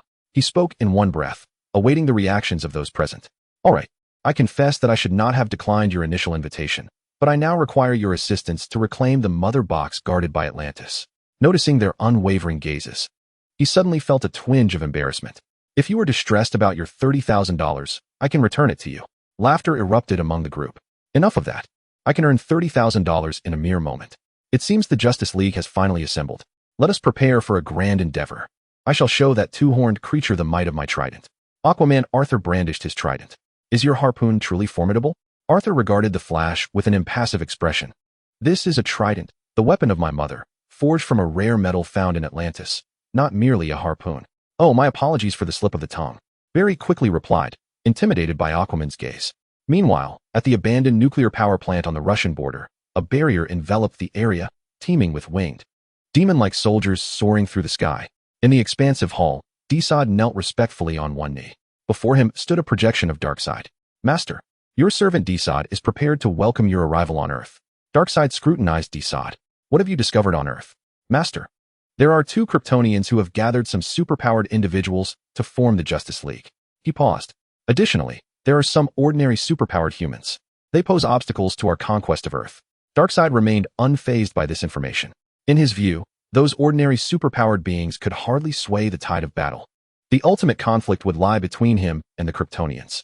Have you located the Mother Box? Desad looked up at Darkseid, his expression unclouded. Master, I have successfully seized the mother box from Atlantis, an Amazonian artifact, which is currently being guarded by a Kryptonian. Another one resides in the human realm, and to avert exposure, I refrained from conducting a thorough search there. However, I have discovered that the mother box is intricately linked to a human facility known as the Star Labs. Excellent. Darkseid nodded. At this moment, the DCEU felt an acute sense of urgency. The Kryptonians would soon locate this place. It is imperative that the Master arrives post-haste. Master, I have uncovered the anti-life equation on the surface of Earth. The anti-life equation exists on Earth? Darkseid suddenly turned his head. Indeed, my master. I have discerned through the power of the mother box that the anti-life equation is inscribed upon the Earth's surface. Splendid. I shall lead the forces of Apocalypse to Earth without delay. Your task is complete. I grant you permission to withdraw temporarily and prepare to assist the Apocalyptian army. The revelation of the anti-life equation drove Darkseid into a frenzy. At this moment, he was indifferent to everything else. Possessing the anti-life equation would enable him to effortlessly annihilate and control any life form, even the Kryptonians. The mother box is a divine artifact of Apocalypse, crucial to him. Yet the anti-life equation is the treasure he has relentlessly pursued. With it in his grasp, his quest to conquer the universe would accelerate dramatically. With no obstacles left in his path, this time, he was determined to utterly subjugate Earth and obtain the anti-life equation. The DCEU was equally eager. Finally able to evacuate Earth, now that Darkseid was absent, he could afford to lower his guard on this planet inhabited by 2 Kryptonians. At last, he could evade detection by the Kryptonians. Darkseid's projection vanished, and the DCEU immediately activated the mother box to open a boom tube. As he gazed at the radiant beams soaring into the heavens, he took a measured step forward. Bang! With a tremendous roar, the domed barrier was shattered in an instant. Instinctively looking up, the DCEU saw a dark figure arrive with lightning speed. Bang! He had no time to evade. A fist collided with his chest plate in an instant. A searing pain surged through him, sending his body hurtling backward, utterly contorted. Bang! Bang! Bang! Bang! His form, propelled at a terrifying velocity, obliterated all obstacles. Piercing through the heart of the nuclear power plant, countless steel structures were shattered, and robust edifices crumbled under the impact of his onslaught. The entire nuclear facility was cleaved in twain by his force. Bang! With a final thunderous crash, the interior of the nuclear plant erupted once more into chaos. Carlo stood silently in the heights, her cape billowing in the wind behind her, gazing at the earth furrowed by the body of the wasteland wolf and the devastation wrought upon the nuclear power station. The flash within the Batwing widened his eyes in disbelief. Aquaman and Cyborg were equally perplexed. The magnitude of the destruction was overwhelming. Could they withstand a single blow? Surely, it would be fatal, wouldn't it? Chapter 72. Overwhelming with Carlo's strike, the mother box was dislodged from the grasp of the wasteland wolf and sent soaring into the air. Boom! Clark plummeted from the sky, crashing heavily to the ground. The Batwing began its descent, and Diana leaped from the craft. Bruce, Barry, Victor, and Arthur followed suit. The surrounding creatures, resembling demons, immediately took note of Carlo and the others' arrival, swarming in like a tempest. Countless winged beings spread their wings, darkening the sky. Resembling a living storm cloud, the atmosphere grew ominous. How long would this slaughter continue? Aquaman, observing the approaching horde, felt an overwhelming sense of pressure. Is this nothing? Carlo spoke softly, her eyes suddenly emitting 2 beams of golden light. Omega beams. Boom, boom, boom. The beams raced through the demon-like creatures, disintegrating them upon contact, as if they were mere bubbles bursting. Boom, boom, boom. The rays continually shifted direction, creating a square space around Carlo and her companions, sealed by an intricate web of lines. All the charging creatures were instantaneously dismantled, vanishing as if they had never existed. Boom, boom, boom. The creatures, undeterred by fear, relentlessly surged forward, only to be reduced to a molecular state, devoid of any power to resist. In an instant, the area around them was left empty, sunlight streaming back in. The once dominant horde had completely dissipated. What is this? Bruce and the others were utterly astonished, while Clark furrowed his brow. As a fellow Kryptonian, why are you so vastly superior to me? Carlo smiled slightly. The Omega beams possess the ability to deconstruct any material, rearranging its structure and reducing everything to a molecular state. Aquaman regarded Carlo with a firm grip on his trident. I anticipated a grand confrontation, but I did not expect it to conclude so swiftly. I must concede that you are indeed somewhat stronger than I. Carlo paid no heed to Aquaman's bravado, her gaze shifting towards the distant ruins. Boom, boom. Amidst the wreckage of the nuclear power station, a towering figure slowly emerged. The wasteland wolf staggered forward. At that moment, his gleaming silver armor lay in tatters, stained with blood. Kryptonian. He was ablaze with fury. With just one step remaining, he could have temporarily concealed himself within the sound channel, yet he was unexpectedly intercepted by the Kryptonians. He should not have solely focused on atonement by seizing the mother box in Atlantis, which ultimately led to his premature exposure. Observing the figure of Kara clad in black armor and Clark in his red and blue attire, the Wasteland Wolf found himself at a loss. The group advanced slowly, completely encircling him. While he paid little mind to the others, the arrival of the two Kryptonians was a significant affront. You should not have come to Earth, Kara declared. Stepping forward, her piercing presence palpable, the Wasteland Wolf retreated gradually, unsure of how to respond to Kara and Clark. The forces of apocalypse would inevitably descend, and Darkseid would arrive shortly. Despite his unwillingness, he found himself powerless. Struggling, he brandished his battle axe defiantly. The Wasteland Wolf would never submit. Suddenly, he raised his axe high and stomped the ground, leaping into the air. With all his might, he brought the axe down upon Kara. Clang! Kara tilted her head, glancing at the axe that struck her shoulder. The force was insufficient. In an instant, she clapped her hands against the axe. Boom! The indomitable weapon shattered into pieces scattered across the ground. The Wasteland Wolf, still yearning to resist, felt a fist grow larger in his vision. A heavy blow to the chest. Boom! His body was instantly propelled backward at a terrifying speed. Clark vanished in a flash, appearing behind the Wasteland Wolf. Just in time, he floated upward and delivered a powerful kick to the Wasteland Wolf's back. Boom! Another resounding crash sent the Wasteland Wolf hurtling through the air at an alarming velocity. Diana unsheathed her sacred sword and leaped from the ground. As the Wasteland Wolf soared toward him, she brought her hands down in a decisive strike, successfully piercing the sacred sword through his neck. Splurt! As the sword swept through, the Wasteland Wolf's eyes widened in shock. Hiss! His head suddenly separated from his body, flying away into the distance. By the time Aquaman comprehended the situation, his trident had impaled the Wasteland Wolf's lifeless form. Splurt! Staring at the headless corpse before him, Aquaman looked incredulously at Diana. Shaking his head, I haven't even had a chance to strike. Diana smiled, feeling an inexplicable sense of satisfaction. For some reason, it seemed particularly easy to behead the Wasteland Wolf. A release of tension. You truly embody grace and valor. Aquaman found himself at a loss for words and could only offer a casual compliment. The Flash and Cyborg nodded in agreement. Who would have imagined that such a stunning and alluring warrior would employ such a straightforward and brutal fighting style? With a single stroke, she severed the head of the Wasteland Wolf. Whoosh! The Flash suddenly vanished, only to reappear in an instant, cradling a mother box in his hands. To whom shall we entrust this? Bruce glanced at Kara, suggesting, let us temporarily place it within the Justice League. I doubt anyone would dare to abscond with a mother box from our ranks. This proposal was met with approval. While the Wasteland Wolf had been vanquished, the tension among the group remained palpable. This was due to the critical information divulged by the Wasteland Wolf before its demise. Darkseid himself would descend upon Earth, accompanied by an innumerable horde of parademons. This revelation weighed heavily on Bruce's mind, leaving him with no respite. Nevertheless, the turmoil stirred by the Wasteland Wolf had, for the moment, settled. In Manhattan, at the Elm Manor, within the gravity training room, Kara was diligently training with a Kryptonite limiter and a gravity ring, perspiring profusely under 100-fold gravity. Bam!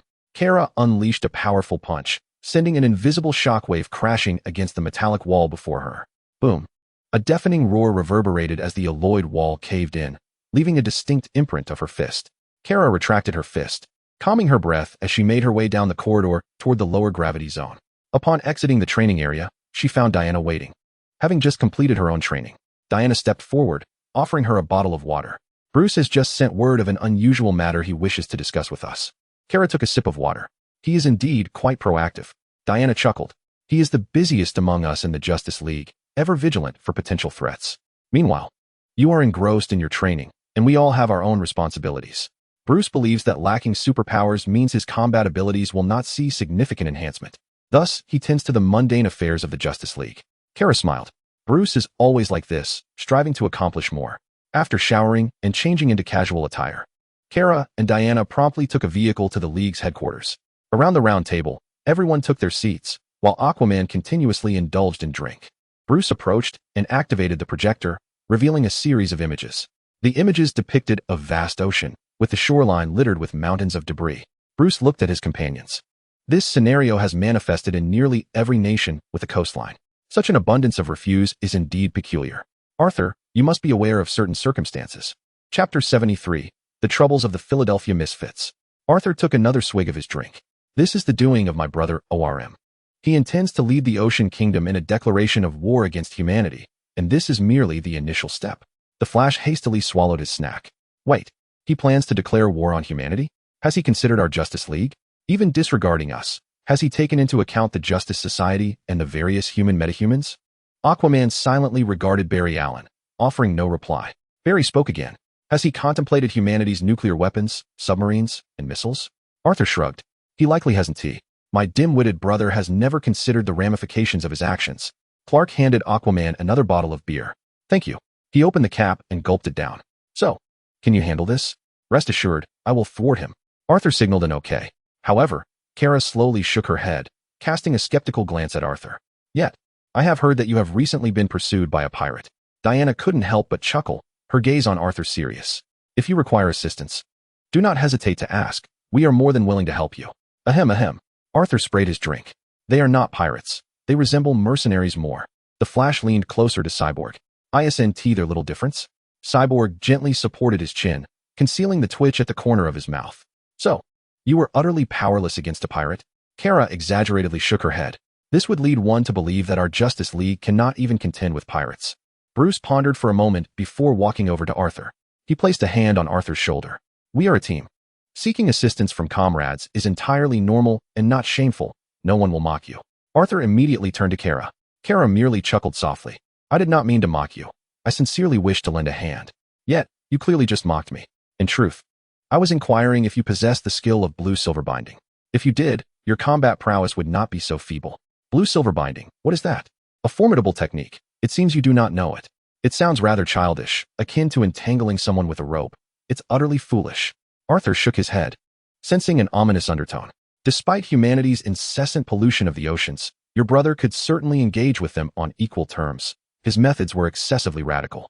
Bruce regarded Arthur with earnestness. Should you fail to avert the conflict between the oceanic realm and humanity, the Justice League shall not remain idle. Arthur solemnly vowed. Leave it to me. I shall teach him that his brother is not to be trifled with. That would be for the best. In Philadelphia, a colossal dome suddenly enveloped the city. The Justice League convened once more. What has transpired in Philadelphia? The entire city is engulfed in chaos. This must be the trouble caused by Billy Batson. Billy Batson, the one known as Shazam. Understanding dawned upon them. It was indeed that amusing young lad. Should we not investigate? I harbor doubts about his ability to resolve this matter. Bruce remained skeptical of Billy's capabilities. I have faith in his potential. Yet the city may require our assistance for protection. The Flash glanced at an empty seat nearby. What about Aquaman? Shouldn't we notify him? Clark chuckled. He has been preoccupied with pirates, engaging in a battle of wits with his brother, and lacks the time to address this issue. The group swiftly boarded the Batplane and soared toward Philadelphia. Barry gazed in awe at the immense domed barrier below. This must be magic. It doesn't appear to be a physical barrier. Indeed, it is magic, but it can also be shattered by force. Kara looked toward Clark, who nodded and suddenly clenched his fist, launching it toward the barrier. Boom. A thunderous sound erupted as Clark's fist struck, creating a web of intricate cracks. Bam, bam, bam. The fissures relentlessly spread outward. Crack. With a sharp sound, the barrier, capable of withstanding a dragon's breath, shattered explosively around Clark's fist. They gazed down upon the city, where dense branches sprawled across every corner, even scaling the towering edifices. Among the branches, numerous frightful fruits appeared. With a pop, pop, the fruits burst open, unleashing grotesque creatures. Roar, roar, roar. The monsters howled towards the heavens, eagerly lunging toward the nearest crowd. Shall we not descend to assist? Of course, it is our duty. With a resounding roar, Bruce descended from the aircraft in the Batmobile, the machine guns atop, firing relentlessly. Rat-a-tat-tat, rat-a-tat-tat. A continuous barrage of bullets rained upon the monstrous foe. Roar, roar, roar. The creature bellowed as it surged forward, blood blossoming from its chest. Its body was effortlessly hurled away by the metallic storm of bullets. Boom. A deafening explosion echoed, and a minotaur was instantaneously transformed into a cloud of green mist. The gruesome demise elicited an involuntary reaction from the Flash, who merely observed the chaos, darting through the city with his incredible speed. Suddenly, a harpy swooped down, snatching a child with its talons. Its gaping maw revealing razor-sharp teeth glinting ominously. Ah, crunch. As it bit down with ferocity, a sharp pain shot through its jaw, cracks appearing in its teeth. Boom. It shifted its mouth, and shards of broken teeth fell away, leaving it stunned at the vanishing meal. Crunch. In a flash of sword light, its head rolled from its shoulders. The clean cut not spilling a single drop of blood. Diana did not pause. Her form became a blur, a continuous wisp of motion. She advanced with relentless speed, covering dozens of meters in a single bound, appearing before the beasts. Bam! Bam! Bam! Each of her strikes was imbued with immense divine power, tearing through the multitude of monsters amidst their anguished cries. Suspended in midair, Clark flew through the city, his heat vision firing like a laser weapon. Roar! Bam! Bam! Bam! Each of his assaults struck true, causing the monsters to explode without resistance at the instant they were hit by his scorching gaze, leaving not a trace of blood behind. Cyborg unleashed his energy cannon, powerful blasts detonating within the throng of creatures. Look, that is the Justice League. Dara halted, standing with her fellow siblings in a corner, watching the fierce battle unfold. The monsters became disordered, retreating in panic. Bam! Bam! Bam! Kara unleashed a powerful punch, the force coalescing the air into shockwaves that relentlessly pounded against the beasts. Chapter 74. Does Aquaman aspire to be king? The biological field manipulated the surrounding air, concentrating it into her fist. With a mighty strike, she unleashed her power. A formidable wave of air emanated from him, radiating outward in all directions. Bang! Bang! Bang! Thud! Thud!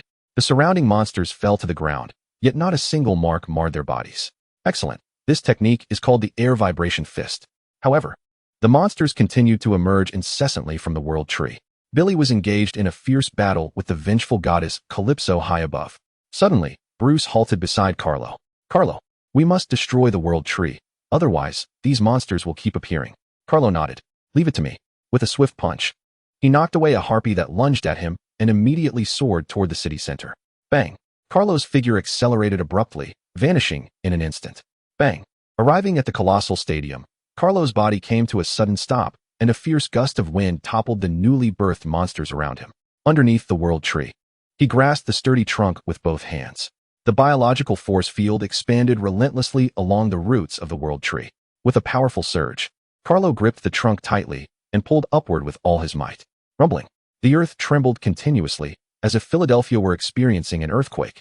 The roots of the world tree delved deep into the ground, sprawling outwards across the entire city. Yet, against Carlo's strength, they offered no resistance. The trunk of the world tree rose higher and higher. Bang! With a final explosive sound, the roots of the world tree were entirely uprooted from the stadium. Carlo ascended into the sky, the roots of the world tree fracturing as they stretched through the developed city. Only when the immense world tree was completely severed from the ground did Carlo cease his ascent. The roots of the world tree hung limply, and the monsters scurrying through the city turned to sawdust with the demise of the world tree. In the deserted outskirts, Carlo discarded the world tree from his grasp and was about to turn away when a sudden thought struck him. Omega Ray decompose. Boom.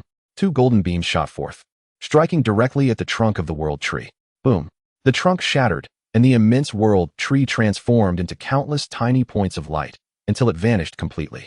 The city fell silent, but Billy was still maneuvering through the city, locked in combat with the vengeful goddess Calypso.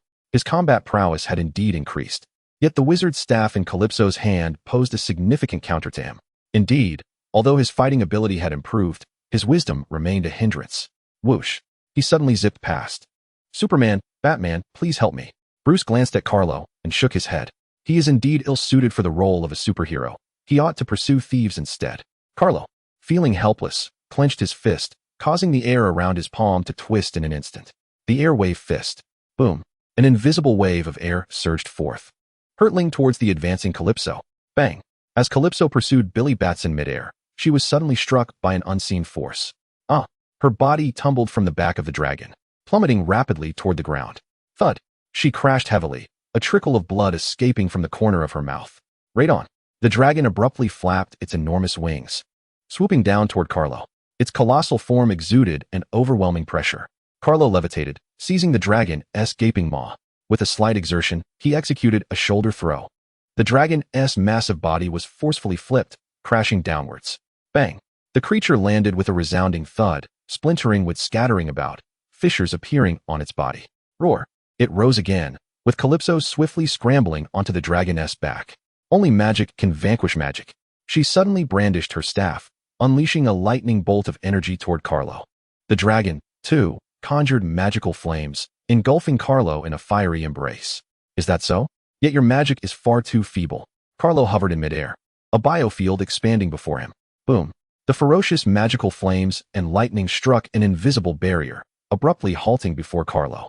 He soared into the air, accelerating towards the dragon. Bang, bang, bang, bang. In an instant, Carlo pierced through the dragon's form repeatedly, akin to countless swords driving into its flesh. Carlo came to a halt. The dragon's body was now riddled with wounds. Roar. With a final bellow, the dragon plummeted towards the earth, disintegrating into a flurry of wooden shards. Bang. Calypso fell from the air, unable to believe that Radon, the dragon, had been defeated so easily. She waved her staff once more, but Carlo denied her the opportunity. In a flash, he appeared before her, delivering a powerful punch. Boom. This blow sent Calypso sprawling, her staff slipping from her grasp. A bolt of lightning arced through the air as Carlo deftly caught the staff, tossing it towards Billy Batson. Superman, I have truly fallen for you. Billy, having regained the wizard's staff, was elated. Carlo wasted no time in stripping Calypso of her divine powers. Oh. Billy paused for a moment, then suddenly waved his wizard's staff. Boom. A beam of lightning shot forth, striking Calypso with precision. She instinctively stiffened.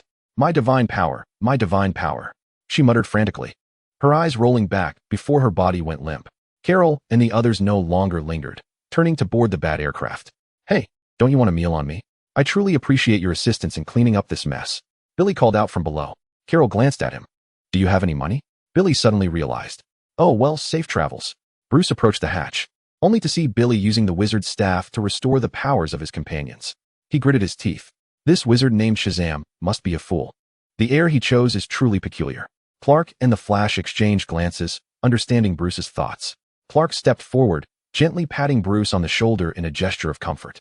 The Flash joined him. You know, even without superpowers, you are quite impressive.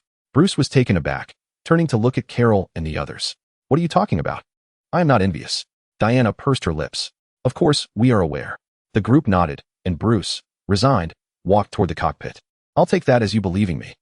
A week later, Aquaman Arthur finally returned to the fold. At the Justice League headquarters, Arthur was incessantly pouring liquor into his mouth, appearing to be in high spirits. Carol and the others entered the hall. I want to tell you that I am about to become the new king of Atlantis. Diana shook her head with a smile. It seems we didn't ask you. Arthur, however, showed no signs of embarrassment. I know you must be quite curious. In fact, I believe you are unfit for kingship because you. Carol gestured for the others to observe Arthur's muscular physique. What? Am I too strong to be king? Arthur inquired with curiosity. The corners of Diana's mouth lifted, as if she had grasped the implication. Bruce and the others began to chuckle as well. What are you laughing at?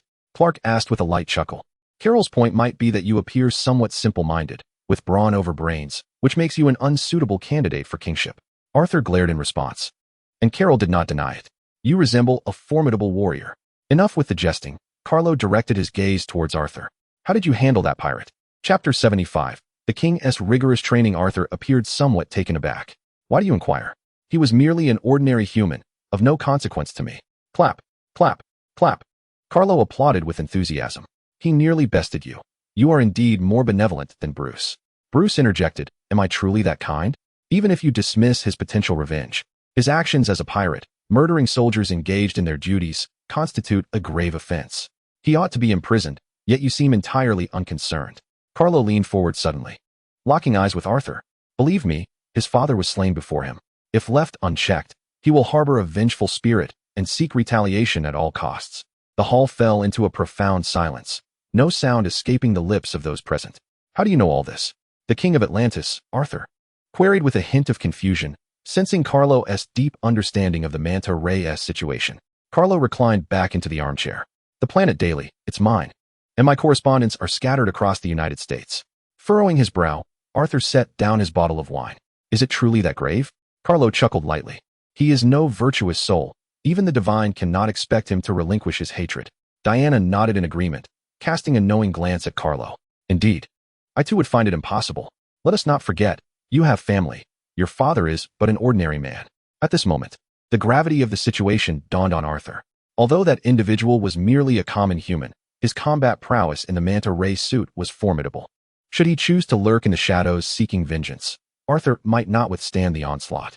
If his family were targeted, his father would also be at risk. Arthur vigorously rubbed his face. Very well, I concede that I have been remiss in my considerations. Bruce clenched his hands and placed them firmly on the round table before him. I propose we entrust this matter to Amanda Waller, deploying the X-Team to apprehend David Hyde. Carlo nodded in approval. That is an excellent idea. Ordinary individuals attempting to capture him would only meet with demise. Arthur felt a tinge of embarrassment. I apologize for the trouble my negligence has caused. Diana shook her head. Do not speak such words. We are a team, and everyone cares for you. Carlo is merely looking out for your best interests. Diana's gentle voice swiftly quelled the negative emotions swirling within the king, and he found himself smiling at Carlo. Diana, with her gentle demeanor, exquisite beauty, and striking presence, leaves one pondering how she could be won over. If only I could turn back time by 5,000 years. Before the thought could fully form, an overwhelming aura of hostility suddenly closed in. Aquaman, Arthur, was jolted into realization. How could one offend two individuals with a single remark? He had just achieved that feat. The radiant smile that had adorned Diana's face vanished, replaced by a calm, yet piercing gaze directed at Arthur. Bruce and the others exchanged sympathetic glances with him. Carol regarded Arthur with a light chuckle. Arthur, your combat prowess is rather lacking. To prevent you from hindering the Justice League, I have decided to put you through rigorous training. Arthur instinctively waved his hand in refusal. I appreciate your goodwill, but my current abilities suffice. Carol rose from the sofa and approached Arthur, placing a hand on his shoulder. Come now, I won't go too hard on you. Brother, I admit my previous words were ill-considered, but... Arthur turned to survey the room, only to find no one stepping in to alleviate his predicament. Diana remained silent, observing him impassively. Clark raised his hands in a gesture of helplessness. Good luck, my friend. Before he could continue, Carol seized Arthur and dashed out of the hall, a powerful gust of wind overturning the conference table in their wake. With a thunderous crash, the table spun through the air before landing heavily on the ground, leaving the hall in disarray. Bruce closed his eyes in despair. My custom-made conference table worth millions. The Flash cautiously broke the silence. Should we check on them? We mustn't let the situation spiral out of control. We cannot allow Superman to kill him. The group exchanged glances and turned to Diana. Carol is measured in his approach, but it wouldn't hurt to take a look. When they arrived at the training area, they found Aquaman, Arthur, soaring through the air in a frantic manner. Carol's figure flickered, each appearance resembling a teleportation as he struck from behind Arthur. Fist, leg, knee, elbow. Each part of his body became a formidable weapon, delivering devastating blows to Aquaman. Arthur cried out in agony, rendered helpless midair. He resembled a human punching bag, molded and flattened at Carol's whim. Is this really safe? The Flash tentatively inquired. Diana, however, offered a subtle smile. Though Arthur appears to be in dire straits, Carol is holding back. Even against formidable foes like Shabak and the Wasteland Wolf, he hasn't unleashed his full strength. Well, all right then. The group stood quietly outside the training area, observing the spectacle. At this moment, Carlo had completely transformed into an afterimage, unleashing a barrage of attacks upon Aquaman Arthur at an astonishing rate of thousands per second. His spectral form enveloped the entire training ground, striking from various angles. Ugh! Aquaman was once again sent flying, only to find Carlo's silhouette materializing behind him. I found you. He struggled to control his body, turning to elbow. Wrong, I'm right here. Carlo's voice echoed suddenly from directly in front. Not good. His pupils dilated in alarm, but he was utterly unprepared for the onslaught. A powerful punch landed squarely on his chest. Boom. Before the sound reached Bruce and the others, he was propelled backward once more, his body curling up like a cooked shrimp. Carlo instantly pursued him. This time, it must be real. He braced himself for the impending confrontation. Despite the severe beating he had endured, he was determined to retaliate. At the very least, this would qualify as a genuine sparring session, rather than a unidirectional assault. He clenched his fists and, as Carlo charged towards him, he aimed a punch at Carlo's face. Again, he was mistaken. Carlo's voice resonated from behind him. When did that happen? So fast. Boom. A tremendous force struck his back, and he was sent crashing down from midair by Carlo's kick. Boom. His body landed heavily, creating a large crater in the sand. Dust was hurled into the air, painting his surroundings in a muted ochre hue. Boom. The familiar sound of air being sliced apart signaled Carlo's arrival before Diana, a faint smile adorning his face. Are you real? Bruce and the others glanced at the afterimages within the training ground, then back at Carlo standing before them. Carlo spread his arms wide. Absolutely genuine. As the afterimages gradually dissipated, the dust finally settled. Cough, cough, cough. A hand emerged from the crater as Aquaman Arthur slowly climbed out. He coughed a few times and looked at Carlo and the others. I was primarily training my resilience. It turns out my defense is quite commendable. Haha.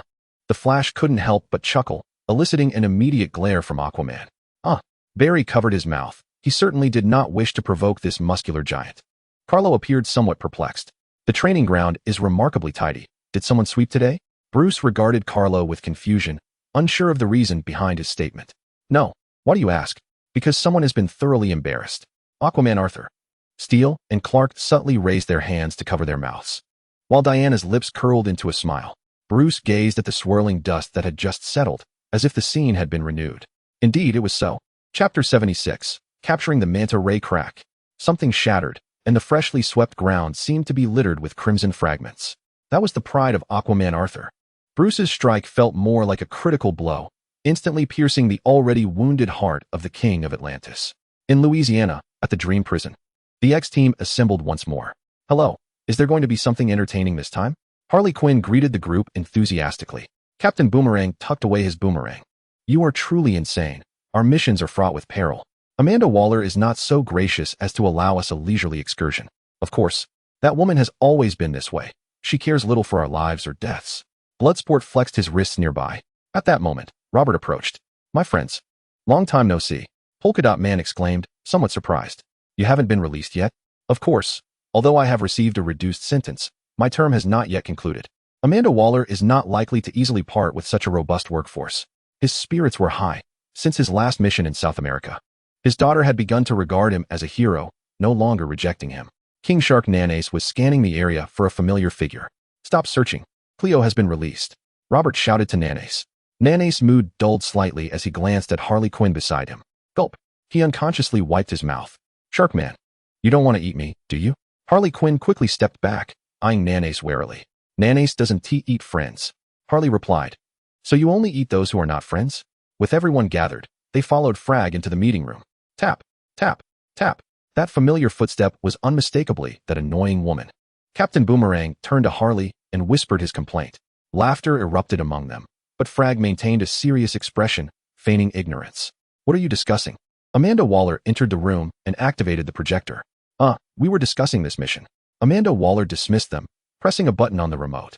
Immediately, a photograph of a black man appeared on the projection screen. Amanda Waller turned to face the group. David Hyde is a pirate. Wait. Harley Quinn suddenly raised her hand, interrupting Amanda Waller. He is merely a pirate. Do we truly need to collaborate on this? I believe I could handle it alone. Amanda Waller gazed at the Joker with a hint of exasperation. Harley Quinn, allow me to finish. Interrupting others is quite impolite. Oh, fine, you continue. The Joker fell silent. He is a pirate who has repeatedly plundered military submarines during covert operations. Wow, he is quite a formidable character. Captain Boomerang interjected with a note of astonishment. The government has dispatched police and agents to apprehend him, yet he is exceedingly cunning, always managing to escape into the depths of the sea aboard his submarine. He now commands a well-equipped pirate crew, highly dangerous, operating in various maritime regions. Your mission is to successfully capture David Hyde and return him to prison. After a brief pause, she added, however, his threat level is considerable. If capture proves unfeasible, lethal force is permitted. Considerable threat level? Captain Boomerang countered once more. He appears rather ordinary. Any one of us could easily dismantle him. Fry and others nodded in agreement. Amanda Waller pressed a remote again, and a projection appeared on the screen. It depicted a bizarre suit of armor with two large red eyes. What is this? Black Manta, the name of this battle suit. And David Hyde is often referred to as Black Manta. This suit was modified from Atlantean technology, possessing formidable power. As the projection shifted, a blurred image appeared. From Black Manta's large eyes, two beams of red plasma shot forth, striking a distant hillside. Boom. A deafening explosion ensued, leaving nothing but a barren slope in its wake. My goodness, I concede I underestimated this individual. Amanda continued. He once donned this battle suit to pursue Aquaman, nearly defeating him. The others responded with indifference. If that description does not convey his danger adequately, let me rephrase. Black Manta once used this very suit to hunt Aquaman of the Justice League. The Justice League that includes Superman? The Joker expressed a hint of disappointment. If he could chase Superman, I would regard him with far greater respect. However, upon Amanda's remark, the group hesitated to underestimate the Manta. Even members of the Justice League had nearly fallen victim to him. Thus, these ordinary individuals must exercise utmost caution. Currently, he was located in a small coastal town in central California, and I shall arrange for a transport aircraft to convey you there. Amanda turned to face the group. Any questions? The Joker's daughter immediately raised her hand. I wish to know if his combat suit is impervious to blades and bullets. Amanda Waller pondered for a moment. His combat suit offers formidable protection, yet it is not entirely bulletproof. Aquaman once damaged it, allowing him to escape. The Joker's daughter glanced at Freg. I suddenly find myself lacking hope for this mission. Polka Dot Man, can your dots damage his combat suit? Polka Dot Man scrutinized the image of Black Manta. It should be possible. Very well, I have no further objections. Captain Boomerang raised his hand. His beams could obliterate us. How shall we engage him? Amanda Waller looked towards King Shark. It appears we can only provide cover from the rear, allowing Nano to charge forward and absorb the beams. King Shark immediately bared his teeth at Captain Boomerang. Nano fears pain. Remember, the Justice League is also monitoring this operation. You must perform admirably. Winning their favor could result in early release. The Joker's daughter tapped her head. Damn it, with Superman around, I can forget about an early release. Wonder Woman has been observing your performance. She holds you in high regard. Amanda was somewhat astonished by the Joker's daughter's luck. With Wonder Woman's attention, it was certain that the Joker's daughter would achieve an early release, despite her lengthy sentence. Oh, that is splendid. The Joker's daughter exclaimed, invigorated by the prospect of performing well to hasten her release and embark on a heist in Manhattan. Freg was designated as the team leader, with Robert as the deputy leader. Any further inquiries? No one raised their hand, and Amanda Waller nodded. Then it's settled. The task force selected their weapons and prepared themselves before boarding the transport aircraft provided by Amanda Waller. As the engines roared to life, the aircraft gradually ascended. In a cluttered room filled with blueprints and repair tools in a coastal town in Central California, David Hyde placed down the helmet of the Black Manta combat suit and turned to the television, where the smiling Aquaman, Arthur, was featured. Aquaman. Chapter 77. She treats me differently. At a military base in Central California, a transport aircraft descended slowly. The Harlequin leapt from the cargo door. Have we arrived? She inquired. Not yet. To avoid alerting the Manta Ray, we must drive to the coastal town, came the reply, demonstrating thoughtful consideration. In the coastal town, the Manta Ray prepared to return to the pirate base, donning his combat suit. The surroundings gradually fell silent. Sensing something amiss, he decelerated, opening the compartment containing his battle attire. Damn those officers. I shall make them aware of the consequences of provoking me, he muttered, slipping into his combat gear without hesitation. Suddenly, a spear sliced through the air. Bang! The vehicle was instantaneously penetrated, a spear resting against the Manta Ray's armored suit. With a sudden push, he forcefully opened the car door, which detached entirely. Stepping out in his combat suit, he surveyed his surroundings. A monstrous shark charged at him with a ferocious roar. Though bewildered by the creature's identity, the Manta Ray showed no mercy. Two large, crimson eyes illuminated fiercely. Boom! A powerful blast erupted as two streams of red plasma surged forth. The creature, Nazareth, lunged at the Manta Ray, but the beams collided with its form. With a deafening explosion, Nazareth's heavy body was hurled backward, crashing to the ground, its skin charred from the impact of the rays. Nazareth, the Harlequin exclaimed, swiftly retrieving her rocket launcher and taking aim. Swish! The rocket soared towards the Manta Ray. Boom! The two red beams preemptively struck the airborne rocket, igniting a violent explosion in midair. Swish, swish! Two boomerangs arced through the air, slicing past the Manta Ray's neck, producing merely a couple of sharp sounds. Sparks erupted. Yet the Manta Ray remained unperturbed. Well, it seems I am utterly powerless against him, the boomerang captain conceded, relinquishing any further attempts to engage and accepting a rifle handed to him by Freg. Rat-a-tat-tat. Rat-a-tat-tat. A barrage of bullets rained upon the Manta Ray. Robert, utilizing his sharpshooting skills, relentlessly targeted the helmet of the Manta Ray. David shook his head, the resounding noise nearly deafening. He abruptly raised his arm, shielding himself from the bullets aimed at his helmet. The onslaught from the task force continued relentlessly, a torrential downpour of bullets unleashed. Spears whistled through the air, each carrying tremendous force. Clang, clang. The Black Manta angrily swept aside the spear. Its large eyes sparkled once more. Get out of the way, Frag shouted, suddenly lunging to the side. Boom. The ray swept across the special task force, unleashing a powerful energy that blasted the ground, carving a long trench beneath. The Joker staggered to her feet, yelling at Polka Dot Man, why aren't you making a move? There were too many of them on the road just now. Give me a moment to gather my strength. Boom. Another explosion sent the Joker hurtling through the air. She crashed to the ground, her arms and knees bleeding profusely. Are you ready? Remember to help us collect the bodies. Nanisai. King Shark had somehow appeared behind the Black Manta, charging forward with his hefty feet. Boom. The collision of hundreds of kilograms of weight and immense force struck the Black Manta's body. Ugh!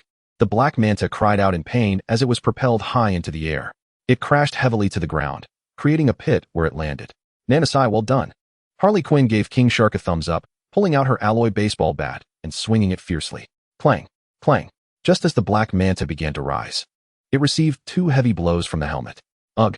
The Black Manta suddenly felt dizzy, stars filling its vision from the impact of the blows. It instinctively reached out a hand to block the incoming bat. The Joker's eyes widened as she tugged at her bat with all her might. The bat remained unmoved as she sensed the Black Manta's murderous gaze upon her. Sorry, sir, I didn't mean to. She suddenly released the bat, a smile spreading across her face. If you want it, I'll just give it to you. Boom. The Black Manta swung its arm, sending the Joker flying. The members of the Special Task Force rushed forward to encircle the Black Manta. Robert clenched his fists and charged at the Black Manta.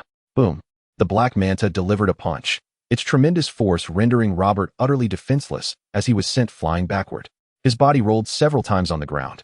Spit. Blood gushed forth as he felt a sharp pain in his chest. He couldn't fathom how Aquaman had survived against this creature. As he lifted his head, he saw Frag and Boomerang Captain being lifted by the neck by the Black Manta. The large eyes of their battle suits began to glow red. Nanasai, stop him. Roaring. King Shark suddenly lunged at the Black Manta. The immense weight abruptly interrupted the attack of the Manta Ray, pinning it down beneath him. My goodness, Nanas. You ought to consider shedding some pounds, came the unexpected voice of Captain Boomerang from the side. The Shark King instinctively cast an angry glare at Captain Boomerang. Suddenly, he realized his perspective was rising. Huh. Freya glanced beneath Nanas, where the Manta Ray had lifted him entirely. Nanas, be cautious. No sooner had he uttered the warning than the Manta Ray hurled Nanas away with force. Bang! The distant wall shattered explosively as Nanas broke through it, creating a large hole. Freya and Captain Boomerang quickly retreated, but the Manta Ray's combat suit abruptly launched 2 high-explosive bombs. Whoosh! The bombs hurtled towards the 2 men. Suddenly, a flurry of colorful polka dots flew by, detonating the bombs upon contact. Boom! Boom! The tremendous explosion sent Freya and Captain Boomerang flying. The polka dot man did not halt, directing his arms toward the Manta Ray. A multitude of polka dots enveloped the Manta Ray, just as it attempted to evade. It found itself completely ensnared, nearly suffocating in the surrounding chaos. Boom! Boom! Boom! Boom! The dense array of polka dots thoroughly covered its combat suit, producing incessant explosions upon impact. Raising an arm, the Manta Ray was astonished to see its suit sustaining damage. It let out a furious roar and leaped sideways with great force. Splash! The Manta Ray crashed heavily to the ground, and the polka dot man's dots were nearly exhausted. Rising in anger, the Manta Ray bellowed, I shall annihilate you all.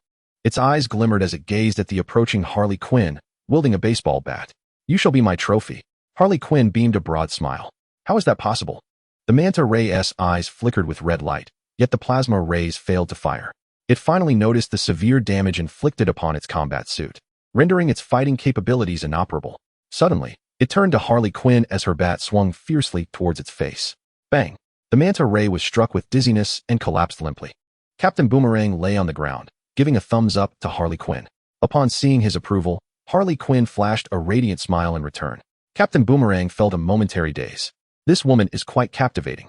He patted the sprawled Freya beside him. What do you think about my pursuing Harley Quinn? Freya paused in disbelief. Dude.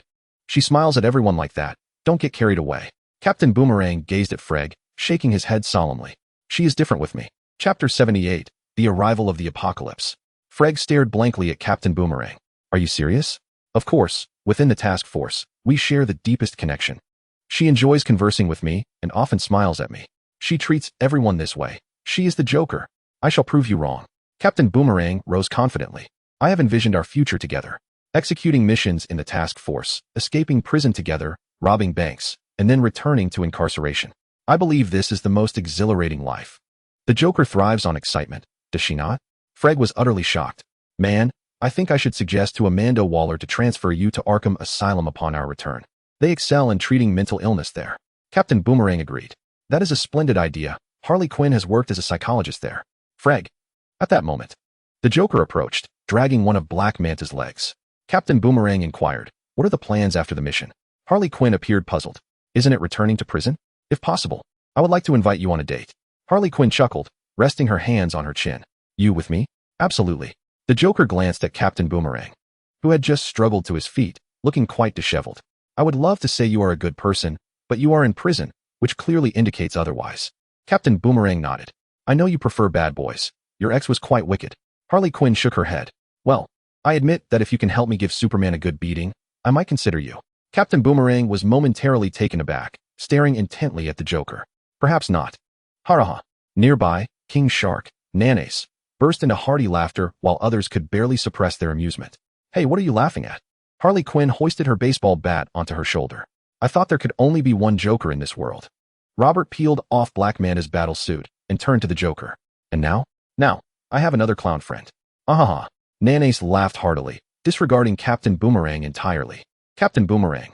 Nanace, please be quiet. I find this quite amusing. The task force has successfully completed its mission.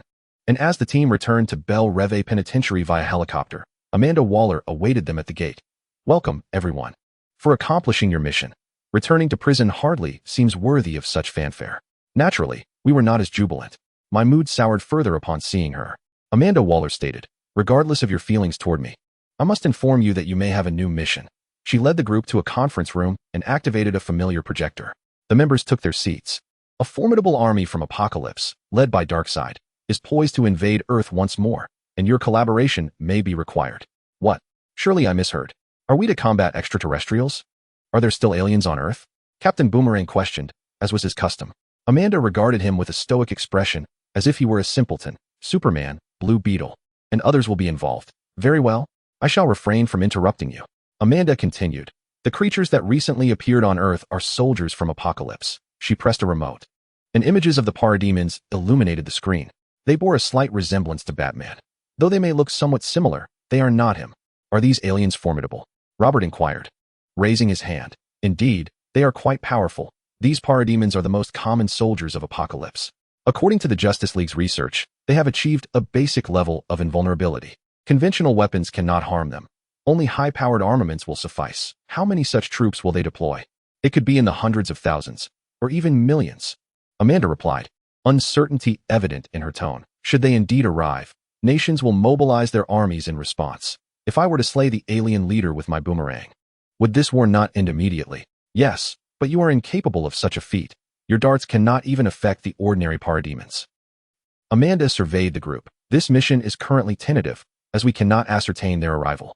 However, once they descend, the new mission will be activated. This task is significantly more perilous. Yet if you navigate through this crisis, you shall not return to prison. The U.S. government will reward you handsomely. As long as you refrain from criminal activities, you will be free men. Nanace raised his hand. Upon release, may I consume humans? What you choose to eat is of no concern to me, but cannibalism is strictly forbidden. Otherwise, you shall find yourself back in prison or dealt with by the Justice League as a monster. Metropolis, the headquarters of the Justice League. Aquaman Arthur finally exhaled a sigh of relief. Black Manta had been apprehended and imprisoned, no longer a threat. Was there any news from Darkseid and Apocalypse? Bruce promptly connected to the satellite imagery from his computer. The vastness of space beyond Earth remained eerily tranquil. Are we perhaps being overly anxious? Darkseid's Apocalypse is light years away, making it exceedingly difficult for them to reach Earth. Moreover, given the vast distance, it is not inconceivable for them to become lost in the cosmos. Arthur mused casually. No, he will undoubtedly come. Aquaman raised an eyebrow, somewhat surprised. How can you be so certain? Because Earth possesses that which he covets most. The mother box? No. The anti-life equation. What is that? The anti-life equation stands in stark opposition to the forces of life and free will. Its wielder can manipulate or annihilate any living being.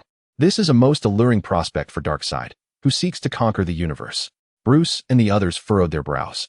At times, it truly seemed that Earth was beset by calamities. Such an entity should not even exist here. The anti-life equation appeared to be more formidable than the mother box, which could decompose matter and obliterate Earth in an instant, defying all logic. Comparatively, it overshadowed Diana's Godslayer sword. Where is the anti-life equation, and can it be destroyed? Bruce felt an immediate sense of foreboding. Such a power in anyone's hands constituted an uncontrollable variable. He recalled the ominous dream he had. In that vision, the world had collapsed, overrun by countless alien armies ravaging the Earth. The noble and just Superman, Clark, stood against humanity, brandishing the sword of slaughter. This sudden reversal of character had long weighed heavily on his mind, but now he seemed to have uncovered the reason. Darkseid must have manipulated Clark using the anti-life equation. If Kara were to fall under similar control, he could scarcely fathom the future of Earth. Thus, for the sake of humanity, the anti-life equation must be obliterated. The anti-life equation is inscribed upon the surface of the Earth, akin to a mathematical model. It cannot be destroyed. Days later, while basking in the sun upon the Earth's surface, Kara abruptly turned her gaze toward the depths of the universe. Darkseid, he has finally arrived. Chapter 79, Subduing Black Adam. Kara pivoted and transformed into a beam of light, racing toward Earth. She immediately contacted Bruce. Darkseid has arrived at the Justice League headquarters. Kara, Diana, Bruce, Arthur, Barry, Clark, and Victor have gathered together. The atmosphere is tense, and everyone can sense the impending urgency of an impending battle. Kara stands and addresses the assembly. Darkseid is here, everyone. Prepare yourselves for war. Where are Darkseid's forces? Bruce steps forward to connect to the satellite imagery. There is no sign of the Apocalyptian army in space.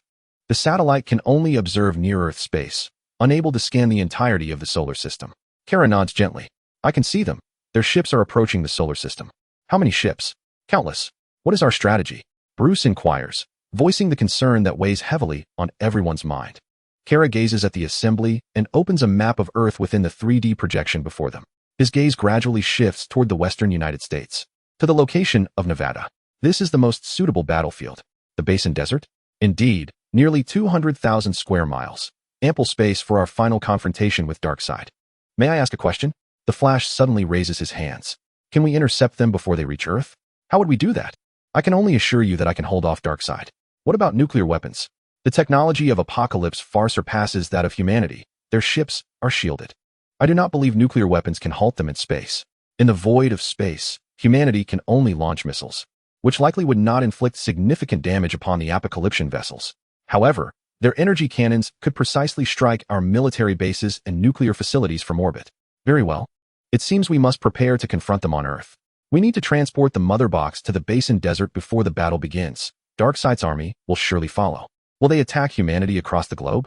Bruce expresses concern that Darkseid may deploy forces to launch assaults worldwide. Only by defeating us can Darkseid conquer Earth unimpeded, otherwise, all his efforts would be in vain.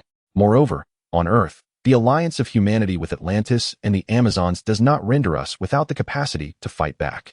Bruce nods in agreement. As the meeting disperses, he immediately relays this information to the higher echelons of government at the United States Department of Defense. Can this information be verified?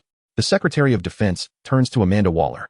This is the intelligence received from the Justice League. I believe it to be fundamentally credible. The Minister of Defense paced slowly. Yet, the expanse of space remained eerily tranquil, devoid of the so-called armies of the Apocalypse Star. General, by the time they manifest, it will be too late to prepare, he remarked. I require concrete intelligence.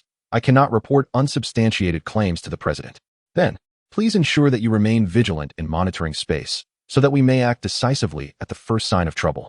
Amanda turned and departed, leaving the Minister of Defense furrowing his brow in contemplation. Another alien invasion? After much deliberation, he decided to inform the President of the situation. However, regarding such nebulous matters, Trapp merely instructed the military to closely observe the celestial realm. In his estimation, they possessed nuclear missiles capable of intercepting any extraterrestrial threat in the cosmos.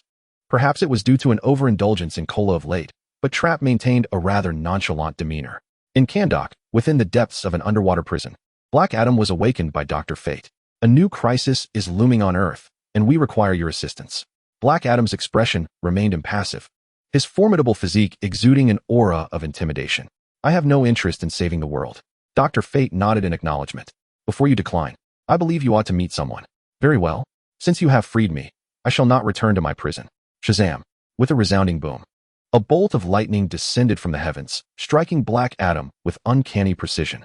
As he felt the surge of divine power coursing through him, an overwhelming urge to unleash his might surged within. He instantly took flight, but abruptly halted. Kal-El floated before him, suspended above the ocean's surface. We need to converse. Black Adam narrowed his eyes, scrutinizing Kal-El. You wish for me to save the world? Kal-El chuckled softly. No, we shall save it together. You simply need to lend your hand at the opportune moment. Kal-El shook his head with a smile, conveying no intention of coercion. It won't be arduous. And who are you? Superman, a member of the Justice League. If you desire my assistance, you must first defeat me. Otherwise, I shall pursue my own agenda, unhindered. Kal-El nodded, maintaining his smile. As you wish. Suddenly, Black Adam extended his hand, unleashing a black lightning imbued with destructive energy that shot forth with terrifying velocity. An explosive crack resonated as a cascade of sparks erupted before Kal-El. He patted his chest and regarded Black Adam. I shall make my move. In an instant, his figure appeared to magnify before Black Adam's eyes. With a single punch, Black Adam was sent hurtling through the air. Undeterred, he stabilized himself and charged toward Kal-El with astonishing speed. His body crackled with electricity, a formidable current coursing through him. He unleashed his full might in a ferocious assault against Kal-El. Bang, bang, bang. The two titans collided repeatedly, the ocean's surface roiling with the aftermath of their fierce engagement. Water columns erupted audibly around them. Black Adam continued his relentless onslaught, while Kal-El effortlessly parried his strikes. Bang! Another electrified fist hurtled toward Kal-El. In response, Kal-El clenched his fist, condensing the surrounding air into a formidable projectile. The airwave punch unleashed a wave of invisible energy, propelled by a tempest, surging towards Black Adam. Bang! Just as Black Adam's fist was about to connect with Kal-El's chest, his insides suddenly convulsed violently. The airwave penetrated his skin, reaching deep into his organs. Gushing blood erupted from his mouth as the force of the punch dissipated, and Kal-El's overwhelming power sent him crashing into the depths of the sea. Bang! A towering water column shot skyward as Black Adam plummeted to the ocean floor. After what seemed like an eternity, the surface erupted once more, and Black Adam burst forth from the depths. Kal-El hovered in midair, calmly observing him. I concede. I shall await your summons. Kal-El was unperturbed. Thank you. Black Adam suddenly posed a question. How much of your strength did you just employ? Kal-El turned his head, gazing intently at Black Adam. Not even half. Black Adam nodded. Specifically how much? Perhaps 2/10, Kal-El replied. Black Adam's expression darkened. Was that intense battle merely a game for Superman? In less than half a day, a swarm of alien spacecraft had appeared in the cosmos. Nations around the globe were astounded by the sci-fi spectacle unfolding in the skies. Kal-El addressed his companions. It is time to relocate to the Great Basin Desert. And Bruce, inform the government to evacuate the local populace. Understood. I will contact the authorities and arrange it promptly. In Belle Reve Penitentiary, the task force assembled. Amanda surveyed the members before her. Your mission is at hand. Prepare for battle. Chapter 80. Confrontation with Darkseid. Understood. Robert and his team recognized the gravity of the situation and remained vigilant. In order to bolster your combat prowess, I have procured assistance for you. With a clap of her hands, Amanda summoned a few familiar figures into the room. Deadshot, Big Barda, and Killer Croc. With each new arrival, the smile on Harley Quinn's face broadened. And then, another figure appeared. A bald man wearing sunglasses entered. Dr. Savannah. The crowd erupted in excitement.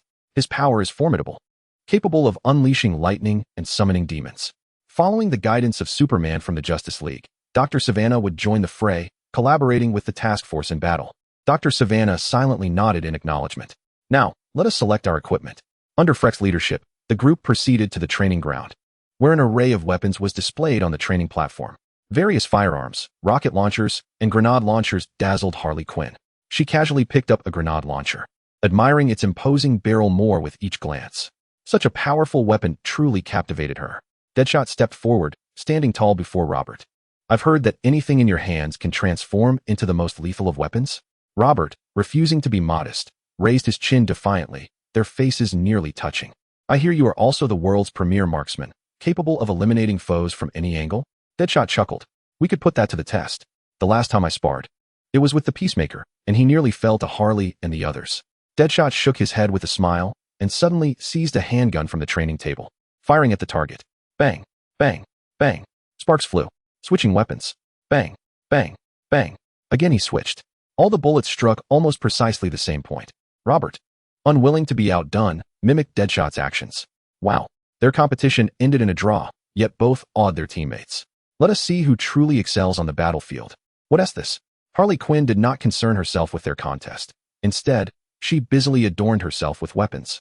2 handguns were strapped to her thighs. A grenade launcher rested on her shoulder, and a machine gun hung across her chest. Suddenly, she spotted a combat suit and dashed over. Wow, the Black Manta battle suit. Her exclamation successfully diverted everyone's attention. Even a few teammates who had jointly captured Black Manta were taken aback. Is this thing repaired? Indeed, while the core technology remains irreplicable, the utilization of certain rare materials allows for restoration. Harley Quinn set down her submachine gun and hurriedly embraced her battle suit. May I choose it? She inquired. Of course, came the response, All the equipment here is prepared for you. Though her teammates harbored a touch of envy, none chose to contest with the Joker's accomplice, as Harley Quinn maintained amicable relations with each of them. Elated, she detached the weapons adorning her and excitedly clutched the battle suit. Boomerang, in a sudden fit of frustration, smacked his forehead. Damn it, why didn't I see it first? Aren't you the one who wanted to pursue her and compete for that very item? I suddenly realized my own affinity for the battle suit. We had exerted considerable effort to secure it from Black Manta. Frey concurred, secretly wishing for it himself. On Paradise Island, the Amazons prepared to join the coalition against Darkseid. Yes, my queen, Hippolyta commanded, and the entirety of Paradise Island sprang into action. Countless warrior women rallied their steeds, assembling in meticulously organized formations on the training grounds. In Atlantis, King Arthur and Queen Mara sat regally upon their throne. With Darkseid's return to Earth, Atlantis and the various oceanic kingdoms readied themselves to unite with humanity and the Amazons. The prominent kings nodded in agreement. In ancient times, Earth's factions had united to repel Darkseid's invasion. Little did they anticipate that they would once again join forces. We are willing to return home and lead our armies to Atlantis, ready to heed your command. Meanwhile, nations of humanity began to mobilize.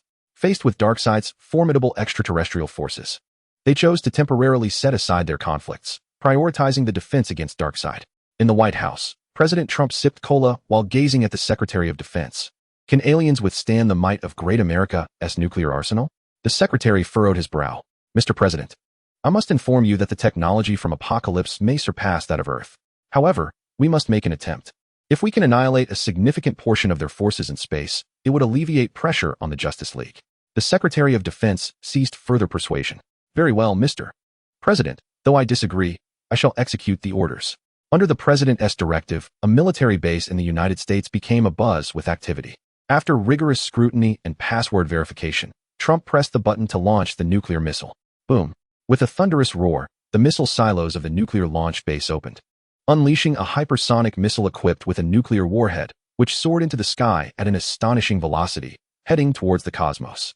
Within a colossal spacecraft in the depths of space, Darkseid sat quietly upon his throne, poised to activate the mother box and initiate the boom tube, ready to lead his army to Earth.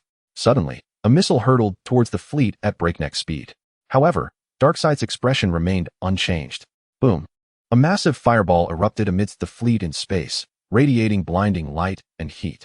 Yet, unbeknownst to all, Darkseid's flagship had activated a vast protective shield emanating a brilliant blue glow. As the nuclear explosion occurred, leaders across the globe focused intently on the outcome. The searing light faded, and tranquility returned to the universe, while Darkseid's space fleet emerged unscathed. Good heavens! In the Great Basin Desert, Kal-El and his companions witnessed this spectacle. Just as expected, suddenly, a gigantic cannon emerged from Darkseid's flagship. The cannon began to charge, blue energy coalescing within. With a resounding boom, a powerful energy beam descended from the heavens, racing towards Earth. This is bad. Kal-El sprang into action, soaring towards the ominous energy cannon. Arriving above the nuclear base, he charged at the deadly beam. Kal-El. Boom. The immense wave of energy collided with Kal-El's form, resulting in a deafening explosion that reverberated through the sky. The powerful shockwave sent countless objects flying from the nuclear missile base, leaving the facilities in disarray. Kal-El looked up towards the sky, propelling himself into space. And in an instant, he stood before Darkseid's flagship. Without slowing down, Kal-El delivered a mighty punch to the protective shield. The shield shattered like fragile glass, revealing a towering figure standing in front of Kal-El. Kryptonian, you should not impede me. Without a moment's hesitation, Kal-El unleashed another devastating punch. Boom. Darkseid was instantly propelled backward by the sheer force of the blow, crashing heavily against the hull of the flagship. He slowly rose, showing no signs of injury. You possess strength surpassing that of many Kryptonians, but it is still insufficient.